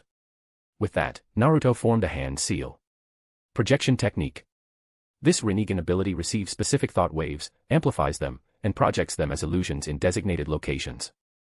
The user can project their own thought waves, along with received ones, to a specific location. Whoosh. Whoosh. At a temple outside Omega-Kure, before a wrathful Buddha statue, Naruto and Obito's projections appeared. Both were thought forms, not physical entities. Naruto, as expected, you've been emitting thought waves, waiting for me to contact you with this technique. Obito, time and place. Naruto, 1 hour later, northwest of the Land of Rain, at the Immortal River. Obito, rules. Naruto, no restrictions. Obito, so it's to the death. Naruto, there's an old saying, once, twice, but not thrice. Yet between us, this is the 4th time, isn't it? Obito. Naruto, it's time to end this. Bring your artificial Hashirama clone with you. This time, no oaths, no hidden tricks, no clean or dirty tactics, use everything you've got. As for the terrain changes, we'll deal with repairs afterward. Oh, if you win, fixing it is up to you. See you on the battlefield. Whoosh. Naruto's projection vanished. 100 miles away, Uchiha Obito opened his eyes, the Land of Rain, Immortal River. After tonight, either Naruto or I will fall forever. Senju Toma said, we are invincible. So it will be him who falls. Uchiha Obito stood, I've seen him rise to power, and I'll see him crumble. Let's go. End this farce, reclaim the 9 tails and the Rinnegan, and let you become the 10 tails Jinchuriki. With infinite Tsukumi, we'll illuminate this world. Senju Toma rose, everything will proceed as you've planned, Lord Obito. Chapter 219, The Immortal River. Under the cover of a dark and windy night, Naruto Uzumaki advanced toward the battlefield. Straddling the red gourd beneath him, carrying the banana palm fan on his back, and with the 7-star sword sheathed at his waist, he was ready for battle. The Kahaku no Johei, amber purifying pot, being too cumbersome to carry, floated behind him, its large frame swaying gently in the air. Hey ho, hey ho. The amber purifying pot chuckled cheerfully as it floated along. Is it heavy? Should I get off and walk myself? Asked Konan, her smoky, dark brows slightly furrowed as she sat perched on the pot's lid. Not heavy at all, not even a little bit. You're as light as a feather. The amber purifying pot replied, its large, animated eyes following the sway of Konan's legs as they dangled before it. Is that so? Konan mused softly. Actually, I like it when there's a bit of bumpiness. Bumpiness. Like this. The amber purifying pot adjusted its flight, rising and falling in a gentle undulation. Yes, that's exactly it, Konan said with a hint of satisfaction. At that moment, the pot's white hemp rope, which had morphed into a pair of small hands, wrapped around Konan's waist. Heh, this way you won't fall off, it said with a goofy laugh. Such a dependable child, Konan praised. 2 rosy blushes appeared on the cheeks of the amber purifying pot. Meanwhile, Naruto, seated atop the red gourd, was taking a brief nap. His nose bubbled with each breath, a sign of his exhaustion after days without proper rest. The looming battle demanded every ounce of his strength. Suddenly, there was a zee sound as the 7-star sword at Naruto's waist opened its sharp, narrow eyes. Despite lacking a mouth, the sentient sword could still speak. How annoying. That dumb, featureless pot, why is it so well liked by everyone, it grumbled. From within the red gourd, a resonant voice echoed, annoying, indeed. It's hogging all the attention. The seven-star sword retorted, attention. What kind of attention? Aren't we all just being ridden on? The red gourd fell silent for a moment. Forget I said anything.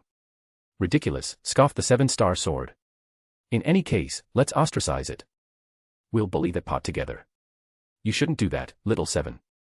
We're all father's children, we should stick together, interjected the banana palm fan from Naruto's back. The banana palm fan's red and white patterned surface bore a face resembling that of Hashirama Senju, the first Hokage. Its eyes and nose were situated in the white section, while the red area below, near the handle, formed a mouth. The overall appearance evoked the image of an Indian warrior, with the upper red section resembling a feathered headdress and the lower red section akin to war paint. High above the battlefield, 4 Hokage soared side by side on their flying nimbus clouds, engaging in a lively conversation. So, you're Naruto's father? Tobirama Senju asked incredulously after hearing Minato Namikaze reveal the truth about his death. Then why doesn't Naruto recognize you? Didn't anyone tell him? Hashirama and Tobirama both turned their accusatory gazes toward Hiruzen Sarutobi, the 3rd Hokage. Why didn't you tell Naruto that his father was the 4th Hokage? And is it true, as Orochimaru whispered to me, that Naruto was bullied relentlessly as a child? Tobirama pressed. Hiruzen lowered his head in shame. It's true. I feel deeply guilty about it. Don't blame the 3rd, Minato interjected. It was my decision to keep it a secret. Changing Naruto's surname to Uzumaki was meant to protect him from my enemies. And did it work? Tobirama asked skeptically. Hiruzen shook his head. It only hid the truth from the villagers and lower-ranking ninjas. The high-ranking officials of other villages all knew Naruto was your son. Unbelievable. What were you even doing? Tobirama snapped. Hiruzen sighed. It was Danzo. He had root-leaked Naruto's information to incite other villages to target him, hoping to use my failure to secure the Hokage position for himself. Humph, typical Danzo behavior, Hashirama remarked, stroking his chin. Tobirama, this is partly your fault for not setting a better example for your student. Tobirama, sitting cross-legged with his chin in his hand, shot back, Big brother, you can't pin this on me. Danzo's lack of integrity is his own failing. I used open tactics, he resorts to underhanded schemes. And, honestly, Monkey here was too weak to rein him in. I admit my failure, Hiruzen said somberly. I let both of you down. Tobirama sighed. Forget it. It's my fault for dying too soon, leaving the village's burden entirely on your young shoulders. But the way Naruto was treated, it's unacceptable. A Hokage's son, a hero's child, forced to hide his identity and endure scorn. What kind of dark era is this?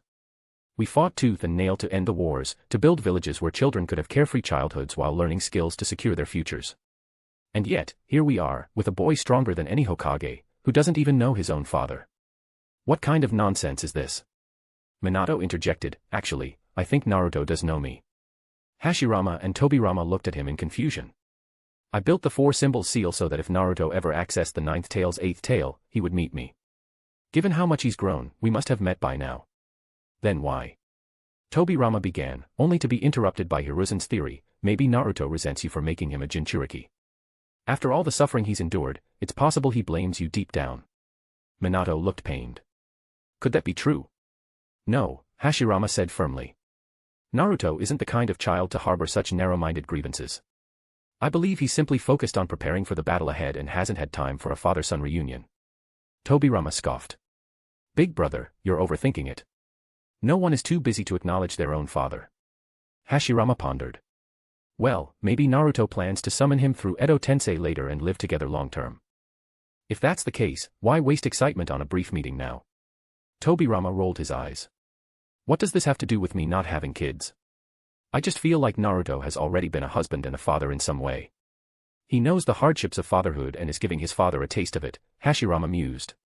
What kind of logic is that? Tobirama asked, exasperated. Perhaps there's no logic at all, Hashirama said with a shrug. It's just the dark humor that exists between fathers and sons. Ridiculous, Tobirama muttered, shaking his head. Half an hour later, the flying nimbus clouds reached the skies above the immortal river in the northwest of the Land of Rain. With a flutter of paper, Conan's form materialized in the air. What an interesting jutsu, Tobirama remarked. Are you Naruto's woman? You're even wearing matching outfits. His wife. Minato perked up. Conan shook her head lightly. Not yet. Not yet doesn't mean never, so don't overthink it, nitpickers. A shame, Tobirama teased. If you were, I'd have taught you my tandem explosive tags. So you're the infamous ancestor with questionable character, Conan murmured. What was that? Tobirama asked, not catching her words. Nothing, Conan replied coolly. And I don't need it. Naruto already taught me tandem explosive tags. Tobirama was stunned. Here he comes. Hashirama's sharp gaze locked onto the ground below. The Kage all turned their eyes downward. Whoosh! A Kamui vortex twisted space and time. At the immortal river, Obito Uchiha appeared. Naruto's eyes sharpened. Without a word, he wielded the banana palm fan and unleashed its power. One swing, wood release, forest creation. Another swing, earth release, shattering stone. A third, fire release, raging inferno. A fourth, wind release, whirling tempest. 4 elements combined, wind, forest, fire, mountain. Boom. The immortal river transformed into a hellish inferno. Such chaos. But it's useless against me, Obito said calmly as he emerged unscathed, his Edo Tensei body phasing through all attacks. From above, the Kage observed. He has no shadow. Hashirama noted.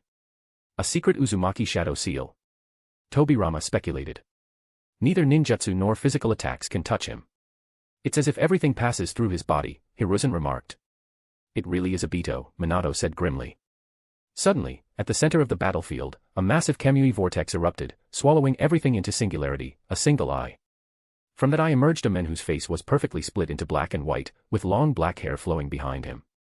His handsome features mirrored Hashirama's, but his aura was one of pure malevolence. My name is Tsukuma Senju. Pleased to meet you. Chapter 220, The Dragon Takes Flight. The imposing arrival of Tsukuma caused an uproar. Tobirama, wait, what am I seeing? Is that a perfect replica of Big Brother? Hiruzen, unbelievable. Is this another one of Orochimaru's twisted schemes? Conan, no, it's not Orochimaru. It's Uchiha Madara. He cultivated the first Hokage's flesh using the Geto statue and created that. Hashirama, so, it's from that chunk of flesh Madara bit off me. That explains everything. Tobirama, what's with that guy's personality? And he's calling himself Senju Tsukuma. What a ridiculous name. Conan, he's being controlled by Uchiha Obito. It's not just the Geto statue, he's also harnessing the power of the 1 to 8 tails sealed within it. Tobirama, so that fake Big Brother is essentially another Uchiha Obito. Using Edo Tensei on himself, recycling his Sharingan over and over, what a lunatic. Uchihas are all crazy, but this guy is the king of mad Uchiha. Minato, we can't just stand by and watch. We can't let Naruto face this version of Obito alone. Hashirama placed a reassuring hand on Minato's shoulder, speaking earnestly, Fourth Hokage, I understand how you feel, but as a father, you must trust your child more. Minato, First Hokage-sama. Hashirama, Naruto entrusted us with a task, to eliminate external interference. Knowing the enemy's strength yet choosing to face them alone is not recklessness, it's courage and resolve. We must not disrupt Naruto's rhythm. Let's focus on our own roles. Minato, understood. Battlefront at Fushur River. Tsukuma, Lord Obito, what about those guys in the sky? Shouldn't we be concerned? Obito, I didn't expect Naruto to summon all the previous Hokage with Edo Tensei as reinforcements. But judging by their stance, it seems they plan to stay out of this fight for now. He smirked slightly. It doesn't matter. At this point, whether they intervene or not changes nothing. Obito, ignore them. Our focus is on Naruto. As long as we get the Rinnegan and the Nine Tails, victory is ours. Tsukuma, this is my first real battle. I'm not entirely confident in myself. Obito reassured him, don't worry. I'll handle the strategy. Listen carefully, Tsukuma. Even though I'm an immortal Edo Tensei body, Naruto's Rinnegan's human path still poses a threat to me. He can even combine it with adamantine sealing chains to remotely extract souls. He continued, his tone sharp and instructive, so, I'll remain intangible at all times, using my left eye's long-range Kamui as a strategic deterrent. This will force Naruto to stay on guard, giving you the advantage. Of course, I'll step in if necessary. Tsukuma, so, you'll be the decoy while I take the offensive. Obito, exactly. You possess the body of Senju Hashirama. While you lack Sage Mode, you are the Jinchuriki of the Geto statue containing 8-tailed beasts. That alone places you far above any so-called Sage Mode user. With your chakra reserves, I'd say you're close to the level of a 10-tails Jinchuriki. He added with confidence, over the past 3 months, you've refined your techniques. Your raw power is no less than Naruto's. Fight without restraint. As long as your head isn't destroyed, any injury can instantly regenerate. Tsukima, understood. I'll follow your plan. Obito, good. Let's begin. Whoosh. Uchiha Obito launched into a full-speed sprint. Naruto's perspective. Naruto's sharp gaze pierced through the battlefield. An infinite intangibility feint strategy, huh? He probably has no intention of attacking, but his ocular powers are a constant threat. Hesitation now will only put me at a disadvantage. Whoosh. A sly smirk appeared on Naruto's lips as he dropped a flying thunder god kunai at his feet. Activating his purple lightning chakra mode, he extended adamantine sealing chains from both sleeves, forming an interceptive barrier behind him as he charged head-on towards Obito. The setup seemed simple, but its precision was masterful. Obito's eyes narrowed. In an instant, he's accounted for everything. The lightning release chakra enhances his reflexes. If I use Izanagi to freeze time during close combat, he'll sense it immediately and teleport back to the kunai. He analyzed further. The adamantine sealing chains between his sleeves force me to tread carefully. If I try to ambush him during our exchange, the chains will ensnare me, ripping out my soul. Obito chuckled internally. What terrifying adaptability. He's completely eliminated any chance of me attacking. Fine. I never intended to strike anyway. Whoosh. The two figures blurred past each other. Naruto's speed in purple lightning mode widened the distance between them by 100 meters in an instant. Whoosh. Naruto formed a single-hand seal. Multi-wood clone jutsu. Rustle. Rustle. Rustle.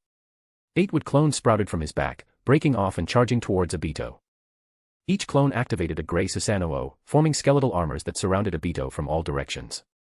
Obito scanned his surroundings, smirking. 8-wood clones wielding Susanoo to contain me. You're really giving me too much credit, Naruto. The southernmost wood clone replied, containing you. 8 clones, or even 80, wouldn't be too much. But I want to focus on that Tsukima guy, so I can't afford to split my chakra too much. Consider yourself lucky, Obito. Obito sneered, you sure have a way with words, don't you? Fine, I'm used to it by now. His gaze sharpened. Let's play, then. Susanoo, perfect form. Boom. Boom. Boom. Behind them, Obito's pitch-black perfect Susanoo rose like a towering colossus. But Naruto's true body didn't waver. Ignoring Obito, he charged straight towards Tsukima. Facing Tsukima. Naruto's thoughts raced. Judging by the scale of his Kamui earlier, I can't afford to get caught up in it. I'll use this. Crackle. Naruto's purple lightning chakra mode transformed. Thunderclap golden body mode. From the sky, Hashirama marveled, purple and gold lightning release. Incredible. How is he doing that? Tobirama, I can sense it, it's the same pure Ninetales chakra as Lady Kushina's. He's merged his purple lightning with the Ninetales chakra to create this mode. Hiruzen, he didn't use this during our fight. Was it because he was still getting used to his new eyes, so he refrained from using unconventional abilities? Now, in real combat, he's wielding it with incredible flexibility. Minato, that's my boy. Achieving something neither Kushina nor I could ever do. Tsukuma's counterattack. Tsukuma's eyes locked onto Naruto. That lightning release, it wasn't in the intel. Let's test its limits with Kamui. Whoosh. A massive vortex erupted within a 100-meter radius of Tsukuma's gaze. Crackle. But Naruto instantly sidestepped several hundred meters away. Tsukuma's pupils contracted. He's faster than my dual Kamui. And that range, are you kidding me? Whoosh. Naruto's figure vanished. Tsukima scanned his surroundings. Gone. Observers in the sky. Tobirama, oh. The second Tsuchikige's dustless bewildering cover. That kid Naruto has even stolen that technique. Hiruzen, the dustless bewildering cover perfectly conceals both chakra and physical presence. But the moment he attacks, the concealment will break. Minato, Naruto's planning a surprise attack. Hashirama, or perhaps, he's setting up a feint to probe Tsukuma's abilities. Tsukuma's gambit. Meanwhile, within his perfect Susanoo, Obito clashed with Naruto's clones while keeping an eye on Tsukima. Through mental communication, he warned, Tsukima, don't act rashly. Stay still and adapt to the situation. Like me, you have Kamui's intangibility. As long as you remain patient, Naruto can't touch you. But Tsukuma's response carried a bloodthirsty edge. Lord Obito, the Geto statue's chakra within me craves the baptism of battle. Allow me to follow my instincts and fight. Crackle. Tsukuma's eyes widened, glowing with intensity. Izanagi, time freeze. Whoosh. In an instant, half of Fushire River was engulfed in a gray stillness. Everything froze. Crack. Crack. Crack. the remaining 4 Naruto would clones stopped moving simultaneously. Obito watched in astonishment. Even the clones are frozen. That means the real body is affected. Could it be that Tsukuma's direct approach has truly? Tsukuma grinned wickedly. You're trapped in this gray zone of frozen time. How unfortunate, this battle is over. I'll extract your chakra and soul directly. As his hand pressed against the ground, the upper half of the Geto statue rose behind him. Its gaping maw began to gather white chakra, forming into serpentine dragons that slithered through the gray stillness. Outer Path, Spirit Dragons in Flight. Chapter 221, Namikaze Naruto. Whoosh. Within the gray zone created by Yumutalu, a massive chakra dragon swept through every corner, leaving no place untouched. Memory stirred within Konan as her orange eyes flickered. That technique, it was one Nagato had once used.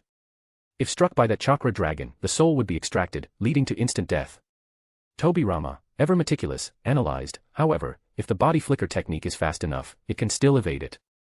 The problem is, within that gray zone, everything except for Tsukuma and those dragons is completely frozen.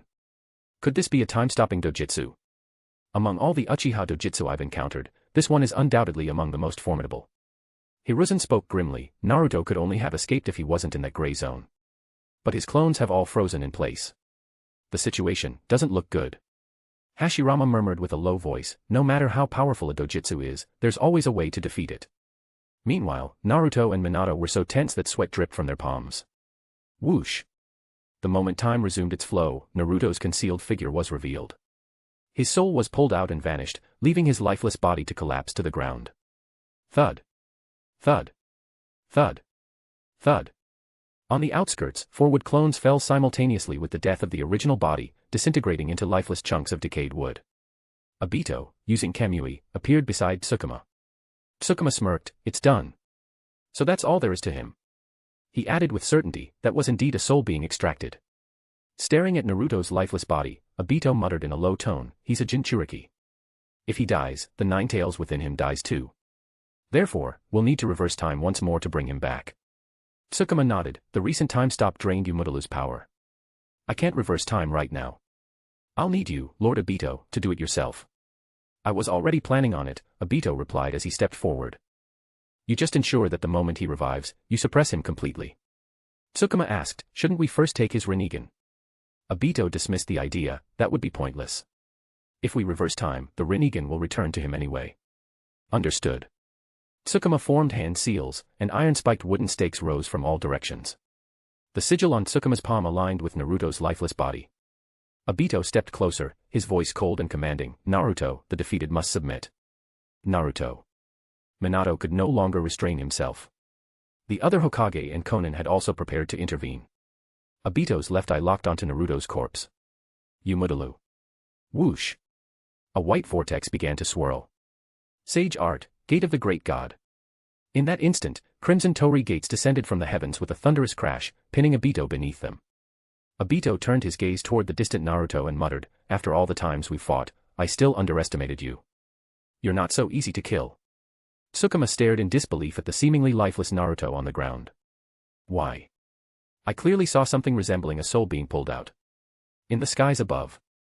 Hashirama spoke, Tobirama, Saru, Minato, did you figure it out? Tobirama nodded, yes, it's clear now. The Naruto lying on the ground is indeed Naruto, not a clone, but a clone body. More specifically, it's a lifeless clone. Hiruzen speculated, it must be Orochimaru's doing. Then Naruto used Izanagi to imbue the clone with a soul, deceiving the enemy with the illusion of death. Of course, the frozen and fallen wood clones were also fake.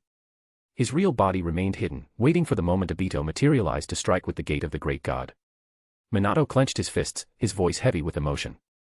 To counter Obito, Naruto even prepared a clone of himself.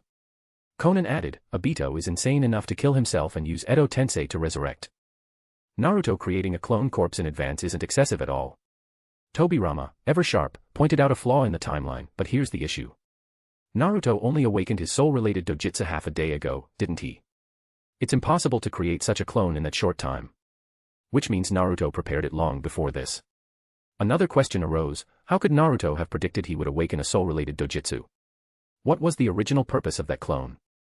Konan revealed the truth, Naruto considered every possible scenario, including the chance of his own death and complete obliteration during this battle.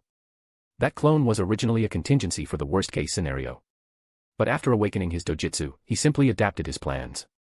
The Hokage exchanged glances, collectively breaking into a cold sweat. This is terrifying. In a one-on-one battle, there's no doubt, Naruto would have already won. Back on the battlefield. Human path, soul-grasping chains. Golden chains shot out from Naruto's sleeve, aimed directly at Obito. Whoosh! Tsukima instantly appeared in front of Obito, his pitch-black Susanoo rising to deflect the chains with its blade. Naruto raised an eyebrow. Flying Thunder God.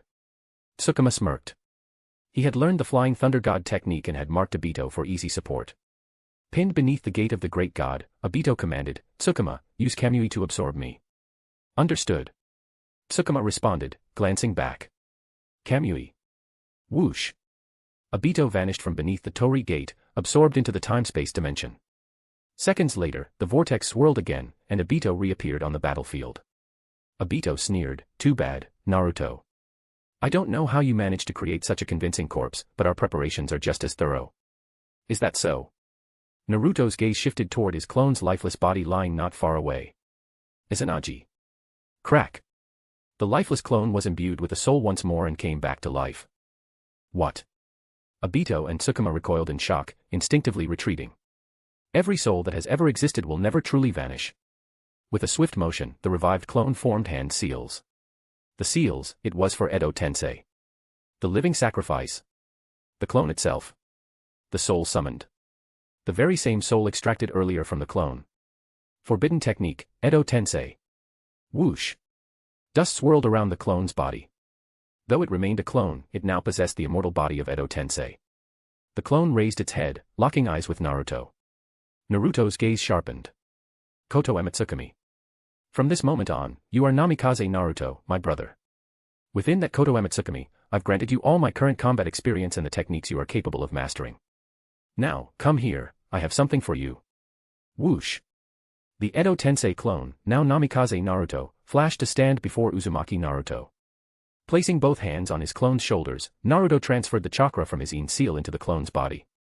The Ine seal doesn't enhance my current power much, but for you, as an Edo Tensei, it will serve as an eternal, inexhaustible chakra source. ZZZZZZZZZ. The Ine seal transferred to Namikaze Naruto's forehead. Obito's expression betrayed his shock and disbelief. In his mind, Naruto's ultimatum echoed like a bell, use every dirty, underhanded, vile, and despicable trick you have. I dare you. Clenching his fists tightly, Obito realized. This time, Naruto is playing for keeps. Beyond the battlefield. Two groups approached simultaneously. One led by Uchiha Madara, the other by Uchiha Sasuke. Sensing something, Madara's grin widened into a manic laugh. This chakra, there's no mistaking it. It's Hashirama. Chapter 222, Ascension to Divinity. Aside from Hashirama's chakra, Madara also sensed another presence approaching, a distinct and potent chakra. Activating the Byakugan in his right eye, he scanned the direction of this chakra response. A fully formed Susanoo was speeding toward him, piloted by someone Madara was quite familiar with. Hey, it's been a few months, and Sasuke has toughened up quite a bit. Is he here to join the fray? Retracting his gaze, Madara had no time to greet Sasuke. His thoughts were entirely consumed by the imminent reunion with the one who occupied his heart. Hashirama. Boom. Madara crushed the rocky ground beneath his feet, rushing toward the horizon at breakneck speed. He casually tossed a Flying Thunder God kunai, teleported to it, caught it midair, and threw it again. Whoosh whoosh whoosh whoosh. With sparks and lightning trailing behind him, Madara charged straight toward the undying river. Swish. In the distance, a strong premonition caused Hashirama to turn his gaze skyward. Tobirama, big brother. Hashirama, Madara must be here. Tobirama quickly confirmed through his own sensory abilities, indeed. Besides Madara, there's another chakra, innately malevolent. Hashirama, without hesitation, I'll go find Madara. Tobirama, on the other side, it seems there's a group of unknown individuals blocking the way. However, I suspect their strength won't be enough to handle Sarutobi or Minato. You two come with me. Hiruzen, understood. Minato, I'm a bit worried about Naruto, let me stay here to keep an eye on him. Tobirama, the bond of blood. Alright, let's proceed this way. We'll use Flying Thunder God to coordinate if anything happens. Let's exchange marks. Minato, got it. Tobirama and Minato placed Flying Thunder God marks on each other. Then, Hashirama, Tobirama, and Hiruzen each summoned their nimbus clouds and pursued the chakra outside the undying river.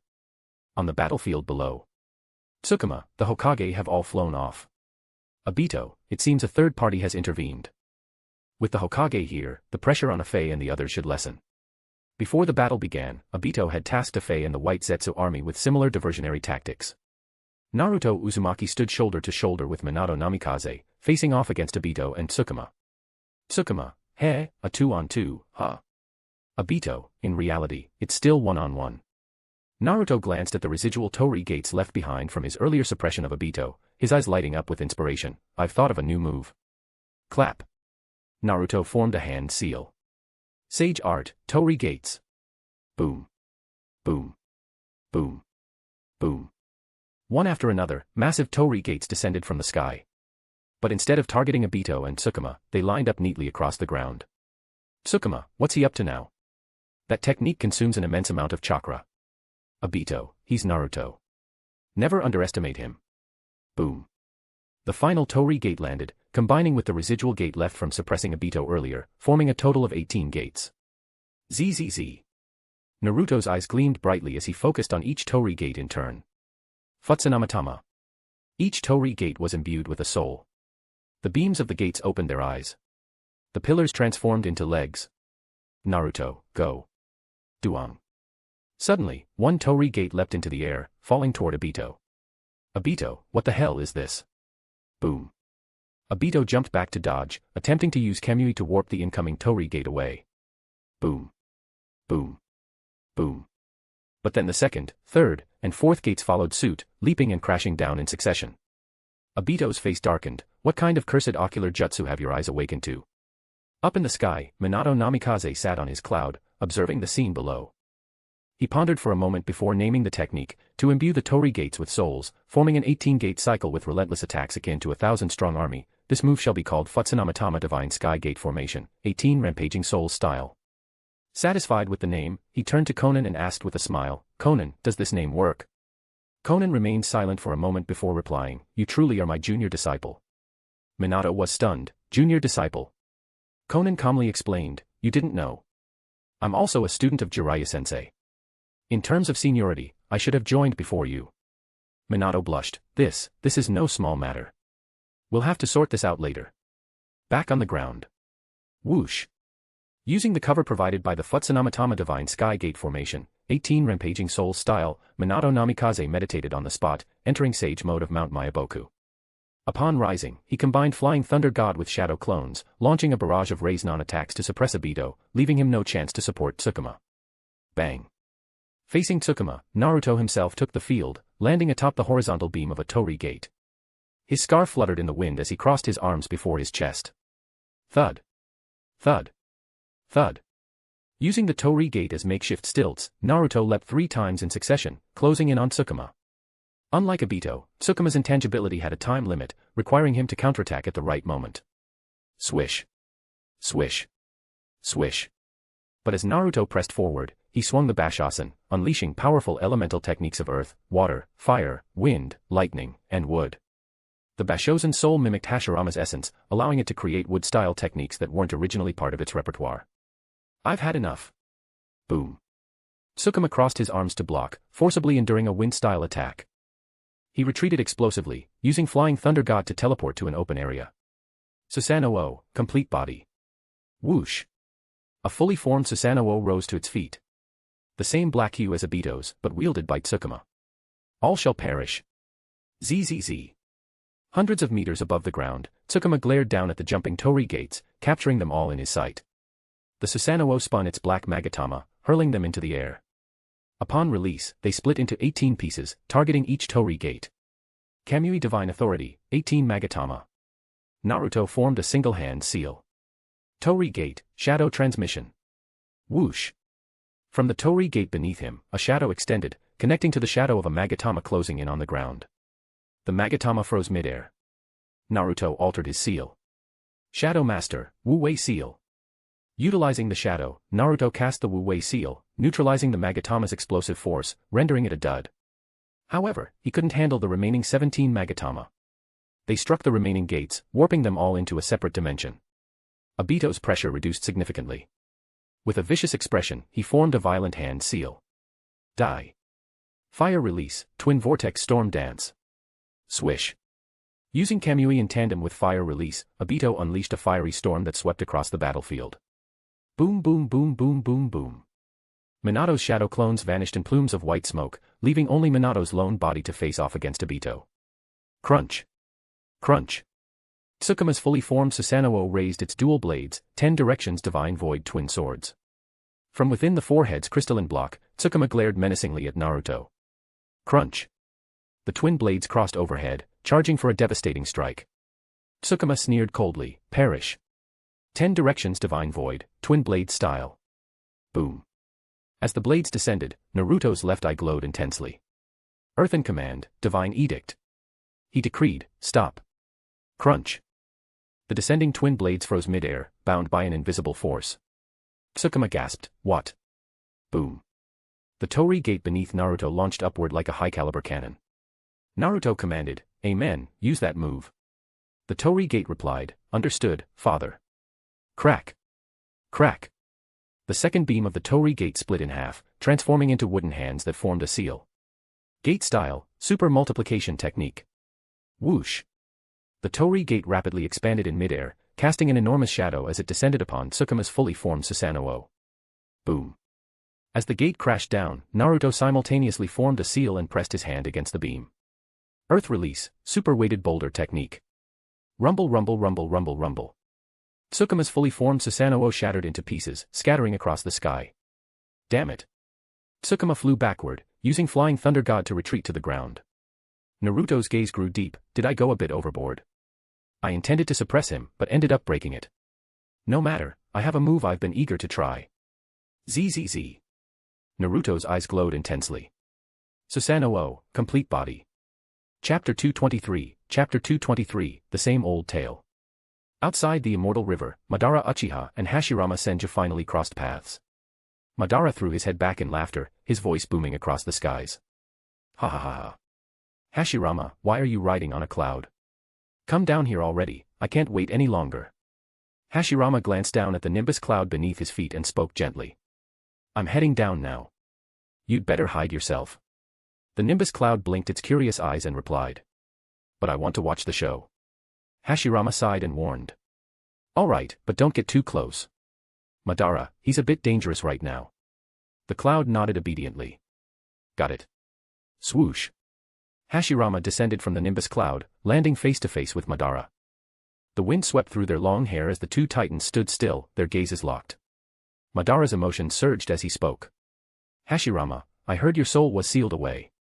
I've been searching for that Kabuto Yakushi guy, trying to figure out how to undo the seal. But it seems someone already did it. Who was it? I really need to thank them. Hashirama replied calmly. Orochimaru.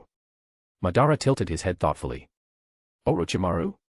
Kabuto mentioned that name before, someone capable of undoing the Uzumaki clan's Reaper Death Seal. Quite impressive.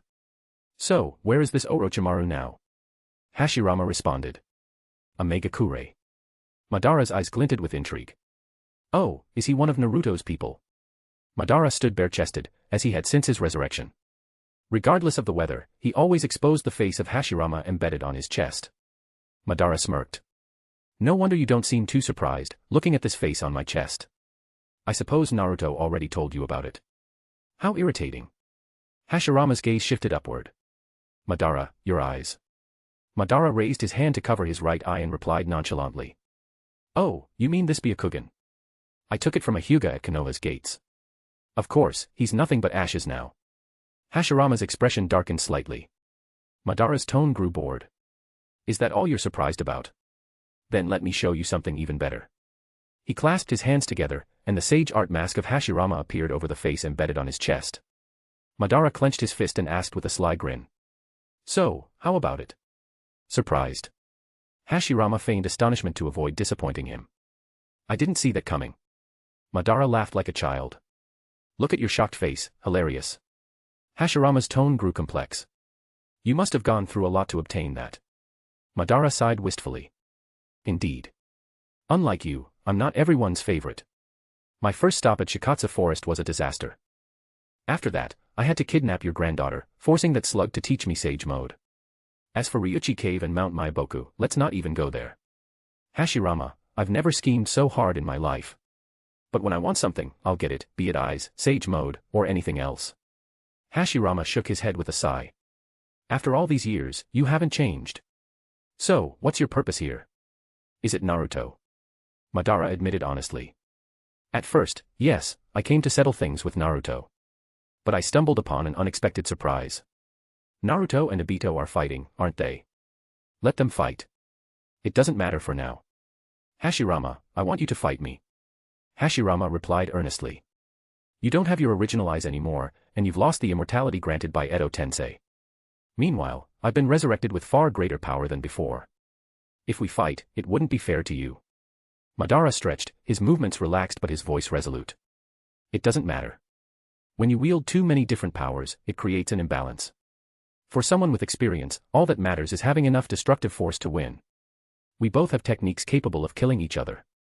What follows will be a battle of skill and luck. You might have a slightly better chance, but that's all. Hashirama's expression grew serious.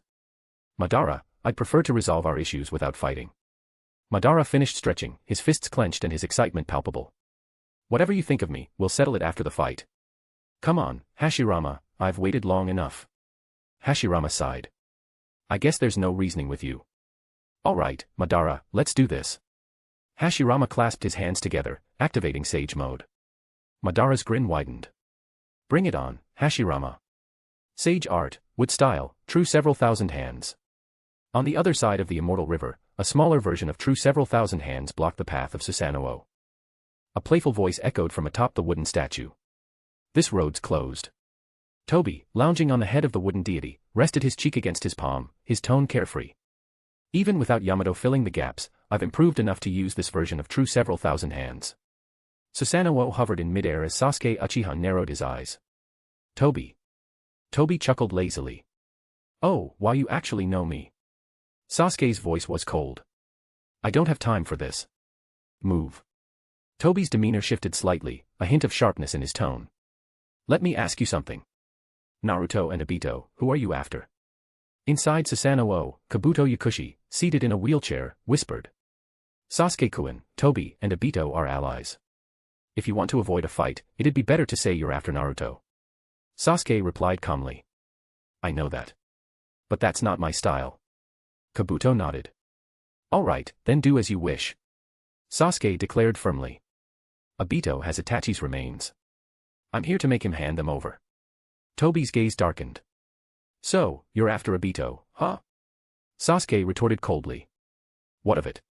If Obito dies at Naruto's hands, who would I go to for Itachi's remains? Toby stood up on the wooden statue, his tone losing all trace of levity. How unfortunate. I can't let you pass. Frankly, I never intended to let someone as fickle as you through. Clang. Susanoo's blade flashed, diving down in a vicious strike. Bang. The wooden statue caught the blade with its hands, its fists extending and hammering down from behind. Swoosh. Susanoo abandoned its sword, retreating dozens of meters before reforming twin blades in its hands, slashing wildly through the air. Shing. Shing. Shing. The razor-sharp blade light tore apart the wooden fists below. Swoosh. Swoosh. From the earth, thousands of white Zetsu emerged, their bodies merging into a massive carnivorous plant, stretching skyward toward Susanoo. Sasuke sneered. TCH. A bunch of weaklings, yet annoyingly persistent. Ryuchi Cave Sage Mode. Upon activating Sage Mode, Susanoo transformed, becoming entwined with 8 massive purple serpents. Sage Art, Susanoo, 8-headed technique. The serpent heads targeted the white Zetsu below, forming a colossal chakra sphere. 8-headed orb. Slash. The black-flamed blade of Kagetsuchi pierced the orb. Burned to ashes. Kagetsuchi, 8-headed orb. Boom. The explosion unleashed a rain of black flames across the battlefield, leaving the white Zetsu screaming in agony. Aha. Sasuke, you bastard. Sasuke's gaze was icy. I'll give you a dignified death. His eyes locked onto Toby atop the wooden statue. Indra's arrow. Crackle. In the sky, indigo lightning gathered, forming a spear of devastating power. Sasuke focused his left eye, activating the Mangekyo Sharingan technique to control the spear's form. Takamikazuchi no Kami. Shing. Shing. The lightning spear morphed into a terrifying lance. Toby sighed. Oh dear. I guess there's no escaping this one. But remember, Sasuke, without Obito, you're nothing but a shadow. Sasuke's killing intent surged. Die. Takamikazuchi no Kami lance. Boom. The lance descended with unstoppable force. Thunk. At the last moment, a kunai landed at Toby's feet. A man emerged from Flying Thunder God, grabbing Toby's shoulder and teleporting them both to safety. Boom. The lance obliterated the wooden statue, leaving a bottomless crater in the earth. Sasuke's gaze shifted upward, cold and piercing. Standing atop the clouds was the young third Hokage, Hiruzen Sarutobi, riding the Nimbus Cloud and wielding the Monkey King's staff. His voice was stern. Sasuke, consorting with Kabuto proves you haven't grown as Itachi had hoped. Sasuke replied frostily. You have no right to speak of Itachi. Shing. Blade light sliced through the air. Hiruzen dodged on his cloud, extending the staff downward. Adamantine staff. On the distant clouds, Toby faced Tobirama Senju and asked. Second Hokage, why did you save me? Tobirama spoke with conviction. The enemy of my enemy is my friend. I see your strength, and together, we can defeat that treacherous Uchiha. Chapter 224, Chapter 224, Susanoo no Mikoto. On the main battlefield of the Immortal River. Boom. Boom. A fully manifested silver-gray Susanoo flapped its massive wings, stirring up fierce winds and dust. Naruto Uzumaki sighed with a mix of awe and disbelief. There was a time when I couldn't even dream of wielding this power myself. From below, Tsukuma Senju observed with narrowed eyes. A full-body Susanoo, huh?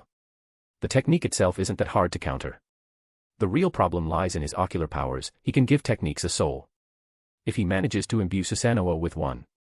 But Tsukuma's concerns were unwarranted. The Futsanamatama, spirit absorption blade, could absorb the spiritual essence of living beings from the surrounding area and store it within its soul capacitor.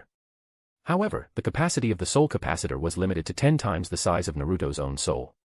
To imbue a soul that matched the full-body Susanoo's power. That was currently beyond Naruto's reach. But if he couldn't imbue the whole, he could imbue parts of it. Behind the massive Susanoo, a fiery red orb of light ignited into existence. This was reminiscent of Shisui Uchiha's Susanoo in its half-body form, where a similar glowing orb would appear on its chest plate, producing countless Magatama. That technique was known as Susanoo 99.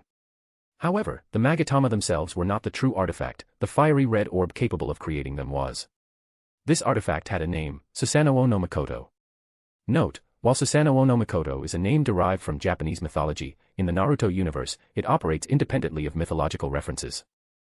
Please refrain from overanalyzing or drawing unnecessary comparisons. Thank you. ZZZZZ. Naruto's dual eyes locked onto the fiery orb. Futsanamatama. Whoosh.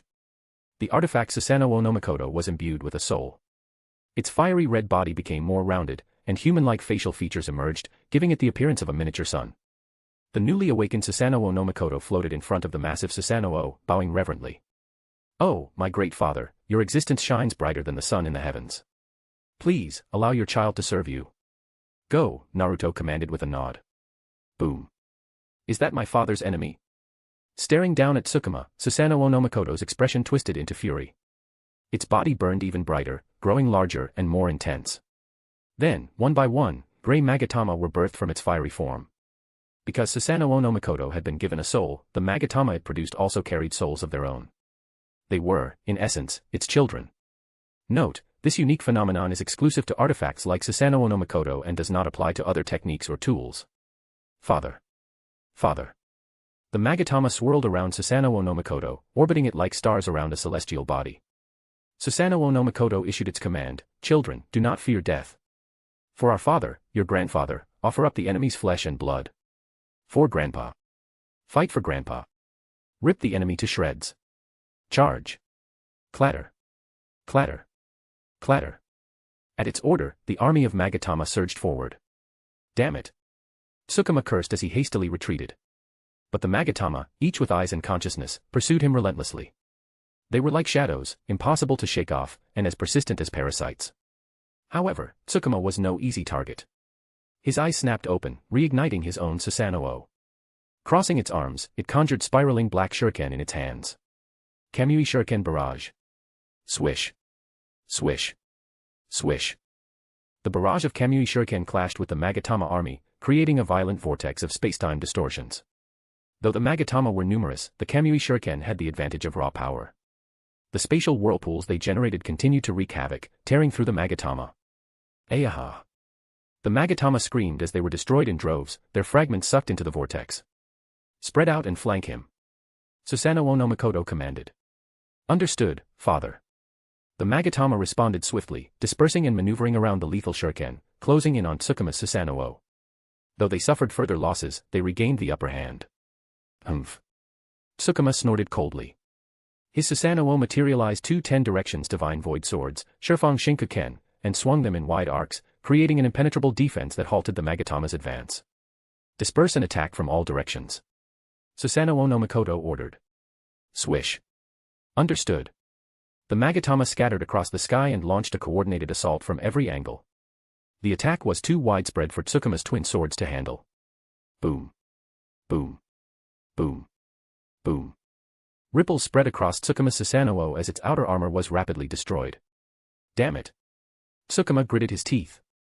From afar, Obito Uchiha, who was engaged in combat with Naruto, sent a mental message: don't waste time dealing with those Magatama. Focus on taking out Naruto, the caster of the technique. Tsukuma snapped back, easier said than done, Lord Obito. Susanoo no Mikoto turned to Naruto.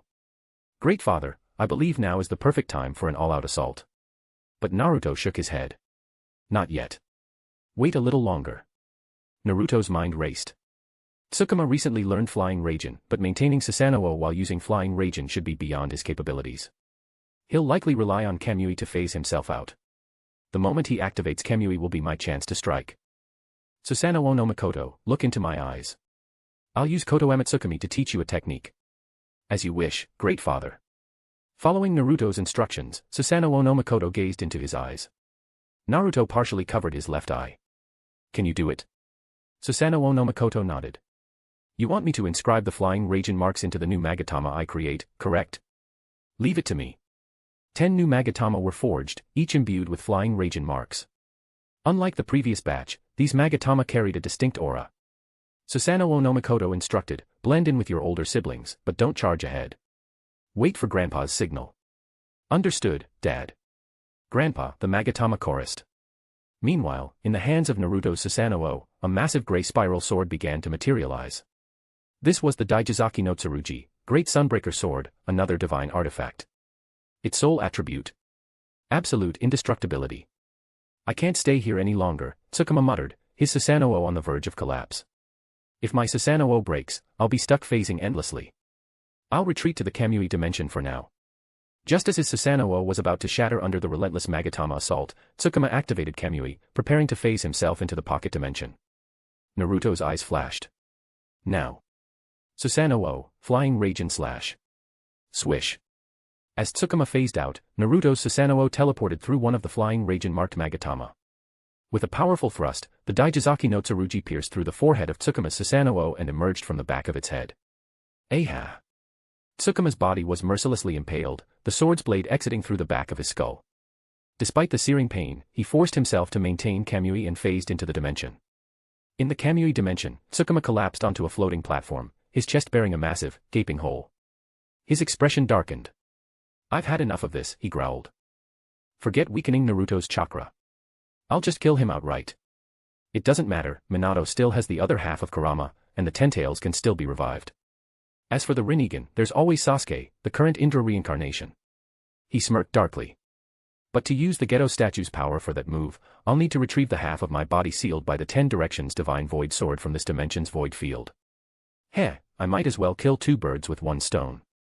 Let Obito hold the line outside for now. That fool did one useful thing, creating this Tsukuma. Too bad he never realized that I replaced Tsukuma months ago with my own creation. With a hiss of steam, the gaping hole in his chest closed completely. Rising to his feet, Tsukuma grinned wickedly. After all, I am the will of Kagaya Otsutsuki. Chapter 225, An Invincible Enemy. Tsukuma, heavily wounded, retreated into the rift of spacetime. Now, Obito stood alone, facing not one, but 2 versions of Naruto Uzumaki, the Uzumaki and Namikaze incarnations. The standoff. Obito, exuding confidence, sneered. As long as I don't attack, with my infinite intangibility, there's absolutely nothing you two can do to harm me. Boom. A swirling white mist emerged as the amber purifying pot materialized in Naruto's hand. Naruto Uzumaki, holding the pot with one hand, smiled faintly. Obito, do you recognize this? Obito's eyes narrowed slightly. That's the Six Paths tool, the amber purifying pot. If someone's name is called and they respond, or fail to respond within a certain time, they'll be sealed inside the pot. Naruto didn't mince words. Exactly. I'm going to use this pot to seal you. Obito scoffed, unimpressed. Ha. Even assuming that pot's sealing ability works on me while I'm intangible, I can simply use Kamui to escape the seal. That tool won't hold me. Obito wasn't wrong. The amber purifying pot alone couldn't trap him. Naruto's smile deepened, almost taunting. True, but if it works, even momentarily, you'll be forced to materialize. And in that moment, my speed will be more than enough to extract your soul. Obito's gaze sharpened. That's assuming it works in the first place. Naruto shrugged nonchalantly. Well then, let's find out, shall we? With that, Naruto opened the pot's lid, aimed it at Obito, and shouted. Uchiha Obito. Damn it. Obito cursed inwardly, his teeth clenched in frustration. But as seconds stretched into minutes, nothing happened. Obito's mockery. Obito erupted into laughter, his voice echoing across the battlefield. Ha ha ha ha ha. Looks like you miscalculated, Naruto. The amber purifying pot, despite bearing the name of the Six Paths, is just another tool. Now, what other tricks do you have left? Naruto Uzumaki sighed audibly, screwing the pot's lid back on before casually tossing it to Namikaze Naruto. Guess I'll have to resort to a last-ditch plan, he said with feigned exasperation. His tone shifted to a chilling calm. So, Obito, that guy you call Toby, he's still outside the Fushire River, isn't he? How about I go take him out? The threat. Obito's pupils shrank as he hissed coldly. Are you threatening me? Naruto raised his hands in mock innocence, grinning. Don't take it that way, Obito. My mother, Kushina, told me all about what you did on the day I was born. You held me, a newborn, hostage in my swaddling clothes, threatening my somewhat reckless father to stay away from my weakened mother. Am I wrong? Obito's fists clenched tightly. That incident was a deep stain on his life, one he had long considered shameful and never spoken of. Yet here Naruto was, dragging it into the light. Naruto's expression darkened. And let's not even get started on your kidnapping of Violet. This time, I'm simply giving you a taste of your own medicine. Fair enough, isn't it? Obito forced himself to remain composed, his voice icy. If I lose this battle, I lose everything. Don't think you can sway me with threats. Naruto spread his arms theatrically. Is that so? Well then, I guess I'll go pay Toby a visit. Whoosh. Naruto, cloaked in lightning, dashed forward like an arrow. Obito strikes. Whoosh. Obito appeared in front of Naruto, blocking his path. You're going too far. Boom. Obito's Susanoo erupted, transforming into the form of a towering Tengu with a raven-like visage. Its blade, the 10 Directions Divine Sword, thrust forward with devastating force. But such a direct attack was far too simple to land on Naruto. Whoosh. Naruto dodged with ease, his banana palm fan swinging in retaliation. A barrage of powerful ninjutsu rained down, shattering fragments of Obito's Susanoo. The amber purifying pot returns. At that moment, Namikaze Naruto, clutching the amber purifying pot, closed in. He shouted. Uchiha Obito. Obito's lips curled into a smirk as his thoughts raced. So, this was your plan all along, huh?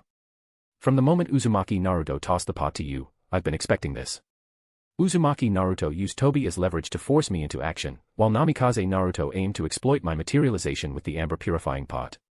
Classic Uzumaki Naruto, always scheming. Obito's smirk deepened. But I've fought him enough times to know just how devious he can be. This time, I've turned the tables. By luring Namikaze Naruto this close, I've ensured his downfall. He doesn't have Uzumaki Naruto's reflexes or speed. So, it's time for you to leave the stage, Namikaze Naruto. Obito's ultimate move. Crackle. Obito's eyes widened, glowing ominously. Izanagi, time freeze. Whoosh. A gray zone of frozen time expanded outward, centered on Obito. Namikaze Naruto's body froze mid-motion, completely immobilized. Outside the time freeze zone, Uzumaki Naruto hurled a kunai. Whoosh. The kunai froze the moment it entered the gray boundary. Obito's voice dripped with arrogance. Naruto, did you really think my infinite intangibility was my greatest trump card? This infinite time freeze barrier is my true power. He stepped forward menacingly, his tone dangerous. Not only that, but this barrier moves with me. I may not be able to use Kamui on myself while it's active, but I can still use my Susanoo and Kamui to transfer anything outside of myself. Obito's gaze locked onto Namikaze Naruto. Let's start with you. Time for you to leave the battlefield. Slash. The 10 Directions Divine Sword pierced Namikaze Naruto's chest, its vortex dragging him into oblivion. Outside the gray zone, Uzumaki Naruto could only watch helplessly. Obito smirked triumphantly. Anyone struck by the 10 Directions Divine Sword is sent to the void of the spacetime dimension. That dimension is isolated from the main spacetime region, so don't think you can pull the same trick you did with my split self in the past. He added with a sneer. The sword's teleportation is precise. Only the target is sent. So, the amber purifying pot remains here. Obito deactivated his Susanoo and strode forward, placing his hand on the pot. His Kamui vortex began to absorb it. Beyond the gray zone, Uzumaki Naruto watched impassively. A hidden gambit. Inside the spacetime void, the amber purifying pot began to rattle violently. Its white rope morphed into tiny hands, unscrewing its own lid. Whoosh! A wood clone of Naruto emerged from within. The clone murmured to itself. As expected, the real body lured Obito into absorbing the pot. It worked perfectly. It glanced at the golden rope, another Six Paths tool, coiled around its arm. Now, let's begin the final operation. Chapter 226, Boundless and Unrestrained. Obito, carrying the time-stopping barrier, advanced relentlessly toward Naruto.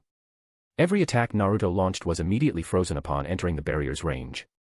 And if Naruto himself were to be enveloped by the barrier, it would spell certain doom. Though Naruto's clone had successfully infiltrated the time-space dimension, it was meaningless if Naruto's main body couldn't land an effective attack to force Obito into his intangible state. Without that, coordination between the inside and outside was impossible.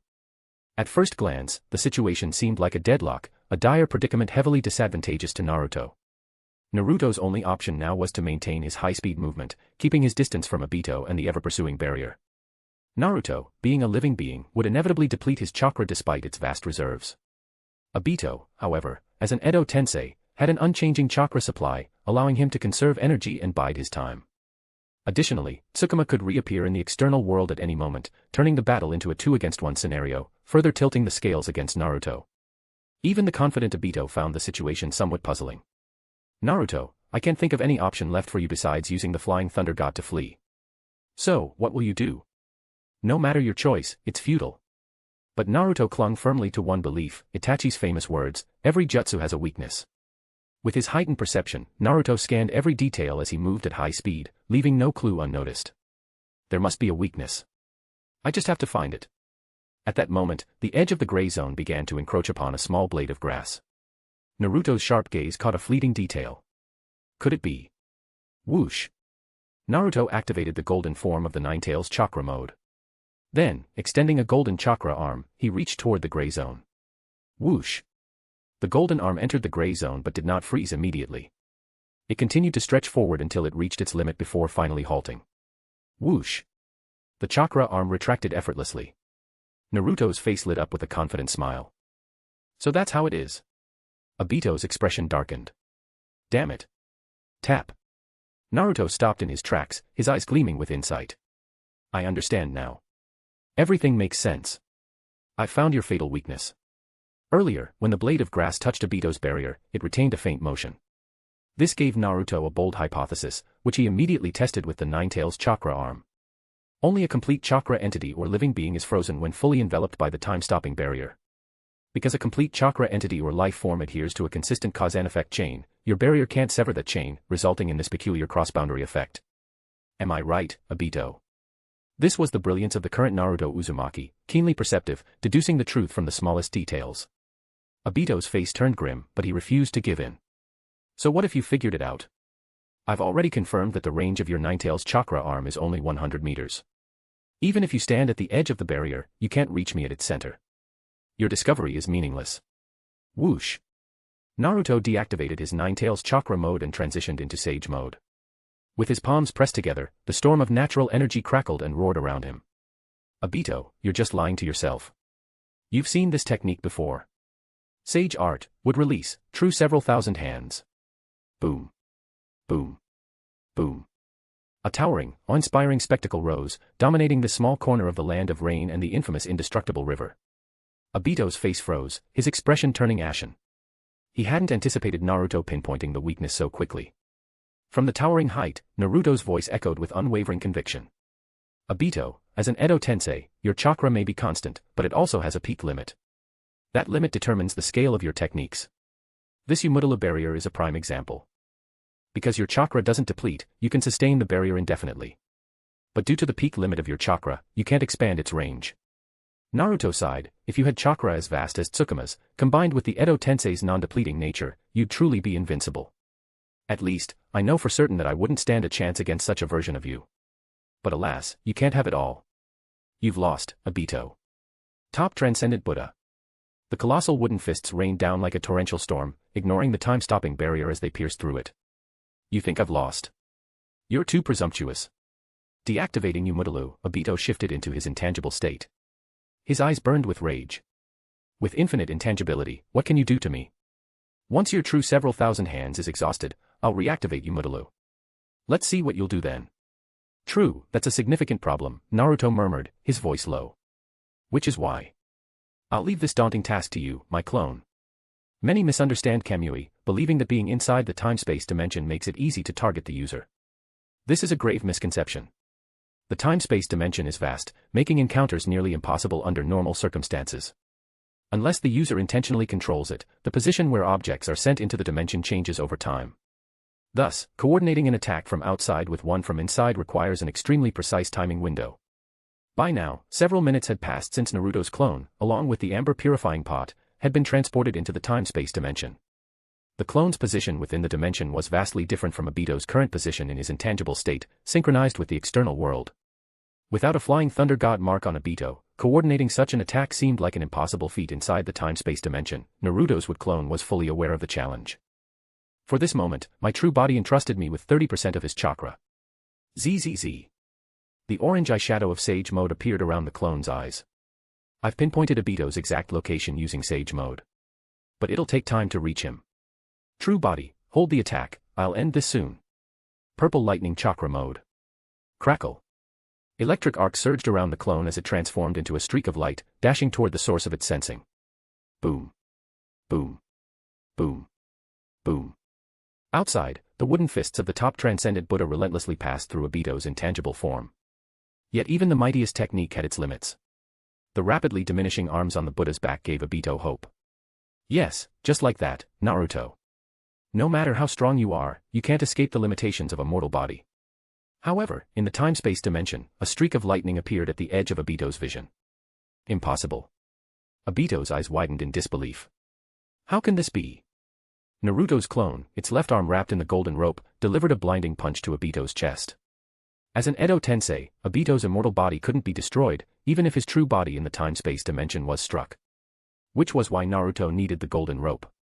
The golden rope, when used with physical strikes, forced the victim to expel their word soul. Ga. Upon impact, Obito's external body spat out a word soul.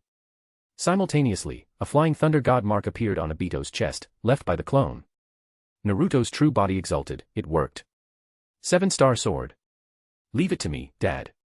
The 7-star sword at Naruto's waist, designed based on Tobirama's spectral analysis, possessed unique abilities. Sword style, flying thunder god slash. Swoosh.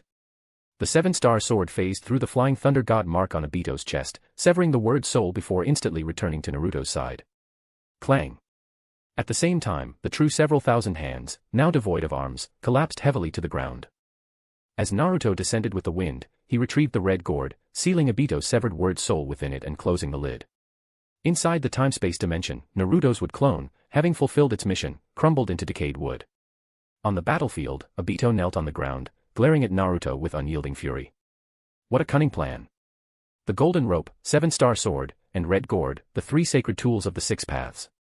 The golden rope forces out the word soul, the 7-star sword severs it, and the red gourd seals it. Once the victim utters their forbidden word, they're trapped in the gourd.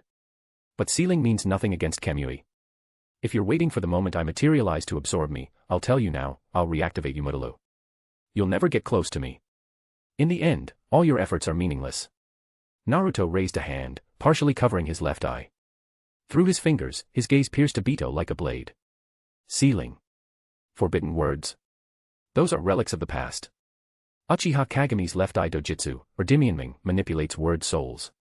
But due to its many restrictions, its effectiveness is heavily influenced by the opponent's strength. Against someone like you, with Tenarikishi to counter-control, my word soul manipulation is practically useless. Naruto's eyes darkened, his voice dropping to a chilling tone. However, if the word soul is stripped away, or Dimionming becomes fully unleashed. And the only way to strip a word soul is through the six-path sacred tools. They're a perfect match for this dojutsu. So, Obito, you've already lost. ZZZ. Or Dimionming, boundless and unrestrained. Naruto commanded, Uchiha Obito, kneel. Thud. An invisible force pressed down on Obito, forcing his knees to the ground. Though humiliated, Obito's defiance burned bright. Even if you control my body, you'll never break my soul. Buzz. A golden circlet materialized around Obito's head. The golden circlet, Naruto explained, is a word soul artifact that can only be used when her Dimionming is fully unleashed. With my incantation, it will bring you a pain your soul cannot endure. Naruto closed his eyes, speaking silently to himself. Obito, even if you can endure the agony of the tentails tearing your body apart, you won't withstand this. I'm sorry, but I will shatter your will completely. With two fingers forming a seal over his chest, Naruto began chanting. Ayah. Obito's agonized screams echoed across the battlefield and beyond. Fire 10 fan fiction novels updating regularly. This story is already at chapter 320. Chapter 227, Chapter 227, Old Friends, Like Fine Wine. Outside the Undying River. The battle between Hashirama and Madara had reached a fever pitch. The enhancement of Hashirama's chakra through Edo Tensei was evident in the sheer scale of his techniques. The already colossal true several thousand hands had expanded by another third, and the disparity between the two combatants became immediately apparent.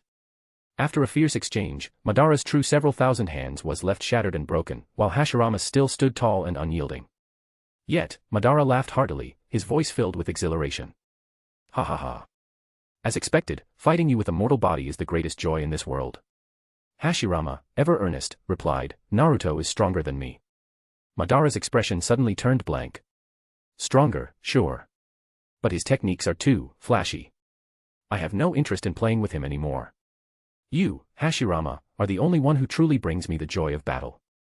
It seemed Madara had forgotten the praise he once lavished upon Naruto. As Naruto's strength grew exponentially, Madara's sense of thrill gradually waned, leaving him indifferent to the younger shinobi. Madara raised his gaze to the heavens. In the end, it has to be you, Hashirama. Hashirama sighed, his tone tinged with concern. I'm glad you think so highly of me, but continuing this fight is unfair to you. I can use true several thousand hands and Tori gates indefinitely, while your sage energy is nearly depleted after just one use. Is that so? Madara's eyes glinted with a dangerous light. But even with enhanced power, some weaknesses never change. Hashirama frowned in confusion. What weakness are you talking about? Madara lowered his head slightly, and the skeletal frame of Susanoo rose around him. Clarification for readers, as previously stated, Susanoo can be activated without direct eye contact, and Mangekyo Sharingan's ocular power can be stored for later use. Thus, Susanoo can be used even with one or no eyes. Madara's Byakugan in his right eye activated, scanning the sky above. His gaze fixed on a small, carefree cloud floating leisurely in the air. His tone turned ominous. I noticed that during your attacks, you've been deliberately avoiding that cloud. I don't know what it is, but you clearly care about it. Hashirama's pupils contracted sharply. Ayun. Run. Why aren't they fighting anymore? The little nimbus cloud muttered to itself, oblivious to the impending danger. Ha ha ha. What a foolish little thing, just as silly as you are, Hashirama. Madara's laughter turned cold, and the Susanoo gathered Yusaka Magatama in its hand, hurling them fiercely toward the sky. This is bad. Hashirama leapt from atop his true several thousand hands, rushing to intercept the attack. The spinning Magatama shot toward the nimbus cloud, which blinked in confusion. Huh? What's that flying toward me? In that moment, Hashirama threw himself in front of the Magatama. The impact tore through his body, scattering half of it into fragments. Eh. The little nimbus cloud froze in shock, its expression stiffening. Hashirama, with half his body missing, turned back to shout. Run. That attack was aimed at you. Madara's voice rang out, cold and sharp. Your fatal flaw, Hashirama, is your sentimental attachments. Clap. Madara brought his hands together, channeling the last of his sage energy. Sage art, Tori gates. Boom. A massive torii gate descended from the sky, slamming onto Hashirama's remaining shoulder and forcing him toward the ground. If the gate landed, Hashirama would be completely pinned. Whoosh. At that moment, the nimbus cloud darted forward, nimbly slipping beneath the descending gate. In a swift motion, it scooped up Hashirama and carried him away to safety. Crash. The torii gate slammed into the ground, pinning nothing but air. Madara's expression turned icy. Hashirama, this is what I despise about you. Your weaknesses always turn into strengths. People are always willing to help you, even a mere cloud. Rustle, rustle, rustle. On the nimbus cloud, Hashirama's body regenerated. He gently patted the cloud's head, his tone warm. Ayun, thank you. If it weren't for you, I would have been in real trouble. The nimbus cloud replied earnestly, you saved me first, of course I had to repay the favor. Hashirama crouched slightly, stroking the cloud's small head. You're such a good child. This time, stay farther away, somewhere Madara can't reach you. With that, Hashirama leapt off the cloud. Whoosh. The nimbus cloud flew off into the distance. What a troublemaker, it muttered. But as it thought more about the situation, it grew increasingly annoyed. Turning back, it flew over Madara's head and unleashed a sudden rainstorm before darting away again. Soaked and dripping, Madara glared at Hashirama. You get to play the hero, and I end up the villain, a drenched one at that. Are you satisfied now, Hashirama? Hashirama tried to console him. Don't say that, Madara. I don't look down on you at all. In battle, exploiting every weakness of your opponent is key. Mercy toward your enemy is cruelty to yourself. Madara's expression turned unreadable. Yes, I saw your decisiveness at the Valley of the End. Whether it was my descendants or my friends, as long as they threatened the village, you showed no mercy. Those words of yours. I'll never forget them. Madara, Hashirama clenched his fist, his expression conflicted. After that day, I reflected countless times. Was there a better choice we could have made? If I had tried harder, could the outcome have been different? Madara's gaze softened, his emotions stirred. Unable to hold back, Hashirama spoke earnestly. Madara, we were both bound by grudges and positions, unable to act freely. But we've both died once. Those things that restrained us are now nothing but fleeting memories. Hashirama stepped forward, extending a hand of friendship. Can we go back to the way things were? Skipping stones by the river, carefree and unburdened, what do you say, Madara? A gentle breeze swept through, and time seemed to slow. Hashirama's heart raced, each beat faster than the ticking of a clock. Hashirama. Madara reached out, clasping Hashirama's hand with a firm grip. A rare, tender smile graced his face. You're still as naive as ever. Let me send you to the other side. Flying Thunder God technique. The sound of crashing waves echoed as Madara vanished. Hashirama found himself standing alone on a desolate island in the vast ocean. Looking down at the Flying Thunder God kunai beneath his feet, he finally realized what had happened. Madara had outwitted him. But Hashirama didn't feel anger. Slowly lowering his hand, he murmured. Was that expression of his entirely fake? Back on the battlefield. Tobirama sensed something amiss. Big Brother's chakra has suddenly moved far away. What's going on? Whoosh. Using the Flying Thunder God mark he'd placed on Hashirama earlier, Tobirama teleported to his side. Big Brother, why are you here? Hashirama sighed helplessly. I didn't expect Madara to use your Flying Thunder God technique. He sent me here and then disappeared. Tobirama shook his head. Unless he made direct contact, how could he have outmaneuvered you? You must have let your guard down again, didn't you? Hashirama lowered his head with a sigh. Ah, it's my fault. I tried to persuade him without fully understanding his intentions. Tobirama bent down, picking up the Flying Thunder God kunai Madara had left behind. Without a word, he casually tossed it into the sea. Hashirama turned his head. What just splashed into the water? Probably a flying fish, Tobirama replied, placing a hand on Hashirama's shoulder. Forget about that. Let's focus on dealing with Uchiha Sasuke, that kid's malice rivals even Madara's. Fire 10 fan fiction novels updating regularly. This story is already at chapter 320. Chapter 228, Timeless Resilience. The battlefield was riddled with craters, and water pooled so deeply it nearly reached the knees, remnants of Tobirama Senju's water release techniques. Boom. Boom. Boom. Arrows from Susanoo rained down, creating massive splashes as they struck the water. Hiruzen Sarutobi darted and rolled, evading the aerial assault. At the same time, his Monkey King staff expanded and swung furiously, striking at Susanoo. While purple fragments occasionally broke off, the core of the mighty construct remained unshaken. This was not the old, frail Hiruzen who had fallen in his final battle. Revived in his prime by Naruto Uzumaki's improved Edo Tensei, Hiruzen now fought at the peak of his power, his abilities honed to their zenith. Seeing that prolonged attacks were ineffective, Kabuto Yakushi calmly advised. Sasuke-kun, against an agile and small target like the third Hokage, a fully formed Susanoo is hard to land hits with. Moreover, he's an Edo Tensei. A battle of attrition won't work in your favor. Close combat would be the better strategy. Sasuke hesitated, his wariness evident. Kabuto reassured him. Don't worry about me. Even in this wheelchair, I can protect myself. Nodding, Sasuke dispelled Susanoo, landing on the water's surface alongside Kabuto. From atop the staff, Enma, the Monkey King, urged. Hiruzen, now's your chance. Swoosh. Hiruzen halted his movements, raising his enlarged staff high above his head. The massive weapon descended toward the water where Sasuke and Kabuto stood. Sasuke could evade, but Kabuto could not. Thus, Sasuke chose to confront the attack head-on. Forming hand seals, he activated. Would release, all-encompassing hand technique. Clang. Clang. Two enormous wooden hands rose from the water, catching the colossal staff mid-air and stopping it in its tracks. Would release. Hiruzen and Enma exclaimed in unison, their shock palpable. Enma growled. Looks like Kabuto made some modifications to him. Hiruzen's eyes narrowed. Ordinary would release would be one thing, but this is the advanced all-encompassing hand technique, a shape-transforming would release far superior to even the flower tree world. Before the two could recover, Sasuke's hand seals shifted again. Would release, would dragon technique. Boom. A massive wooden dragon surged forth, coiling around the Monkey King's staff like a constrictor. Hiruzen's expression grew grim. Even the wood dragon. Enma warned. This dragon absorbs chakra. I can't break free for now. Be careful, Hiruzen. Swoosh.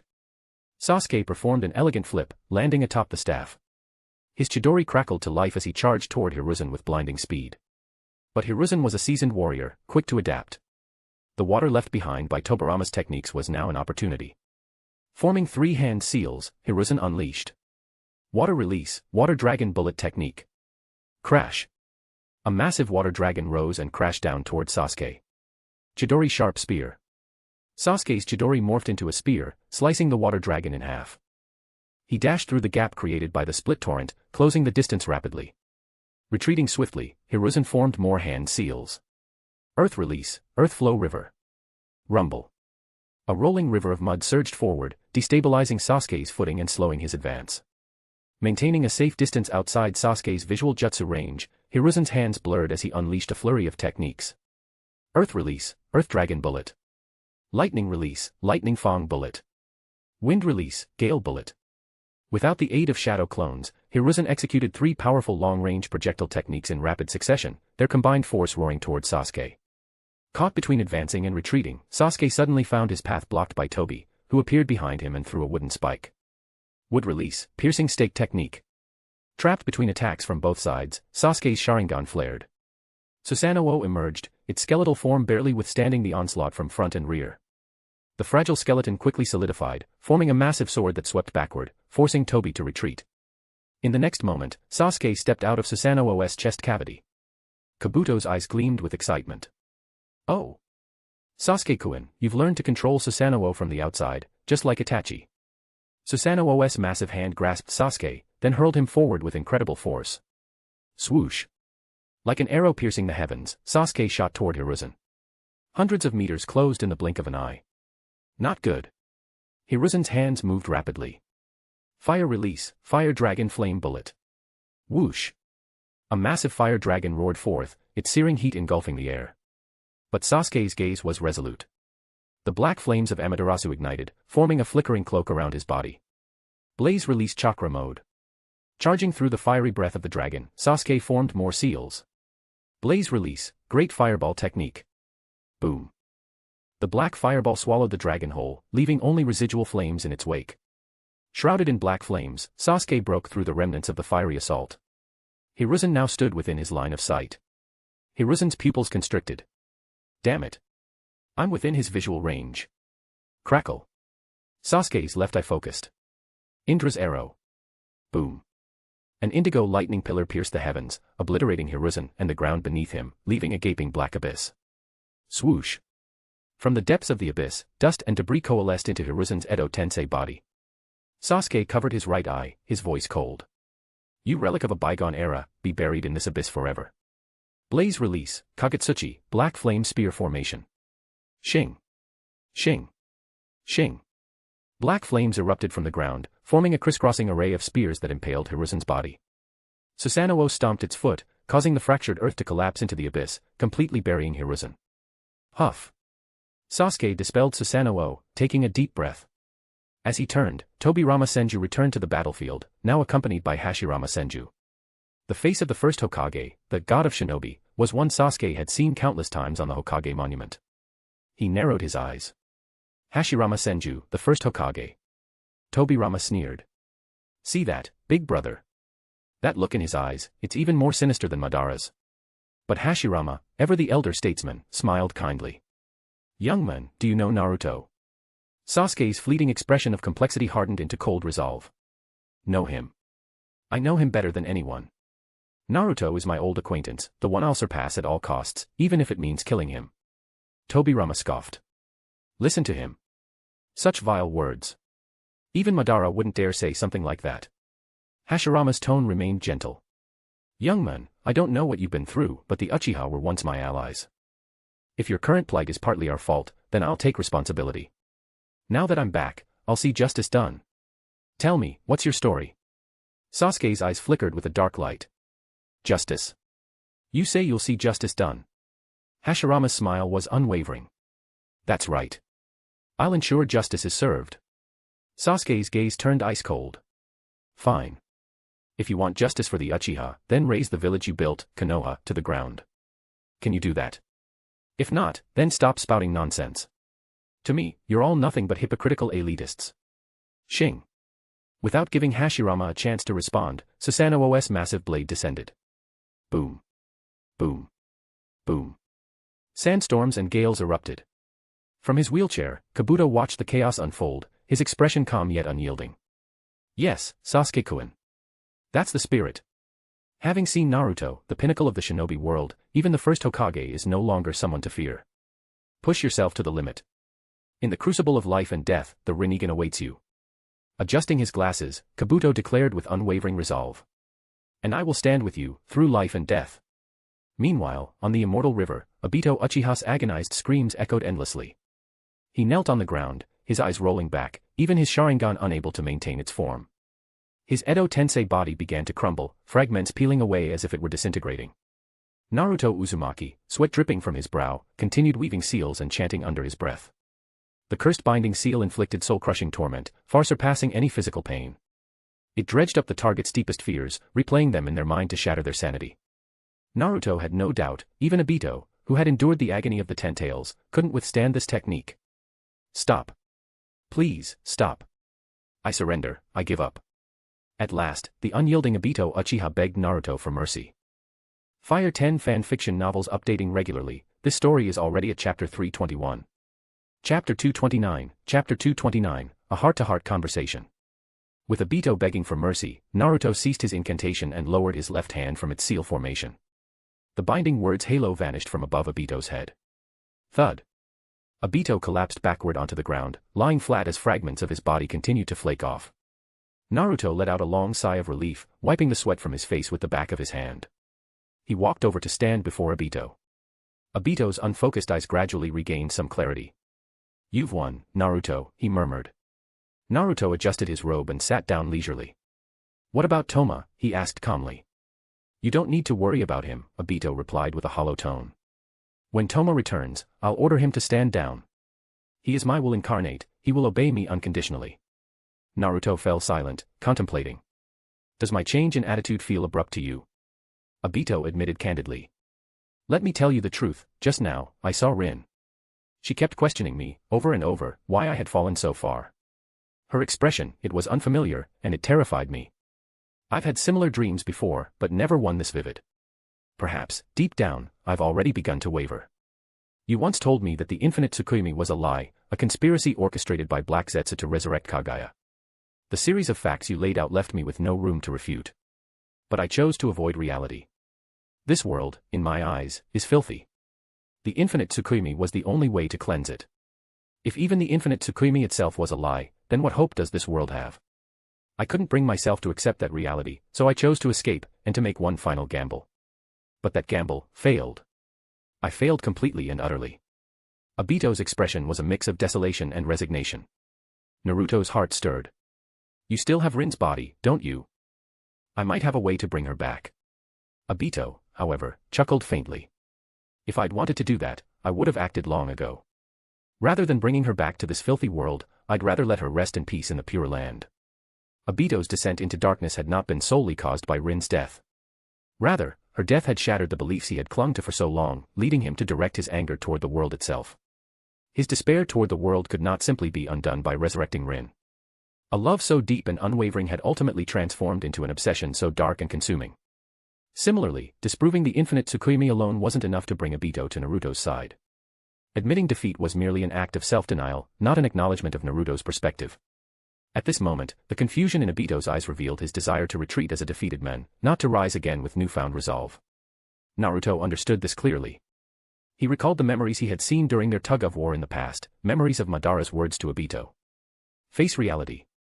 This world will never go as you wish. The longer you live, the more you'll understand. Reality is filled with nothing but pain, suffering, and futility. Where there is light, there will always be shadow. As long as the concept of winners exists, there will also be losers. Even the desire to maintain peace is a selfish ambition that leads to war. It is because you wish to protect love that hatred arises. They are interconnected, bound by cause and effect. The only way to sever this cycle is through the infinite Tsukimi. Obito had treated Madara's words as gospel, and they later became the foundation of the ideology he used to manipulate Nagato. But Naruto was determined to dismantle this ideology. After some thought, he spoke in a calm and composed tone. Reality doesn't always go as you wish, that's precisely why people yearn for their dreams to come true. That's what makes effort meaningful. Yes, reality can be filled with pain, suffering, and emptiness. But life is a blend of all flavors, sweet, sour, bitter, spicy, and salty. Where there is light, there will be shadow. Light brings warmth, while shadows offer a place to rest. For every winner, there is indeed a loser. But winners aren't always oppressors, they can be protectors. And losers don't always stay defeated, they can reflect on their failures and grow stronger. Peace may be selfish, but selfishness doesn't inherently mean harming others. To love oneself is to have the capacity to love others. It is true that a desire to protect love can give rise to hatred. But there is no sin in wanting to protect, no sin in love itself. Hatred, too, is not inherently sinful, it becomes sinful when it consumes and corrupts. The true evil lies with those who seek to plunder love, the true originators of sin. I say hatred isn't inherently sinful because it can drive the wrong to stand up and resist, becoming a force that counteracts the original sin. But hatred becomes sinful when it devours the kind-hearted, turning them into plunderers themselves. If there were no plunderers, there would be no one consumed by hatred. That's why I say the true sin lies with the originators of plunder. Yet just as there is original sin, there is also original love. Those who embody original love will never lose themselves to hatred. They remain steadfast in their beliefs, protecting what they hold dear. You don't want to bring Rin back to this filthy world. But it's precisely because of people like Rin, who are kind and pure, that the world has its moments of beauty. Think about it carefully. This world may not be as beautiful as you once imagined in your youth, but it's not as irredeemably filthy as you see it now. A black and white worldview only lets you see darkness. In truth, the world is gray. Everything in this world is interconnected by cause and effect. You try to use the infinite Tsukimi to sever these connections, but you overlook the fact that even your attempt to sever cause and effect is itself part of this cycle.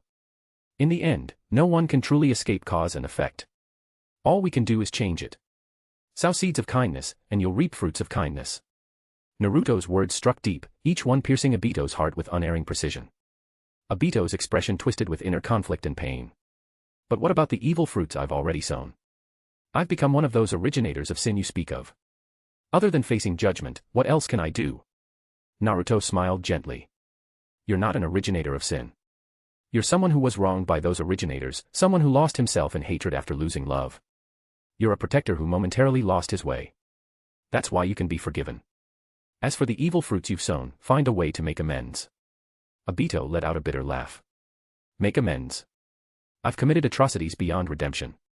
Once I've convinced Toma to stand down, you can use the human path to extract my soul and let me atone with my death. Naruto's smile faded, replaced by a serious expression. You've already escaped reality once. Do you plan to run away again? Obito's eyes narrowed. Run away. That's right. There's a mission that only you can accomplish, a mission that only you can undertake. Obito snorted. A mission only I can accomplish. With your power, what task wouldn't be a walk in the park for you? Go ahead, tell me. Naruto's gaze sharpened. That mission is, to take down the true originators of sin. If Obito wasn't the originator of sin, then who was? Was it Madara? No, Madara had been manipulated by Black Zetsu. Was it Black Zetsu? No, Black Zetsu was merely Kagaya's will. Was it Kagaya? Even Kagaya had acted out of fear of her cold and ruthless clan. Yes, the Otsutsuki clan, they were the true originators of sin. But if one were to trace the root cause even further, why had Naruto's past life failed to prevent the destruction of the shinobi world? If the shinobi had been strong enough, how could the Otsutsuki have succeeded? Weakness itself was the ultimate sin. Naruto extended his fist toward Obito. Obito, we didn't get to clash fists before. But now we can. Let me show you, the true originators of sin can only be defeated if we stand united. Boom. Suddenly, a fierce wind swept through as Madara Uchiha made his grand entrance. Oh. It seems everything's wrapped up here. Naruto, let me have a go at you.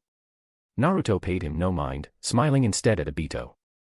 Clash fists with me, and you'll understand everything. With doubt and curiosity swirling in his heart, Obito extended his fist. Humph, still as arrogant as ever. Madara sneered coldly, charging forward. But before he could reach them, Minato Namikaze and Konan blocked his path. Minato smiled politely. My son is having a heart-to-heart with my student. Madara, could I trouble you not to interrupt? Fire 10 fan fiction novels updating regularly. This story is already at chapter 321. Chapter 230, The Blade Revealed. Before the water gate, Madara Uchiha spoke with a sly smile. Minato Namikaze, the fourth Hokage of Konoha, also known as the Yellow Flash, correct? Minato raised an eyebrow in surprise. We've never met before.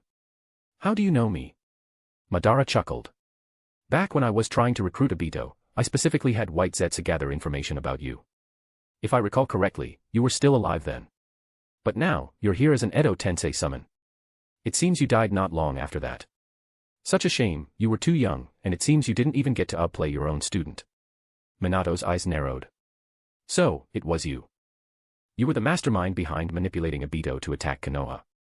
Although Madara already knew the truth about the infinite Tsukuyomi, he still exuded an air of dominance. Humph. Some lives exist merely to add a splash of color to others' eyes. Yellow Flash, will you manage to dazzle me? I'll do my best, Minato replied calmly, but I can't guarantee I'll meet your expectations. Sizzle. Orange markings appeared around Minato's eyes, and his pupils shifted into horizontal toad-like slits. He thought to himself, thanks to this Edo Tensei body, I've gotten a bit more proficient with Sage Mode. Swish. Minato threw a Flying Thunder God Kunai and quickly formed hand seals. Sage Art, Flying Thunder God Kunai Shadow Clone Jutsu. Bang. Bang. Bang. Bang. The kunai multiplied into thousands, scattering across the battlefield. With a dramatic flourish of his cloak, Minato charged forward like a streak of light. Konan, I'll take the lead. You handle the support. Konan raised her hand gently. Understood. Shikigami dance. Rustle. Countless sheets of paper split apart, forming sharp spears that rained down from above. Swish. Madara dodged with the body flicker technique, but the paper spears adjusted their trajectory mid-air, persistently targeting him. Looking up at the sky, Madara mused, oh. So that's the paper woman Obito was wary of. An intriguing ability. Humph, let me light things up for you. Swish. While moving at high speed, Madara formed hand seals, preparing to unleash a fiery jutsu at the sky. But just then, Minato emerged from a nearby Flying Thunder God kunai. I won't let you succeed. Sage Art, Raisnon. However, Madara's lips curled into a cunning smirk. Naive. I anticipated you'd strike while I was forming seals. But my target was always you, Minato. Swish. In the instant their blades clashed, Madara adjusted the direction of his jutsu. Fire style, majestic destroyer flame. The fiery explosion erupted point blank. No shinobi could possibly react in time, except for Minato Namikaze. Whoosh. At the very moment the heatwave surged toward him, Minato teleported away. Such reflexes. Madara, momentarily surprised, redirected his flames. The fire roared like serpents, engulfing 100 meters in an inferno. The scattered Flying Thunder God kunai in the area were all incinerated. This should be a safe zone now, Madara muttered, lifting his gaze to the sky. By this time, Conan's paper clones had filled the air. Humph. With a cold snort, Madara summoned the skeletal frame of his Susanoo. Drawing a string of Magatama beads, he hurled them skyward. At the same time, he enhanced his attack with another fire jutsu. Fire style, Phoenix Sage Flower Claw Crimson. Whoosh. Whoosh. Whoosh. The fiery Magatama lit up the night sky, creating a dazzling yet destructive display. Though Conan's paper clones were numerous, they couldn't withstand such concentrated firepower. One by one, they were struck, exploding into bursts of flame. Amidst the fiery chaos, Conan's true body weaved through the destruction. Madara locked onto her with his Sharingan. From the Susanoo's hand, he formed 3 Magatama into a spinning wheel, coating it in flames before hurling it skyward. Fire style, Yata Flame Wheel. The wheel spun rapidly, its fiery edges slicing through the air like blades. With no way to evade, Conan stacked layers of paper to form a barrier. But the Yata Flame Wheel tore through her defenses effortlessly. At the critical moment, a flying thunder god kunai appeared in front of Conan. Minato teleported in, rescuing her just in time. Whoosh. Back on the ground, Minato let out a breath of relief. Phew, that was close. Good thing I made it in time. Conan, to make support easier, I've placed a flying thunder god mark on your shoulder. Conan glanced at her shoulder. Minato smiled reassuringly. Don't worry, the mark is on your clothing. I know girls care about appearances, so I paid attention to that detail. Conan nodded. For someone as exceptional as Minato, there was nothing to criticize. Madara, arms crossed and feet tapping rhythmically, gazed at Minato with a faintly nostalgic expression. Minato. I remember now. During the Warring States period, the Uchiha and Senju clans joined forces to hunt down the priestess of the Hagoromo clan. But she was rescued by a man named Namikaze Rancho. After that, they vanished without a trace. Later, when Konoha was founded, the Namikaze clan suddenly emerged. Minato, you must be Rancho's descendant. Minato replied, I grew up an orphan. I don't know much about my family's history. Madara murmured, Rancho wasn't the issue. The problem was the woman he saved, the Hagoromo clan. During the Warring States period, they were a noble clan on par with the Senju and Uchiha. If not for their dwindling numbers, they wouldn't have faded from history so soon. Boom. The battle raged on. In the distance, Naruto Uzumaki and Obito Uchiha continued their prolonged clash of fists. Obito, shaken, opened his eyes wide. So, this is the future. Naruto spoke earnestly, this is why I chose a path completely different from the one before. I want to defeat those guys. For that, I need strength, and comrades. Not comrades who stand behind me for protection, but reliable allies who can endure the same trials alongside me. Obito's voice softened. That's the real reason I've been holding back against you. Because I know you can be saved. And you have incredible potential. Your achievements will surpass anyone's. That's why I chose you. Naruto nodded. And Madara too, right? Obito glanced at the distant figure of Madara. Yes. I see. Obito's tone grew contemplative. I thought your actions after Nagato's death were beyond my expectations because you've been hiding your true self all along, even your Hokage dream was just a facade. I assumed you spared me because you feared the Geto statue in my possession. But now I see. I was being narrow-minded. Naruto asked, so, will you assist me? Obito replied, after all this, refusing would be ungrateful. Whether it's atonement for my past sins or closure for Rin, I have no reason to say no. Naruto smiled in relief. Thank you for trusting me, Obito. Obito, with a newfound resolve, responded, no, Naruto. I should be the one thanking you for your unwavering determination to guide me onto the right path. Naruto helped Obito to his feet. Obito said, now, we just have to wait for Tobirama to return. Naruto's gaze sharpened. Actually, I have a strange feeling. I hope it's just a hunch. Whoosh. The vortex of Kamui swirled. Naruto, Obito, and Madara all turned their attention to the scene. Tobirama Senju appeared, but his entire body had turned pitch black. Obito exclaimed, what's going on? Naruto remained calm. So, it's come to this. Madara's Sharingan flared with rage. This feeling. Black Zetsu. Black Zetsu grinned wickedly. Hey, it's only been a short while, and things have already gotten so lively. Obito, you're as useless as ever. And Madara, you're nothing but a fool. Fire 10 fan fiction novels updating regularly, this story is already at chapter 321. Chapter 231, The Descent of Ruthless Fury. At the beginning, Tsukuma was indeed a manifestation of Obito's will. 2 months ago, when Madara ventured to Mount Myoboku and parted ways with Black Zetsu, that was the moment when Tsukuma was hijacked by Black Zetsu. From that point on, Black Zetsu silently followed Obito, hiding in plain sight until this very moment, when his true colors were revealed. Obito clenched his fists in regret. I should have realized sooner. If Tsukuma were truly my will, how could he have mastered the Flying Thunder God technique, something even I couldn't grasp? Madara's voice was icy as he questioned, Black Zetsu, the Uchiha stone tablet, was it you who altered it? Even though he already knew the truth, he needed to hear it from the culprit's own mouth to find closure. Madara and Sasuke were alike in this regard. Black Zetsu smirked and revealed his hand. I told you long ago, didn't I? You should have skipped Mount Myoboku and just drawn Jiraiya out to absorb his sage energy directly. But no, you didn't listen. And now, look at yourself, a pathetic clown, aren't you? Ha ha ha ha ha. Madara trembled with fury, his fists tightening, while the face of Hashirama embedded in his chest began to manifest the patterns of sage mode. Sage energy has returned to me, Black Zetsu. I'll tear you to pieces, he roared. Black Zetsu sneered. Calling you an idiot is an understatement. With an arrogant smirk, Black Zetsu formed hand seals. Just as Madara was about to charge, his body suddenly froze in place. I can't move. Gurgle gurgle. Black liquid oozed from Madara's body, engulfing him. Black Zetsu's voice was cold and mocking. White Zetsu has the spore technique, and so do I. But mine, Black Spores, is far more subtle and undetectable, even to someone like you. Madara's expression twisted in pain. I've been guarding against you this entire time. When did you? Black Zetsu chuckled darkly. Oh, it was easy. The body you used for your resurrection via the outer path was one I retrieved from Kabuto's lair. Planting my spores in it was child's play. Whoosh.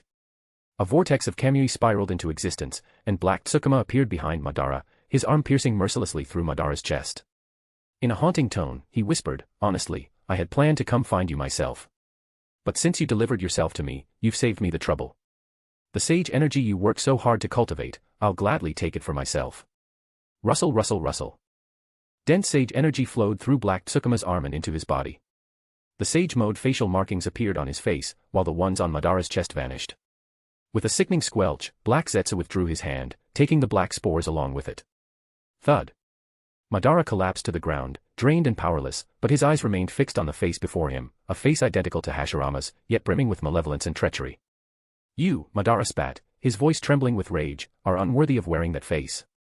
Ha ha ha ha ha ha. Black Tsukuma burst into maniacal laughter as he hoisted Madara up with one hand. Didn't you always love to dance?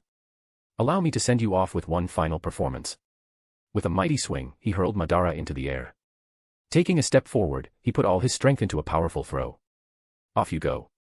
The wind roared past Madara's ears as he soared through the sky like a meteor, disappearing from view. Gritting his teeth, he swore silently, it's either you or me, you bastard. Black Tsukuma's gaze shifted to Minato Namikaze, noting the half of Kurama sealed within him. With that, I can resurrect the Ten-Tails immediately. Gurgle gurgle. Black liquid seeped into the ground beneath him, emerging at Minato's feet and forming a hand that clamped around the fourth Hokage's ankle. Hee, you're not going anywhere now. Black Tsukuma sneered as he lunged toward Minato. Minato's eyes widened in shock. I can't activate the Flying Thunder God. Black Tsukuma's grin widened. Of course not. You're trapped by Yin-Yang release. Just as Black Zetsu was about to succeed, Naruto Uzumaki intervened, his hand wielding the banana fan charged with lightning release, blocking Black Tsukuma's strike. His voice rang out, firm and resolute, what do you think you're doing to my dad? Minato's heart swelled with emotion. Naruto. Thud. Naruto's next move, however, was a swift and powerful roundhouse kick, directly to Minato, sending him flying. Take Ms. Konan and get out of here. If Kurama falls into his hands, it's all over. Minato rose to his feet 100 meters away, chuckling wryly. Naruto, you really are Kushina's son, no hesitation at all. Swish. He teleported to Konan's side, signaling to Obito from a distance. I'm leaving Naruto in your hands, Obito. Go, sensei.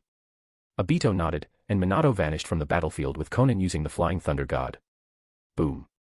After a brief clash, Naruto and Black Tsukuma separated. Black Tsukuma smirked. So, they managed to escape. No matter. The finishing move I've prepared for you doesn't require me to become the Ten-Tails Jinchuriki. All I need is my complete body and sage energy. Naruto's cloak billowed as he stood tall, unflinching. Whatever you've got, bring it on. Black Tsukuma's gaze swept over the battlefield, noting the scars left behind, including the remnants of the true several thousand hands. It seems you expended quite a bit of chakra dealing with Obito.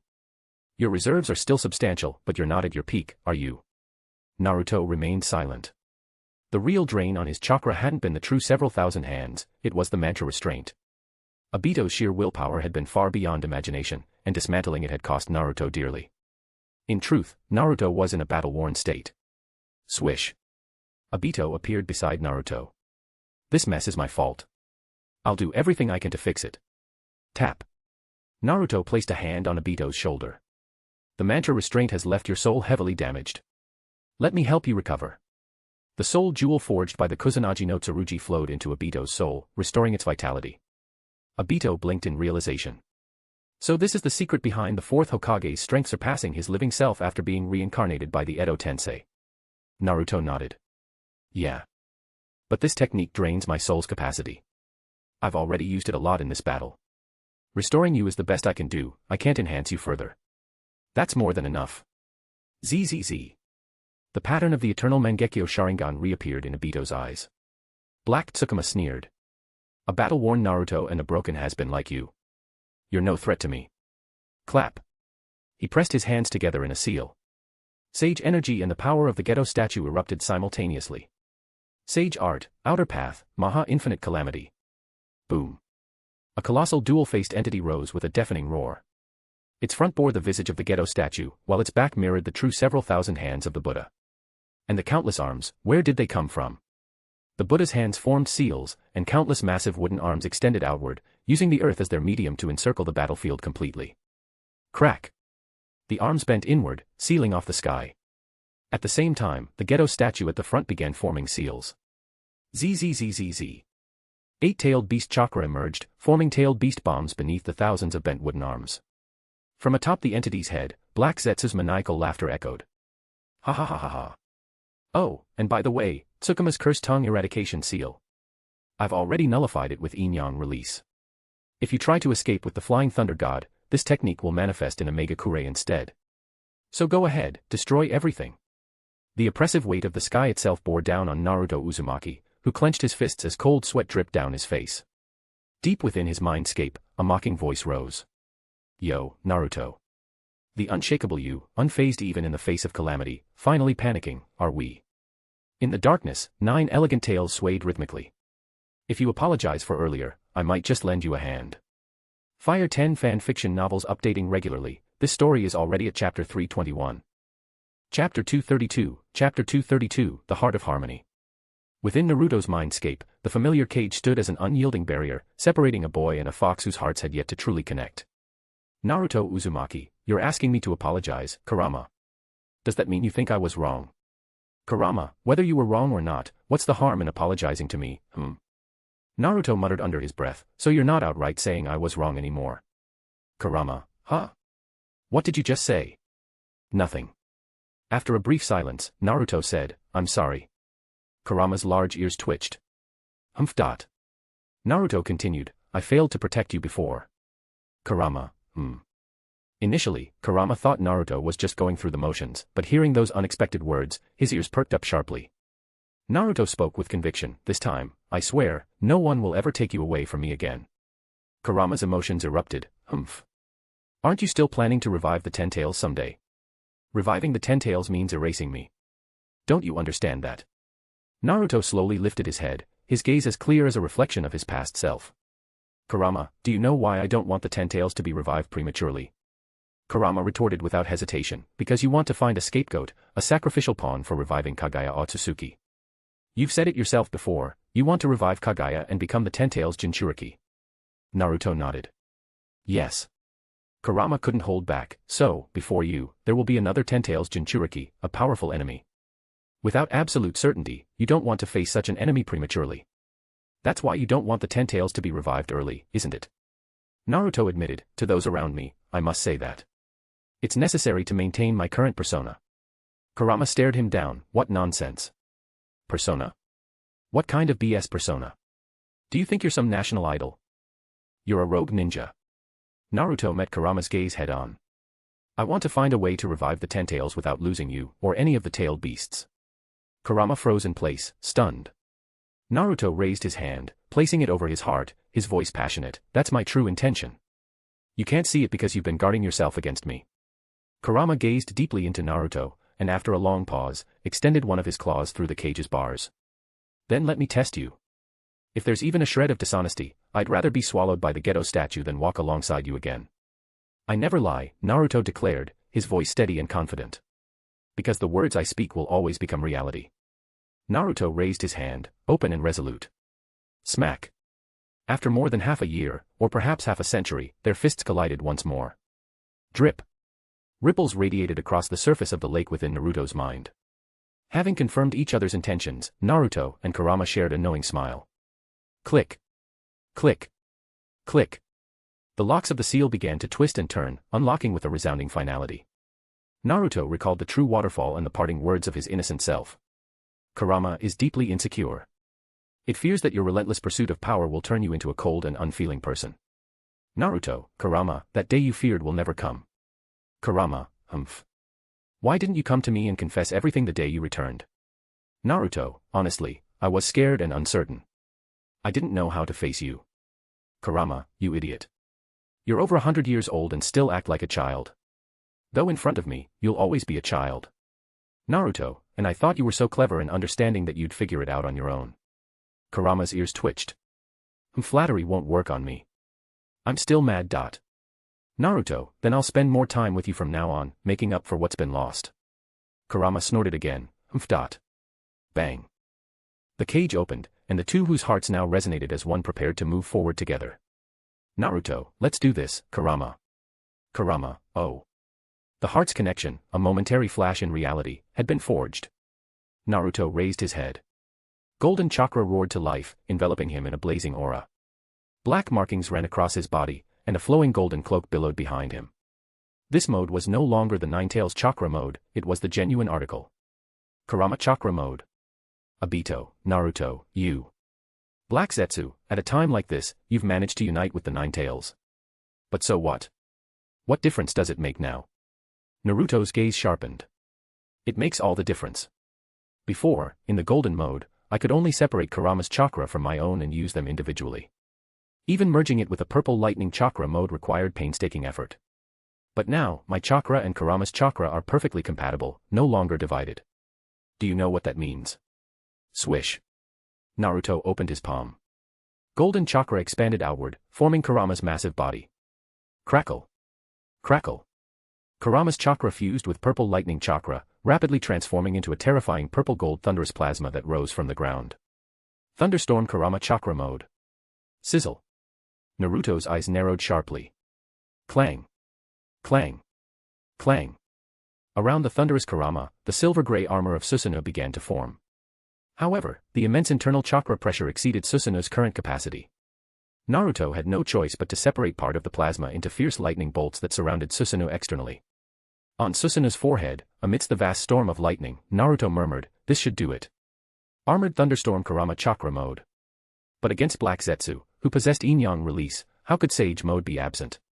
Clap. Naruto brought his palms together. Sage mode activated instantly.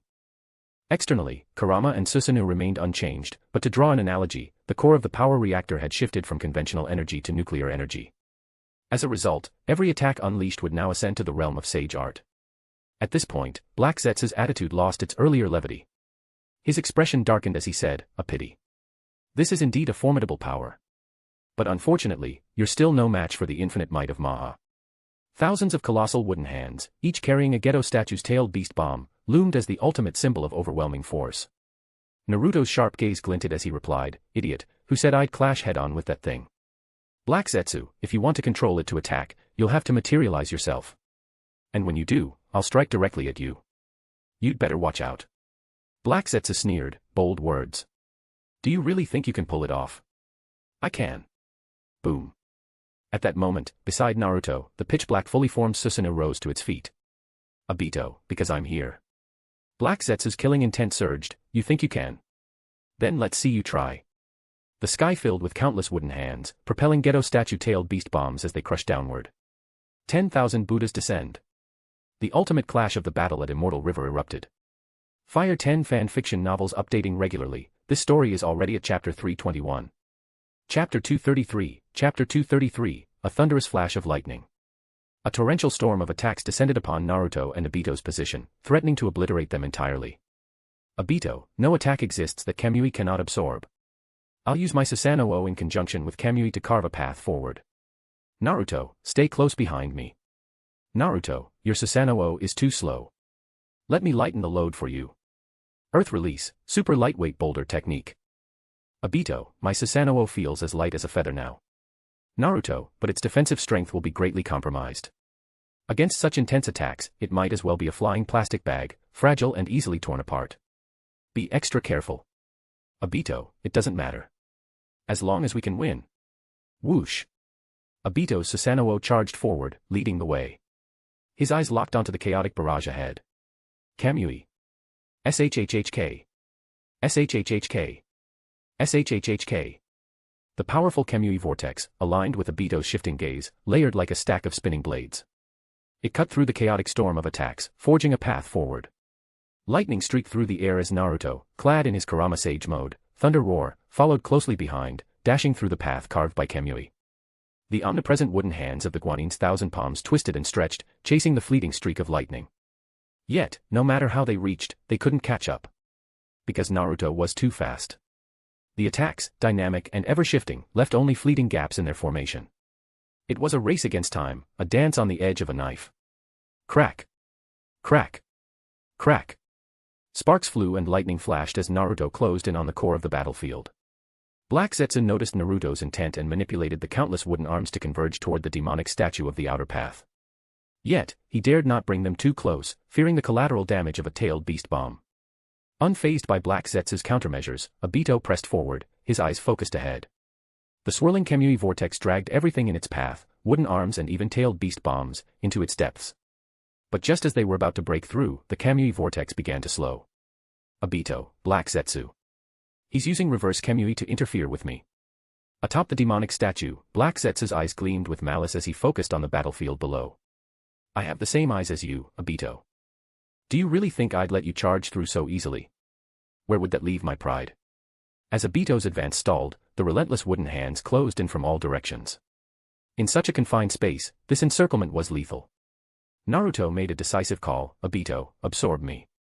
Obito, startled, hesitated for a moment. This act required absolute trust.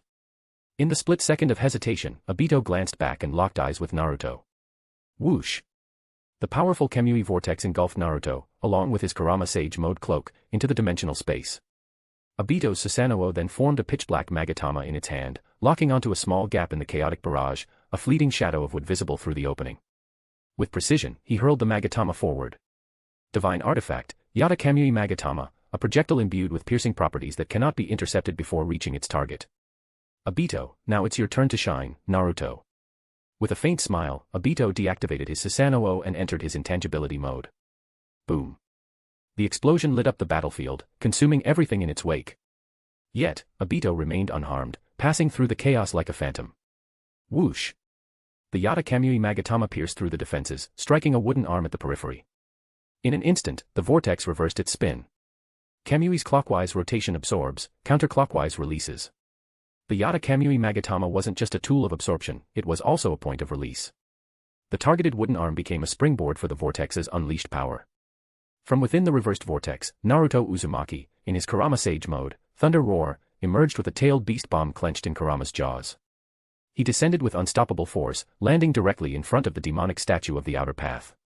Naruto smirked dangerously. As promised, here I am. At this point, Black Zetsu finally panicked. Seated atop the lotus platform, the demonic statue hastily formed a tailed beast bomb in its mouth, aiming it at Naruto. Crack! But before it could fire, Naruto's Kurama Sage mode charged forward. The tailed beast bomb in Kurama's jaws collided with the statue's attack, forcing it back into its mouth. Boom. Boom. Boom. Not stopping there, Kurama's claws pried open the statue's jaws, and Naruto unleashed several more tailed beast bombs in rapid succession. Estimating the explosion's timing, he retreated at full speed. Boom. The immense internal pressure caused the demonic statue to swell like a grotesque balloon, a fitting name for its new form, the demonic statue sphere. Simultaneously, the true several thousand hand statue, tethered to the demonic statue by its back, was violently ejected from the lotus platform. It landed awkwardly on the ground, its seated pose now a comical sprawl. For several seconds, a beam of light shot skyward from the demonic statue's mouth, scattering the clouds above the undying river. Only then did the overwhelming pressure begin to dissipate. With the true several thousand hands incapacitated and the demonic statue critically damaged, the waves of wooden hands and their controlled tailed beast bombs vanished entirely. The technique Infinite Mahamaya had been utterly neutralized. Black Zetsu, veins bulging in his eyes, roared in fury, "You damned brat! You've truly enraged me." Crackle. A fully formed Susanoo, darker than the void, enveloped the demonic statue. Black Zetsu, now fused with the statue, unleashed the ultimate technique once used by Madara and Obito together, Outer Path, Demonic Statue Tribulation. He prepared to make his final stand. But Naruto was not about to let him succeed. "Naruto, Kurama, let's use our ultimate move." Kurama, humph. Naruto's Kurama Sage Mode, Thunder Roar retreated, creating distance from the demonic statue. Forming hand seals, he tilted his head skyward. Sage Art, Thunder Roar Inferno. Whoosh. A pillar of fire pierced the heavens, igniting the night sky above the undying river. As the flames subsided, an unprecedentedly powerful natural thunderstorm began to gather, the air swirling with overwhelming energy. Crack. In Naruto's hands, the divine artifact Great Sun Sakui blade began to take shape. The sword, imbued with golden-purple lightning, crackled with unrestrained power.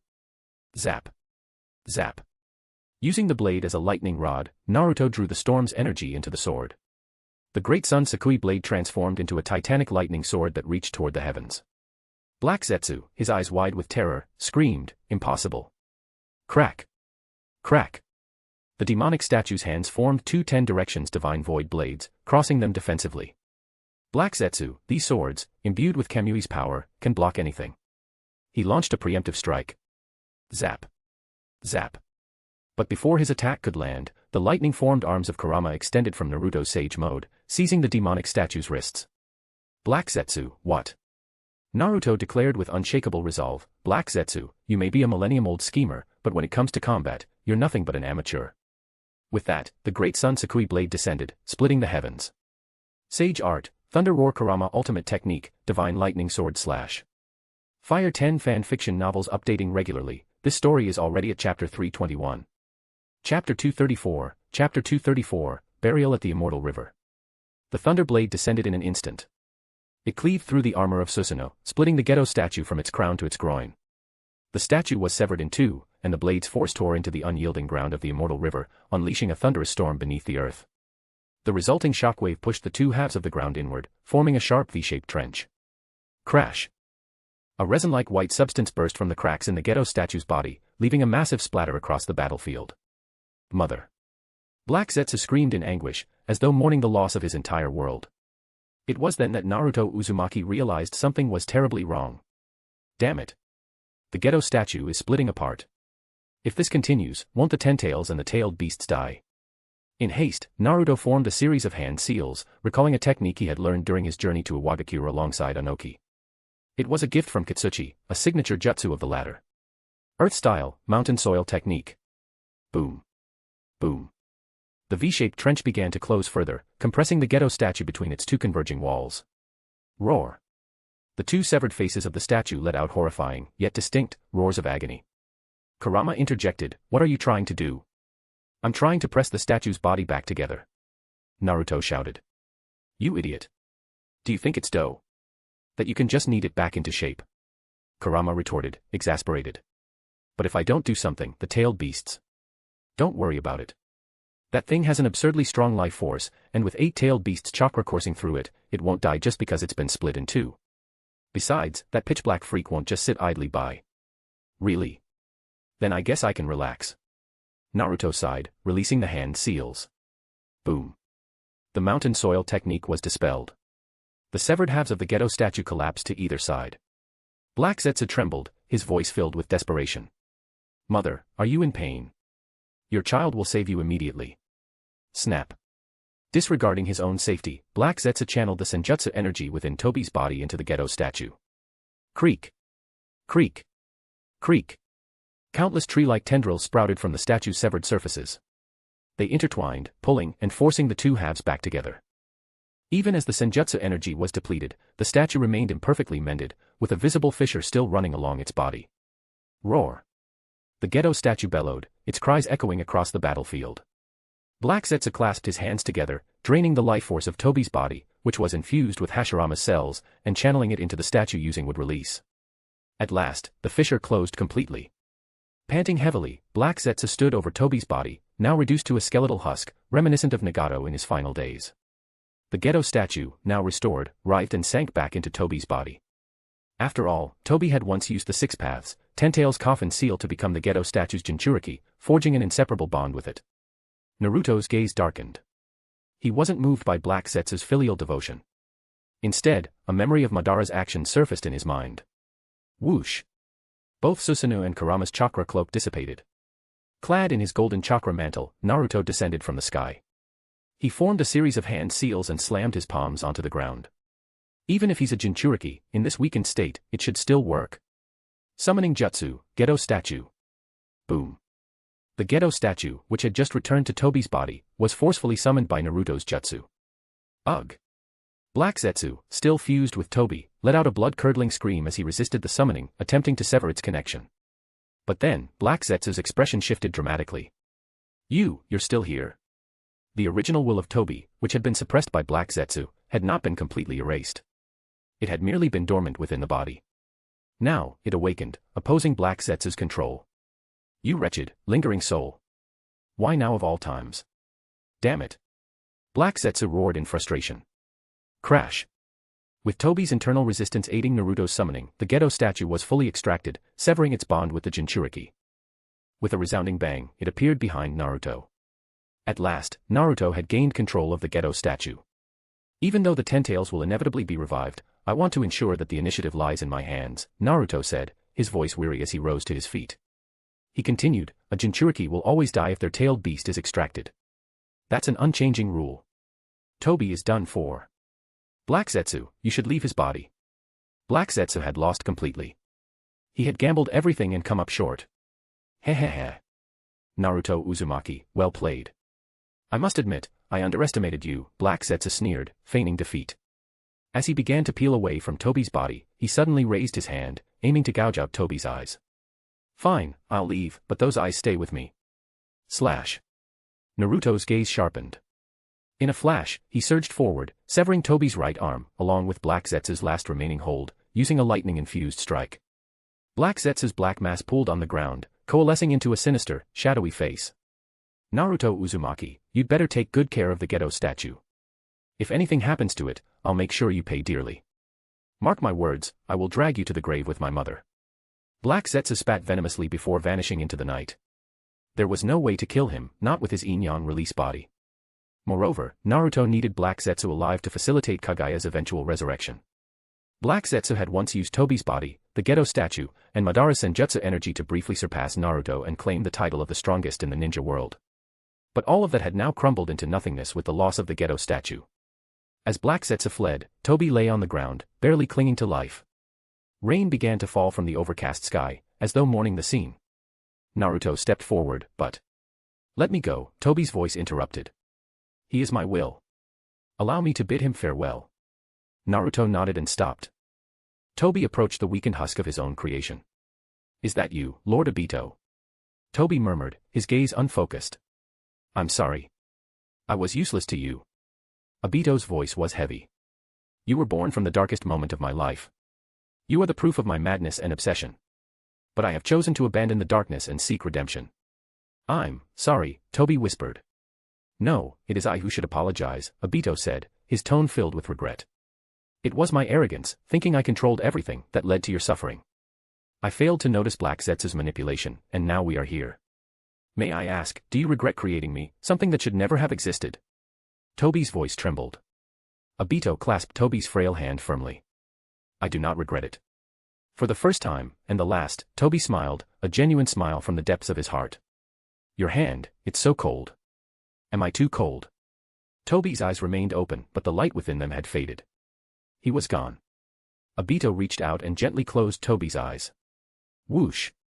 The swirling vortex of Kamui absorbed Tobi's eyes. Slowly, Obito stood up. Let him rest here, in the soil of the immortal river, he said quietly. And thus, Toby was laid to rest in the place that bore his name. Fire 10 fan fiction novels updating regularly. This story is already at chapter 321. Chapter 235, Chapter 235, The Cycle of Cause and Effect. Beneath the night sky of the undying river, Naruto Uzumaki stood before a peculiar white expanse. This white expanse was formed from the viscous fluid that had splattered out when the demonic statue of the outer path was cleaved apart earlier. The liquid had pooled into a strange, shimmering puddle. Driven by curiosity, Naruto crouched down, dipped his finger into the substance, and brought it to his lips. After a moment of contemplation, Naruto nodded faintly.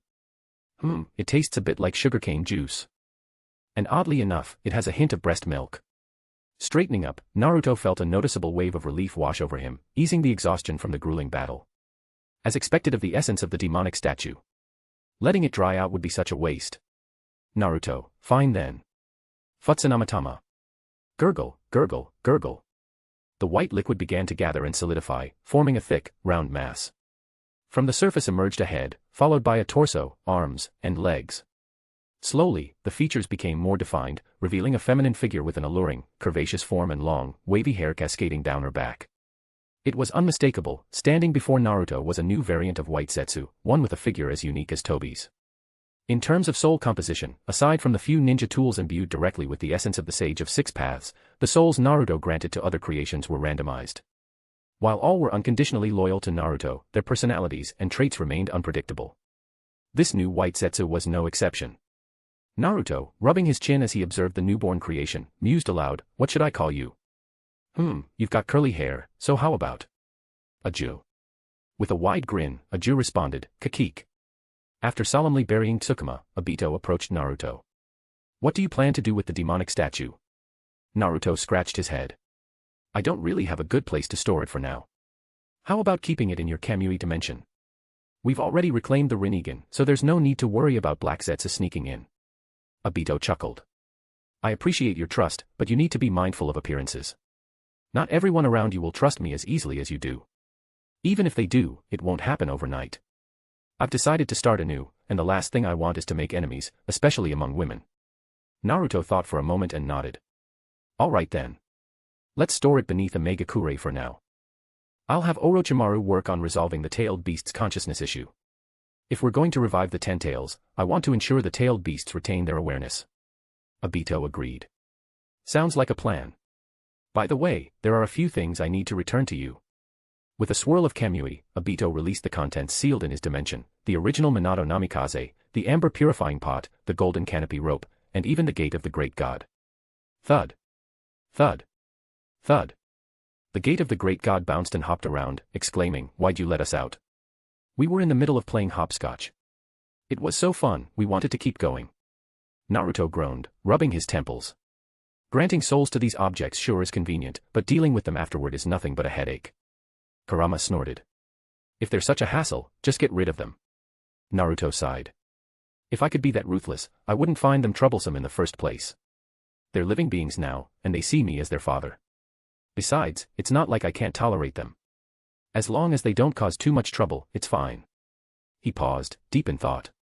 "Still, it looks like I'll need to set aside a place to house all these soul-infused objects.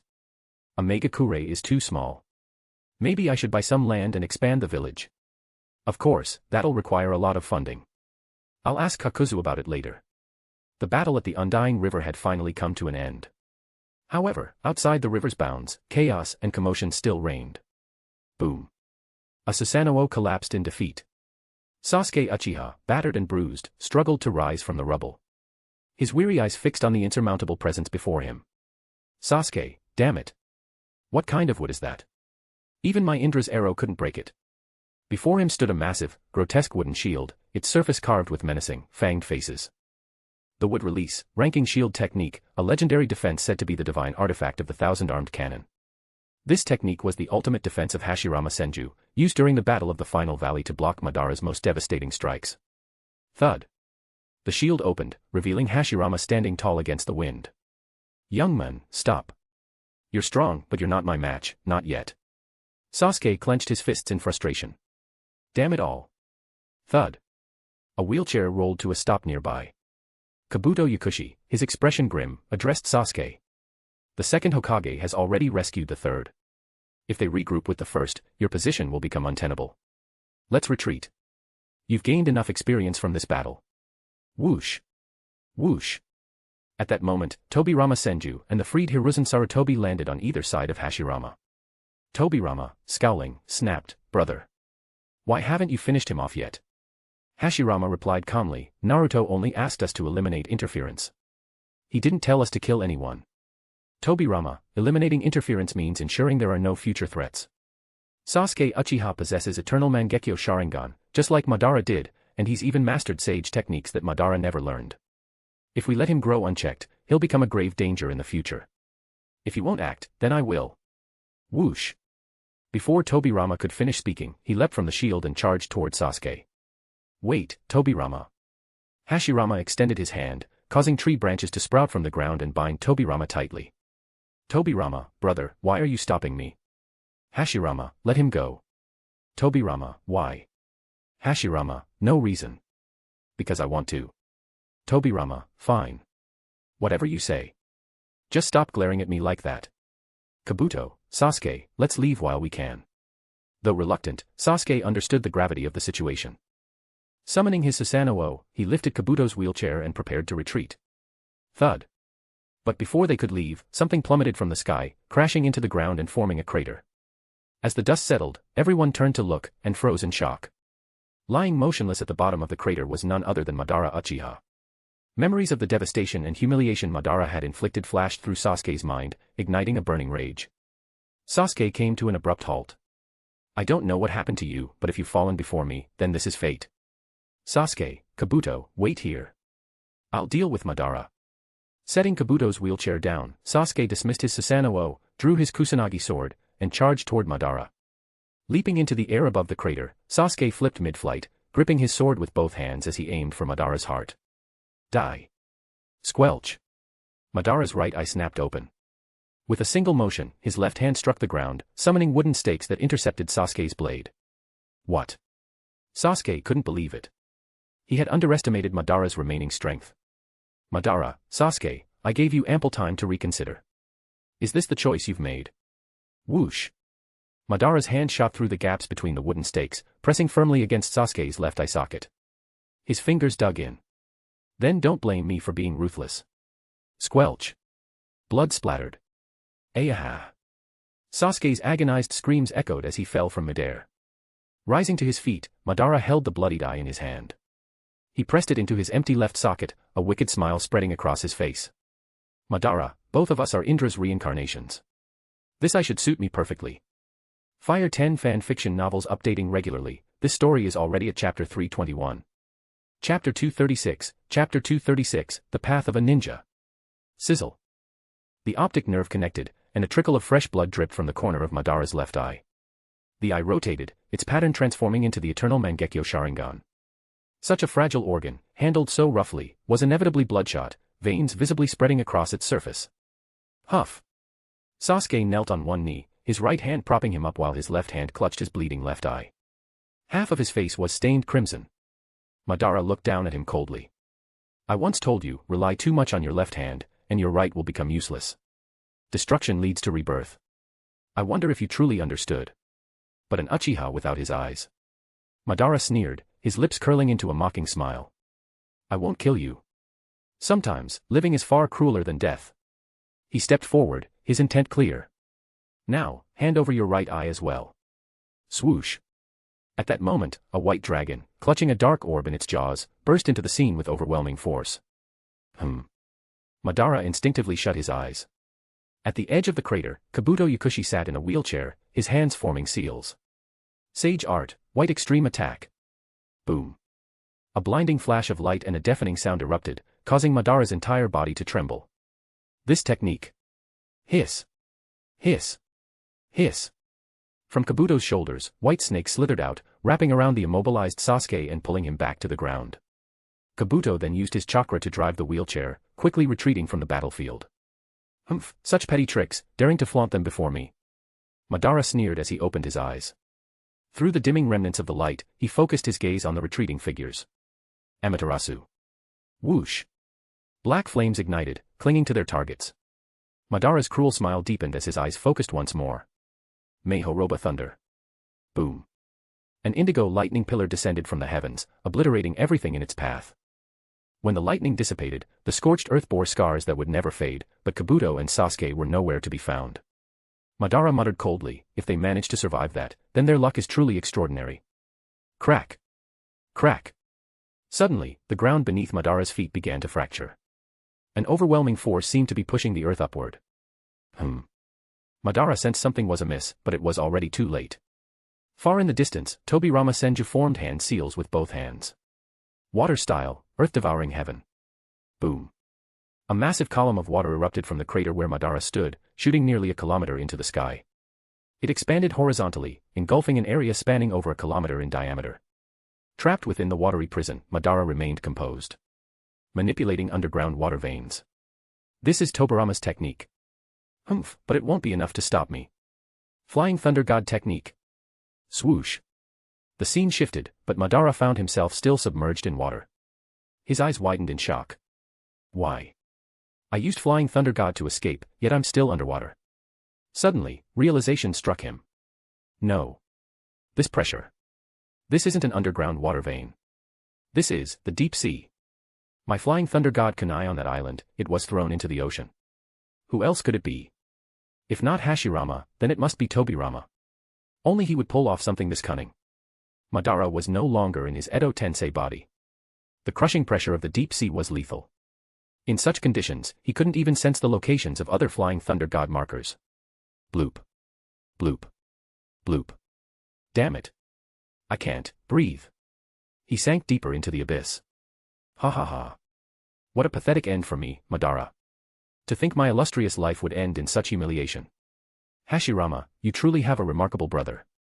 One who doesn't even need a blade to kill. As his consciousness faded, he vaguely felt something rough, a net of some kind, catching his back. It resisted the pressure of the water, slowly pulling him upward. A faint, indistinct halo of light rippled above him. But Madara could no longer confirm what it was. Beyond the immortal river, as the water subsided, the ground bore the marks of its violent passage. Tobirama, Hashirama, and Hiruzen searched the area meticulously. No trace of Madara's chakra, Hiruzen reported. Tobirama scoffed. It seems he used my Flying Thunder God technique to escape. Hashirama sighed. I just wanted to have a proper conversation with him. Who knows when or where we'll meet again. Tobirama thought to himself, that is, if he hasn't already drowned at the bottom of the ocean.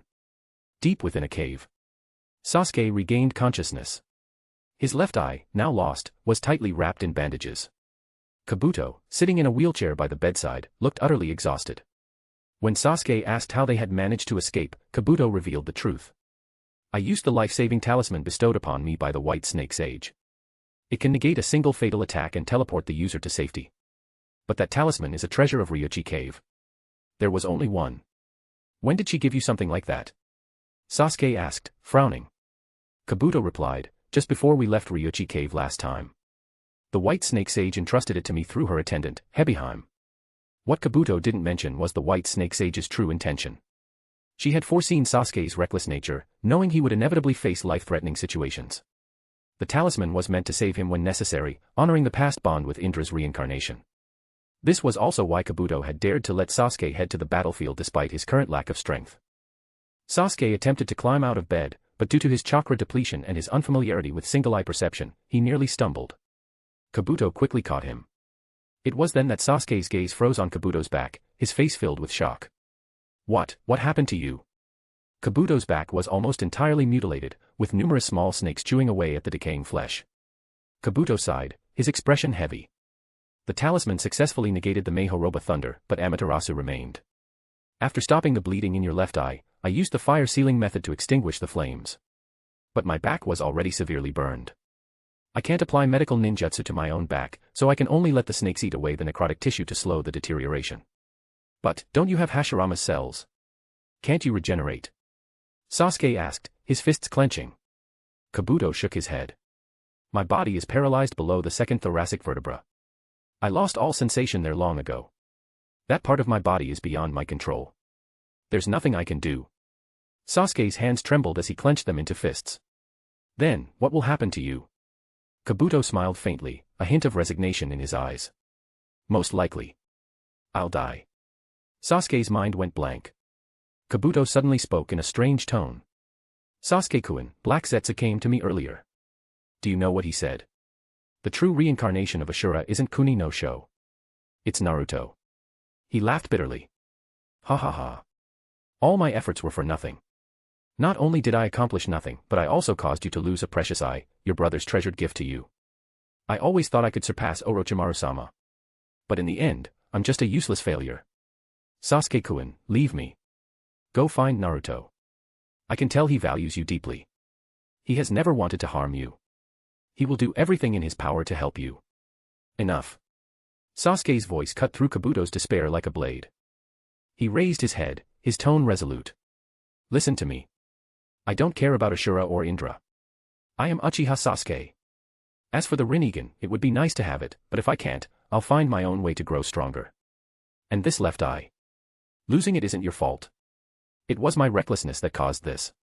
If anything, I owe you for ending up like this. Kabuto, I swear, I won't let you die. You told me before that the only person who can heal you is Tsunade, right?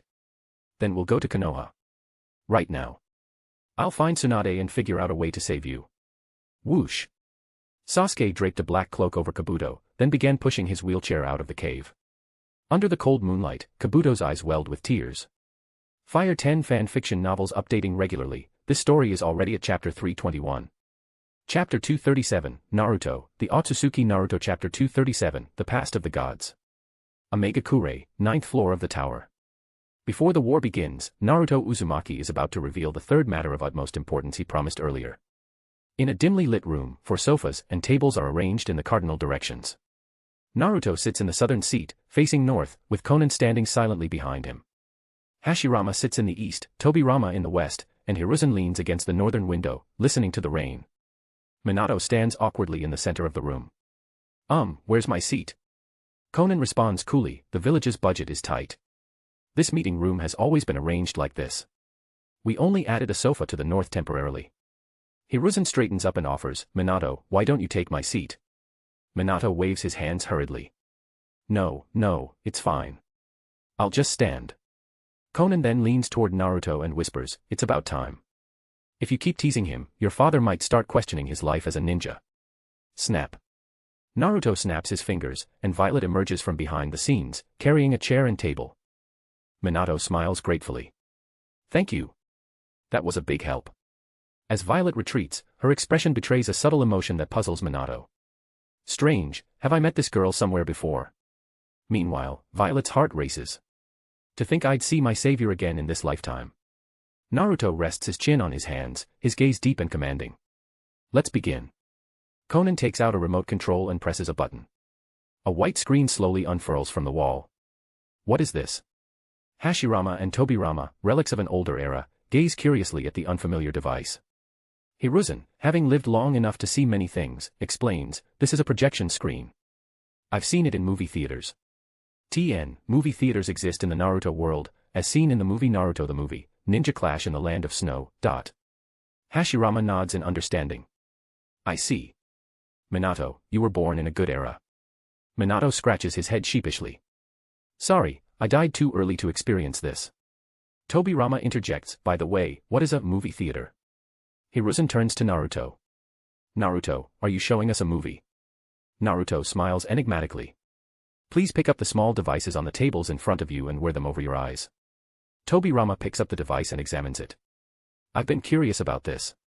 What does it do? Naruto explains, this is a new kind of glasses invented by Akasha no Sasori using the Azura path. Paired with the projection, they create an immersive experience. Oh. That sounds impressive. The 4 Hokage put on the glasses. We put them on, but nothing seems different. Naruto closes his eyes and forms a hand seal. Azura path, neural link. In the underground chambers of the Lolan Shrine in Omegakure, the cortex of the neural core within a cultivation tank begins to heat up as the black rods of the 6 paths technique embedded in it activate. Gurgle gurgle.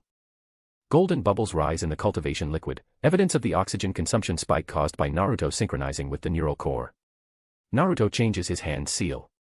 Neural core, mind projection technique. Nerve signals travel through pipelines to the signal tower at the center of Omegakure, directly opposite the meeting tower. Panels open, revealing a rotating lens that emits a beam of light. The light pierces through the rain and enters the 9th floor of the tower from the north, just above Hiruzen's head, projecting onto the screen behind Naruto. The image comes to life. The 4 Hokage, wearing the special glasses, suddenly find themselves immersed in a vivid scene.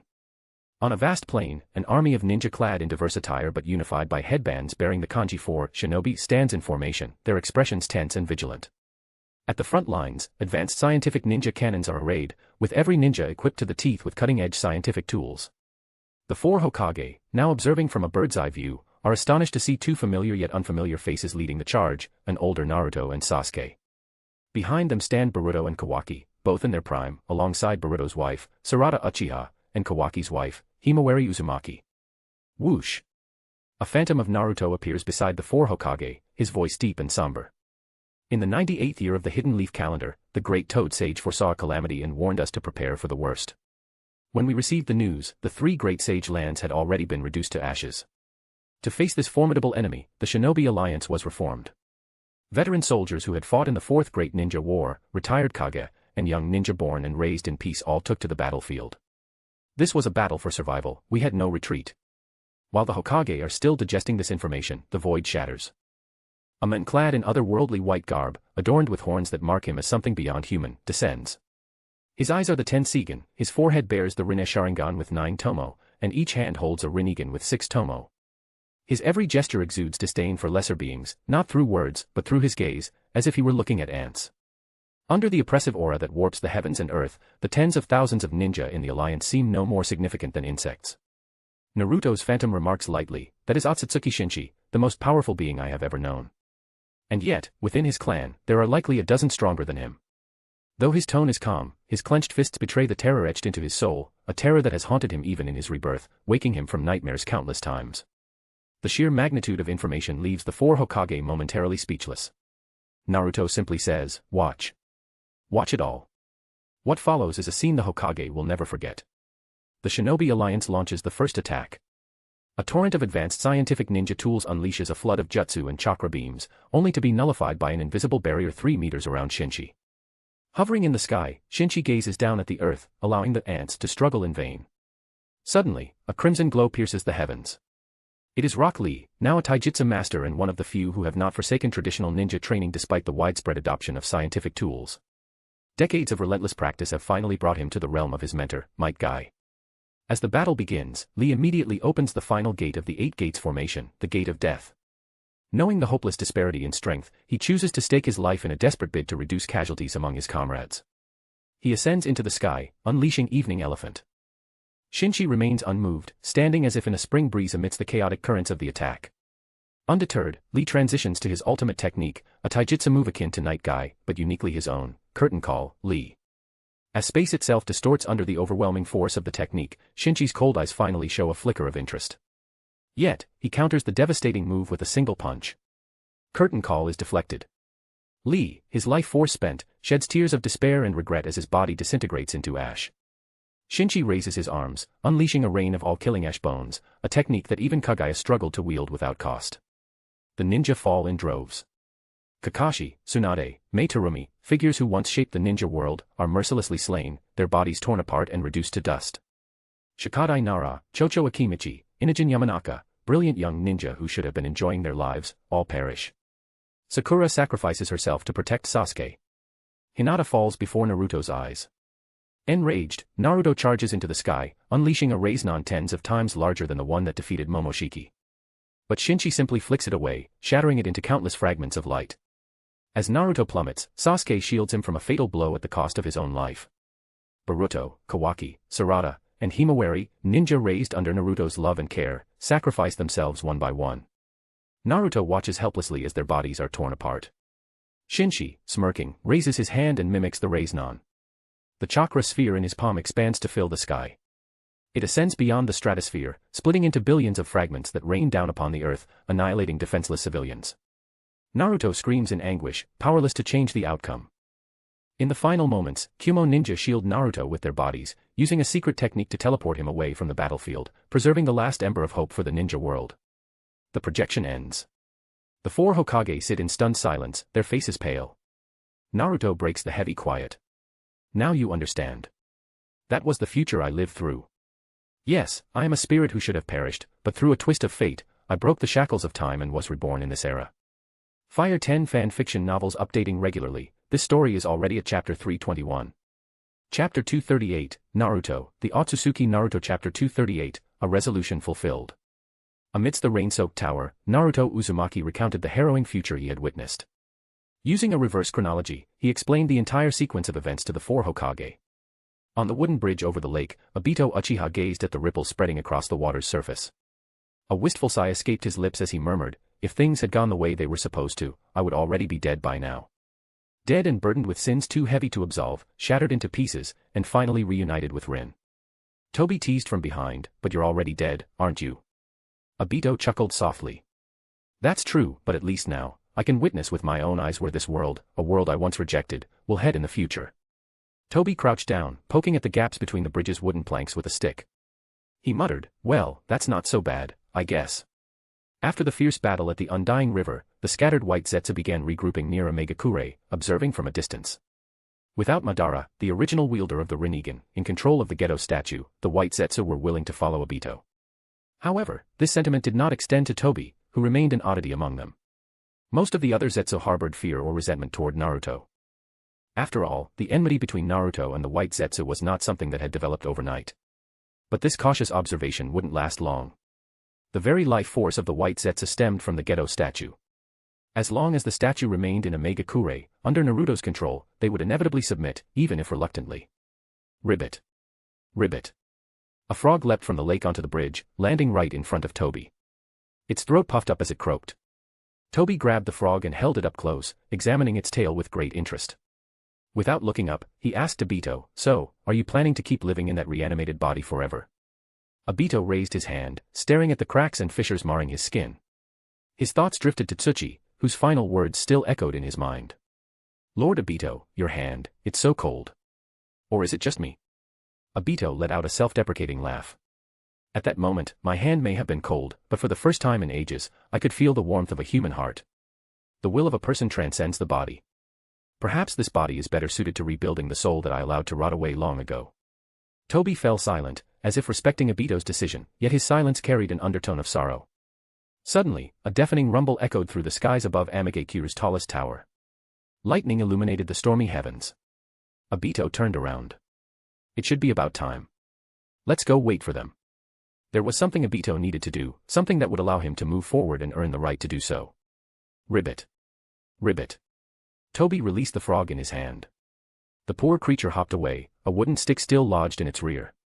Half an hour later, Naruto, Konan, and the four Hokage descended to the base of the tower. Obito was already waiting. The three Hokage remained silent, while Minato Namikaze wore a complicated expression. "Obito. Sensei," Obito said softly. He stepped forward, then suddenly dropped to his knees before Minato with a resounding thud. Minato made no move to help him up. He gazed at his former student with a somber expression. "If only I had discovered your identity sooner, perhaps things wouldn't have turned out this way. Kushina might still be alive. As your teacher, I bear my share of the blame." Obito shook his head vehemently. "No, Sensei, you did nothing wrong. You were an outstanding Hokage. An outstanding shinobi. If there's any stain on your record, it's me, your unworthy student. I don't ask for your forgiveness, nor Kushina's. All I ask is for the chance to atone for my sins through my actions." Minato's voice softened. "I forgive you." Obito's head shot up in disbelief. "Sensei, you." Minato stepped forward, helping Obito to his feet. His tone was heavy with emotion. "In the most critical moments of your life, I, your teacher, was absent. That has always been my regret. Even your final redemption was achieved not by me, but by my son. As your teacher, the only thing I can do for you now is to forgive you. Though, truth be told, I never blamed you. After all, as shinobi, as Hokage, we often find ourselves in situations beyond our control. I believe Kushina wouldn't blame you either. And even if she did, I'll forgive you on her behalf. Who gave you the right to speak for me, Minato, you idiot?" A fiery voice rang out from behind. Minato flinched and turned around, his face pale. To his shock, Naruto's body was now cloaked in a fiery red chakra shroud. The chakra had even transformed into long, blood-red hair, wildly whipping in the air. Minato stammered, "Kushina. Why you're alive. Idiot." I've always been here. With my precious son, you moron. Possessed by Kushina, Naruto strode forward. As she passed Minato, she shot him a sharp look. And by the way, I saw you making eyes at that Violet girl during the meeting earlier. We'll be discussing that later, you hear me? Tap. Minato broke into a cold sweat. He had indeed glanced at Violet out of curiosity, but he hadn't expected. Sensei's wife. Obito muttered, bowing his head in shame. Kushina approached him, her gaze calm yet gentle. She spoke with heartfelt sincerity. Obito, I've thought it over, and I decided it should come from me directly. I forgive you for the wrongs you've committed against our family. But to earn the forgiveness of others, you'll need to prove yourself through your actions. No one is without fault. It takes immense courage to face your past mistakes. Let that courage drive you forward, not just as a means of atonement, but as the strength to embrace a new life. I'll be cheering you on. Kushina gave him an encouraging gesture, her voice brimming with determination. In the end, all of Obito's emotions condensed into a single, heartfelt phrase, thank you, from the bottom of my heart. As dawn broke, Sasuke Uchiha appeared in the forest outside Konoha, pushing a wheelchair-bound Kabuto Yakushi. The story isn't over. Thinking Face want to know what happens next to the characters. Shushing Face eager to explore the untold secrets of this world. Writing Hand ready to read more of my wildest stories. 90+ advanced chapters waiting for you. Chapter 239, Naruto, the Otsutsuki Naruto Chapter 239, Echoes of the Cicada. At dawn, Sasuke Uchiha pushed a wheelchair carrying Kabuto Yakushi through the forest outside Konoha. Fallen leaves swirled in the wind, brushing past Sasuke's face as his bangs veiled his hollow left eye. His lone gaze fixed on the familiar yet estranged gates of the village. He was a rogue ninja, a criminal who had attacked Konoha twice. His hands were stained with the blood of Konoha's shinobi and civilians alike. He knew full well that those gates would never open for him again. The village had no place for someone like him. His request was absurd, childish even. But still, he came. Who goes there? The sharp voice of a patrolling ANBU broke the silence. They had discovered him. Sasuke made no effort to conceal his presence, his chakra exposed for all to feel. 2 ANBU squad leaders in white cloaks appeared before him, instantly recognizing the dark-clad figure. Uchiha. Sasuke. I'll hold him off. You report to the Hokage immediately, evacuate the civilians, and initiate full battle readiness. One stayed behind while the other sped toward the village at full speed. The remaining ANBU, fully aware of the odds against him, unleashed his full strength without hesitation. Fire release, dragon flame technique. A torrent of flames erupted in a straight line, its speed leaving no room for evasion. From the wheelchair, the frail Kabuto spoke softly, Sasuke-kun, don't kill anyone. I know, Sasuke replied calmly. ZZZ. His right eye shifted into the eternal Mangekyo Sharingan, locking onto the incoming flames. Kagutsuchi. Boom. The roaring flames reversed direction, spiraling back toward the ANBU and forming a fiery wall around him. What? How is this possible? The ANBU exclaimed in disbelief. Though Sasuke had lost his left eye to Madara, along with Amaterasu and Blaze Release, Flame Control, his right eye's abilities, Kagutsuchi and Susanoo, remained formidable. Kagutsuchi wasn't limited to controlling the black flames of Amaterasu. It could manipulate any fire, whether from ninjutsu or natural sources. Boom. The fiery wall parted, creating a passage as Sasuke used body flicker technique to close the distance.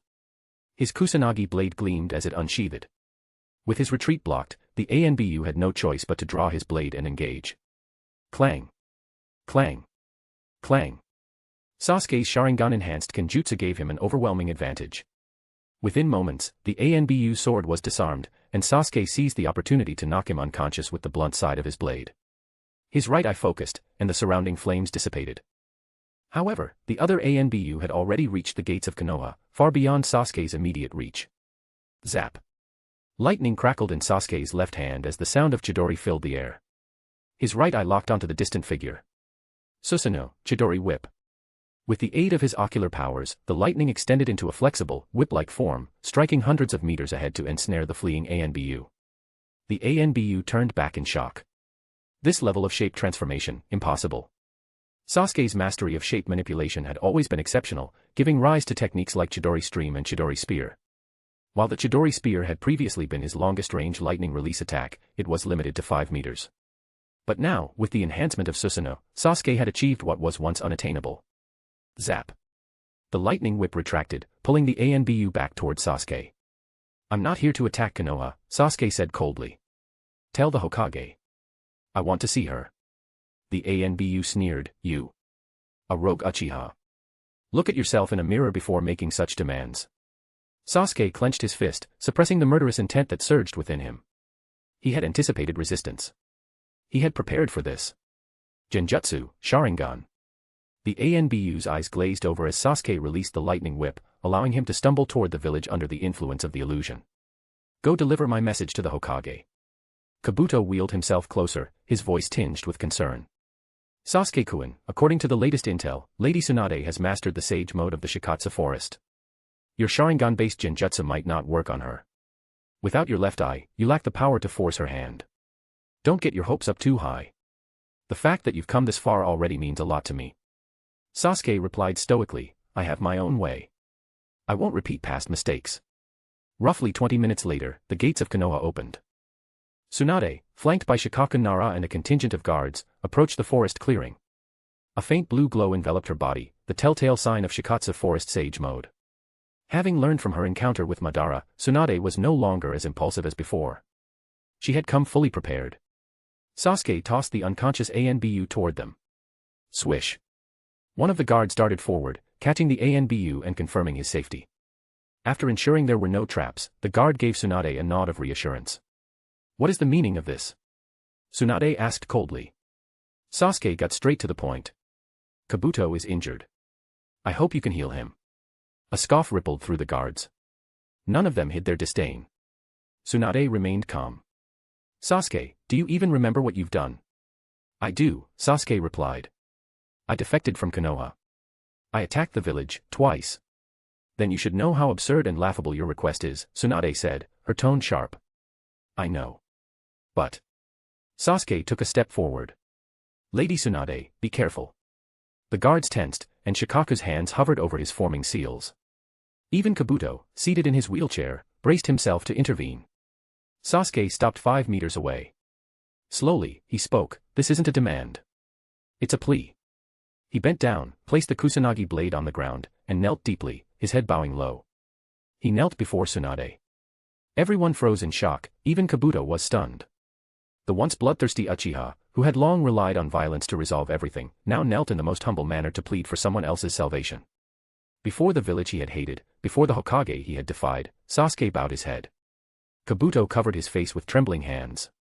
Tears streamed down his cheeks. In this moment, he felt he could die without regret. Tsunade gazed deeply at Sasuke. His attitude surprised her, even stirred a faint sense of compassion.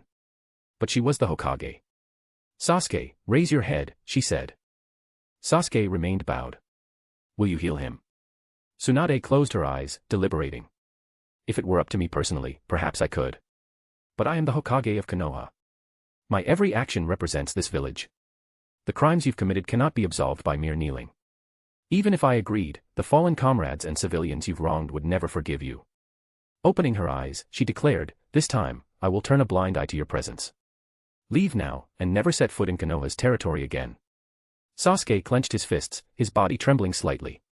Did you not hear Lady Tsunade? Leave at once, one of the guards barked. Kabuto called out, that's enough, Sasuke-kun. You've done enough. Not enough, huh? Sasuke murmured.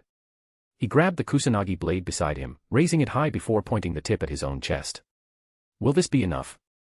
He thrust the blade toward his heart. Whoosh. A shadow extended, halting his motion, Shikaku's shadow imitation technique. Sasuke froze mid-action, the blade's tip mere inches from his chest. Lady Tsunade, Shikaku said gravely, he's serious. Tsunade's brows furrowed deeply. To go this far for Kabuto. Perhaps this is an opportunity for him to truly change. But if I agree, how can I face the victims of his actions? At that moment, Kabuto spoke up. Lady Tsunade, Sasuke is just a child, naive and misguided. His vendetta against Konoha was my doing. The guards scoffed. Kabuto, do you think taking the blame will absolve him? Both of you are beyond redemption. Kabuto adjusted his glasses, his next words shocking everyone. I have no intention of absolving anyone. But I have found the last surviving descendant of the Senju clan. Whether or not you heal me, I am willing to return him, along with Might Guy, resurrected through Edo Tensei, as a gesture of atonement for our past sins. The story isn't over. Thinking Face want to know what happens next to the characters. Shushing Face eager to explore the untold secrets of this world. Writing Hand ready to read more of my wildest stories. 90 plus advanced chapters waiting for you. Chapter 240, Naruto, the Otsutsuki Naruto Chapter 240, Night Whisper, Clear Void. Tsunade finally agreed to treat Kabuto Yakushi.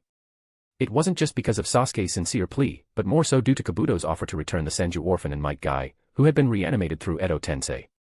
These matters were directly tied to Konoha's interests.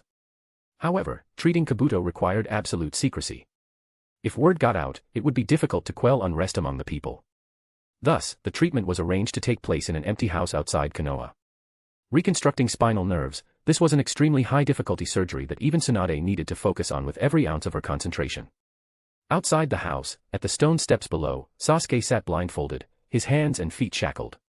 Shikaka Nara and Tsunade's guards stood vigilantly nearby. Shikaka turned to the guards and instructed, "Remember, no one is to speak of Lady Tsunade treating Kabuto." The guards responded, "Don't worry, Shikaka-san.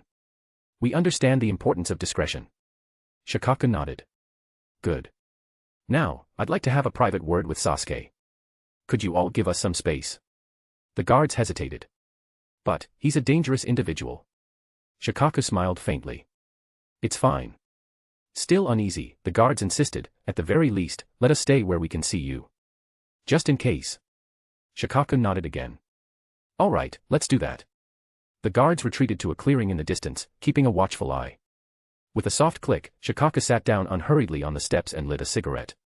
Unlike others, Shikaka knew what the future held. He also understood Sasuke's growth trajectory in the past. Thus, Sasuke's stance tonight didn't surprise him much.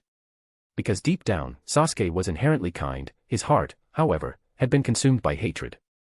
Shikaka's exceptional wisdom and vast experience often allowed him to pierce through to the essence of things, including the intricacies of the human heart. Halfway through his cigarette, Shikaku asked, "Do you regret it?" Sasuke remained silent, seemingly deliberating. Amid the swirling smoke, Shikaku's voice was low and steady. "There's no one else here. Speak your true thoughts freely." Sasuke finally responded, "What I regret is not being strong enough. If I had the power to control everything, I wouldn't have ended up in this position, being manipulated by others." As expected. Shikaku chuckled knowingly. "You're only putting aside your hatred temporarily for Kabuto's sake. When you have the power to change things, you'll act on it." Sasuke indirectly admitted, "You could kill me now, and there'd be no future trouble." Shikaku took a deep drag from his cigarette, his gaze profound. "You say that because you're certain I won't kill you, just like when you stabbed yourself with a blade, judging that I might intervene to stop you." Sasuke fell silent again. Shikaku smiled. "Of course, no one can fully predict another's actions. You must have made up your mind back then, ready to die if I didn't stop you." Sasuke frowned. "Are you saying all this just to flaunt your cleverness?" "Of course not." Shikaku extinguished his cigarette in a portable ashtray, then said seriously, "I simply want to offer you some advice as an observer. Do you think I'm qualified to do that?" Sasuke replied, "Go ahead. I'm listening."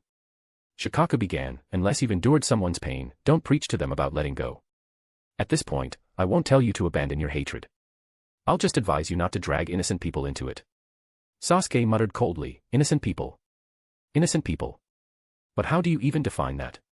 Shikaku explained, "The Uchiha clan's massacre was ordered by Danzo and the Konoha higher-ups, with the Root as the executors.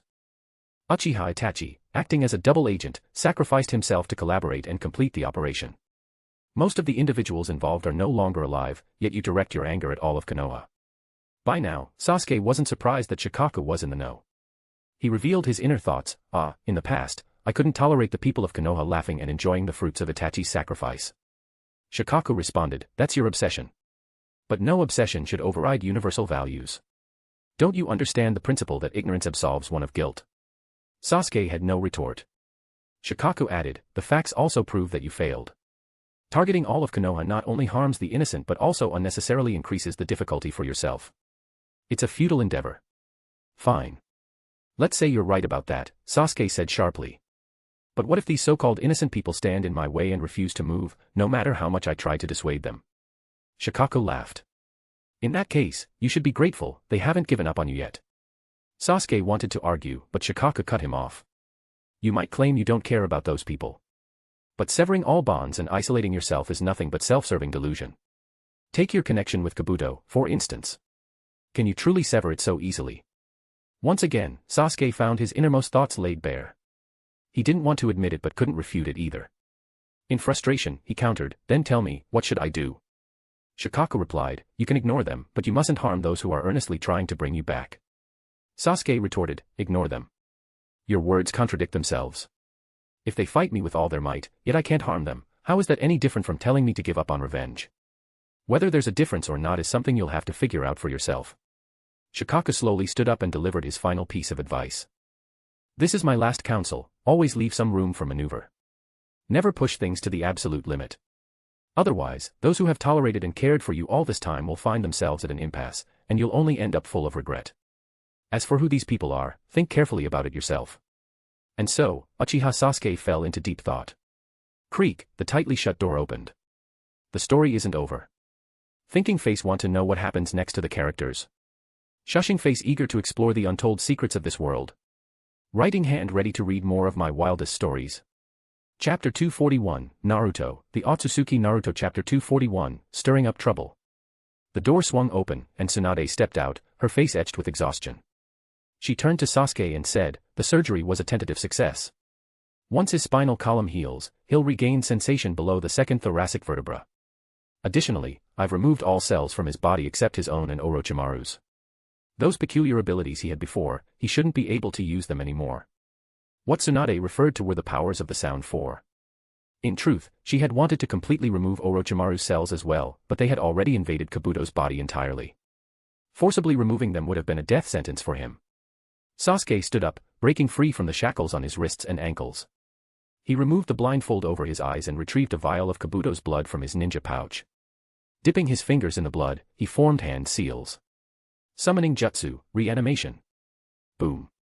A coffin rose from the ground. Its lid fell forward, and from it emerged the reanimated Might Guy. Sasuke walked into the room and hoisted the heavily bandaged Kabuto Yakushi onto his shoulder. Crack. Lightning split the ceiling. Sasuke leapt onto the roof, his figure illuminated by the storm. Tsunade, you saved Kabuto this time, and years ago, you treated me after Itachi's Tsukuyomi. I owe you a debt of gratitude. As long as you remain Hokage, I will not strike against Konoha. That is my promise. Farewell. Swish. Sasuke leapt to the ground on the other side of the house. Carrying Kabuto, he disappeared into the forest, his silhouette fading into the distance. The guard stepped forward. Hokage-sama, are we really going to let him go like this? Tsunade replied firmly, if they honor their promise, we cannot break ours. She then pulled out a scroll and handed it to the captain of the guard. This contains the location Kabuto provided for a surviving Senju orphan. Time is of the essence, bring him back immediately. The captain accepted the scroll, though skepticism lingered in his eyes. Could this be a trap? Tsunade shook her head. Even just reanimating Might Guy would have been enough leverage for them to demand concessions. Yet they didn't withhold this information, which shows sincerity. But remain vigilant. Report back to me at the first sign of trouble. Understood, Hokage-sama. The guards saluted and dispersed. Tsunade turned her gaze to Shikaku Nara. Did you have a heart-to-heart with Sasuke? Shikaku exhaled slowly. Not exactly a heart-to-heart. I offered him a few words of advice, along with a bit of personal bias. If he takes my words to heart, the threat he poses to Konoha should remain manageable. At the very least, those uninvolved in the Uchiha massacre won't suffer his wrath. Tsunade's eyes narrowed. Uninvolved. Are you suggesting Sasuke might redirect his vengeance toward the two advisors? Shikaku gave a faint smile. I didn't explicitly suggest that. How he interprets my words is beyond my control. Tsunade frowned. That's reckless. While Hamura Mitokado and Koharu Udatane may be conservative and stubborn, they were heroes of past ninja wars. If they choose to retire peacefully in Konoha, it's our duty to ensure their safety. Click. Shikaku lit a cigarette, his voice low. But there's intelligence suggesting that Hamura and Koharu have been colluding with remnants of Root, attempting to install a new Hokage. Tsunade's expression turned grim. Is that true? Where did this information come from? Shikaku replied, not from me, I'm not that resourceful. It was one of Naruto's clones. While acting on your behalf during those 3 months, he was deeply concerned about Hinata's situation in Konoha. After learning that the two advisors had previously advocated sealing Hinata's powers, he began monitoring them. He noticed some suspicious activity but was unable to investigate further due to the war with Obito. Tsunade's face darkened. So it's true. Shikaku nodded. We don't have concrete evidence yet, so we can't act against them. But if their betrayal is confirmed, they will have effectively turned their backs on Konoha. Even then, given their past contributions, we won't throw them into a death cell. Exile would be the most severe punishment. However, if Sasuke seeks vengeance against them, Konoha would have no grounds to protect them. Shikaku didn't spell it out, but the implications were clear. Using Sasuke to eliminate those Konoha couldn't publicly deal with would both rid the village of traitors and provide an outlet for Sasuke's hatred, potentially resolving his conflict with Konoha at its root. A plan that killed two birds with one stone. Shikaku added thoughtfully, of course, this strategy carries some risk. I'd prefer if those two could maintain their dignity in their twilight years. After all, they've made significant contributions to Konoha. But if we're wrong and they're innocent, and Sasuke insists on killing them, we'll have to rely on Naruto to handle this troublesome young master. Tsunade sighed deeply. For now, we have no choice. Somewhere in the land of fire. Two figures clad in black cloaks arrived at a desolate mountain range. Before them, a swarm of insects gathered, forming the outline of a humanoid figure. A deep voice demanded, the passphrase. The darkness is eternal, the root shall endure. Enter. The mountain wall before them disintegrated, it had been a facade created by the insects. The two figures proceeded into a stone chamber at the end of the passage. Removing their hoods revealed two elderly individuals with white hair, Hamura Mitokado and Kohara Udatane, the advisors of Konoha. Seated before them was a man cloaked in black, even within the dim lair. His hood and sunglasses obscured much of his face, but the faintly visible side profile was strikingly sharp. A purple mark adorned the right side of his face. I've been expecting you, esteemed advisors. Please, have a seat. The man was Ryoma Aburame, a former partner of Orochimaru during their time in Root and one of Danzo's most deeply hidden trump cards. Hamura and Kohara took their seats as candlelight flickered to life. Ryoma asked, you weren't followed, were you? Hamura replied, while we haven't fought in years, our ninja skills and instincts remain sharp. Such a basic mistake is beneath us. Kohara added, speaking of which, is it true that a Megakure has targeted you? Ryoma nodded. It's true. I was quite surprised myself. Take a look at this. Tap, tap. From the shadows behind him, two ninja emerged with vacant expressions. Hamura and Kohara were stunned. Are they? The two were none other than Yamanaka Fu and Aburame Torian, elite members of Root who had been subdued by Naruto using Shirsue's Kodo Amatsukami. After a moment of shock, Hamura asked, I recall they were reanimated by Kabuto during the war. After being intercepted by Tsunade's forces, they vanished.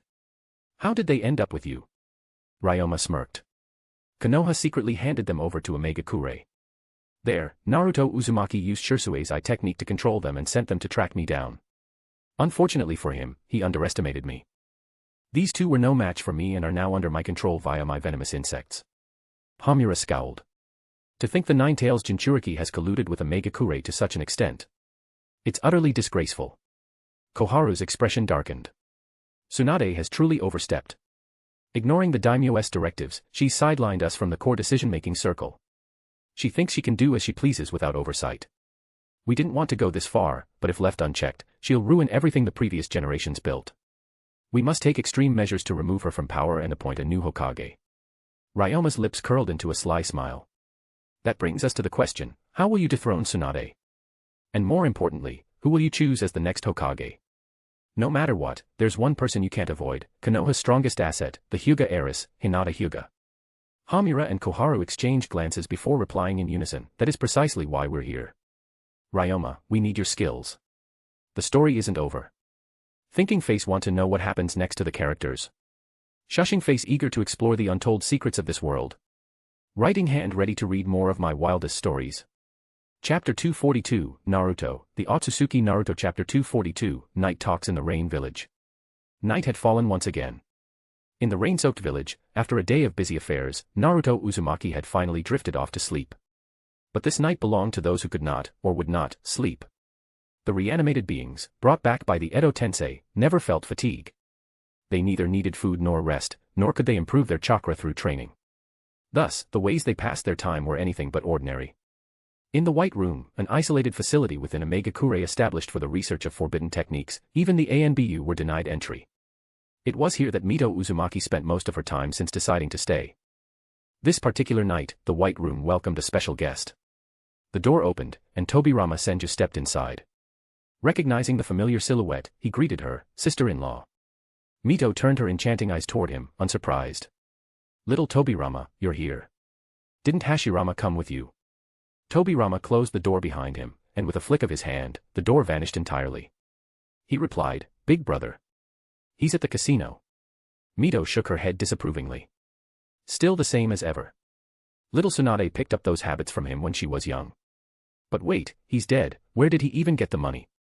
Tobirama chuckled, clearly amused. He borrowed it from the men in charge of finances here. Someone named Kakuzu. Promised to pay him back once he won. Speaking of Kakuzu, he once tried to assassinate Big Brother in Konoha, only to be let off the hook. Later, he ended up in Hozuki Castle, and we lost track of him. Funny how things come full circle. Mito sighed. Borrowing money the moment he arrives, as if he owns the place. Still, Hashirama's luck at gambling has always been decent. If he can scrape together some winnings from those idle gamblers and put it to good use, I suppose it's not entirely bad. Tobirama shifted the conversation. I heard you've been researching forbidden jutsu lately, sister-in-law. Mito nodded. I'm not as creative as you, Tobirama. All I can do is refine existing techniques. Take the four-symbol seal and Reaper Death Seal, for instance. These were once forbidden techniques that guaranteed the user's death. But I've been wondering, if we, as reanimated beings, could use these techniques without side effects, they'd become formidable weapons. Tobirama's eyes gleamed with interest. Have you made any progress? Mito smiled faintly. The Edo Tensei adaptation of the four-symbol seal is complete. But the Reaper Death Seal, there are still some challenges. Tobirama nodded thoughtfully. I see. Then allow me to lend you a hand, sister-in-law. Mito's smile deepened. With your help, I feel success is within reach. Tobirama smirked. Let's get to work. We'll give Big Brother a surprise when it's done. Meanwhile, in the most luxurious residence of Omegakure. Plop, plop, plop. Captain Yamato sat on the toilet, handling his business. He flipped through his bankbook, staring at the long string of digits with a mix of disbelief and awe. My salary's been deposited again. The money he'd earned during these few months of idling in Omegakure far exceeded what he'd made risking his life for years in the field. After all, in Omegakure, his food and clothing were provided, and there was barely anything to spend money on. Is this what they call getting paid to poop? Yamato chuckled self-deprecatingly, tossing the bankbook aside. From the sink cabinet, he pulled out a few banknotes and, well, used them in a way no one should. If anyone found out about this, he'd surely be beaten to death in Omegakure. But Yamato felt his life had become too dull and empty, he craved excitement. If I keep living like this, I'm going to turn into a useless bum. Starting tomorrow, I need to find something to do. What are my skills again? What am I good at? He muttered to himself, pressing the flush button. But the toilet didn't respond. What's going on? Is it broken? Yamato pulled out a flashlight to inspect. What he saw made his heart skip a beat. A face, formed from white vines, stared back at him. Toby, satisfied and smug, grinned. Heh, thanks for the treat. Don't worry, I'll keep your little secret about wasting money. Hey. Seconds later, Yamato's scream echoed like a siren through the luxurious residence. At the base of Amagekyu's tallest tower stood the 18 gates of Myojin, now imbued with life. With nowhere else to store them, they had been placed here to add an air of solemnity to the tower. Zzzzz. The gates were snoring loudly, fast asleep. But one gate, seemingly caught in a vivid dream, suddenly leapt up with a loud boom and landed atop another. Get off me, you idiot. Who are you calling an idiot? Both of you, shut up. If you don't like it, go sleep somewhere else. Why don't you leave? We all have 2 legs, who's afraid of who? Bang. Bang. Bang. The gates erupted into a brawl, their wooden frames clashing noisily. On the 7th floor of the tower, in his bedroom, Naruto Uzumaki, wearing a fluffy sleeping cap, turned over in his sleep. Grinding his teeth, he muttered, those guys are so noisy. Tomorrow, I'll send them all to the temple to guard the stairs. SSSHHH. From the wall beside Naruto's bed, a white figure emerged halfway. It was the newly born white Zetsu, Aegean. Heh. She bent forward, her hands dangling limply, grinning as she stared unblinkingly at Naruto. She remained in this position for nearly an hour. Feeling something tickling his face, Naruto stirred, grabbing at the sensation. His hand caught a strand of seaweed-like, coiled hair. Naruto opened his eyes, coming face to face with Aegean, who was practically nose to nose with him. Heh. Aegean grinned. Dad, play with me. In that moment, Naruto couldn't help but think of his daughter from his past life, Himawari Uzumaki. Naruto's mind raced. How about this, tomorrow, I'll send you to find your mom, okay? Aegean tilted her head. Mom. I have a mom. Naruto smiled. Of course. She's in my old village. But I'm a little worried because bad people often target her. Can you protect her for me? Aegeon's grin widened. Heh. Should I go alone? Naruto asked, who do you want to go with? Aegeon replied, I want to go with Tobi. Naruto nodded. Tobi is Obito's friend. You'll need both Tobi's and Obito's permission. I'll ask them tomorrow, okay? Heh. Aegeon chuckled, her body retreating back into the wall. Naruto closed his eyes and drifted back to sleep. In the next room, Konan sat under the light, reading and taking notes. After a while, fatigue began to set in. She rubbed her sleepy eyes, preparing to rest, when she turned and saw Aegeon standing silently behind her. Why aren't you asleep at this hour? Konan asked calmly.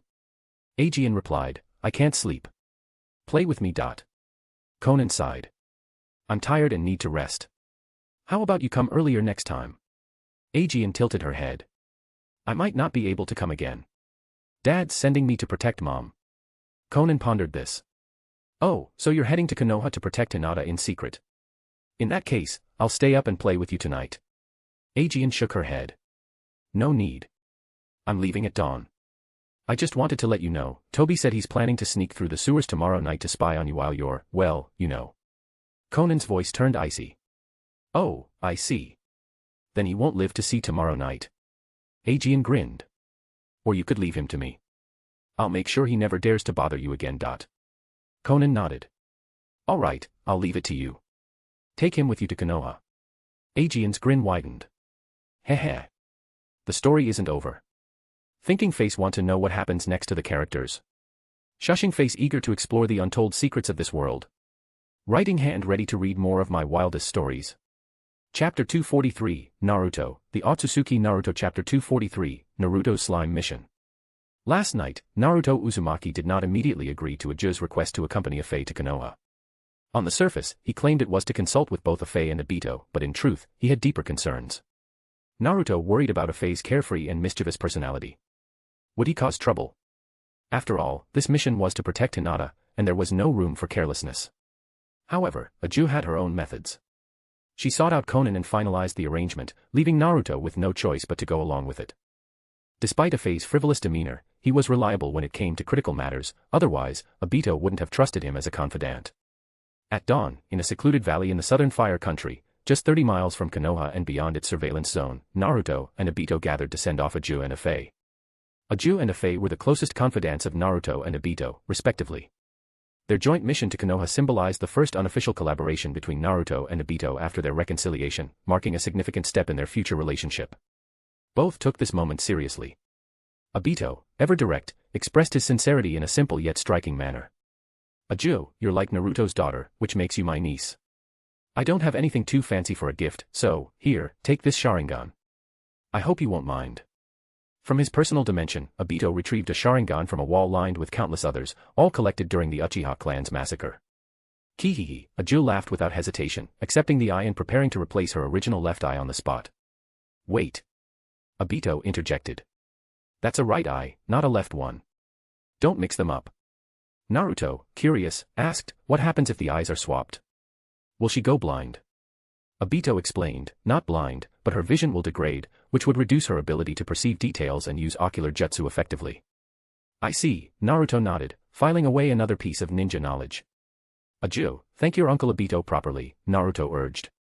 By now, Aju had already replaced her left eye with the new right one. As a being formed from the essence of the demonic statue of the outer path, her immense chakra and vitality allowed her to instantly connect the optic nerve. Closing her left eye, she gazed at Obito with her newly acquired Sharingan and grinned. Kihihi, thanks, Uncle Tobi. Naruto frowned. Hey, that nickname. It's fine, Obito waved dismissively. Uncle Tobi sounds so endearing, doesn't it? Naruto thought to himself, setting aside the past, Obito really is quite an amiable person. Having made his gesture, Obito turned to Naruto expectantly, as if saying, your turn. Naruto pondered. What could he possibly gift Afei? Eyes were out of the question, Naruto didn't have any spares, and Afei's body, resembling an empty shell, had no place to hold them. If it were possible, Obito would have already done so. Curious, Naruto mused, if Afei has no eyes, how does he see?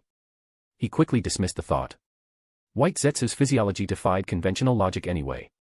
When it came to gifts, value mattered less than thoughtfulness. The key was to cater to the recipient's preferences. And Afei's tastes were unique. Naruto scanned the surroundings and noticed an unusually lush patch of grass, far more vibrant than the rest of the area. Got it. Naruto's eyes lit up as he strode toward the verdant spot.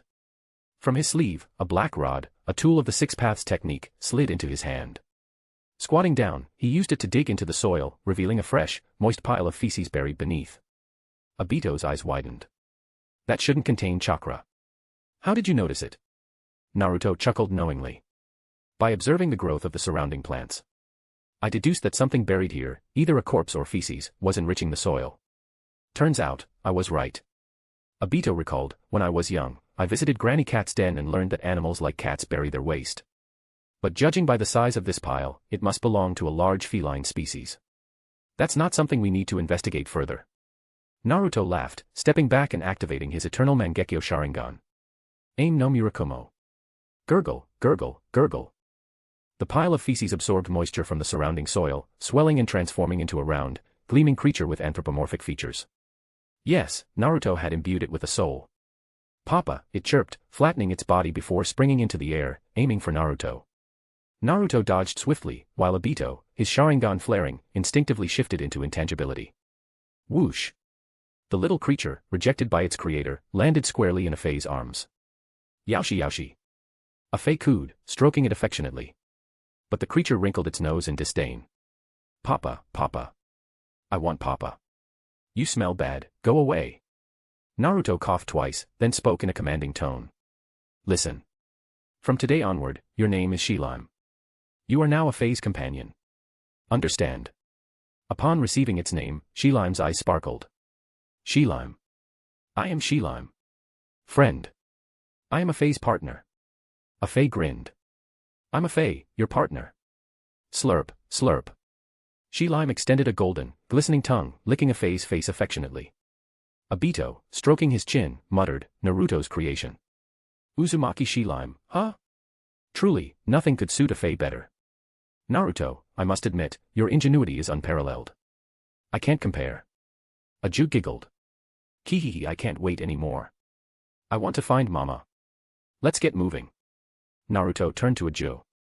Aju, shouldn't you put on some clothes? Meeting your mother like this seems inappropriate. From the moment of her creation, Aju, like most white Zetsu, had been entirely unclothed. Though white Zetsu lacked gender, Aju's physique and demeanor were distinctly feminine. Aju laughed. Kihihi, no way. I like this sense of freedom. Obito interjected, how about this, Afei can wrap around you. It'll make moving together more convenient. Kihihi.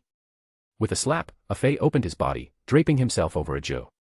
Only a single Sharingan peeked out through the dark holes, while Shilime perched on her shoulder. Afei then retrieved a summoning scroll. Naruto, there's something I want to return to you. Poof.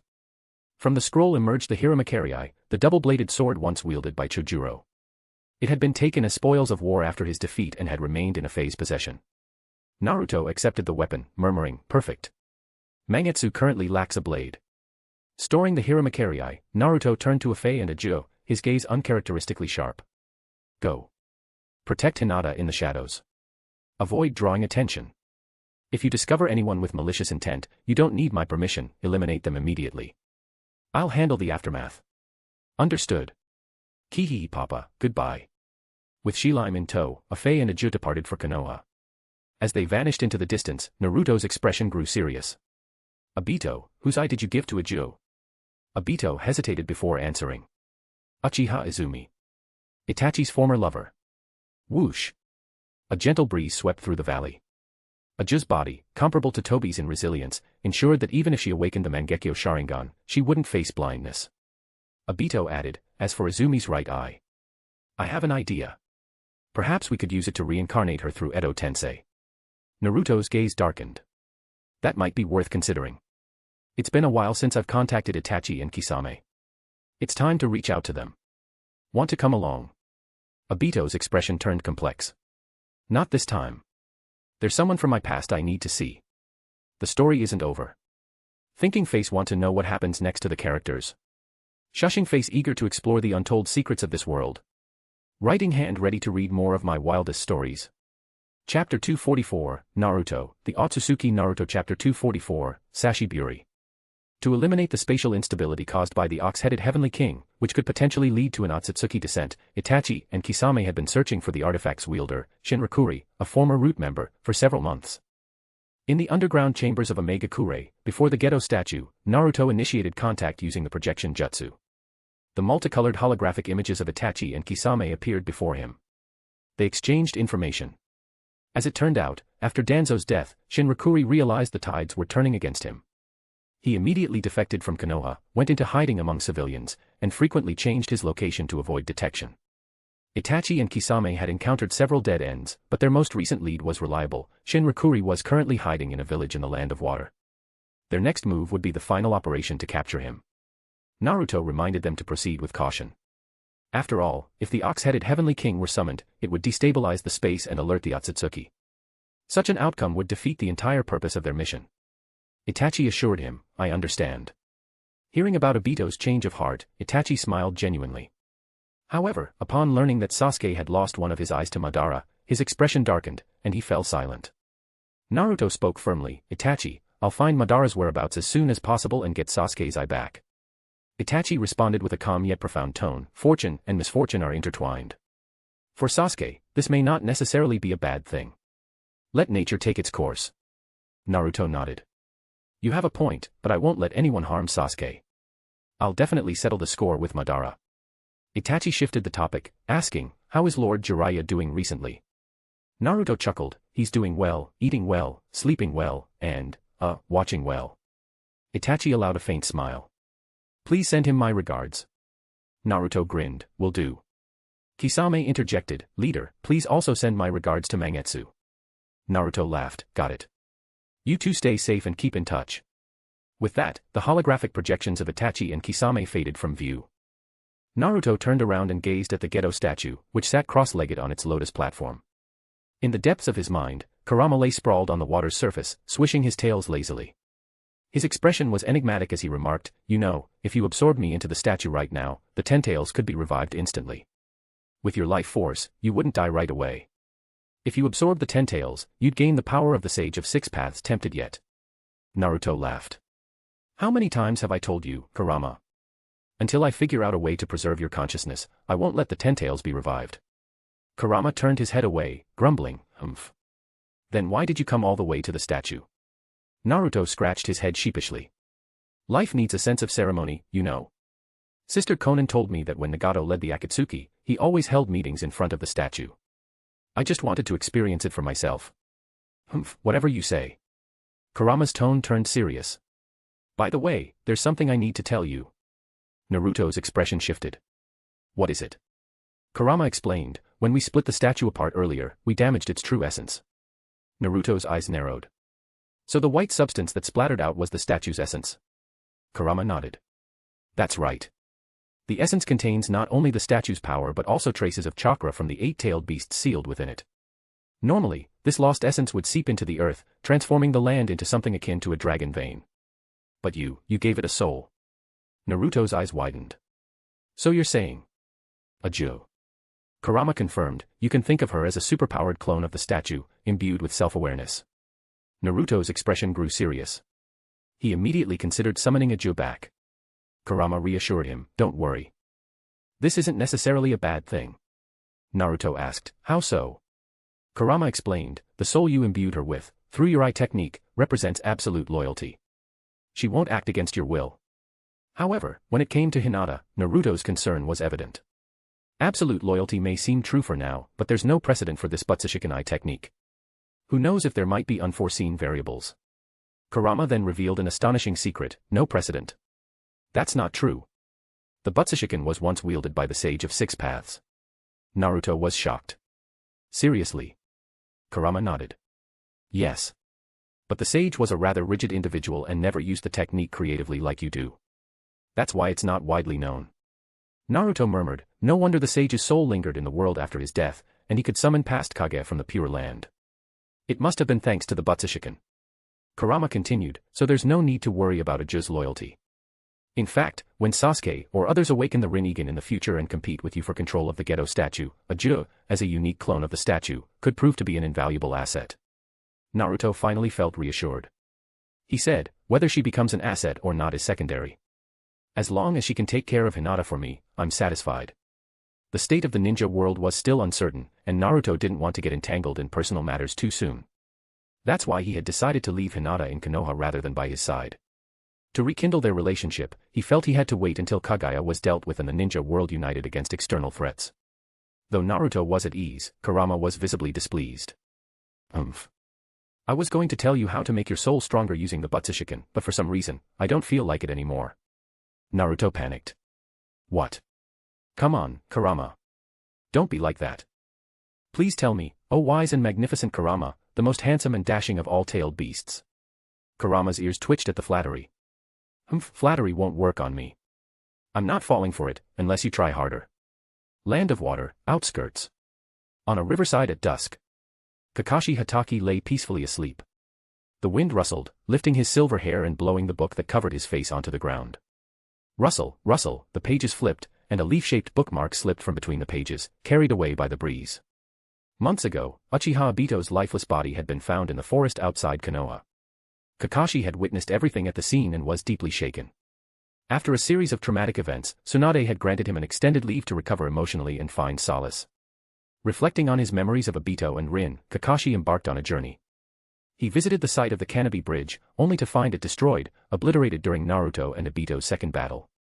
Disheartened, he traveled to the Land of Water, hoping to honor his fallen comrades in the birthplace of the Bloody Mist. This was both an act of self-reproach and self-punishment. But contrary to his intentions, the breathtaking scenery and refreshing air of the Land of Water brought Kakashi an unprecedented sense of peace. Even the nightmares that had haunted him for so long ceased entirely. Perhaps it was time to let go of the past and move forward. Kakashi found himself opening up to new possibilities. On the riverbank, he awoke. Stretching with a yawn, he stood up, feeling refreshed after yet another peaceful nap. Gazing at the golden ripples of the river before him, Kakashi was moved. What a beautiful view. After a good nap, it feels like the whole world has become brighter. At that moment, an out-of-place voice interrupted with a mocking tone. Yo, Kakashi, Sashiburi, long time no see. Fire full story available now. Chapter 245, Naruto, the Otsutsuki Chapter 245, Longing Beyond Sight. Obito. Kakashi shuddered, his body reacting instinctively. Retreating a step, his hands swiftly formed seals in one fluid motion. As his foot stomped onto the ground, his palms slammed down as well. The earth-style wall rumbled upward, a barrier meant to block the gaze that was both hesitant and yearning. But no wall could obstruct the longing of someone who sees beyond it. Staring at the figure emerging slowly through the earth-style wall, Kakashi's gaze flickered with disbelief. Obito, you were supposed to be dead. Have you been resurrected through Edo Tensei? Obito's eyes gleamed with an air of nonchalance. As expected of the famed copy ninja Kakashi. Though your intelligence may be outdated, your agility and analytical skills remain as sharp as ever.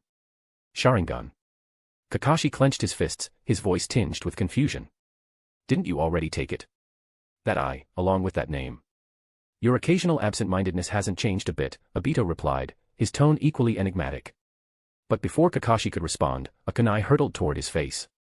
At such close range, dodging was nearly impossible, reacting in time was a feat in itself.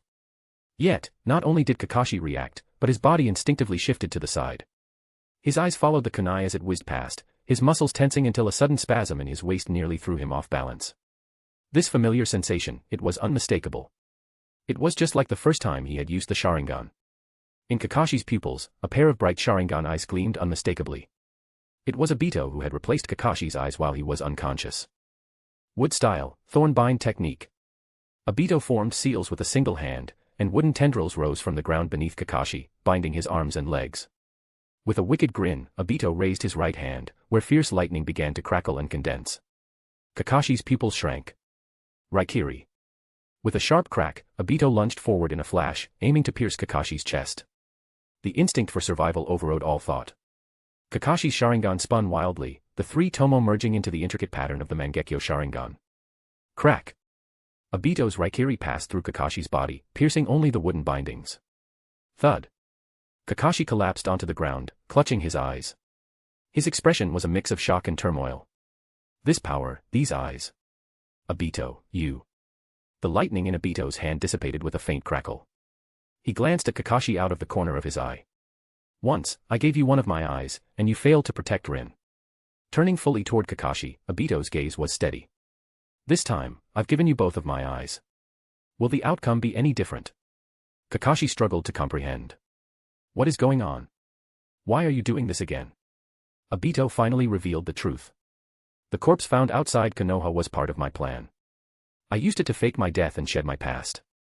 After gaining even greater power, I fought Naruto, and I lost. After much deliberation, I decided to let go of the past and join Naruto's side. Let go of the past? Kakashi echoed. Yes, Obito affirmed. I've chosen to live as an Edo Tensei entity until I fulfill certain wishes. Kakashi pressed further. Then what did you mean earlier about a different outcome? Rin is already dead, isn't she? Obito slowly raised a finger. Kakashi followed his gaze, and his eyes widened in shock. There, standing on the riverbank slope under the setting sun, was a familiar silhouette. Rin. Kakashi was absolutely certain it was Rin, alive and breathing, not an Edo Tensei reanimated corpse. He demanded, Obito, what is the meaning of this? Obito's expression was complex. I had Naruto imbue Rin's body with a soul. The soul was crafted to mirror Rin's essence in life. She is Rin, and yet not entirely Rin. From this moment on, she will stay by your side. After a long silence, Kakashi murmured, is this your way of punishing me? Punishment? Perhaps, Obito replied, his gaze lowering. Or maybe, it's a chance for both of us, to prove that we're not trash. I will protect this world. You will protect Rin. Even if it's a half-true world, even if she's a half-true Rin. When Obito raised his eyes again, the resentment within them had vanished. With a hopeful and calm tone, he asked, can you do it, Kakashi? Kakashi closed his eyes. Memories replayed in his mind, old regrets, sorrow, and guilt surfacing and then transforming into resolve. Perhaps, this was what it truly meant to let go of the past. When Kakashi opened his eyes once more, there was clarity. If you're sincere about turning over a new leaf, I'll stake my life on it and stand by you to the very end. Obito smiled, extending a hand to pull Kakashi to his feet. With a solemn expression, he declared, it's a deal, Kakashi. The breeze rippled across the lake's surface. Under the glow of the setting sun, Rin stood with her hands clasped behind her back, a faint smile gracing her lips. As the sun set, Obito bid farewell to Kakashi, vanishing into the vortex of Kamui. Though Kakashi now possessed the same eyes as Obito, he couldn't wield them with the same ease. After all, he lacked the body of an Uchiha and the enhancement of Senju cells. He was, at his core, nothing more than an extraordinary genius. Gazing at the setting sun on the horizon, his dual Sharingan reflected the fiery glow as he murmured, vacation's over. Time to head back to the village. And so, the renowned copy ninja Kakashi returned. 3 days earlier, a conspiracy in Konoha. At a secret meeting between Konoha's 2 elder advisors and Ryoma Aburame. Very well, Ryoma said. I'll act according to your arrangements. But neutralizing Hinata Hyuga is only the first step in sidelining Tsunade's faction. What are your thoughts on the next Hokage? Hamura Mitokado and Koharu Yuditane exchanged glances, their expressions hesitant. Ryoma pressed, I mean no disrespect. If we're to collaborate, I hope you'll be forthright and not withhold anything. Hamura finally spoke. In terms of reputation and experience, no one is more suitable for the 6th Hokage than Kakashi Hatake. Unlike Tsunade, he isn't stubbornly self-willed, making him easier to oversee. But Kakashi is also a staunch supporter of Tsunade, Koharu countered. If he learns the truth, he'll never accept the position. Fortunately, he's currently on leave outside the village. Hamura nodded. Which is why we intend to discreetly resolve everything before his return, allowing him to naturally assume the role of Hokage. Koharu added, time is of the essence, Ryoma. Organize your personnel quickly. We'll provide support within Konoha. Ryoma's lips curled into a sinister smile. Kakashi Hatake, eh? He was once favored by Lord Danzo, a ninja with the potential for darkness. Having him as Hokage aligns with the will of Root. Thank you for your honesty. I'll make arrangements immediately. Then we're counting on you, Ryoma, the elders said, rising to leave. But as they departed, Ryoma's smirk deepened. Fools. They plan to place another of the 3rd Hokage's direct disciples in power. Haven't they learned their lesson? No matter. Whoever becomes Hokage is irrelevant, they'll all be my puppets. In fact, Kakashi Hatake might be even easier to control. According to intelligence, he's already lost that troublesome Sharingan. Taking him down will be child's play. As Ryoma pondered, his thoughts turned to Root operatives stationed in the Land of Water. Who should lead this mission? Ah, Shinrakuri. He still holds Lord Danzo's trump card, the ox-headed king. Perfect for this task. The shadow of Root loomed ever closer over Kakashi Hatake. Fire full story available now. Chapter 246, Naruto, the Otsutsuki. Chapter 246, Moths to a Flame. Nightfall, Konoha Village, Hyuga Clan Compound, Hinata's room. In the depths of her slumber, Hinata suddenly felt a suffocating pressure on her chest, as though something heavy was weighing down on her. Groggily opening her eyes, she was startled to see a white, semi-transparent figure emerging from her blanket. It had an innocent-looking face, yet it grinned at her with a sinister expression. Kakik. Ah. Hinata let out a sharp scream, but before she could react further, the figure's pale arm extended and covered her mouth. Shoo. The half-formed figure moved across the blanket, its face drawing closer to hers. It raised a finger to its lips in a gesture of silence. Daddy sent me to protect Mommy. Daddy. Mommy. Hinata's mind reeled. Daddy is Naruto, Mommy is Hinata, and I'm a Juin, Daddy, and Mommy's daughter. What? Hinata's large, expressive eyes were filled with shock. Footsteps in the hallway. Thump, thump, thump. The sound of hurried footsteps echoed from the corridor. Just now, was that from Lady Hinata's room? Click. The door slid open, revealing Hinata's attendant, Hyuga Natsu, peering inside. Lady Hinata, what happened just now? Hinata, clad in a white nightgown, leaned against the headboard of her bed. Her expression was calm as she replied, "It's nothing. I just had a nightmare." Natsu sighed in relief. Perhaps you've been feeling too confined lately, Lady Hinata. You haven't been outside much. I'll report this to Lord Hayashi tomorrow and see if arrangements can be made for you to go out and unwind. Hinata nodded gently. Thank you, Natsu. Natsu bowed and stepped out of the room. Please rest well, Lady Hinata. As Natsu left, Hinata's gaze shifted to the water tank in the corner of her room. The lid of the tank was ajar, and a white liquid substance began to flow out, enveloping the tank entirely. The liquid writhed and shifted until it morphed into the form of a Juin. A Juin bent down, picked up the tank lid, and placed it on her head like a straw hat. Watching this bizarre scene unfold, Hinata felt her thoughts spiral into chaos. What is going on? She claims to be Naruto-kun and my daughter. But Naruto-kun and I haven't even done that. How could we have a daughter? Yet, as the thought lingered, a strange mix of shyness and disbelief crept into Hinata's heart. But she does carry Naruto-kun's scent. Could it be that Naruto-kun used some kind of method? Maybe, it's possible. Midnight conversation on the tatami. Later that night, Hinata and a Juin sat facing each other on tatami mats. A Juin explained everything in detail. When Hinata learned that a Juin was created by Naruto using ocular powers, her wildly beating heart finally began to calm. Is Naruto-kun doing well? She asked, her voice soft with concern. He's doing great. There's a beautiful lady living next door to him. Eh. Hinata blinked in surprise. Hee, and there's another empty room. Daddy said it's reserved for Mommy in the future. But I think it's unnecessary, Daddy and Mommy can just share one room. Hinata's face instantly flushed red, the blush spreading all the way to her ears. Does the village know you're here? Hinata asked, trying to change the subject. Daddy told me and Afei to sneak in quietly without alerting anyone. He said there might be bad people watching. Naruto's thoughtfulness warmed Hinata's heart. But my clan members all have the Byakugan, Hinata said worriedly.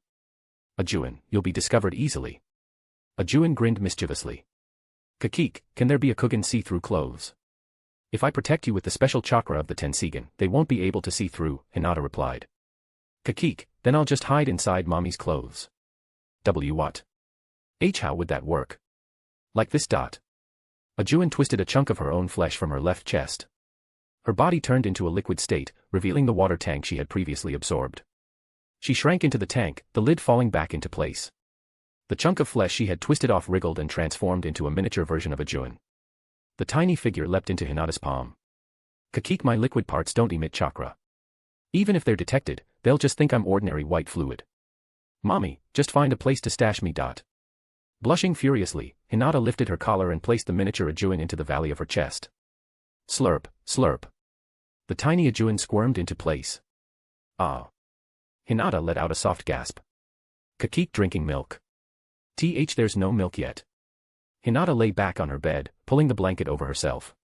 Naruto-kun said there are people who want to harm me. Is that true? She found it hard to believe that anyone in her village would do such a thing. From her warm hiding spot, the miniature Ajuin peeked out.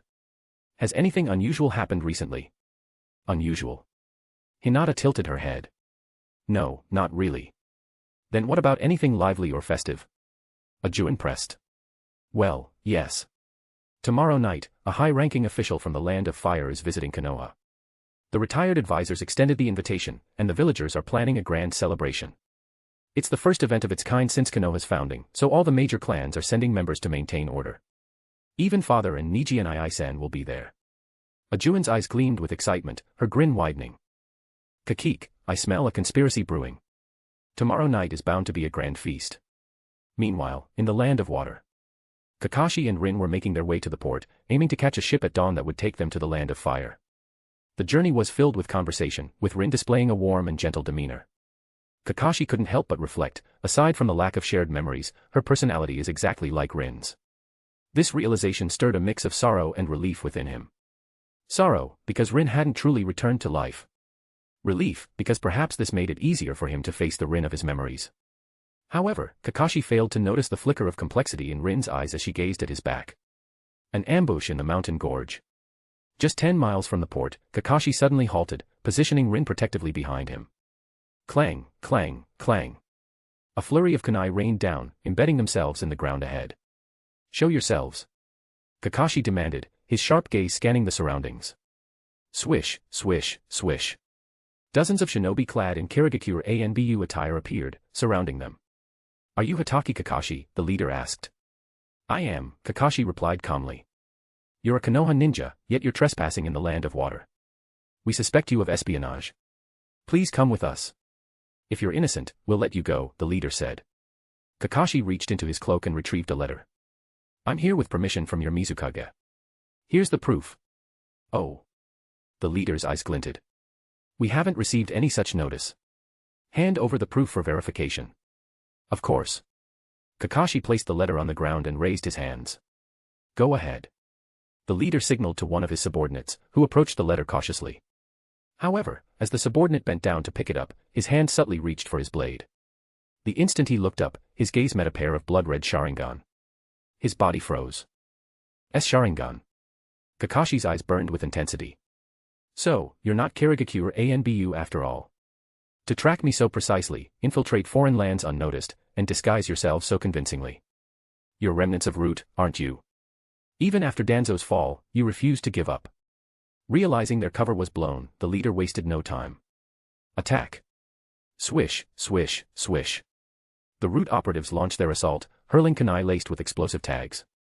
They paid no mind to their comrade who had fallen under Kakashi's genjutsu. Boom. Boom. Boom.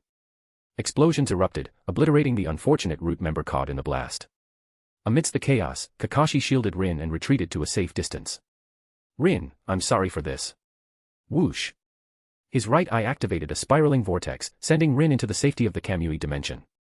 The Root operatives, unaware of what had just occurred, continued their relentless attack. Overlooking the battle. On a cliff above the gorge, two figures observed the skirmish below. Kisame Hashigaki, resting his massive same hata on his shoulder, chuckled.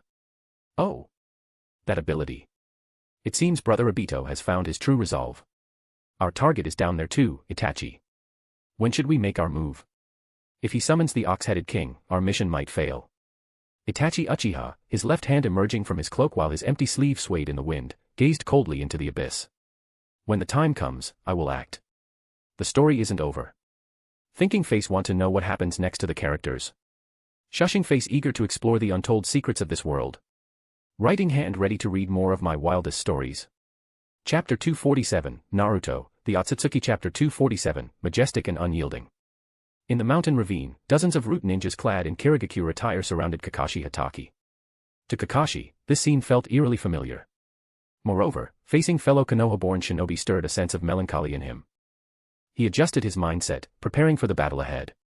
The Root members, however, did not immediately attack. There were still unresolved doubts. That woman from earlier, she was gone. Even her chakra signature had vanished. There was only one explanation, like Shinchu, she had been obliterated without a trace. But there was another issue, Kakashi Hatake. According to intelligence, he had lost his Sharingan. So why did he still have it, and not just one, but both eyes? Perhaps the previous intel was incorrect. No matter. As long as they avoided direct eye contact with him, there was nothing to fear. Exactly. It's not like we haven't fought against the Sharingan before. During the Uchiha massacre, I personally killed several of them, one of the root members muttered. This mission is to capture him alive. Make sure not to accidentally kill him, another member warned. With that mindset, we might end up being the ones falling into a trap, someone else retorted. At this moment, the leader of the operation, Shinraku Tanuki, spoke up. Captain. The root members turned to him in surprise. Shinraku Tanuki's voice was low and steady.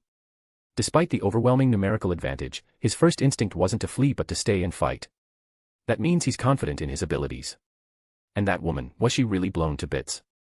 If that were the case, why hasn't he shown any significant emotional reaction?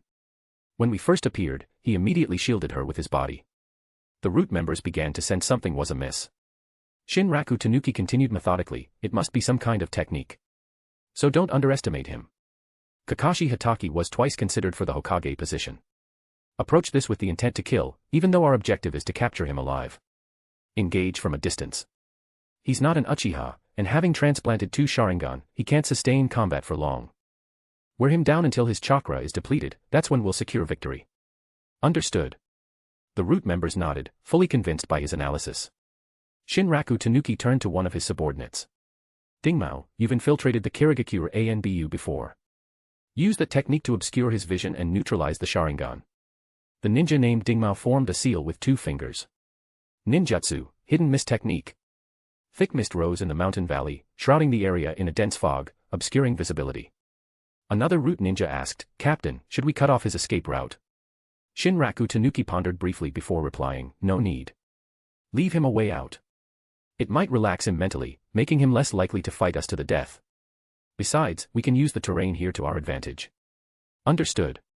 Move out. The root members launched their assault. As figures emerged from the mist, Kakashi's gaze turned cold. At this point, I've resolved myself, even if it means killing my fellow Konoha shinobi. Root members clinging to the mountain walls released chakra from their feet to maintain their footing. Forming hand seals, they initiated the attack. Earth release, rock lodging destruction. Boom. Boom. Boom. Massive rocks came crashing down. The mist concealed the falling debris, but the sound was unmistakable. Kakashi couldn't see the attacks coming, but his sharp ears picked up every movement. He rolled to the side, narrowly escaping the falling rocks. Clang. Clang. Clang. As the dust settled, shuriken whizzed through the air, slicing toward him. Kakashi's hands moved swiftly, forming seals. Earth release, earth-style wall. Bang. A sturdy earthen wall rose before him, intercepting the incoming shuriken. The root ninjas retaliated by hurling kunai affixed with explosive tags at the wall, detonating it. Simultaneously, others flanked him from the mountain walls, keeping their distance while pelting him with projectiles. Dodging with precision, Kakashi's mind raced. So that's their strategy. Even with superior numbers, they're sticking to long-range attacks to wear me down. They know I have the Sharingan and are using it against me. The one leading these guys is no ordinary figure. If this drags on, it'll be bad news. Time to end this quickly. ZZZZT. Kakashi ceased his evasive maneuvers. His right eye morphed into the eternal Mangekyo Sharingan. Whoosh. Whoosh. Whoosh. Every attack that came his way passed harmlessly through his body. As the earth wall crumbled, Kakashi flicked a kunai from his sleeve and charged through the fiery aftermath of an explosion. The nearest root ninja froze in disbelief as Kakashi emerged unscathed from the blast. Before he could react, a blade pierced his chest, extinguishing the light in his eyes. Even in death, he couldn't comprehend what had just happened. Swish. Kakashi moved past the falling corpse, his kunai slashing the throats of several more root members in a fluid motion. A ninja to the side, abandoning orders to capture him alive, swung his blade at Kakashi's head in desperation. Swish. The blade passed through Kakashi's head without resistance, as if slicing through air. So that's how it works. This ability really is something, Kakashi murmured. As the blade exited his body, he grabbed the attacker's wrist, disarming him. A swift leg sweep sent the ninja crashing to the ground. Swish. Swish. Swish. Several more blades stabbed through Kakashi's back, impaling the fallen ninja in front of him instead. The attackers were root members who had leapt from the mountain walls in an aerial ambush. The mist had obscured their vision earlier, but now they saw it clearly. Our attacks pass right through him. They go straight through his body. But by the time they realized it, it was already too late. Slash. Kakashi's figure blurred as he evaded the blades. With the stolen sword in hand, he unleashed a wide arc SHHHK.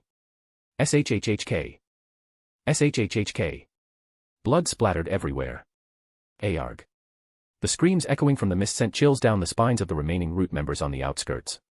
What the hell is happening? Beneath his mask, Shinraku Tanuki's eyes narrowed as he clenched his fists tightly, staring into the dense fog. SHHHK. SHHHK. SHHHK. Having learned from past battlefield lessons, Kakashi methodically delivered finishing blows to the fallen enemies, ensuring none would rise again. This hidden miss technique. It's more of a hindrance than a help, he muttered, stabbing the blood-soaked blade into the ground. No choice. Time to clear things up. His right eye gleamed as the Kamui spiraling vortex activated. Simultaneously, he formed hand seals, unleashing a fire jutsu. Fire release, storm dance. Whoosh. Ordinarily a moderate fire technique, it expanded into a raging inferno as the Kamui's distortion amplified it, engulfing the mountain ravine in flames. Oh. The blazing storm not only dispelled the mist but also caught over a dozen root members in its fiery grasp, their screams of agony echoing through the valley. SHHHK. Kakashi withdrew his blade and strode forward without hesitation. Shinraku Tanuki barked an order, Makurin. Use that move. Whoosh. A female root member emerged, Yamanaka Makurin, a member of the Yamanaka clan who, unlike Yamanaka Fu, had willingly joined root out of admiration for Danzo's ideals. She formed a familiar hand sign, her fingers aimed at Kakashi from afar.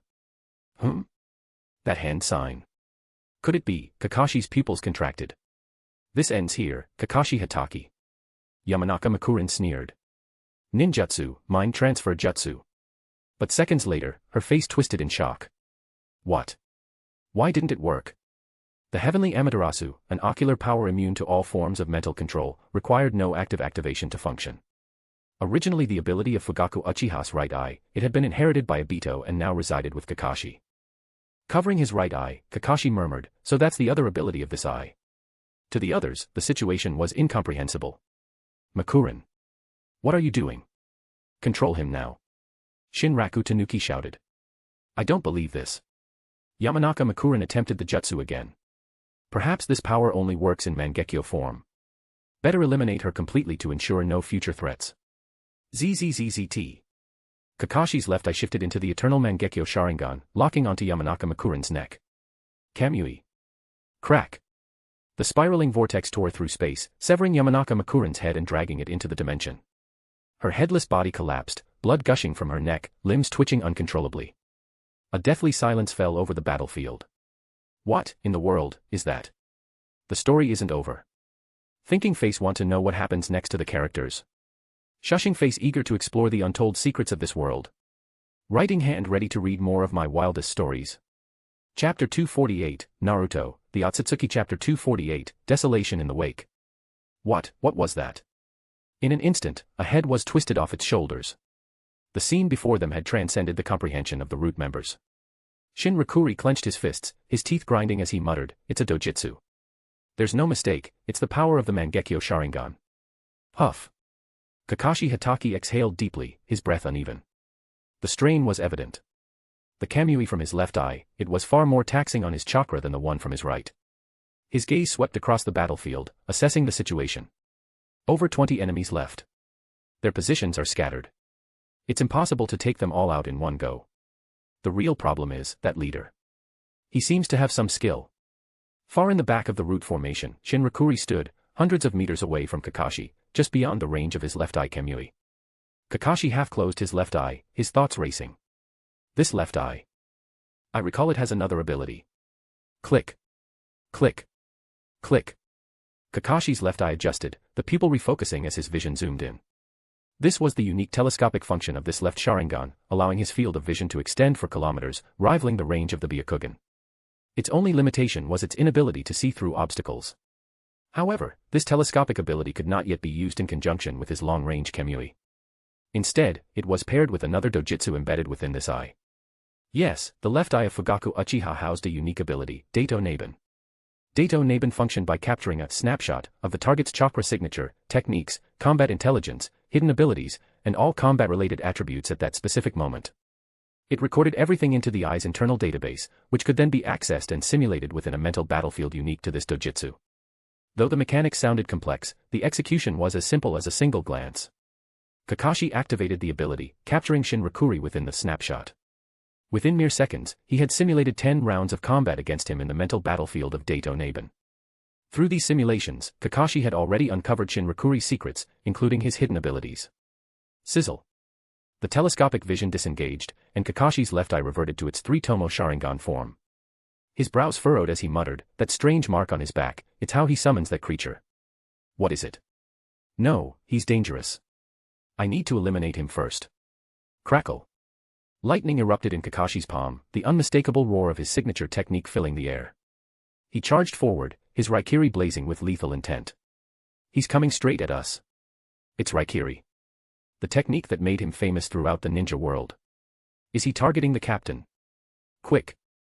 Stop him. The 20 root members formed a human wall in the narrow mountain pass, determined to block Kakashi's advance. Whoosh. Whoosh. Whoosh. Kakashi weaved through the crowd like a phantom, his movements precise and relentless. The Raikiri in his palm didn't dissipate, even as he activated its phasing mode. Based on the original canon where Kamui's phasing ability doesn't negate ongoing techniques, as demonstrated when Kagaya's all-killing Esh bones pierced through Susanoo without nullifying it. Passing through the wall of enemies, Kakashi's eyes locked onto Shinrakuri, his killing intent unwavering. This phasing ability, even the bull-headed king can't stop him. Is this the end? For the first time, Shinrakuri, known for his composure, felt his mind go blank. His face turned pale. "My lord Danzo, forgive me. In the next life, I shall serve you again." Shinrakuri closed his eyes, accepting his fate. Thud. Mid-sprint, Kakashi stumbled and fell. His Raikiri fizzled out, and his right eye reverted to its 3-tomo form. Collapsed on the ground, his body was utterly drained of energy. Kakashi cursed under his breath, "Damn it, my first time using both eyes in battle, and I miscalculated my chakra reserves." This unexpected turn of events sent a wave of relief and exhilaration through Shinrakuri. He nearly jumped with joy, laughing maniacally, "Ha ha ha. The heavens favor me. Kill him now." But, the orders were to capture him alive. One root member hesitated. "It doesn't matter. I'll handle the higher-ups myself." A terrifying ambition burned within Shinrakuri's heart. With the bull-headed king under my control, and if I obtain those eyes, why settle for manipulating a puppet Hokage? With power, I can dominate Konoha, the entire ninja world. I will avenge Lord Danzo by crushing Uchiha Sasuke and Naruto Uzumaki beneath my heel. Attack! Shinrakuri commanded. The root members unleashed a barrage of ninjutsu, kunai, and explosive tags, all aimed at Kakashi. Facing death, Kakashi sighed, a bitter smile on his lips. How pathetic. The great, copy ninja, Kakashi, resurrected only to fall so soon. At least Rin is safe. These eyes, they'll probably end up in the enemy's hands. But Obito. I trust you'll reclaim them. I'll be going on ahead. Kakashi, how unsightly. A voice echoed in his mind. Huh. Kakashi froze, startled. Boom. The explosion engulfed Kakashi. The root members watched the scene, confident in their success. He's dead, right? But as the smoke cleared, their expressions turned to shock. Kakashi stood amidst the dissipating smoke, clutching his bleeding shoulder. Surrounding him was the skeletal frame of a blue Susanoo. His eyes had transformed back into the eternal Mangekyo Sharingan. Inside the spiritual realm. Obito Uchiha smirked. I knew you'd struggle the first time you used these eyes. That's why I left a safeguard, though I didn't expect you'd need it so soon. Kakashi sighed, embarrassed. These eyes, the power is overwhelming. I couldn't control it properly, and now I've made a fool of myself. Obito snorted. If it happens again, just die already and join me in the afterlife as an Edo Tensei. I've preserved your right eye, so even if your body is obliterated, we can bring you back. Kakashi grimaced. No thanks. I'd rather stay alive. Besides, an Edo Tensei body wouldn't even feel anything while reading Ika Ika Paradise. Obito chuckled. Then learn your lesson. I've left enough chakra for you to finish this fight. Don't waste it. Understood, Kakashi replied, determination reigniting in his gaze. Sizzle. Kakashi raised his head sharply. Clang. The skeletal frame of Susanoo was reinforced with muscle and armor, transforming into the form of a crow-like Tengu. The crow Tengu represents the pinnacle of the half-body Susanoo, not its full form. Leaping into the air, Kakashi Susanoo conjured a pitch-black shuriken in its hand and crushed it. Kamui Shuriken, Shard Storm. Shatter. The fragments of the Kamui shuriken scattered in all directions, creating vortexes that mercilessly shredded the root members' bodies, pulling them into the spiraling void. Shinrakuri had wisely retreated far from the battlefield and narrowly escaped the carnage. As he watched the towering figure of Kakashi Susanoo, madness flickered in his eyes. Tearing off his mist Anbu disguise and mask, he revealed his spiked hair and sinister face. Ripping his shirt apart, the purple mark of the bull-headed king on his back began to glow. If I'm going down, I'll take everyone with me. I'll unleash the bull-headed king. He raised his hands to form seals. Suddenly, a sharp pain shot through the back of his hand, halting his movements. He looked down in shock to find a shuriken embedded in his hand. Where did that come from? Caw. Caw. Caw. As he faltered, crows gathered before him, merging into a dark figure. When he saw the man's face, Shinrakuri gasped in horror. Uchiha. Itachi. Sizzle. Itachi's Mangekyo Sharingan spun with a dark, mesmerizing glow. This ends here. Tsukuyomi. Thud. Shinrakuri collapsed to his knees, his eyes vacant, drool dripping from his mouth. A gust of wind swept through, and he fell face first to the ground. Itachi formed a seal with his hands. His right hand, adorned with the Akatsuki Suzaku ring, pressed against the bull-headed king mark on Shinrakuri's back. Evil sealing method. Snap. Black patterns intertwined over the mark, closing it into a sealed loop. The bull-headed king's glow dimmed rapidly. Kisame Hashigaki landed beside Itachi, grinning. The bull-headed king, hunt complete. Inside the Susanoo, Kakashi remained on high alert. Itachi.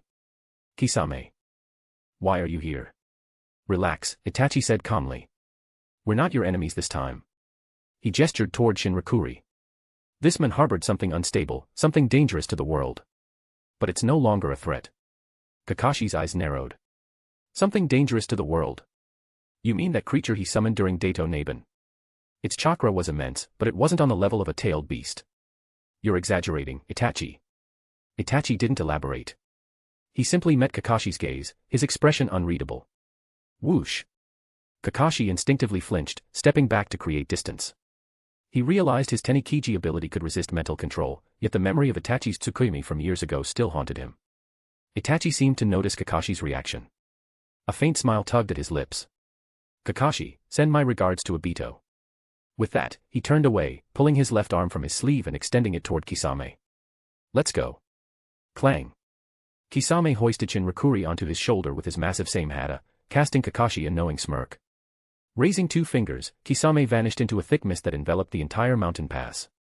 Kisame followed Itachi's lead, disappearing into the fog. Kakashi watched their silhouettes fade into the mist. Itachi, always an enigma, he muttered. The words echoed in his mind, a lingering thought from Obito before their parting. Whoosh. Kamui activated, and Rin reappeared beside him. The Susanoo dissipated, and Kakashi collapsed to the ground, utterly spent. Sorry, Rin. Let's rest a bit before moving on.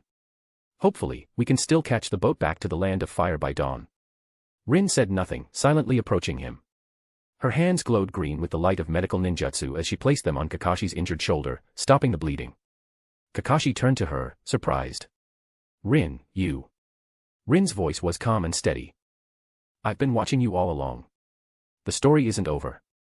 Thinking face want to know what happens next to the characters. Shushing face eager to explore the untold secrets of this world. Writing hand ready to read more of my wildest stories. Chapter 249, Naruto, the Otsutsuki. Chapter 249, the night of the festival. It was another night following Kakashi's ambush. A high-ranking official from the land of fire had visited Konoha village. To demonstrate his connection to the common people, he permitted a grand festival to be held. Thus, the entire village of Konoha was adorned with lanterns and decorations, buzzing with joy and celebration. However, the clan compounds, which were usually bustling with activity, were eerily quiet. Most of the Chunin and higher-ranked ninjas were assigned to maintain order throughout the village. Indeed, it wasn't just the Hyuga clan, all the clans were affected. This was the brilliance of Hamura Mitokato and Koharu Yudatane, the two advisors. They had orchestrated this by inviting the Land of Fire official for an inspection. As a subordinate entity of the Land of Fire, Konoha could not refuse such a visit. Additionally, leveraging their authority, the advisors had coordinated with Ryoma Aburame to infiltrate the village with his operatives. Their plan was to exploit the festival's distractions and the Hyuga clan's reduced defenses to abduct Hinata Hyuga.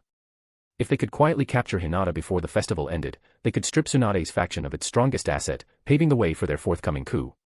But was there truly no one who could see through their seemingly flawless plan? Shikaku Nara, Konoha's sharpest mind, had long suspected the advisors of harboring ulterior motives. The timing of their invitation to the Land of Fire official, under the pretense of showcasing Konoha's recovery, was far too convenient. Shikaku did not buy their excuses. He was almost certain that the advisors were plotting something, and from the clues he had pieced together, their target appeared to be Hinata. Under such circumstances, a simple countermeasure could easily thwart their plans. Yet, Shikaku chose to let the advisors proceed, playing along with their scheme. By letting them reveal their true intentions, he could gather undeniable evidence to justify their expulsion from Konoha, aligning with his broader strategy regarding Sasuke. Though, deep down, he hoped his judgment was wrong. Yesterday, Shikaku had shared his suspicions with Tsunade. Naturally, she was concerned, what if we do nothing and they succeed? Shikaku had merely smiled faintly. They won't. Besides Hinata's own strength, I believe Naruto, foreseeing this possibility, wouldn't stand idly by. He must have sent someone to ensure her safety. Surprised, Tsunade asked, but we haven't received any word from Naruto. Shikaku's gaze turned contemplative. The enemy operates in the shadows. We don't know their full plans or whether they've compromised any of us. That's why Naruto might have kept even us in the dark. He tapped the half-burnt cigarette in his hand and added, it's a bit harsh to say, but perhaps, in Naruto's heart, Hinata's safety matters more than the village. Tsunade reserved her opinion on that statement but pressed further. Do you have any concrete evidence that Naruto has already sent someone? Shikaku paused briefly before replying, no. But recently, there have been reports of strange noises and foul odors coming from the village's sewage system. I don't believe it's a coincidence. Tsunade fell into deep thought. She had heard of the peculiar men in Obito's ranks, the so-called pursuer of stench. Shikaku mused silently, if the one sent is that white Zetsu known as Tobi, it would signify Naruto's trust in Obito. But given the stakes, Tobi wouldn't act alone, there must be others accompanying him.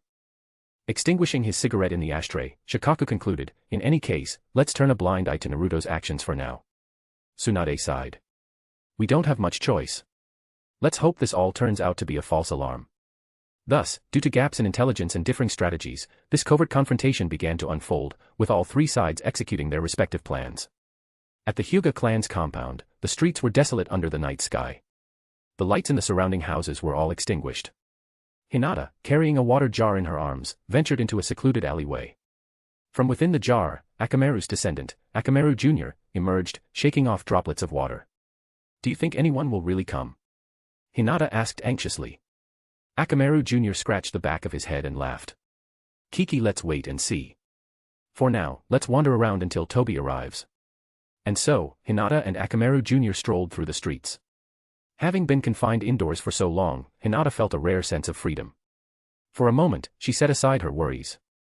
Perhaps Naruto-kun is just being overly cautious. No one is after me, she thought. As they wandered, Hinata suddenly asked, Akamaru Jr., why are your eyes Sharingan? Akamaru Jr. chuckled. Kiki Uncle Tobi gave them to me. But unfortunately, they're not Mangekyo Sharingan. Hinata's expression turned somber. Mangekyo Sharingan, you need to lose someone close to you to awaken it. Is that so? Akamaru Jr.'s large eyes darted mischievously. Kiki Mom, let's play a role-playing game. Hinata perked up, curious. What kind of role-playing? Akamaru Jr. pointed to a nearby utility pole. You walk over there, pretend to get crushed by the pole, and I'll mourn for you. Hinata was utterly baffled. Kiki, of course, you won't actually get crushed. Just pretend. Akamaru Jr. explained enthusiastically. This is so strange. Hinata thought to herself but decided to humor Akamaru Jr. She had truly come to see him as her and Naruto's child. Hinata lay down and asked, L like this. Make it look more tragic. Akamaru Jr. instructed. Like the pole is crushing your stomach, and you can't breathe. Ugh. Hinata rolled her eyes upward and stuck out her tongue. Kiki. At that moment, Akamaru Jr. pulled out a mirror and used its reflection to cast a genjutsu on himself with his Sharingan. Crack. The mirror shattered, and Akamaru Jr. dropped to his knees, crawling to Hinata while wailing, Mom. How could you die? You died so tragically. Completely immersed in the act, he even began banging his head against the ground. Kiki Mom's dead. Akamaru Jr. will turn evil and create a world without utility poles. Akamaru Jr., I'm not dead. It's just role-playing. Hinata panicked, quickly sitting up to comfort him. But when Akamaru Jr. raised his head again, his face was streaked with white tears and snot. His right eye now bore a distinctive pattern. Grinning widely, he declared, "Kiki, I've awakened it." Hinata was utterly stunned. That's possible." Slurp. Akamaru Jr. sucked the tears and snot back into his nose. Standing up, he said, "Kiki, now I can protect Mom even better." Clang. Clang. Clang. Suddenly, a noise echoed from a nearby manhole cover. Hinata tensed immediately, rising to her feet in anticipation. Boom. In the background, fireworks lit up the sky. The festival had begun. Boom. As fireworks exploded across the horizon, the manhole cover before Hinata and Akamaru Jr. was blown skyward with a loud bang. Oh! A figure emerged amidst a spray of golden liquid, descending in a grotesquely colorful display. Akamaru Jr. laughed. "Kiki Poop Kid, you've finally arrived." The figure, none other than Toby, declared, "Don't misunderstand me. I'm not interested in excrement. What fascinates me is the act of defecation itself, the sentiment known as bowel movement." Gurgle. Gurgle. The scattered golden liquid began to coalesce, forming a massive, writhing creature. It was a colossal slime, having absorbed all the waste from Konoha's underground sewers, and evolved poop slime. Swish. Swish. Swish. Under the cover of the festival's fireworks, shadows leapt over the high walls of the Hyuga compound, one after another. The dark hands of Root were reaching for Hinata Hyuga. The story isn't over. Thinking Face want to know what happens next to the characters. Shushing Face eager to explore the untold secrets of this world. Writing Hand ready to read more of my wildest stories. Chapter 250, Naruto, the Otsutsuki. Chapter 250, Reversal Victory. The Root members who infiltrated the Hyuga clan all wore gas masks. They weren't fools. Hinata's strength was well known by now, and they had no intention of engaging her in a head-on fight. Instead, they relied on a secret weapon provided by Aburaim Ryoma, parasite malice bugs. These were nanoscale poisonous insects that neither the Sharingan nor the Byakugan could detect. They could enter a person's body through breathing, take over their nervous system, and kill silently and effectively. Aburaim Ryoma, born with chakra different from other members of his clan, was the only one in the Aburaim family capable of breeding these deadly bugs. However, such fearsome insects came with a major weakness: they could only be stored in specially sealed containers. Once exposed to the outside air, they could only survive for 30 seconds. This limitation capped Ryoma's ability to use them for large-scale operations. Cautious by nature, Ryoma rarely acted personally. For this operation targeting Hinata, he sent his subordinates to infiltrate Konoha while he remained far away in his lair, awaiting news. Once inside, guided by intelligence provided by two advisors, the Root members quickly located and surrounded Hayashi Hyuga's residence. They stealthily approached Hinata's room. One of the Root members crouched down, took out a black container, removed the sealing tag on it, and gently slid the door open just a crack. Then, he lifted the lid of the container. Invisible to the naked eye, the nanoscale poisonous bugs dispersed into the air, spreading both inside and outside the room. When the timing seemed right, the Root members burst into the room, only to find it completely empty. Hinata was nowhere to be seen. "She's not here." "Who's there?" The commotion alerted someone in the corridor. Footsteps approached. It was Natsu Hyuga, a branch family member and Hinata's loyal servant, who hadn't attended tonight's celebration. But as soon as he got close, his eyes lost focus. The bugs had already taken control of his brain. A voice, cold and emotionless, came from behind a gas mask. "Where is Hinata Hyuga?" Natsu, his gaze vacant, replied truthfully, "I don't know. But she was here about 10 minutes ago.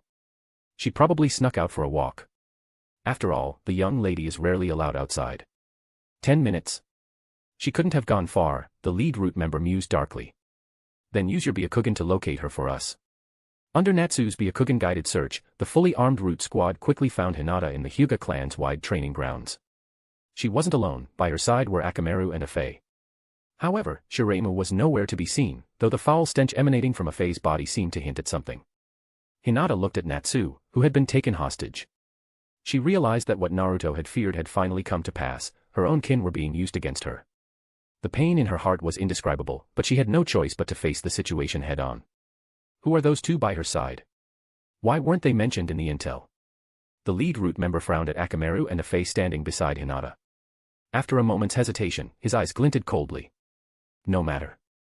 According to the intel, she's a timid person." He pressed a kunai against Natsu's neck and threatened, "Hinata Hyuga, if you don't want your servant to die, don't make any sudden moves. Stay calm. In situations like this, staying calm is key." Hinata, who had faced her fair share of battles, stood still. She activated her Byakugan to assess Natsu's condition. The chakra in his brain was abnormal, but it didn't resemble the usual signs of genjutsu. Something invisible was at work. Nanoscale poisonous bugs. The Byakugan couldn't see them, but the Tenseigan could. Sizzle. The veins around her temples receded, replaced by a golden glow swirling in her pupils. Tenseigan observation mode. She saw them, clearly. The tiny, parasitic bugs infesting Natsu's brain. How cruel. She clenched her fists in anger. Don't move, the lead root ninja barked. Slash. He pressed the kunai deeper, slicing a thin line across Natsu's neck. Blood immediately began to flow. Hinata dared not act rashly. The lead ninja signaled to his team. 4 root members moved to the corners of the area and began forming hand signs. Barrier style, 4 violet flames formation. A purple barrier rose, sealing off the area on all sides. The lead ninja, confident in his victory, sneered, Hinata Hyuga, your Byakugan seems special. I've heard even Uchiha Sasuke wasn't your match. But no matter how powerful you are, standing on the wrong side will only lead to disaster. After tonight, Tsunade's era will end. You'd best behave and become a puppet for the root. Clink. Clink. Clink. The root members opened the seals on their containers, releasing the deadly bugs into the enclosed barrier. The poisonous insects spread rapidly. Hinata's Tenseigan could see the range of the bugs clearly. Retreat, she called out, quickly moving back. Akamaru and Afei followed suit. Her eyes can see the bugs. The lead ninja was momentarily stunned but quickly regained his composure. No matter. In this sealed barrier, there's nowhere to run. Submission is your only option. As the bugs closed in, Hinata's expression grew tense. Should I use Silver Will Reincarnation Explosion to destroy the barrier outright? But if I do, Natsu will get caught in the blast too. Yet if I don't, Akamaru and Afei will. Caught in a dilemma, Hinata suddenly noticed something peculiar. The chakra of the bugs was fading rapidly. Could it be? Approaching the edge of the barrier, Hinata paused. Golden chakra ignited, enveloping her entire body. Tenseigan chakra mode. If my guess is correct, this might work. The truth-seeking orbs created by her Tenseigan began to spin, expanding into spherical black shields that blocked the poisonous bugs. Secret technique, reincarnation shield method. Months ago, during the climax of her battle with Sasuke, Hinata had nearly lost her life to an attack from Moga Barai. Since then, she had worked tirelessly to address the defensive shortcomings of her Tenseigan. Some might scoff, isn't using truth-seeking orbs as shields basic technique? But it was important to note that the truth-seeking orbs created by the Tenseigan were derivative, not the original ones formed under six-path sage techniques. Their capabilities were inferior in many ways. Sustaining such a form for an extended period was no easy feat. Hinata had already deduced that the bugs could only survive briefly in the air. She maintained the reincarnation shield method to its limit, and after several dozen seconds, she released it. The bugs were all dead. The 3 of them were unharmed. The unexpected turn of events left the root members dumbfounded. How is this possible? While they stood frozen in shock, Hinata extended her hand. Tenseigan, gravitational pull. Whoosh.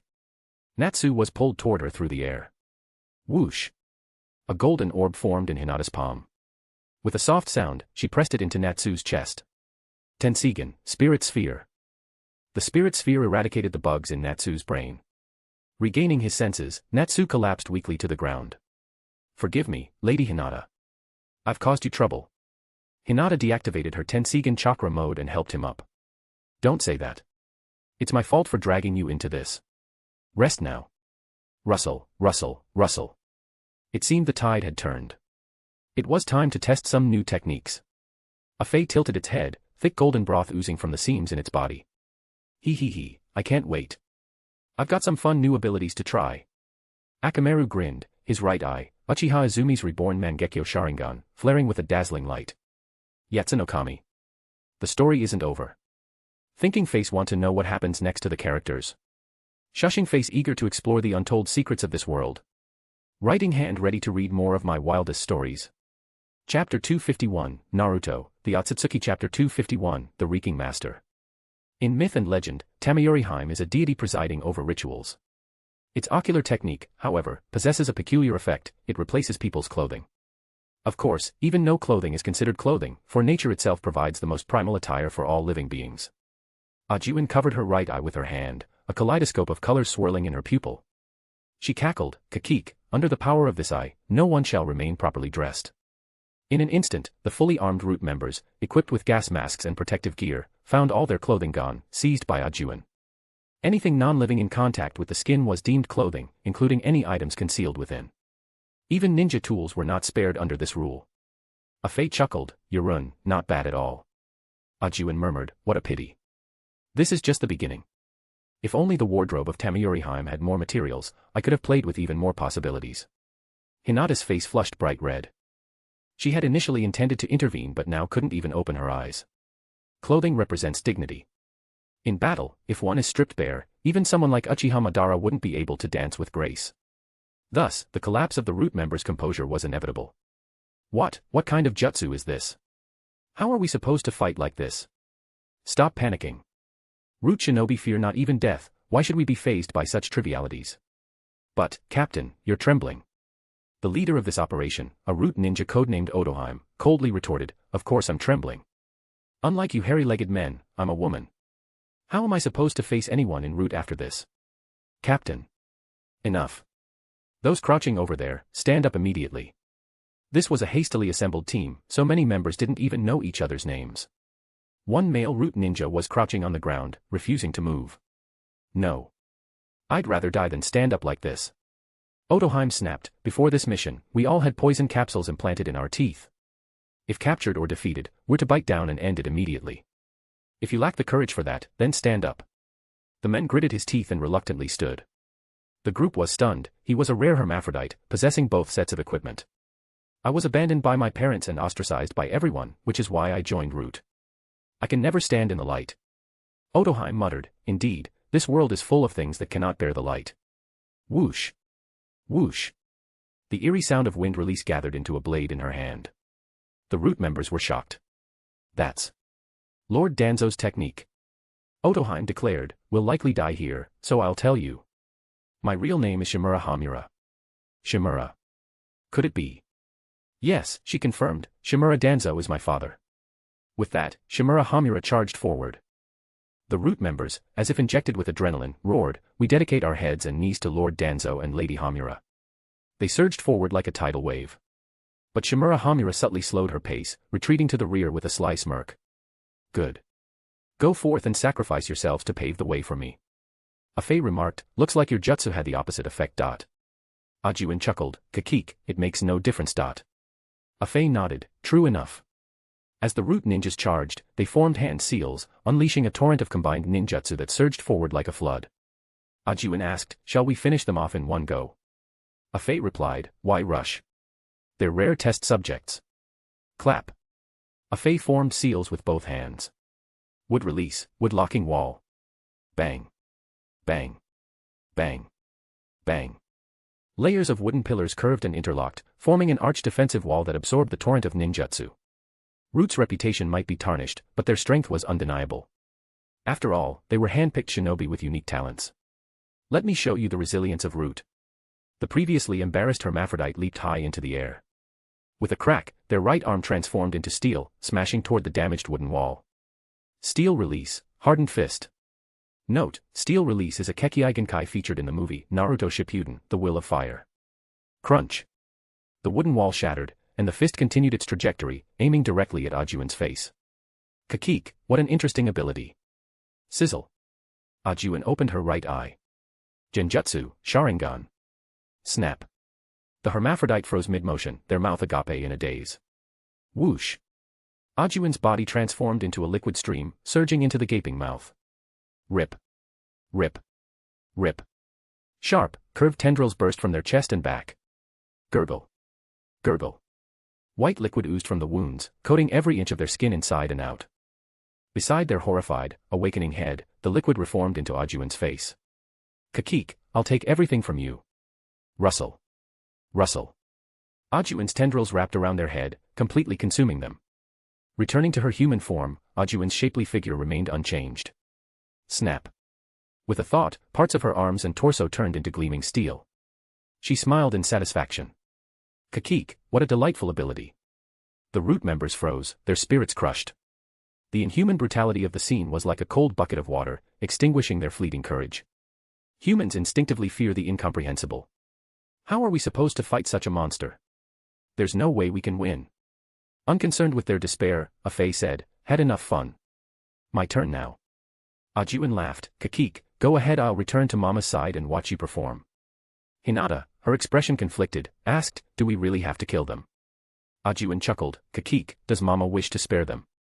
If so, I'll tell Afei to leave some alive." Hinata clenched her fists, struggling internally. Finally, she turned away. "I don't want to trouble Naruto-kun." Ajuin laughed again. "Kakik, Afei is a good boy. He knows what to do. He'll probably leave one or two alive for interrogation, won't he?" Facing the root members, Afei tilted his head and murmured, "Do you know what it feels like to have an urgent need?" "I do. That indescribable, overwhelming urge, it's probably something like this." Afei could utilize the abilities of anyone enveloped by its body. And of course, its internal slime was no exception. Clap. Afei formed seals with both hands. Secret technique, grand stench of creation. The story isn't over. Thinking face want to know what happens next to the characters. Shushing face eager to explore the untold secrets of this world. Writing hand ready to read more of my wildest stories. Chapter 252, Naruto, the Otsutsuki. Chapter 252, The Ambush of Filth. Secret technique, great heavenly stench of creation. A peculiar stench filled the air, spreading rapidly. The root members instinctively wrinkled their noses in disgust. Then, in the sky, a mysterious aura began to coalesce, forming into the shape of dark, ominous clouds. Pop. Pop. Pop. Following a series of indescribable explosive sounds, something unspeakable began to fall from above. Plop. Plop. Plop plop plop. At first, it was a light drizzle, but it quickly intensified, turning into an unstoppable downpour. The falling objects cascaded down like dumplings rushing to dive into boiling water. What is this? The root members, unaware of the danger descending upon them, stood frozen in place, staring up at the sky. Until, the sticky substance splattered all over them. Upon closer inspection, it resembled the contents of a seasoning packet for instant noodles, but the smell was entirely different. Their pupils trembled. Their breaths caught in their throats. It's shit. It's shit. One of the root members collapsed to the ground, rolling frantically in an attempt to rid himself of the filth clinging to his body. But then, something even more horrifying happened. The excrement began to squirm, morphing into small, round, and strangely adorable creatures. They started crawling toward him. It's alive. The shit is alive. Hee hee hee, let's play together. The little creatures giggled innocently as they climbed up the root member's bare skin, gathering around his neck. They formed a sphere, completely encasing his head. MMMPH. MMMPHHH. The suffocating sensation of drowning overwhelmed him. He struggled desperately, but the more he fought, the more the creatures forced their way into his mouth and nose. Eventually, he stopped moving, lifeless, whether from suffocation or choking was unclear. The little cuties burrowed into his body, then emerged again, somehow larger than before. One by one, the other root members met similar fates. I can't die here. Not like this, not to these things. Shimura Homai turned and bolted, desperate to escape. Seeing this, Toby formed a new hand seal. Secret technique, filth syrup trap. This technique was inspired by the Leaf Village gatekeeper Izumo Kamizuki's water syrup trap technique. However, instead of using chakra-infused water with high viscosity to immobilize enemies, this version utilized chakra-infused filth with almost zero friction. Thud. Shimura Homai slipped and fell, skidding across the slimy surface of excrement. Splat. The filth, of course, was also alive. It folded in on itself, much like the skin of a soup dumpling, wrapping Homai tightly inside. Trapped within the filth, Homai's eyes burned with determination. She pressed her hand against the summoning seal on her arm. Boom. A container appeared. Using the last of her strength, she broke the seal on its lid. As it turned out, Homai, the leader of this operation, had prepared a vessel containing venomous insects as her ultimate trump card. The poisonous insects spread throughout the filth slime's body. Splat. The slime creature burst apart. Homai crawled out of the mess, battered and bruised, and fled toward the distance without looking back. This turn of events caught Toby off guard. Inside Toby's body, the slime creature spoke. Toby. Part of my body was suddenly invaded by an external consciousness. Toby asked, can you trace the source of that consciousness? The slime replied, yes, I can. Toby said, good. Sync your perception with mine. I need to pinpoint their exact location. The slime responded, understood. Homai staggered as she ran. Just beyond the high walls of the Hyuga clan's training grounds lay the forested hills behind the Leaf Village. If she could reach them, she believed she'd be safe. Whoosh. But Toby blocked her path. Homai pleaded, "Can't you just let me go?" Toby replied, "That depends. Are you willing to cooperate?" Homai asked, "What do you want me to do?" Toby said, "You and your group managed to infiltrate the Leaf Village without being detected. Someone must have helped you. Who is your contact?" Homai hesitated. "If I tell you, will you spare my life?" Toby replied, "That depends on whether you're telling the truth." Homai dropped a bombshell. It was the Nara clan's head, Shikaku Nara. Toby. Homai continued, "Yes, it was Shikaku Nara. He approached us not long ago, seeking our help to force the 5th Hokage to step down and seize control of the Leaf Village. We're just pawns in his game." Toby said skeptically, "Slinging mud, are we?" Homai insisted, "If you don't believe me, hand me over to the Leaf's interrogation unit, Ibiki Marino. Let him use any means necessary to question me and see if I'm lying." Whoosh. From the shadows, a tendril of darkness extended, connecting to Homai's feet. A calm, composed voice followed. "Lies aren't scary. What's scary is when you start believing them yourself." Shikaku Nara leapt down from the high wall and greeted Toby. "Toby-san, we met once before in a Megakure, didn't we?" Thud. Toby knocked Homai unconscious and asked Shikaku, "Do you have anything to say in response to her accusations?" "I trust you, but I can't rule out the possibility that you're being controlled." Shikaku replied, "Of course, that's a reasonable assumption. When someone points fingers at you, it's hard to defend yourself. I'll voluntarily request to be detained by the ANBU. But first, assuming my innocence, I'd like to propose a theory." Toby said, "Go on." Shikaku explained, "The fact that she dared to suggest being interrogated by Ibiki means she genuinely believes what she's saying. If I'm innocent, then Abirame Ryoma's venomous insects alone couldn't achieve this. The only genjutsu capable of such manipulation is Koto Ematsukami." Toby asked, "Are you saying?" Shikaku confirmed, "Yes. Uchiha Shursue must have been resurrected via Edo Tensei by Abirame Ryoma. During his time en route, Ryoma was close to Orochimaru, so it's plausible he learned the technique. Additionally, Ryoma, as a key figure en route, would have known the location of Shursue's body after Danzo's pursuit. Based on this, I've made my judgment. Please relay this to Naruto through White Zetsu's clones." Toby nodded. "I will." Shikaku continued, "Their plan was to use Koto Ematsukami to control this woman, have her lead the root members in infiltrating the village, and use those horrific venomous insects to subdue Hinata. Then, they arranged for her to fall into our hands and falsely implicate me. This way, I'd be neutralized as well, giving them an even greater advantage." Toby asked thoughtfully, "So what do you think should be done with her?" Shikaku replied meaningfully, "Hand her over to Ibiki for interrogation. It'd be best if the Yamanaka clan assisted as well. The enemy went to great lengths to frame me, which means they must be desperate to take the Hokage's seat. Since that's the case, how could I bear to disappoint them?" Toby stared at him deeply. "You're not planning to." At that moment, Hinata arrived, accompanied by Akamaru. Shikaku's gaze grew profound. "I have an idea, but I need everyone's approval, especially Hinata's. The story isn't over." Thinking Face want to know what happens next to the characters. Shushing Face eager to explore the untold secrets of this world. Writing Hand ready to read more of my wildest stories. Chapter 253, Naruto, the Otsutsuki. Chapter 253, Monsters and Demons. After a journey that lasted an entire day and night, Itachi Uchiha and Kisame Hoshigaki escorted Shinrakuri to a Megakure, the hidden rain village. Naruto carefully examined Shinrakuri's back, comparing the markings there to the ones he remembered seeing on Sumire Keikai years ago. They were identical. There was no doubt, this was the Minotaur King. "Thank you both for your hard work. Kisame, feel free to rest now," Naruto said calmly. "Then I'll take my leave," Kisame replied with a toothy grin, his exhaustion evident. After all, Kisame was still human, and even someone of his caliber needed rest after such a grueling journey. With Kisame gone, Naruto and Itachi began discussing how to handle the Minotaur King. The true cause of the spatial anomalies, Itachi began, is a creature known as the Nu. The Nu wasn't created by Danzo, it's a being that has always existed in an alternate dimension. However, the Minotaur King, which Danzo created, inadvertently became the key to summoning the Nu. Naruto nodded thoughtfully. So, the only way to eliminate the threat of the Nu, and prevent the Otsutsuki from sensing this land, is to destroy it.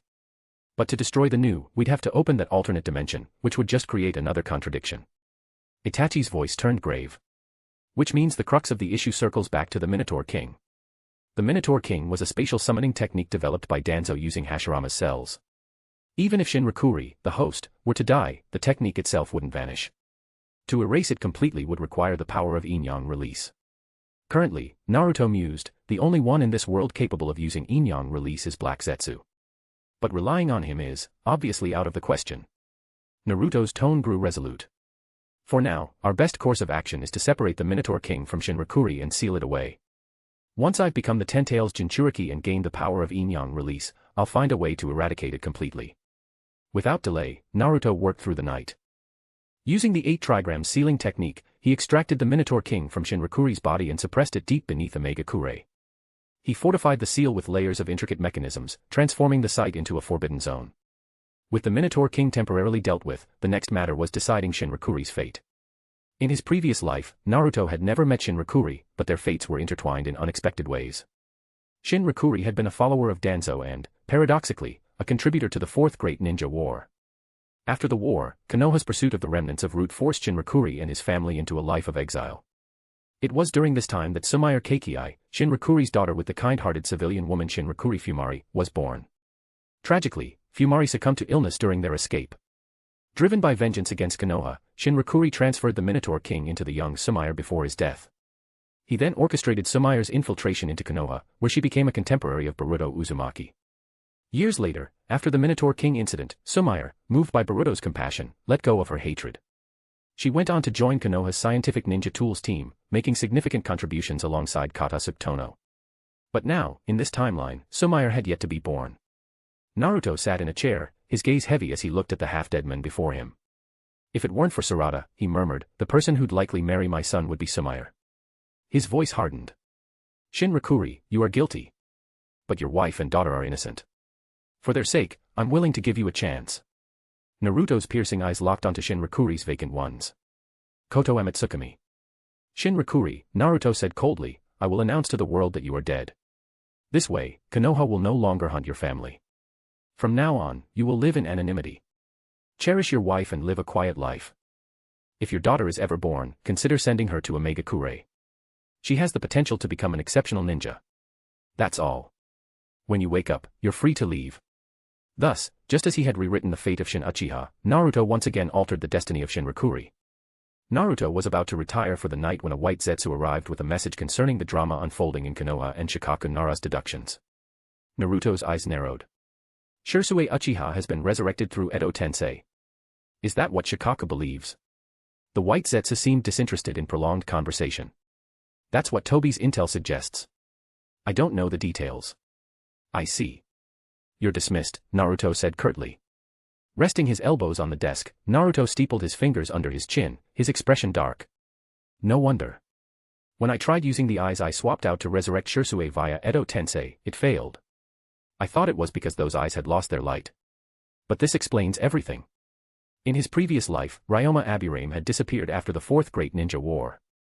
Now, his recent maneuvers painted him as a cunning and patient man. Naruto reasoned, back then, Ryoma must have realized the tide had turned against him and chose to live out his days in peace. Even though he held Shisui as a trump card, he dared not act rashly. But now, he must see an opportunity worth seizing. It seems my current deterrence isn't as deeply ingrained as I thought. Naruto muttered to himself, it's time to defuse this ticking bomb. Let me handle it, Itachi volunteered, his voice firm.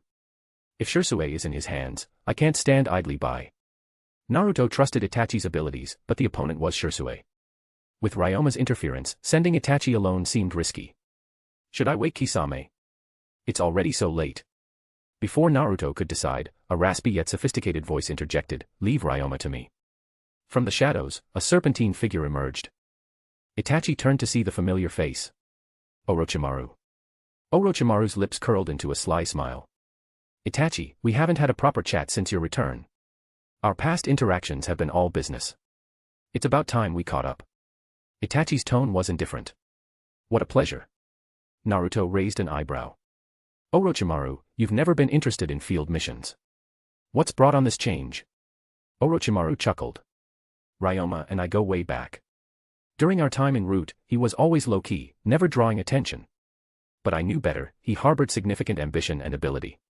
Pausing for effect, Orochimaru added, besides Shisui, Ryoma has another treasure in his possession. Something I believe you'd be very interested in, Naruto-kun. Naruto adjusted his posture, intrigued. Oh. Do tell. Orochimaru's smile widened. The Chimera technique. Naruto's eyes darkened. He remembered that technique well. It was created by a man named Hirako, a contemporary of the Sannin. Hirako, driven by his mediocrity, had developed the Chimera technique to steal 5 Kekkei from others. When he appeared, he had already claimed 4 and was targeting Kakashi's Sharingan as the 5th. Naruto had defeated him, but the technique had left a lasting impression. The ability to amass multiple Kekkei without grotesque surgeries was undeniably tempting. Orochimaru's voice was almost seductive. Naruto-kun, after acquiring the sage arts, don't you wish to gain more Kekkei? Naruto nodded, his resolve firm. All right, Orochimaru. You'll accompany Itachi on this mission. I have only one condition. Orochimaru tilted his head. And that is? Naruto's voice dropped to a chilling tone. Whether or not you obtain the Chimera technique, I want Ryoma gone. Permanently. Ensure not even Edo Tensei can bring him back. Orochimaru's interest was piqued. Such bloodthirsty words. That's not like you, Naruto-kun. Do you have a personal grudge against Ryoma? Naruto's rare, icy glare was like a blade. A grudge? It's far more than that. He dared to target Hinata. Even if he were a dragon, I'd turn him into a donkey. The story isn't over. Thinking face want to know what happens next to the characters. Shushing face eager to explore the untold secrets of this world. Writing hand ready to read more of my wildest stories. Chapter 254, Naruto, the Otsutsuki. Chapter 254, one book, fulfilled. According to the intelligence provided by Afe, Ryoma was hiding in a remote mountainous region within the Land of Fire. Naruto, having left numerous flying Raijin marks across the Land of Fire, decided to save both Itachi and Orochimaru the trouble of traveling and to prevent Ryoma from escaping. He used the flying Raijin technique to teleport the two of them to the nearest mark to the intel's location, then returned to Omega-Kure. Having companions to rely on really is a blessing, there's no need to handle everything personally. Naruto muttered to himself, lately, all sorts of bizarre creatures have been crawling out of the woodwork. I never realized how much of a nuisance Root was before. On his way to the tower, Naruto encountered Violet, standing alone in the rain, gazing off into the distance. Upon seeing him approach, Violet immediately greeted him, Lord Naruto. Naruto replied casually, it's not your shift today, is it? Haven't slept yet. Violet's cheeks flushed slightly. I couldn't sleep, so I came out for some fresh air. From within Naruto, Kushina's voice echoed, it's that foxy little minx who was making eyes at Minato, hashtag. Naruto, unfazed, continued, your sister, Hydrangea. I'll find some time to restore her soul. It may not be a true resurrection, but at least it'll bring some closure. Violet's face lit up with joy. Lord Naruto, how can I ever repay you for such kindness? Suddenly, Naruto spoke in a woman's voice, just stay away from my husband, and we'll call it even, hashtag. Huh. Violet was utterly stunned. Naruto quickly knocked on his own head and said apologetically, that wasn't me just now. Regaining his composure, Naruto added, it's just a small favor. We're comrades, there's no need to talk about repayment. Violet's eyes flickered. By the way, Lord Naruto, you mentioned Root earlier. What's going on? Naruto sighed, don't even get me started. Even after Danzo's death, Root's troubles just won't end. I just found out that Danzo actually had a daughter. Though Naruto spoke casually, Violet listened intently. Danzo's daughter? Violet pressed. Where is she now? Naruto, hands behind his head, replied, she's been captured by Konoha and is currently undergoing interrogation by their torture squad. Well, let's just leave it to them, huh? As he spoke, he yawned, fatigue washing over him. I've been staying up late too often lately. Time to catch up on some sleep. Violet, I'll head back to rest now. You should get some rest too. After bidding Violet farewell, Naruto entered the tower. Meanwhile, Violet stood in the rain, her pale face and light purple eyes gleaming with a cold, alluring light. Danzo's daughter. Konoha, the torture squad. Lord Naruto's troubles. He has shown me great kindness. It is my duty to ease his burdens. Her voice turned icy. I must eliminate that woman. Whoosh. In a flash, Violet disappeared. 10 minutes later, she knocked on a door. Creak. The door opened, revealing Minato Namikaze's clean, handsome face. You're Violet. What brings you here so late at night? Violet's rain-soaked but determined expression radiated urgency. Benefactor, please take me to that place. Huh. Minato was taken aback. A small orange book slipped from his arms and fell to the ground. It was titled, The Essential Guide to Being a Good Husband, Recipes for Loving Wives. Scrambling to pick up the book, Minato broke into a nervous sweat. Sorry. I'm a married man. Even though I'm already dead, I can't betray my wife. I can't take you to that place. Please, find someone more suitable for you, Miss Violet. Violet blinked in surprise, then quickly understood. You've misunderstood, benefactor. While I did once consider having your children, that was all in the past. The place I'm talking about isn't what you're thinking. Oh, I see. Minato sighed in relief, only to realize something felt off. Violet's tone turned serious. Take me to Konoha. You must have flying Raijin marks there, right? Minato hesitated, his thoughts returning to reality. I do have marks there, but why do you need to go to Konoha so late at night? Violet replied with a playful glint in her eye, even as a side character, I need to brush up on my presence from time to time, don't I? Huh. Minato was utterly baffled. Violet giggled. Just kidding. I heard Konoha is hosting a festival, and I wanted to join the fun. Oh, I see. Minato thought to himself, she doesn't seem like a bad kid. Alright, I'll take you there. Thank you.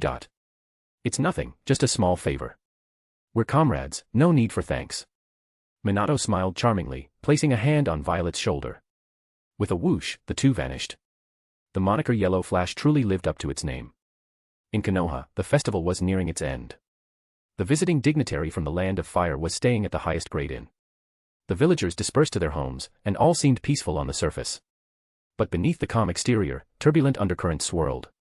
In a dimly lit interrogation room, Ibiki Marino had spent the night interrogating Shimura Hamura. Truth serums and the 10 most infamous torture techniques had been used multiple times, yet Shimura Hamura adamantly insisted that Roots remnants had infiltrated Konoha to target Hinata Hyuga during the festival, and that the mastermind was none other than Shikaka Nara. With no progress, Inoichi Yamanaka stepped in to probe Shimura Hamura's subconscious. The result was the same. As a result, Shikaka Nara, now a prime suspect, was detained by the ANBU. In a secluded tent, a flickering candle cast shifting shadows. Tsunade, seated at a desk with a sake gourd before her, appeared visibly intoxicated. Kohara Udatane and Hamura Mito Kato, clad in their perpetually unchanged robes, entered. They addressed the ANBU guards, leave us. Wait outside. The ANBU looked to Tsunade, who nodded in approval. Only then did they withdraw. Tsunade sneered, you two have truly outdone yourselves this time, with the Land of Fire's dignitaries visiting. Hamura spoke first. Tsunade, you're aware of what happened with Shikaku, aren't you? Koharu added, though there are still unanswered questions, the incident occurred during the dignitary's visit. It must be taken seriously, so we had no choice but to detain him. Tsunade hiccuped, pointing a finger at them. This is your doing, isn't it? Shikaku would never do such a thing. The two elders exchanged sly, aged smiles. Hamura admitted, you're right. It was us. But so what? Koharu smirked, in the history of power struggles, there's no right or wrong, only winners and losers. And you, Tsunade, have lost. Tsunade clenched her fists. And why do you think I've lost? Because, Hamura replied, we hold Konoha's strongest trump card. Koharu called out, come in. The curtain parted, and Hinata Hyuga walked in, her expression vacant and wooden. Crash. Tsunade's eyes widened in shock. The sake gourd rolled off the table, spilling its contents across the floor. She was instantly sober.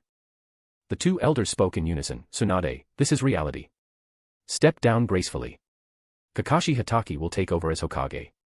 If you cooperate, your contributions during the Pain Invasion will be recognized, and you'll remain head of the medical corps. But if you resist, things will get ugly. Tsunade's fists trembled. Why has it come to this? Tell me why. Hamura and Koharu exchanged glances. You want to know why? Fine. We'll make you understand. They revealed their scheme. Ryoma Aburame, Root's greatest poison master, collaborated with us to control Hinata Hyuga during the festival, neutralizing your strongest ally. As for Shimura Hamura, she willingly subjected herself to Genjutsu, altering her cognition. After the plan succeeded, she was handed over to Ibiki for interrogation, framing Shikaku Nara and sidelining your top strategist. Now, you're nothing but a powerless Hokage. Surrender and accept your fate. Tsunade's lips curled into a cold smile. You senile relics, don't you know about microcameras? They can record audio and video in high fidelity. Whoosh. The two elders froze, their gazes darting to the tent's corners. They barked orders at Hinata, stop Tsunade and destroy the recordings. But to their horror, Hinata turned to face them, her eyes clear and unclouded. You weren't controlled. At that moment, Shikaka Nara, Kakashi Hatake, and a group of Konoha shinobi entered. Elders, Shikaka said coldly, this farce ends now. The story isn't over. Thinking Face want to know what happens next to the characters. Shushing Face eager to explore the untold secrets of this world. Writing Hand ready to read more of my wildest stories. Chapter 255, Naruto, the Otsutsuki. Chapter 255, The Festival of the Late Night. The unexpected appearance of Shikaka Nara. Despite being under supposed detention, Shikaka Nara appeared in public, leading a group of his supporters. The two advisors, Kohara Udatane and Hamura Mitokado, realized the tides had turned against them. Shikaka Nara, you two have the right to remain silent, but the surveillance footage has recorded everything. It will serve as evidence in court. Kohara Udatane, we demand to see the key officials. Shikaka Nara, those under suspicion of treason have no right to meet anyone outside of their immediate family until their names are cleared. Kohara Udatane, you can't do anything to us. Shikaka Nara, that's not for me or anyone else to decide. Justice lies in the hearts of the people. Kohara Udatane, you do not represent the will of the people. Kohara's voice trembled as she continued, in power struggles, there is no right or wrong, only winners and losers. Wasn't that your own mantra just moments ago? At this moment, Tsunade intervened. She bent down, picked up a sake bottle from the floor, poured herself a drink, and downed it in one gulp. Then, with a loud thud, she slammed the cup onto the table. Tsunade, losers should know when to leave the stage. Her commanding presence silenced even the elder Koharu, who was visibly shaken by the sheer force of her aura. Koharu opened her mouth to retort, but before she could speak, Hamura Mitokado interjected. Hamura Mitokado, enough, Koharu. Straightening his robes, Hamura stood up and prepared to leave. Before departing, he turned to Tsunade and said. Hamura Mitokado, Tsunade, don't think you can hide the truth forever. Your autocratic ways will eventually destroy the Leaf Village. He refrained from explicitly accusing her of secretly communicating with Naruto, as doing so in this context would make his claims seem like baseless slander. Instead, his cryptic warning left room for speculation, planting seeds of doubt in the minds of those present. As he passed by Hinata, Hamura added. Hamura Mitokado, and you, young lady, should abandon your unrealistic fantasies. Naruto's actions now mirror those of Madara in the past. He is not only the greatest threat to the Leaf Village but to the entire ninja world. These words caused a ripple of unease among the gathered shinobi. Hinata, however, refused to stay silent. She shouted at Hamura's retreating figure. Hinata, you don't understand Naruto-kun at all. You've never even tried to believe in him. Everything he does is for this village, for this world. One day, you'll see the truth. Hamura's voice floated back, cold and dismissive. That's just your wishful thinking. If his actions were so righteous, why not conduct them openly? Clearly, there's something to hide. Hinata took a step forward, her emotions surging, ready to argue further. But Shikaka Nara placed a firm hand on her shoulder, shaking his head to signal her to stop. By this point, the attending shinobi had begun to piece together the underlying tensions. What seemed like a mere clash of political ideologies between Tsunade and the two advisors was, in reality, an aftershock of Naruto's defection. The human heart is unpredictable. By the time the meeting dispersed, whispers of doubt had begun to circulate throughout the village. Rumors spread in the village. Is it true? Is the Hokage secretly in contact with Naruto? Lady Hinata's unwavering defense of Naruto is telling. She must truly care for him. But what if Naruto becomes a threat to the village? Could Hinata turn against us? Her current strength could be a danger to the village. The Hyuga heiress? No way, she wouldn't betray the village. Why not? We all once believed Naruto would become a hero of the village, but he abandoned us without hesitation. Speaking of Hinata, isn't it strange how someone so average suddenly became so powerful? She's never given a proper explanation for it. Maybe she can't explain it. I heard her performance tonight alongside Shikaka was far from innocent. She's more cunning than she looks. Perhaps she's been hiding her true strength all along. And if she's hiding something, then why? Maybe the two advisors were right.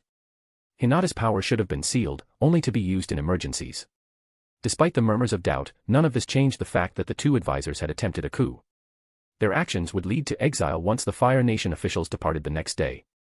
An assassination in the dead of night. Later that night, two Leaf Shinobi carried a stretcher, transporting Shimura Homai from the interrogation unit to her cell. I can't believe it. So Danzo had a daughter. Probably an illegitimate child. Everyone knows he never married. And he let his own daughter join Root.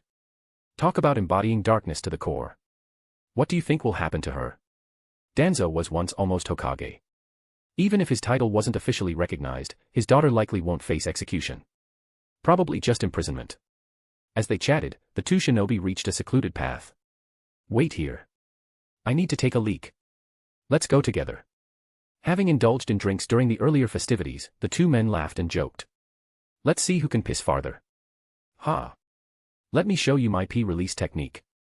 Caught up in their childish game, neither noticed the figure cloaked in camouflage stealth approaching the stretcher, Violet. Lifting the sheet covering Homai, Violet inspected her condition.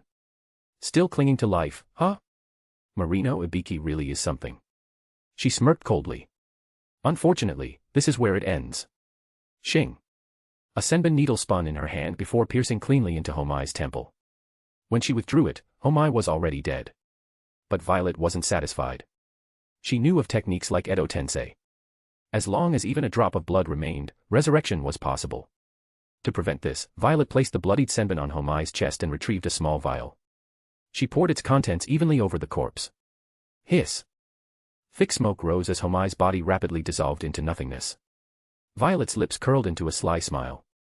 That should take care of any harmful factors that might trouble Lord Naruto. She capped the vial, pocketed the senbon, and left the scene without a trace of guilt. 10 seconds later, the two shinobi returned from their break. Seeing the scorched remains on the stretcher and smelling the acidic stench in the air, a chill ran down their spines. Their drunken haze vanished instantly. A secret meeting beyond the village. Outside the Leaf Village, in a small forest, Minato Namikaze waited for Violet's return. What took you so long? Hee, the festival was lively. I stayed to watch for a bit. You weren't detected by the village's shinobi, were you? Nope. Thanks to the code you taught me to bypass the Leaf's detection barrier, I wasn't discovered. This time, it's fine. But don't sneak into the village for fun. If you're caught, it won't end well. Hee, I know, benefactor. Violet's playful smile and innocent demeanor left Minato helpless. As a former Hokage, sneaking an outsider into the village for fun. If word got out, it'd cause a scandal. But Violet doesn't seem like a bad person. She's probably just curious about new things after being burdened with ninja duties for so long. Minato thought for a moment. I'll talk to Naruto later. Maybe we can find Violet a different position, something outside the ANBU. Whoosh. With that, Minato and Violet disappeared into the forest, leaving no trace of their presence. The desert knight, Itachi and Orochimaru. Meanwhile, in the barren wastelands of the Land of Fire, Itachi Uchiha and Orochimaru traveled under the cover of night. Orochimaru had been trying to engage Itachi in conversation, but the latter remained indifferent. Eventually, Orochimaru gave up. As they neared their destination, Itachi suddenly spoke. Orochimaru, what's your true purpose in following Naruto? Orochimaru chuckled. Oh. Why ask that, Itachi-kun? Itachi's gaze remained fixed ahead. Someone like you, obsessed with truth and knowledge, wouldn't serve another without ulterior motives. Just as you sought Sasuke's body in the past, you must have a purpose for staying close to Naruto. Orochimaru smiled slyly. Naruto possesses forward-thinking ideals and limitless potential. Being by his side is being closest to the truth. Itachi pressed further. And if someone more suitable came along?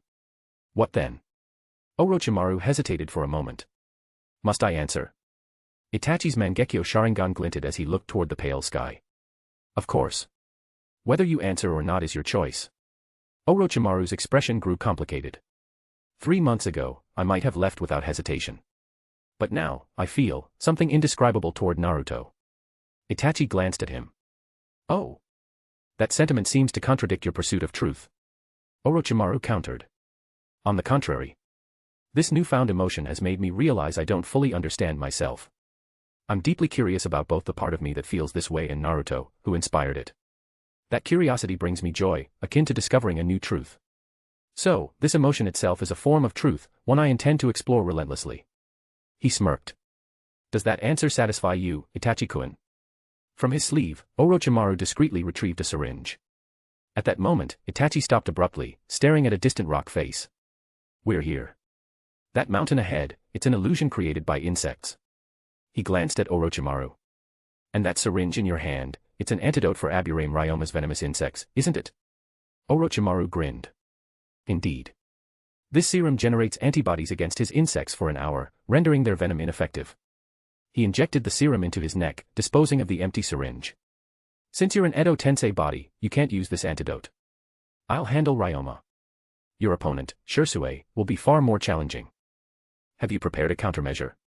If you fall victim to Koto Amatsukami, things will get complicated. Itachi replied calmly. I have my own plans. Orochimaru chuckled. Good. Let's begin our first true collaboration. As you wish. The two formed hand seals simultaneously. Fire release, great fireball technique. Wind release, great breakthrough.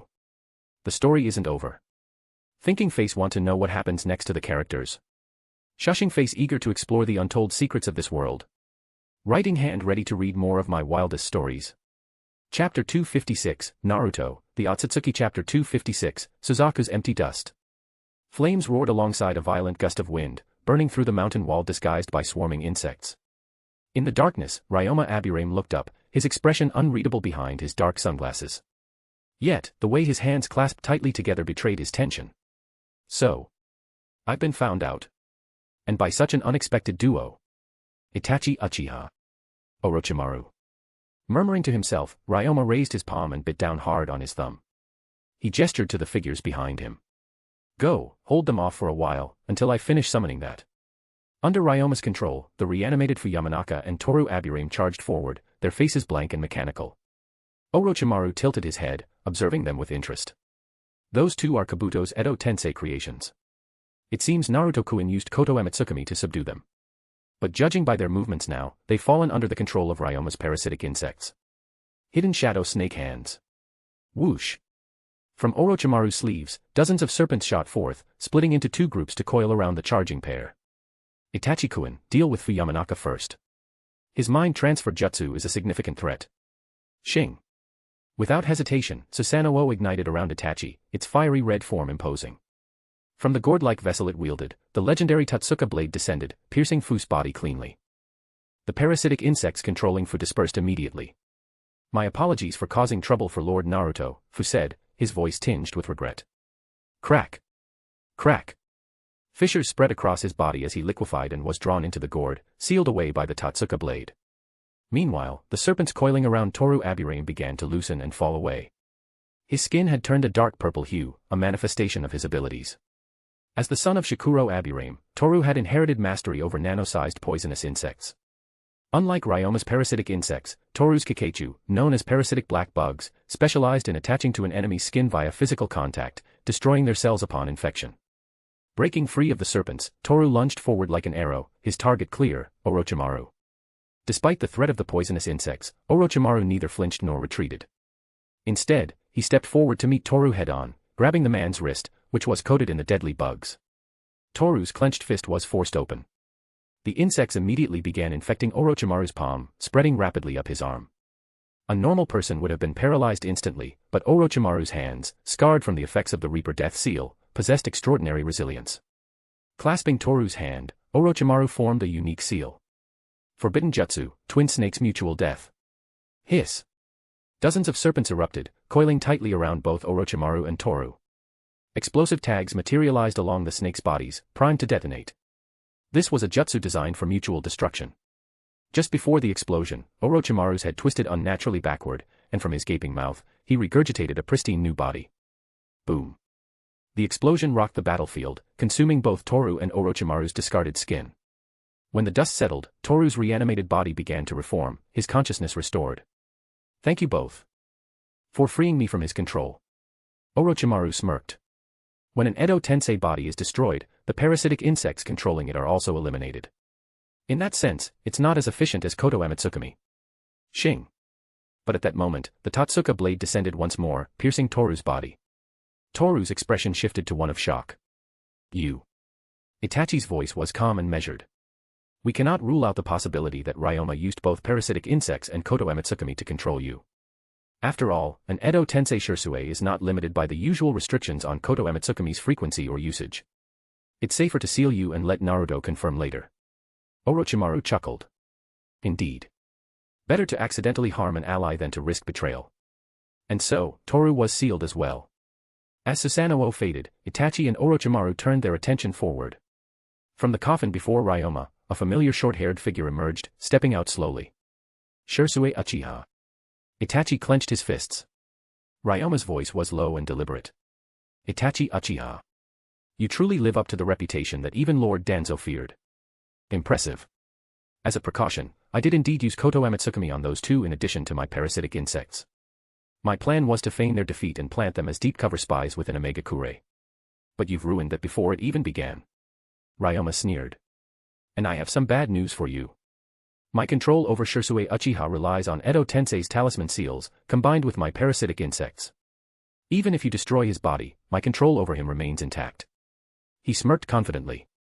In other words, your only way to stop Shisui is with the Totsuka blade. But remember, they don't call him Shisui of the body flicker for nothing. On the other hand, if either of you falls victim to my insects or Koto Amatsukami, it's game over. Ryoma spread his arms theatrically. So, my combination with Shisui has a much higher chance of victory than you two. Why not surrender? I could use capable subordinates. Itachi's tone was cold. He talks too much. Like a lonely child seeking attention. Orochimaru chuckled. Indeed. Back en route, I never realized he was such a chatterbox. Should we cure him? Preferably something immediate. Beside Itachi, a fiery red arm ignited, muscle and sinew forming around it. In its palm, a crimson Magatama began to take shape. Ryoma's face paled. That's the Yata Magatama. Whoosh. The Magatama tore through the air, exploding just before Ryoma. When the dust settled, a massive green figure stood guard, its skeletal frame regenerating rapidly as bone sprouts emerged from its shattered form. Shisui Uchiha, his dark eye sockets now glowing with the Mangekyo Sharingan, had activated his Susanoo to shield Ryoma from the Yata Magatama. Ryoma's expression turned cold. It seems you won't surrender willingly. Very well. I'll crush you with overwhelming force. Form. The chest plate of Shisui's Susanoo opened, revealing a blazing red flame, the divine artifact Aim no Ohabari. Susanoo, 99. Within the crimson flames, countless green Magatama materialized, firing in rapid succession. Itachi Susanoo raised a shield, the legendary Yata mirror, to block the onslaught. Each Magatama that struck the mirror was reflected back, colliding with the incoming projectiles and neutralizing them. Susanoo 99, Orochimaru mused, reduced to 0 by the Yata mirror. How poetic. Ryoma's grin faltered. The Yata mirror, truly troublesome. But no matter. Once Koto Amatsukami succeeds, this will all be over. On the other side of the battlefield, Orochimaru crouched low. From his gaping mouth, countless serpents surged forth in a flood. Shing. Shing. Shing. Each serpent carried a kusanagi blade in its mouth, their sharp tips aimed at Ryoma. Shisui's Susanoo, now in its perfected Tengu form, wielded dual blades, slashing furiously to halt the serpentine advance. But the sheer number of snakes was overwhelming, forcing Shisui to stay close to Ryoma. By maintaining this pressure, Ryoma won't dare send Shisui away from his side, Itachi analyzed. Without the opportunity to use his body flicker, we can engage them in direct combat. Orochimaru, I'll need your cooperation. Of course, Itachi-kun. Orochimaru's hands moved in swift seals. 8 branches technique. A colossal, 8-headed serpent emerged, shaking the earth as it descended onto the battlefield. Itachi unleashed the full power of Susanoo, merging it seamlessly with the 8 branches technique. Majestic attire, 8 branches technique. Standing atop the central serpent's head, Itachi and Orochimaru faced their opponents side by side. Orochimaru's voice was filled with uncharacteristic emotion. Never in my wildest dreams did I imagine this day would come. Itachi remained stoic. Then treat this day as if it were a fleeting dream. Orochimaru's slitted eyes gleamed with mischief. May I name this technique? Itachi brushed his hair aside. Do as you please. Raising 2 fingers, Orochimaru gave the command. Whoosh. Whoosh. Whoosh. The 8 serpent heads converged, forming a massive energy sphere. Within it, the Yata Magatama was embedded, glowing ominously. Majestic attire, 8 branches ultimate art, 888 serpent god cannon. The story isn't over. Thinking face want to know what happens next to the characters. Shushing face eager to explore the untold secrets of this world. Writing hand ready to read more of my wildest stories. Chapter 257, Naruto, the Otsutsuki Chapter 257, Itachi and Shisui. The Yamada no Oroki, combined with the Yasakani Magatama, the sacred jewel of Susanoo, was unleashed as a devastating technique named by Orochimaru, 888 Serpent God Cannon. Under Itachi's control, the armored Yamada no Oroki fired the technique, its massive destructive force closing the distance of several hundred meters in an instant. What? Ryoma's face contorted in terror as he leaped back 30 meters. Shisui, however, stood firm. His Susanoo raised its twin blades to intercept the incoming attack. Boom. An earth-shattering explosion erupted, engulfing Shirsui's Susanoo and the surrounding formation of 10,000 snakes. The violent shockwave tore through the battlefield, scattering debris in every direction. The heavy armor of Shirsui's Susanoo was obliterated by the blast. The impact force embedded fragments of the Yasukani Magatama deep into the skeletal structure of the Susanoo. Shirsui's upper body was completely shattered. This demonstrated that the combined ultimate techniques of Itachi and Orochimaru far exceeded Shirsui's defensive capabilities. Atop the armored Yamada no Orochi, Orochimaru reveled in delight. Now, with Shirsui's regeneration, the influence of the poisonous insects controlling him will vanish. Itachi, ever cold and detached, sheathed his blade. Then, let us part ways. Whoosh. The armor of Susanoo dissipated from the surface of the Yamada no Orochi. Landing gracefully, Itachi walked away without looking back. The battlefield is divided. Proceed with the plan. Orochimaru watched Itachi's retreating figure with a faint sense of melancholy. Things are beautiful because they are fleeting. I once dismissed such sentiments, but now I understand them a little better. With a whoosh, the Yamada no Orochi dispersed. Orochimaru landed on the ground, his legs transforming into serpentine tails as he slithered past Shirsui's regenerating form, heading straight for Ryoma. TCH. Ryoma clicked his tongue in frustration and turned to flee, with Orochimaru relentlessly pursuing him. The two figures quickly disappeared into the distance. Whoosh. Shirsui's body completed its regeneration. From afar, Itachi stood still, the two Uchiha prodigies now facing each other in opposition. Shirsue, Itachi began, the poisonous insects controlling you are dead. Now, the only thing dictating your actions is the talisman used in the Edo Tensei. You should have regained some of your consciousness, correct? Yes, Shirsue replied. I've regained awareness, but my body remains beyond my control. It will instinctively engage in combat. Itachi, be careful, whatever you do, do not look into my eyes. I'll be careful. Itachi closed his right eye, the veins around his left eye bulging as blood-red Sharingan patterns emerged. Amaterasu. Whoosh. Black flames erupted, spreading across the battlefield wherever Itachi's gaze fell. Whoosh. Shirsue instinctively distanced himself. I see. You're using Amaterasu to create a home field advantage. However, unless you form a complete encirclement, it won't be enough. Rustle. 5 flames ignited on Itachi's fingertips as he pressed his hand to the ground. Uchiha flame formation. Whoosh. A violet barrier rose, enclosing the battlefield and severing it from the outside world. Though Itachi's chakra capacity limited the size of the barrier compared to Obito's, in this scenario, a smaller barrier was precisely what Itachi needed. Shirsue stood at the edge of the barrier. As Itachi advanced, the Amaterasu flames from his left eye steadily constricted Shirsue's range of movement. Well done, Shirsue acknowledged. Over time, my advantage in the body flicker technique will diminish. However, as the battlefield changes, so too will my combat patterns. Realizing that this situation is unfavorable, my body will instinctively initiate an all-out attack. Whoosh. Whoosh. Whoosh. Shirsue's figure split into 100 clones, phantoms and physical entities alike. His voice echoed from all directions, Itachi, be extremely cautious when using Amaterasu. The moment you make eye contact with any of my clones, you'll fall under Koto Amatsukami. The clones began closing in. Itachi activated Susanoo without hesitation, the Yata mirror shielding him from the front. The Yata mirror was the ultimate defense, but it had its limitations, it could only protect the front of Susanoo. I'll strike from behind, Shirsue declared. In an instant, his clones flashed to the rear of Susanoo, each wielding a blade imbued with fire-release chakra. 100 blades converged in a coordinated assault. Uchiha style, firestorm sword dance. Crash. Crash. Crash. The relentless fire-infused slashes tore through the battlefield, their combined force shattering the backplating of Itachi's crow-themed Susanoo. The clones merged back into one, and Shirsue charged forward. Whoosh. Itachi spun around and unleashed a great fireball technique, which Shirsue cleaved apart with a single slash. Itachi followed up with another Amaterasu, but Shirsue narrowly evaded it. Clang. Clang. Clang. Kunai slipped from Itachi's sleeves as he engaged Shirsue in close combat. Half closing his eyes, Itachi focused intently on Shirsue's movements. You can track my movements even with your eyes half closed?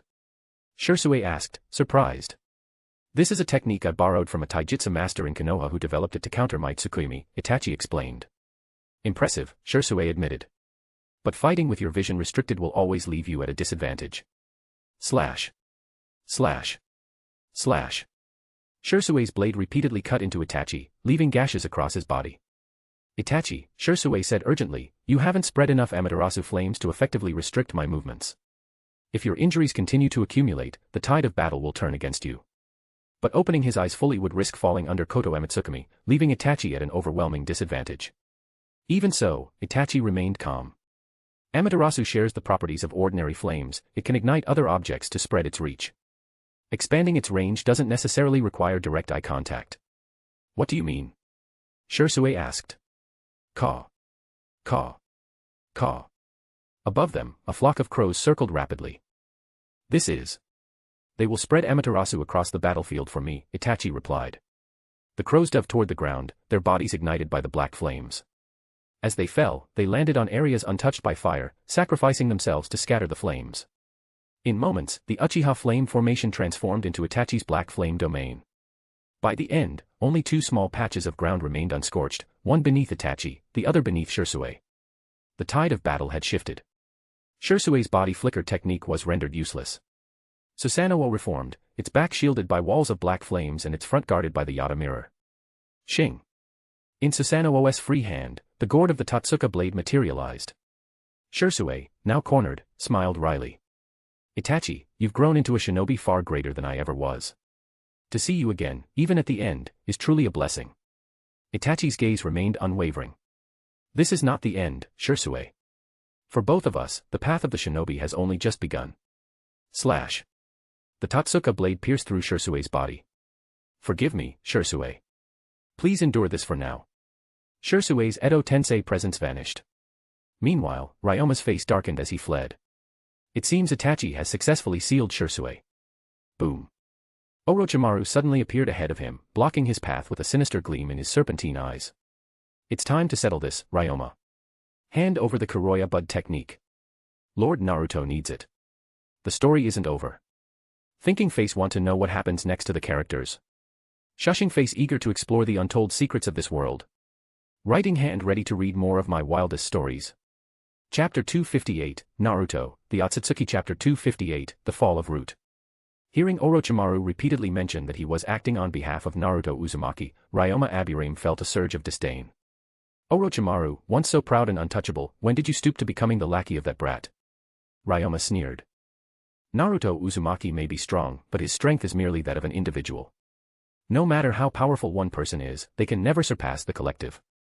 Overwhelming numbers represent absolute power, this is my ninja creed. He continued, think about it. Why does the Hokage bow to the daimyo? Because the Hokage is merely the leader of a few thousand ninjas, while the daimyo is the ruler of millions. The difference is clear. Quantity is power. Ryoma's voice grew fervent, his fists clenching with excitement. I have a grand ambition, one that even Lord Danzo wouldn't dare dream of. I will make ninjas, this small and exclusive group, the dominant force in the world.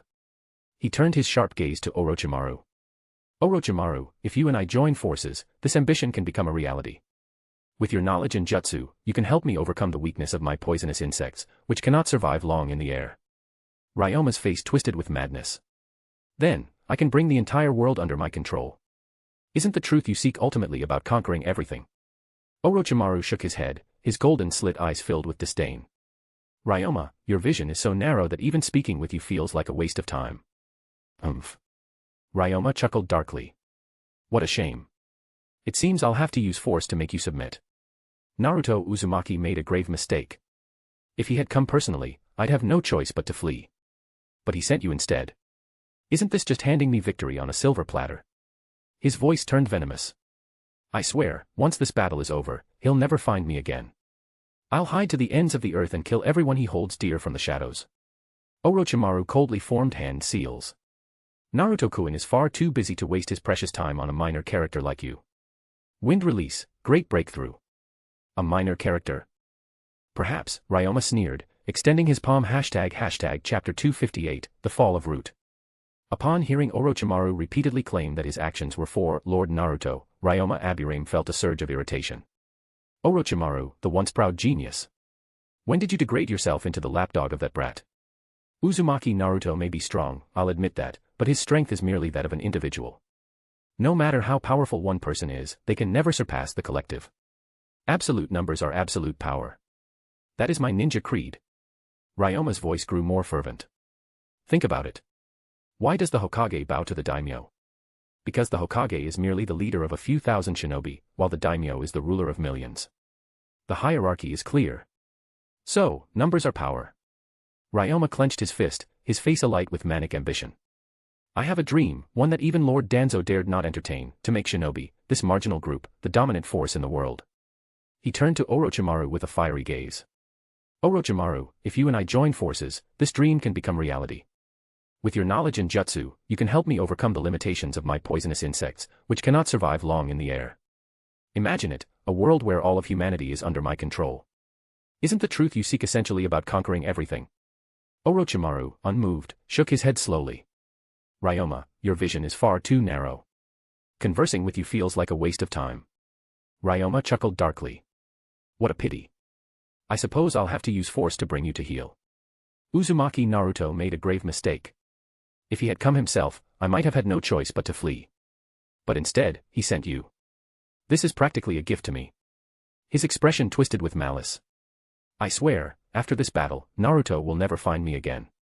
I'll hide in the farthest corners of the earth and kill everyone he holds dear, one by one. Orochimaru coldly formed hand seals. Lord Naruto is far too busy to waste his precious time on a small fry like you. Wind release, great breakthrough. Small fry, you say? Perhaps. Ryoma extended his palm, revealing a peculiar curse mark that began to glow.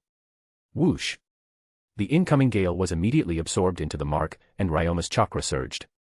Orochimaru's golden eyes narrowed. Could it be? Dark release. Dark release, a Kekkei Genkai originating from the land of demons, allows its user to absorb their opponent's jutsu and convert it into chakra stored within their body. Ryoma smirked confidently. Since I've mastered the Kuroya Bud technique, why not use it to expand my abilities? Orochimaru, your jutsu are useless against me. Orochimaru's serpentine eyes gleamed. And what about living ninjutsu? He extended his hand. Hidden shadow snake hands. From Orochimaru's sleeve, venomous snakes slithered forth, coiling toward Ryoma. Ryoma sneered, allowing the snakes to wrap around him.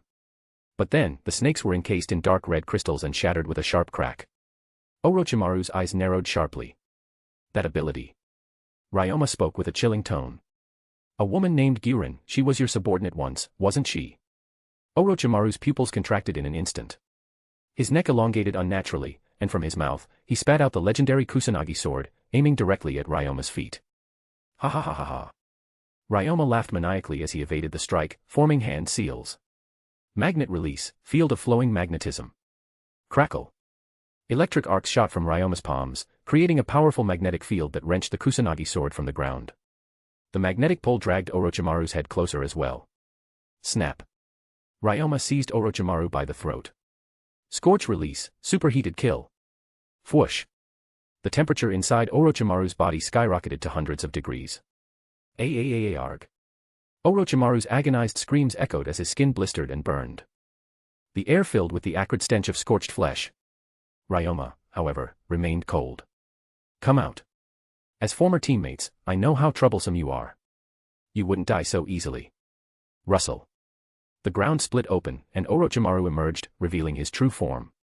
Ryoma's brows furrowed deeply. So it's true. Orochimaru spoke in a low tone. Dark release, crystal release, magnet release, scorch release. These are the 4 Kekkei Genkai you've obtained through the Kuroya Bud technique, aren't they? Ryoma subtly released his poisonous insects into the air, his expression unreadable.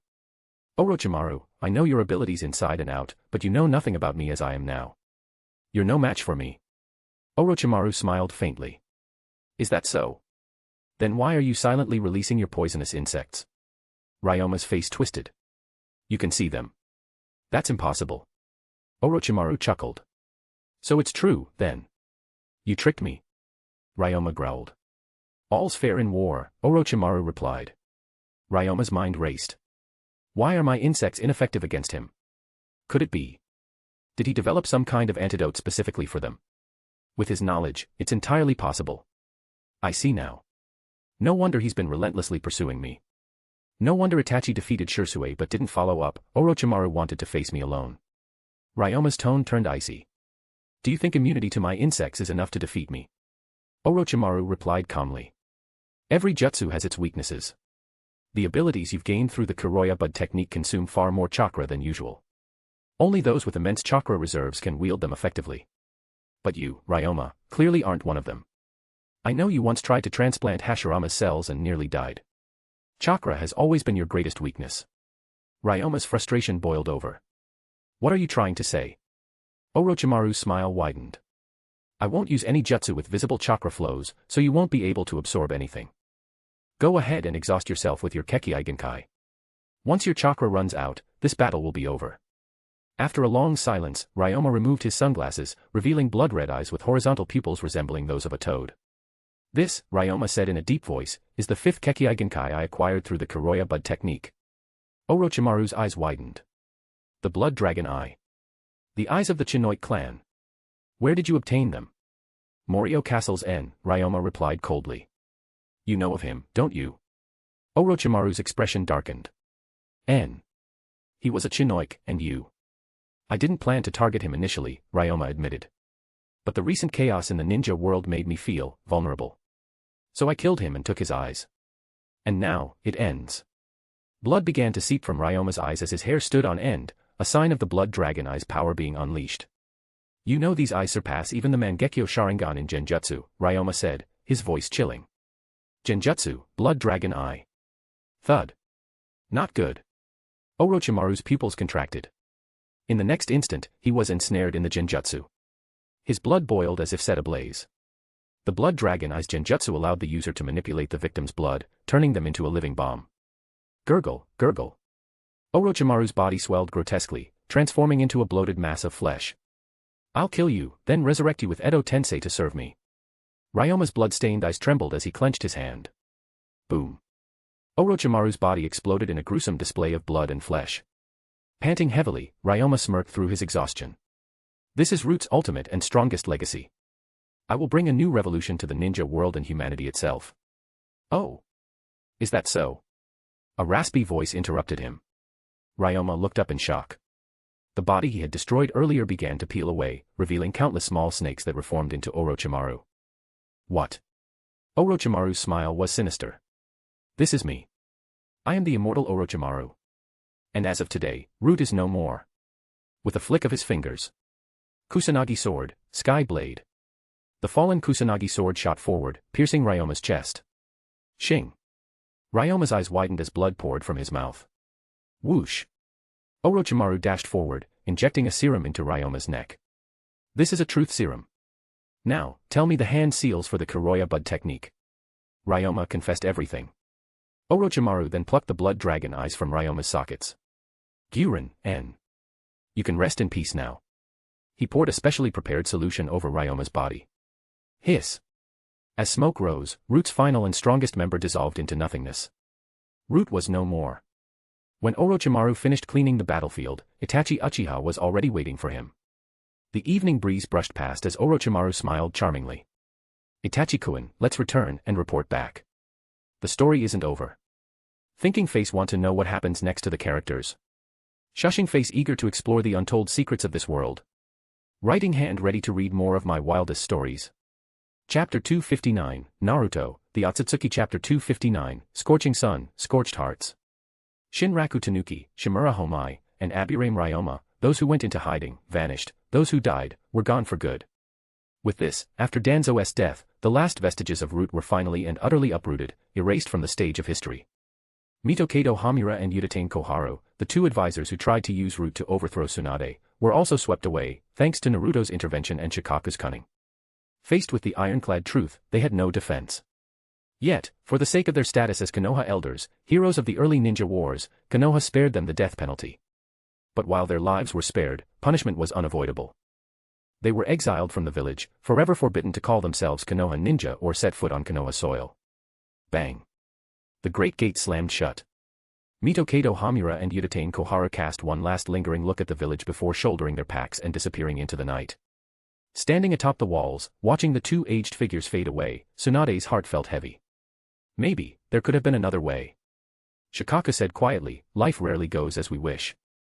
And besides, this is the path they chose, they must bear the consequences. Tsunade, will Sasuke come after them?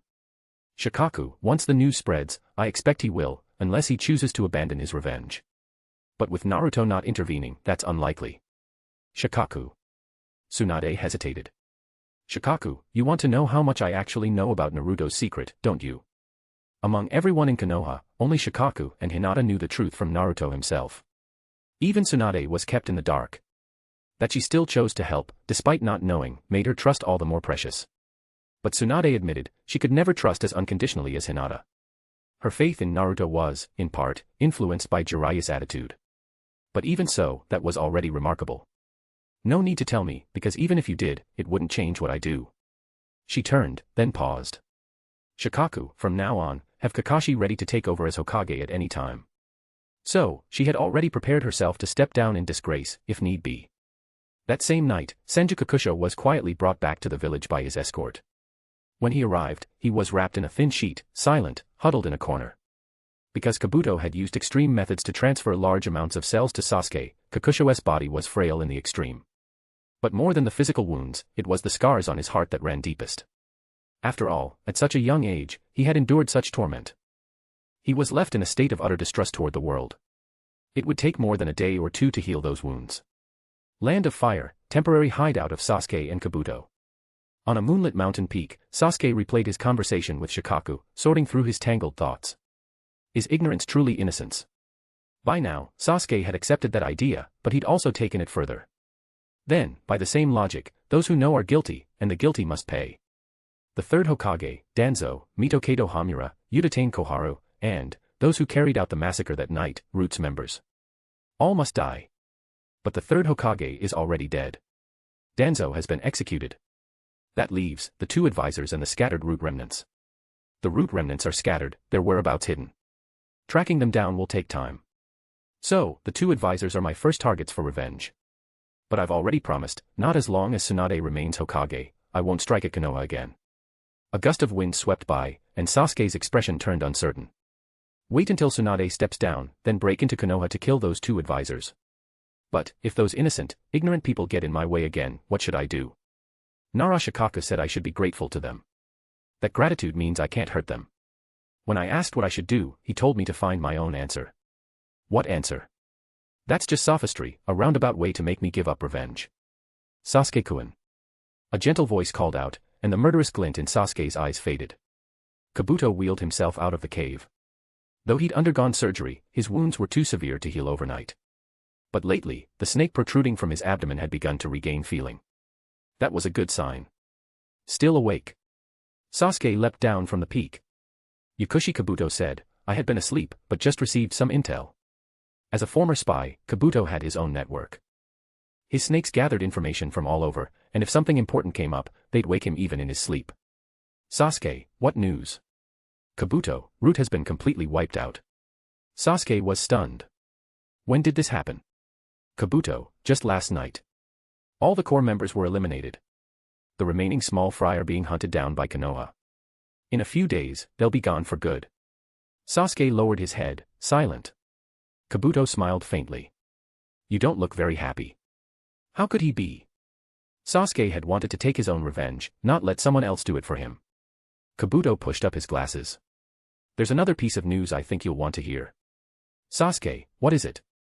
Kabuto smiled. Udatane Koharu and Mitokedo Hamura, the two advisors who orchestrated the Uchiha massacre, have been expelled from Konoha for conspiring with Roots remnants in a coup.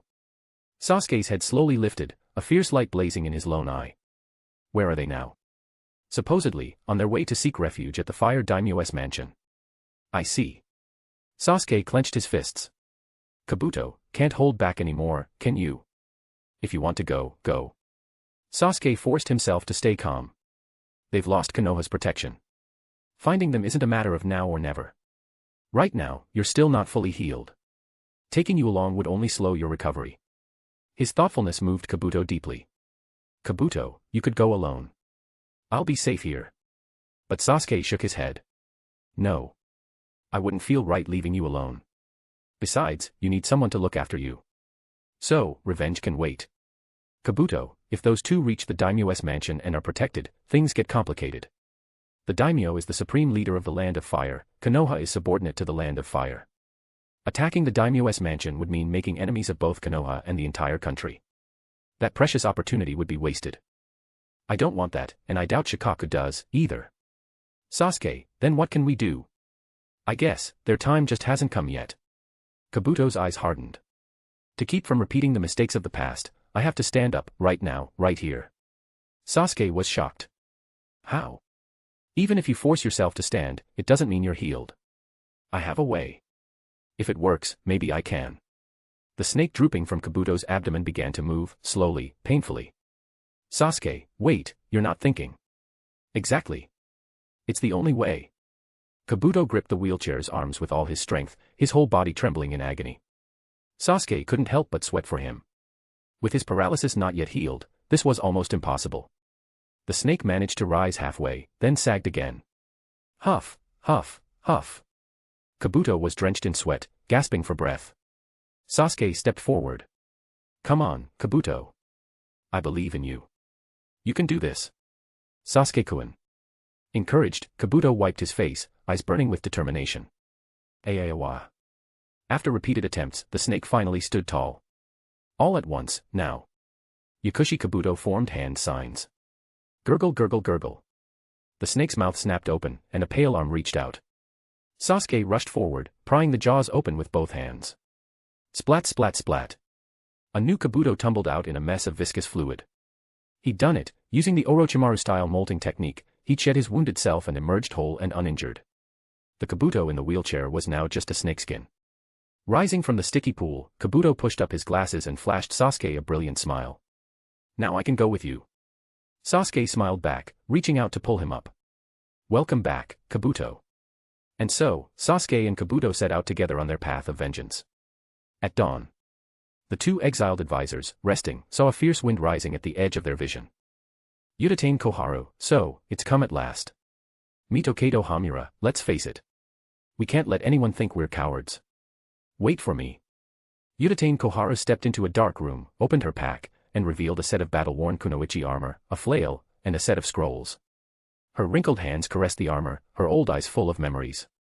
She removed her outer robe, revealing skin crisscrossed with scars, each one a tale of life and death. Once armored, she hesitated, then picked up her dusty forehead protector, brushed it clean, and tied it around her neck. Outside, Mitokedo Hamura hung a scroll around his neck, gazing at a short blade. Udatane Koharu, thinking of White Fang. Mitokedo Hamura, he was the only disciple I ever trained. If not for that incident, he'd have become Hokage. Really, it was after his death that we became so timid. Udatane Koharu, there's no turning back for a ninja. Mitokedo Hamura, we're both destined to die alone. At this point, Koharu, there are things Udatane Koharu, deep feelings can't compare to lasting companionship, profound love needs no words. We were never meant for sentimentality, why pretend otherwise? You're still the same as ever. Mitokedo Hamura stood tall, pride flashing in his eyes. Come on, let's meet that young man. After a lifetime of silence, let's make this final battle a glorious one. The two strode out together. So, you've come. I'll give you this, you've got some backbone. Tell me, were you the ones who ordered Itachi to wipe out the Uchiha? The Kusanagi sword flashed, his right eye spinning into the Sharingan. Sasuke's killing intent was palpable. That's right, Uchiha brat. We had Itachi act from within to destroy the Uchiha. We've never regretted it. The Uchiha deserved it. If you've got a problem, come at us. Mitokedo Hamura and Udatane Koharu steeled themselves to bear all the grudges between Konoha and the Uchiha, facing Uchiha Sasuke's revenge head-on. Fine.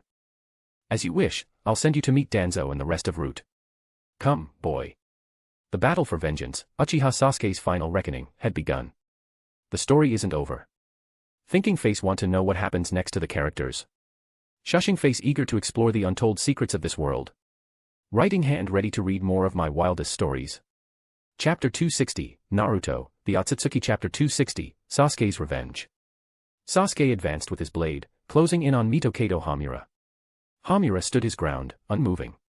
The white gleam off his glasses masked a sly, almost wicked smile. Whoosh! The summoning scroll hanging from his neck suddenly unfurled. Tool manipulation, hidden weapon barrage. He was a master of spacetime ninjutsu, he didn't even need hand seals. With a mere thought, he could summon a tidal wave of ninja tools from the scroll and launch them along preset trajectories. Any enemy facing him head-on rarely left the field alive.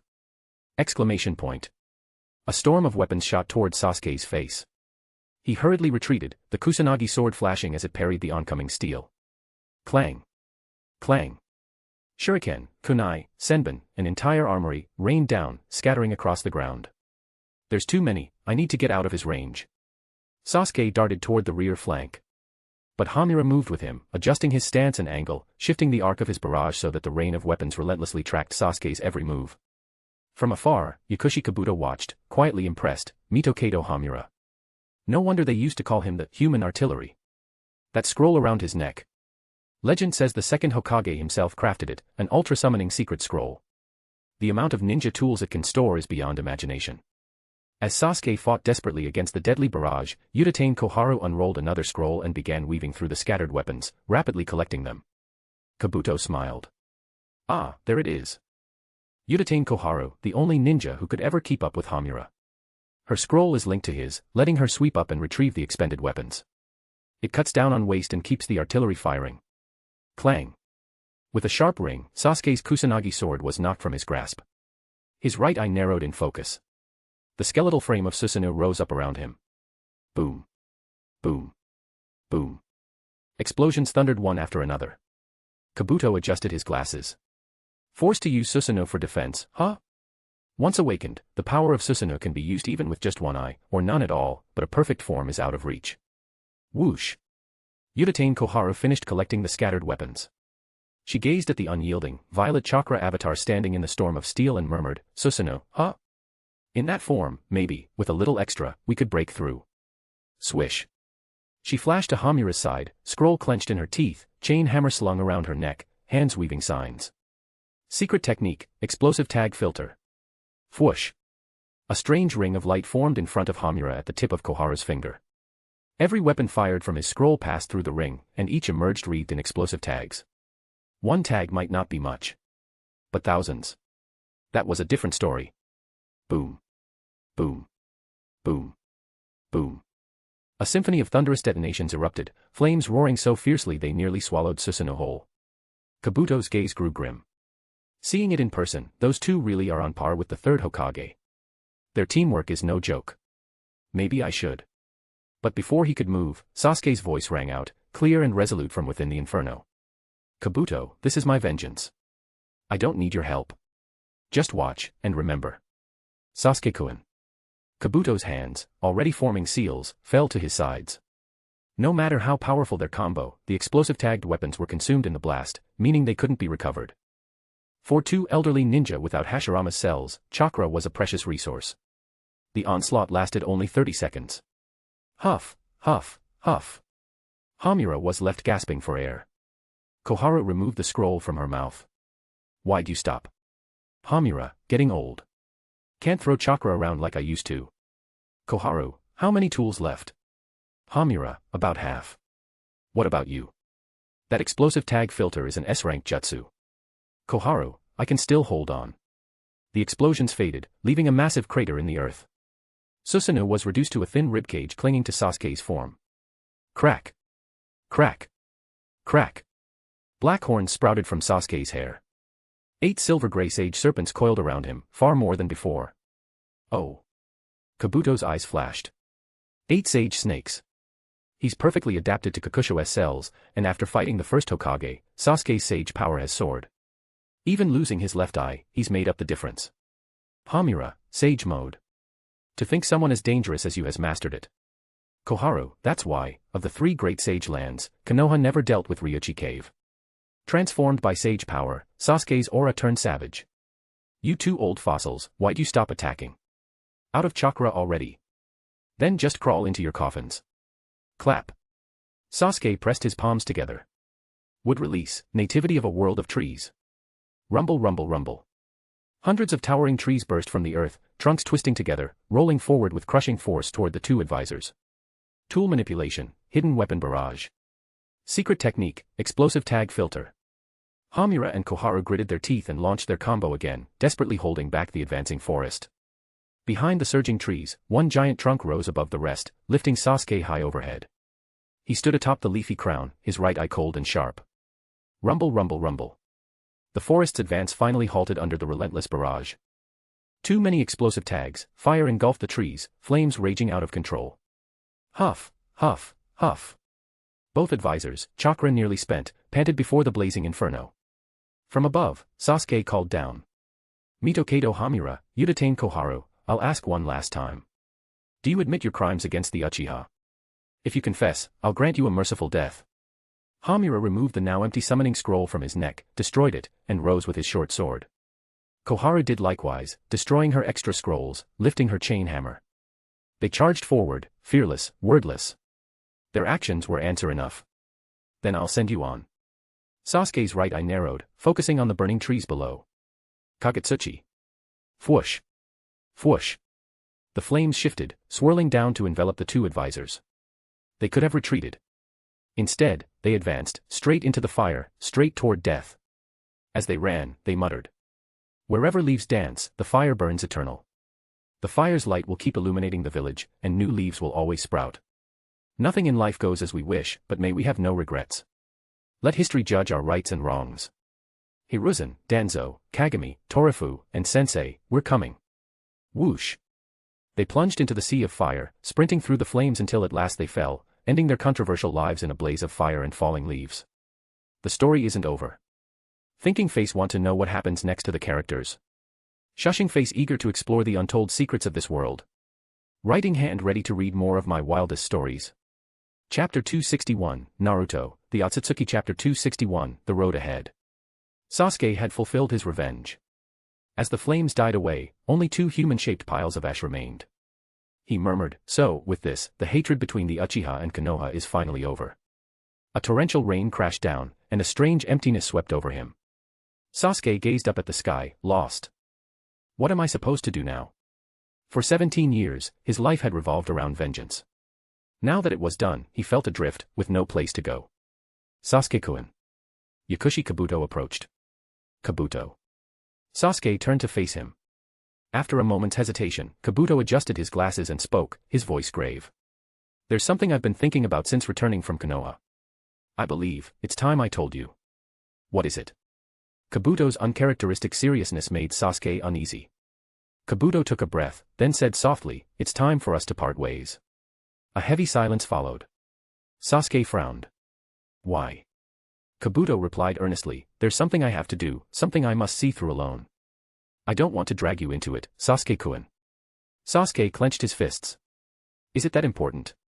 Unable to meet Sasuke's wounded gaze, Kabuto stared up at the rain-soaked sky. I've always believed everyone has their own purpose. After everything that's happened, I'm more desperate than ever to find out what mine is. Sasuke pressed, didn't you want to train me to surpass Naruto, to prove you were better than Orochimaru? A faint smile touched Kabuto's lips as he shook his head. But if I did that, I'd be forcing my own meaning onto you, making your existence serve my purpose. I realize now, that's selfish. A ninja's worth isn't measured by strength alone. I've seen a lot more clearly lately, so I'm letting go of that idea. After a long pause, Sasuke said quietly, but what if I said I don't mind? Kabuto was visibly moved, but his resolve didn't waver. You have your own life to live. The paths before us are different now. That's why, parting here is best for both of us. Sasuke lowered his head, his voice barely above the rain. But I don't know what to do. Kabuto placed a gentle hand on Sasuke's shoulder. Then go find out. Step out of the whirlpool of revenge. See the world. Let your heart settle, and discover the road that's truly yours. Sasuke looked up, tears streaming down his face. At last, he let his true feelings spill out, but I don't want to leave you. Kabuto's breath hitched, his own eyes shimmering with tears. He pulled Sasuke into a tight embrace, stroking his trembling back. You're a fledgling hawk, Sasuke-kun. Only by leaving my side can you soar to even greater heights. No matter where you go, no matter how far apart we are, I'll always wish you well. Through his tears, Sasuke asked, will we ever meet again? Kabuto met his gaze, his own eyes wet. We will. I believe it. Once we each find our own purpose, fate will bring us together again. When that day comes, we'll drink and share everything in our hearts. The two of them clasped hands, holding on for a moment longer. Kabuto, promise me, whatever you do, you must survive. I will. And, this is my farewell gift. Kabuto produced a scroll and summoned a fan from it. It was the Uchiha Gunbai, the very one shattered by reanimated Might Guy's evening elephant during the battle with Naruto. Now, it had been painstakingly restored. Kabuto held out the gunbai with both hands. This is the symbol of Uchiha pride. I've repaired it, take it with you on your journey. Sasuke wiped his tears and accepted the fan with both hands. Then, slicing open his finger, he collected his blood in a small vial and handed it to Kabuto. Kabuto, I don't have anything else to give you.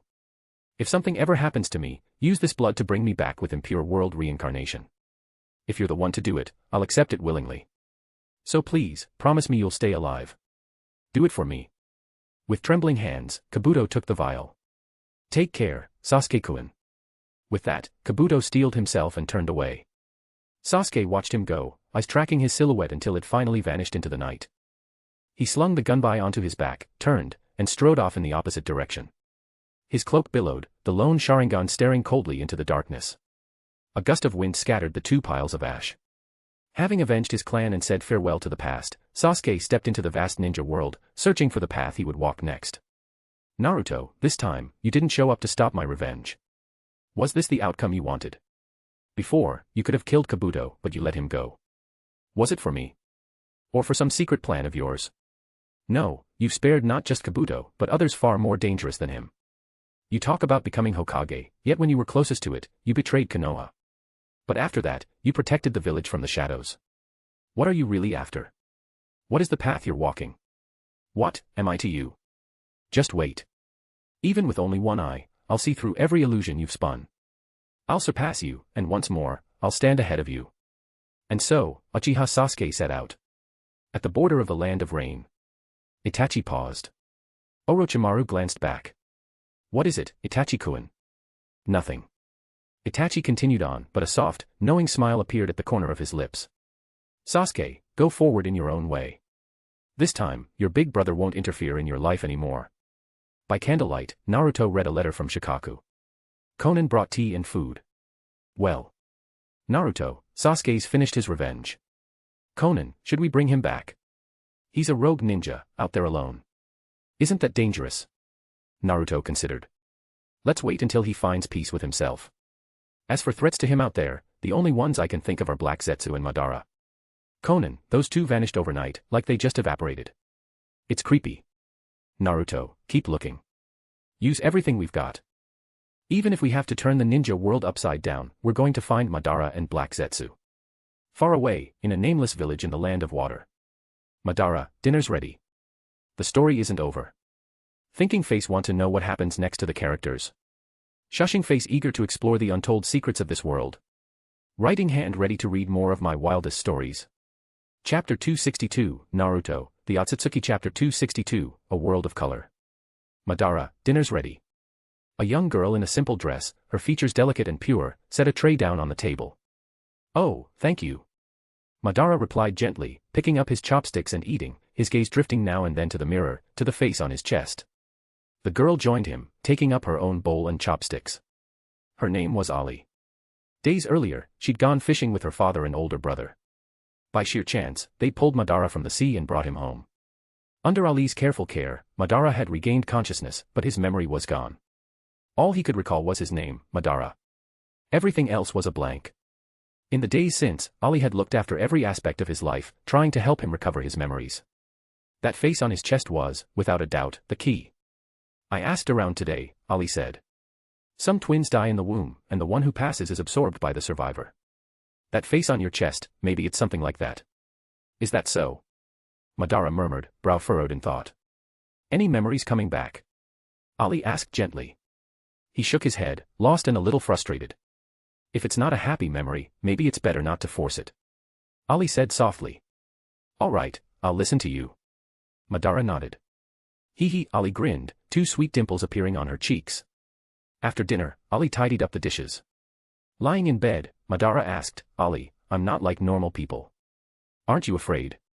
She paused, then answered honestly, at first, I was a little scared. But I don't think you're a bad person. Madara considered her words. Thank you.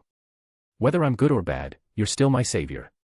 Tomorrow, I'll go find a doctor outside the village to check your right eye. Why is it white? Ali said. He wanted to agree, but something about it made him uneasy. Maybe, let's not. But Ali insisted, what if you're sick? We can't risk delaying treatment. My right eye sees fine. I don't feel sick at all, Madara protested. Only a doctor can say for sure.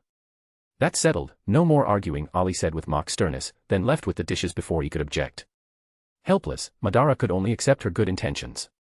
The next day, a doctor from outside the village came to examine Madara's right eye.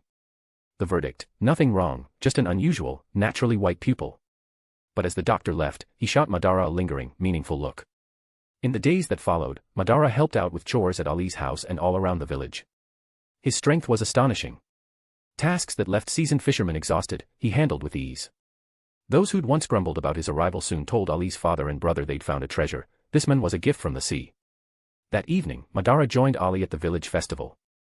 The land of water thrived on fishing, and its villages had their own unique culture. Ali's village was no exception. During the festival, everyone danced the Sorin dance. Its moves evolved from the motions of hauling in nets, celebrating the joy of a rich catch.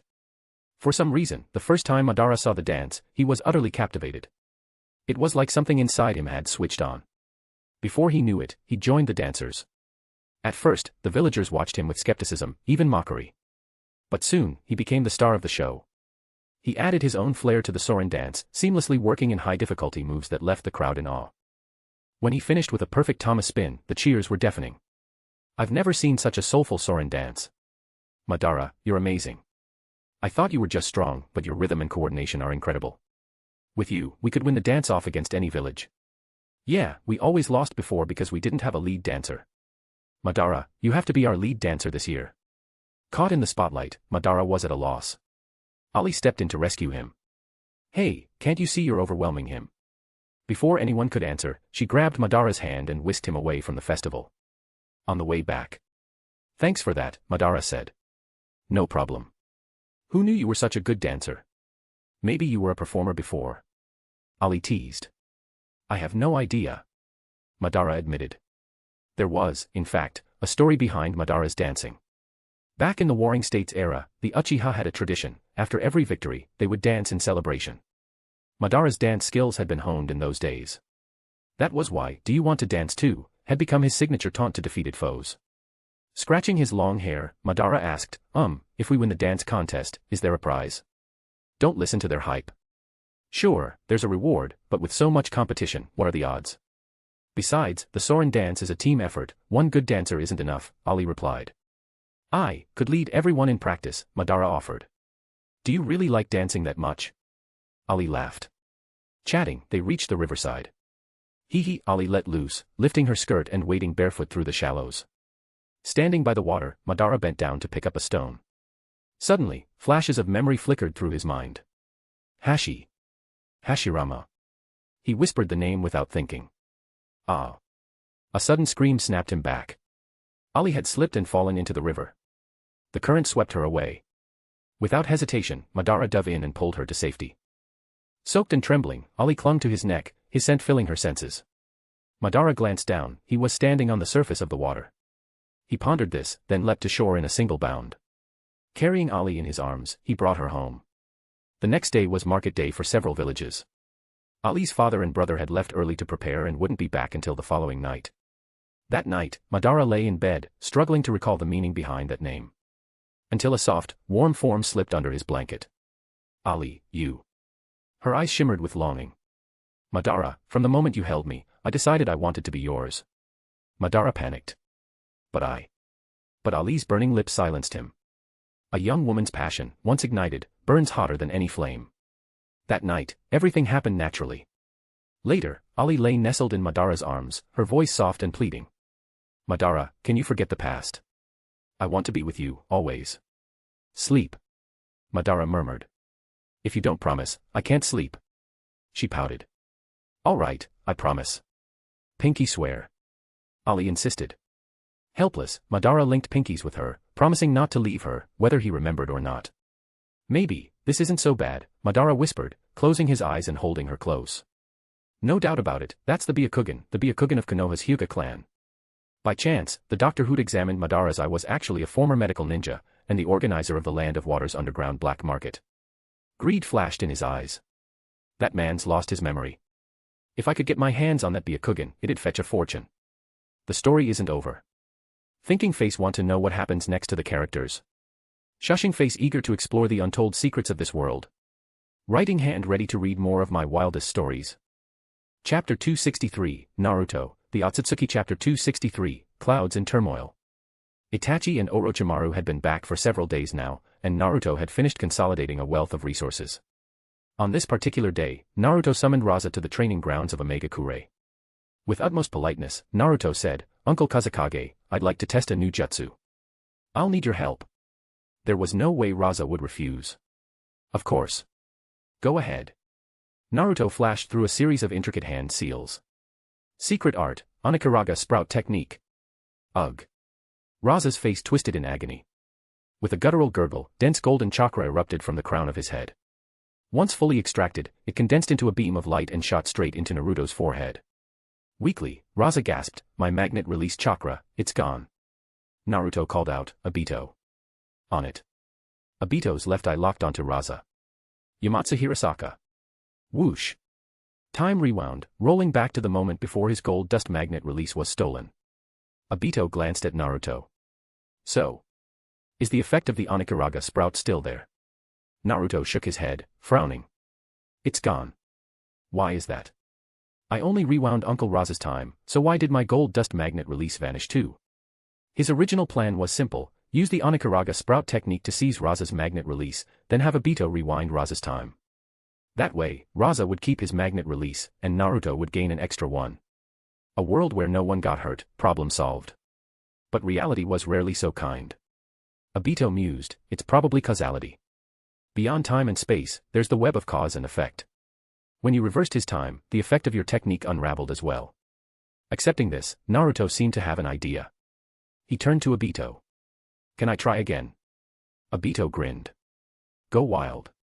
As an impure world reincarnation, I can use Yamatsu Hirasaka as much as you like, just remember, the time reversal cap is 5 minutes. Any more, and I'm out of luck. Naruto smiled. No worries. I'll have the answer soon. He cast the Onigashira sprout technique again, snatching Raza's gold dust magnet release. Buzz. This time, dark rings appeared around Naruto's eyes, the telltale sign of gold dust magnet release. He formed another set of seals. Magnet release, gold dust. Whoosh. From deep beneath the soil, gold dust was refined and drawn up, pouring onto the ground and piling into a small mountain beside Naruto.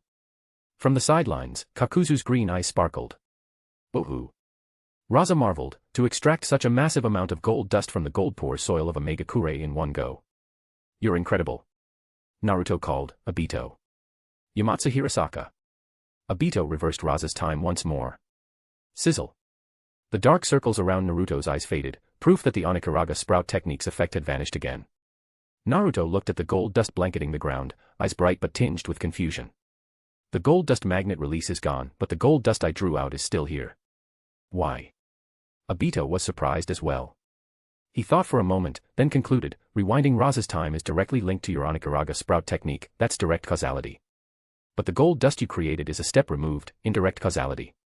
That's why it wasn't affected. Naruto's gaze sharpened, a glint of insight in his eyes. So, Yamatsu Hirasaka's time reversal only affects the first layer of causality. Effects produced by a second layer, like the gold dust I summoned, don't disappear. By extension, if I use this to harm an enemy, the damage won't vanish either. That gives us a lot of tactical options. Obito asked, so, do you still want this gold dust magnet release? Naruto thought it over. Not for now. I've already come up with a new strategy. In battle, I'll temporarily extract 5 different Keki-Igenkai, then have you use Yamatsu Hirasaka to return them. This way, I can experiment with all kinds of bloodline limits, rather than just sticking to 5 at a time. Isn't that more versatile? Obito was floored. You even thought of that? That's terrifying. Naruto's eyes gleamed. Jutsu are dead, people are alive. The key is how you use them. Raza cleared his throat. Can I go now? Naruto chuckled, go ahead, Uncle Raza. Kakuzu piped up, hold on. Use your gold dust magnet release to move all this gold dust to the treasury first. Leaving the training grounds, Naruto and Obito made their way to the terraced fields behind the mountain. Recently, under Amamiya Ruri's leadership, Omegakure had been vigorously implementing a responsibility field system. Every ninja, regardless of rank or duty, was assigned a plot of land. No matter how busy their missions, they had to find time to tend their field, regular inspections were mandatory. Fail the inspection, and your performance review took a hit, in plain terms, your pay got docked. Of course, the system wasn't meant to make life difficult for ninja, but to teach them vital survival skills. There was some resistance at first, but Omegakure was a small village in a small country, with little complicated politics. After a bit of grumbling, everyone got on board. As the true leader of the village, Naruto naturally led by example. But his responsibility field didn't hold ordinary crops. Just over a month ago, Kurama had shared with Naruto a method for strengthening the soul of a Fudo-Maya practitioner. It was a secret the Sage of Six Paths had stumbled upon a millennium ago. By infusing seeds with souls and planting them in the earth, the resulting crops and fruits could actually enhance soul strength. Back in the Sage's era, this technique was never widely adopted, he only dabbled in it. After all, as the strongest being in the world, what need did he have to further strengthen his soul? But now, 1,000 years later, Naruto had revived the technique, and even drawn up a grand blueprint. The Soul Crop Cultivation Project. He planned to grow a soul in this field that could rival the gods. To that end, Naruto had even sought advice from Omegakure's veteran farmers. This was his second crop in the field. Yes, the second. The first was rice, irrigated with dragon vein chakra. It was harvested half a month ago, and Tobirama had requisitioned some for sake brewing. For the second crop, Naruto chose vegetables, specifically, sugarcane. It wasn't that he particularly loved sugarcane, but the rainy climate of the land of rain was ideal for it. Crack! Naruto snapped off a stalk of ripe sugarcane and tossed it to Obito. Try it. How's it taste? Obito sucked the juice, eyes lighting up. Sweet and fragrant. Delicious. Indeed, crops grown with Fudo-Maya could be tasted even by someone reanimated by impure world reincarnation. Crunch. Crunch. Naruto chewed enthusiastically, even biting through and swallowing the cane's tough skin. Mom always said, don't be a picky eater. At that moment, Obito seemed to sense something. He glanced to the side, cane still in his mouth, and slipped away into a Kamui vortex. Rustle. Sheets of paper swirled together, forming Konan's graceful figure as she landed lightly in front of Naruto. Konan, want one? Naruto stood up, smiling as he offered her a thick, long stalk of sugarcane. Konan accepted it, tucking it discreetly into her sleeve. Her tone was calm. There's a fight. Who's fighting? Naruto asked. Unhurried, Konan replied, the first and second Hokage, on the other side of the mountain. The story isn't over. Thinking Face want to know what happens next to the characters. Shushing Face eager to explore the untold secrets of this world. Writing Hand ready to read more of my wildest stories. Chapter 264, Naruto, the Otsutsuki. Chapter 264, Order Amidst Chaos. Bang. Bang. Bang. The mountains quaked, the earth trembled. The towering wood-human thundered across the landscape, its wild fists pounding the ground, each strike leaving a deep crater in its wake. Tobirama flickered from spot to spot with Flying Thunder God, narrowly dodging the wooden giant's blows. It's been ages since Big Brother lost his temper like this. And of course, it's all because of Madara again. What rotten luck. The truth about him tossing Madara's Flying Thunder God kunai into the ocean had finally come to light. It all started with a drink. Tobirama had finally brewed a batch of soul-infused sake from Naruto's special rice, so potent, even those reanimated by impure world reincarnation could get drunk. The brothers celebrated with a rare night of drinking. After more than a few rounds, Hashirama grew teary-eyed, lamenting Madara's continued disappearance. Half-drunk, Tobirama let slip that Madara might just be resting at the bottom of the sea. Hashirama exploded. Pressed for details, Tobirama could only confess. And that's how things ended up like this. Tobirama sighed. Ah, it's my own fault. Once I start drinking, my mouth just won't stay shut. Atop the wood-human's head, Hashirama's hair bristled with rage. Tobirama. Get back here. Whoosh. Tobirama blinked away again with Flying Thunder God, only to find his back to a sheer cliff, no room to run. Even a clay statue has its limits, let alone Tobirama.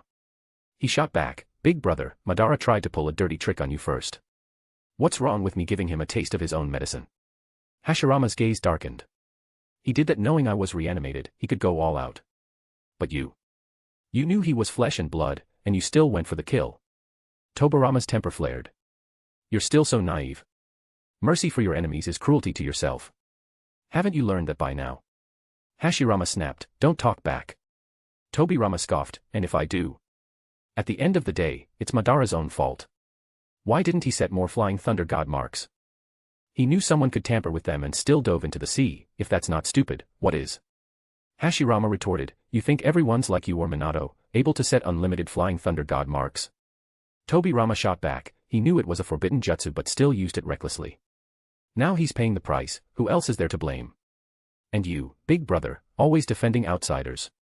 Why are you so hung up on a guy as ungrateful as Madara? Hashirama thundered, looks like I really need to teach you a lesson. Tobirama squared up. Who's afraid of who? We're both immortal now, let's go all out. Hashirama, bring it on. Clap. Hashirama pressed his palms together. The Wood Human's arm surged with chakra, shaping a golden dragon that coiled and lunged forward with a crushing force. Wood Human, dragon swimming palm. Clap. Tobirama's silver hair whipped wildly as his hands flew through signs. A roaring torrent cascaded from the cliff, swirling into twin water dragons around him. At the same time, a condensed water sphere hovered above his palm. The two dragons, carrying the sphere, hauled forward to meet the golden chakra dragon head-on. Water release, twin dragons play with the pearl. If these two jutsu collided, the consequences would be catastrophic. One thing was certain, the mountain, and all the responsibility fields on it, wouldn't survive. Outside the blast zone, Hiruzen and Minato could only watch in horror, powerless to intervene. Crackle. At the very last second, a golden light flashed between the clashing jutsu. It was Naruto, both palms outstretched, Rinnegan open in each hand. Predapath. Whoosh. Whoosh. As the two attacks struck the Predapath ceiling barrier, they shrank rapidly. Within seconds, both were completely absorbed. Naruto landed lightly, rising to his feet. Both of you, calm down. Talk it out, no fighting. Phew. Hiruzen patted his chest, letting out a long sigh. Minato beamed, when it really counts, my son always comes through. With the tension broken, Hashirama poured out the whole story to Naruto. Still fuming, Hashirama said, just look at what Tobirama has done. Umph. Tobirama folded his arms and looked away. Only now did Naruto learn the truth behind Madara's mysterious disappearance. Naruto said, what's done is done. There's no point in blaming anyone now. The urgent thing is to confirm if Madara is alive or dead, and then make our plans. Hiruzen asked, but how do we confirm it? Naruto replied, impure world reincarnation is the most direct way, but we're missing Madara's genetic material. Tobirama spoke up, a subtle look in his eyes. If you're talking about genetic material, that Rinnegan in your palm should count. You're right. Naruto gazed at his palm, resolve in his eyes. These are Madara's eyes. I always meant to return them. If Madara really is dead, it'd be a huge loss for the shinobi world. Losing one of Madara's Rinnegan versus losing Madara himself, the choice is obvious. He was about to gouge out the Rinnegan in his right palm for the impure world reincarnation ritual. Wait. Tobirama stopped him. What is it? I just wanted to see how serious you are about your plans for the future. Looks like you truly want to keep Madara around. Uncle Tobirama, you. I already have Madara's genetic material, collected from the battlefield of the Undying River. As he spoke, Tobirama pulled out a vial of blood. And I've already tried impure world reincarnation, Madara isn't dead. Shock rippled through the group. Ignoring their reactions, Tobirama poured the blood onto the ground, then formed a new set of seals. With this blood and my new technique, I can pinpoint Madara's location. Little Toby, when did you invent that? Probably when you were off losing yourself in gambling, big brother. Finishing the signs, Tobirama pressed his hand over the blood. Secret art, blood tracing. Whoosh. The blood was drawn into his palm. Tobirama closed his eyes, focusing intently. After a moment, he opened them. Bring me a map. Whoosh. Seconds later, Minato used Flying Thunder God to bring over a ninja world map and spread it out. Tobirama lit a small flame on his thumb and burned a mark onto a spot in the land of water. Right here. The map won't be perfectly precise, but the margin of error shouldn't be too big. He stood, glancing meaningfully at the still worried Hashirama. All right, big brother, you can go chase after the Madara you're so obsessed with. Hashirama hesitated, lost for words. Little Toby, Tobirama cut him off. Enough with the sentimentality. Hurry up and go. Madara's chakra feels off. If we leave him out there like this, something could go wrong. Hashirama clapped Tobirama on the shoulder. All right. When I get back, I'll apologize to you.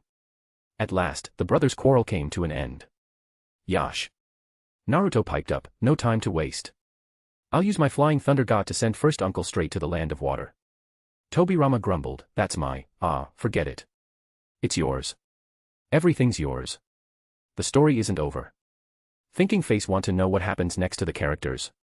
Shushing face eager to explore the untold secrets of this world. Writing hand ready to read more of my wildest stories. Chapter 265, Naruto, the Otsutsuki Chapter 265, Evil Overflowing. Ever since Madara and Ari had become husband and wife in every sense, he had found genuine peace. When Ari's father and brother returned and learned what had happened, there was no turning back. They simply accepted it as fate. Though they never said it aloud, it was clear they already saw Madara as one of their own. Unwittingly, Madara had settled into this new life, no longer obsessed with chasing after his lost memories. That is, until this night. A group of men broke into Ari's family compound under cover of darkness. Their movements were swift and precise, unmistakably trained ninja. Whoosh! From his sleep, Madara's eyes snapped open. Ari stirred. "Madara, what's wrong?" Madara replied, voice low, "Footsteps. There are people outside." Ari tried to reassure him. "Maybe it's just father or my brother, up in the night. I'll go check." Madara rose, shrugging on the clothes Ari had lovingly made for him, and stepped into the courtyard. Whoosh! A kunai whistled straight for his face. Without thinking, Madara raised his hand and caught the kunai between two fingers. But more followed in a deadly volley. Clang! Clang! Clang! Clang! There was no time to think. Madara flipped the kunai in his grip and spun, parrying every single blade out of the air. A masked ninja in black stepped forward, cold and composed, the leader. "You're no ordinary man. You're a ninja, aren't you?" At the same time, shadows flickered atop the walls and eaves. In an instant, the courtyard was surrounded. Madara demanded, "What do you want?" The leader's tone was icy. "Drop the weapon, now. Otherwise, the two men in the other courtyard die first. Ari's father and brother, hostages." For the sake of those he cared about, Madara slowly crouched and set the kunai on the ground. "Good." The masked man's lips curled beneath his disguise. He pulled a small bottle from his cloak and rolled it to Madara's feet. "What's this for?" Madara asked, wary. The man replied, "Your right eye. Take it out and put it in the bottle." That voice. Suddenly, Madara remembered. This was the same man who'd examined his right eye days before. The man barked, "Enough talk. Hand over the eye." Without a word, Madara pressed his hand to his right eye, and pushed hard. Schluck. Blood gushed down his face as he gouged out the Byakugan he'd taken from a Hyuga before losing his memory. The pain seared through his nerves, and flashes of chaotic memory tore through his mind. He shook them off. No time for doubts. With one hand, he gripped the bloody eyeball. With the other, he picked up the bottle from the blood-slick ground, bit the cap off, dropped the eye, optic nerve trailing, inside, and screwed the lid shut. He pushed it to the masked man's feet. Then Madara stood, half his face painted with blood, his expression cold as ice. He hadn't hesitated for a moment. Not even a groan of pain escaped his lips. The sight stunned every ninja present. Even the leader, confronted with such ruthless resolve, thought twice about making a move here. Good. Very good. You're decisive, I like that. He stooped, retrieved the bottle, stowed it away, and signaled. Instantly, the ninja on the rooftops melted into the night. Ari. As the intruders vanished, Ari rushed out, panic written on her face. At the sight of Madara, she gasped, covering her mouth, and collapsed to the cold ground. Madara, you. It's nothing. It's over now. Madara tried to comfort her. Suddenly, a surge of burning chakra pulsed from the Hashirama-faced mark on his chest. Ugh. Madara clutched his right eye socket. Smoke curled between his fingers as the wound began to heal itself. Sizzle. At the same time, his left eye spun, morphing into the Sharingan. Ah. In an instant, memories and emotions flooded in. Madara's head throbbed violently. Ari was frantic. Madara, don't scare me. I'm fine. Help me inside. He staggered, but after only a few steps, dizziness overtook him and he collapsed. Clean up the ninja tools and blood, don't let your father or brother see, hurry, go. With those words, Madara lost consciousness. The attackers regrouped at the edge of the village. The leader removed his mask, revealing a hooked nose and a sly mustache. He pulled the bottle from his cloak, gazing at the Byakugan floating within. His eyes glimmered with greedy delight. A Byakugan, the real thing, straight from the Hyuga main family. How many ninja have died chasing this dream, only to lose their lives for nothing? And yet, I got my hands on one so easily. He couldn't help himself, he threw his head back and laughed, the sound echoing through the night. But as the laughter faded, a sobering thought crept in. The Byakugan, one of Konoha's top secrets. They'll do anything to keep it from leaking out. But that man, he somehow stole a Hyuga main family Byakugan. Konoha and the Hyuga will hunt him relentlessly. It's only a matter of time before they track him down. Worse, he recognized me as the doctor who examined him before. If Konoha digs deep enough, they might learn my identity from his lips. If they trace it to me, fine. But if my brother gets dragged in? His brother, one of the Land of Water daimyo's chief advisors. For years, it was his brother's shadowy support that let him run wild in the water country's underworld. His brother's only rule, kill and steal if you must, but never let anything lead back to him. If Konoha follows this trail, it won't be easy to clean up. It could spark a diplomatic incident. If my brother gets caught in the crossfire, I won't have enough heads to pay for it. He glanced back at the quiet village, a cruel smile twisting his lips. Might as well go all the way. That man, his woman, her family, every last elder, woman, and child in this village, kill them all. His lackeys blanched. If this blows up, won't we be in trouble? The leader sneered, full of arrogance. What's there to fear? With Chikaragawa backing me, even the Mizukage has to show respect. If the sky falls, I'll hold it up myself. The story isn't over. Thinking face want to know what happens next to the characters. Shushing face eager to explore the untold secrets of this world. Writing hand ready to read more of my wildest stories.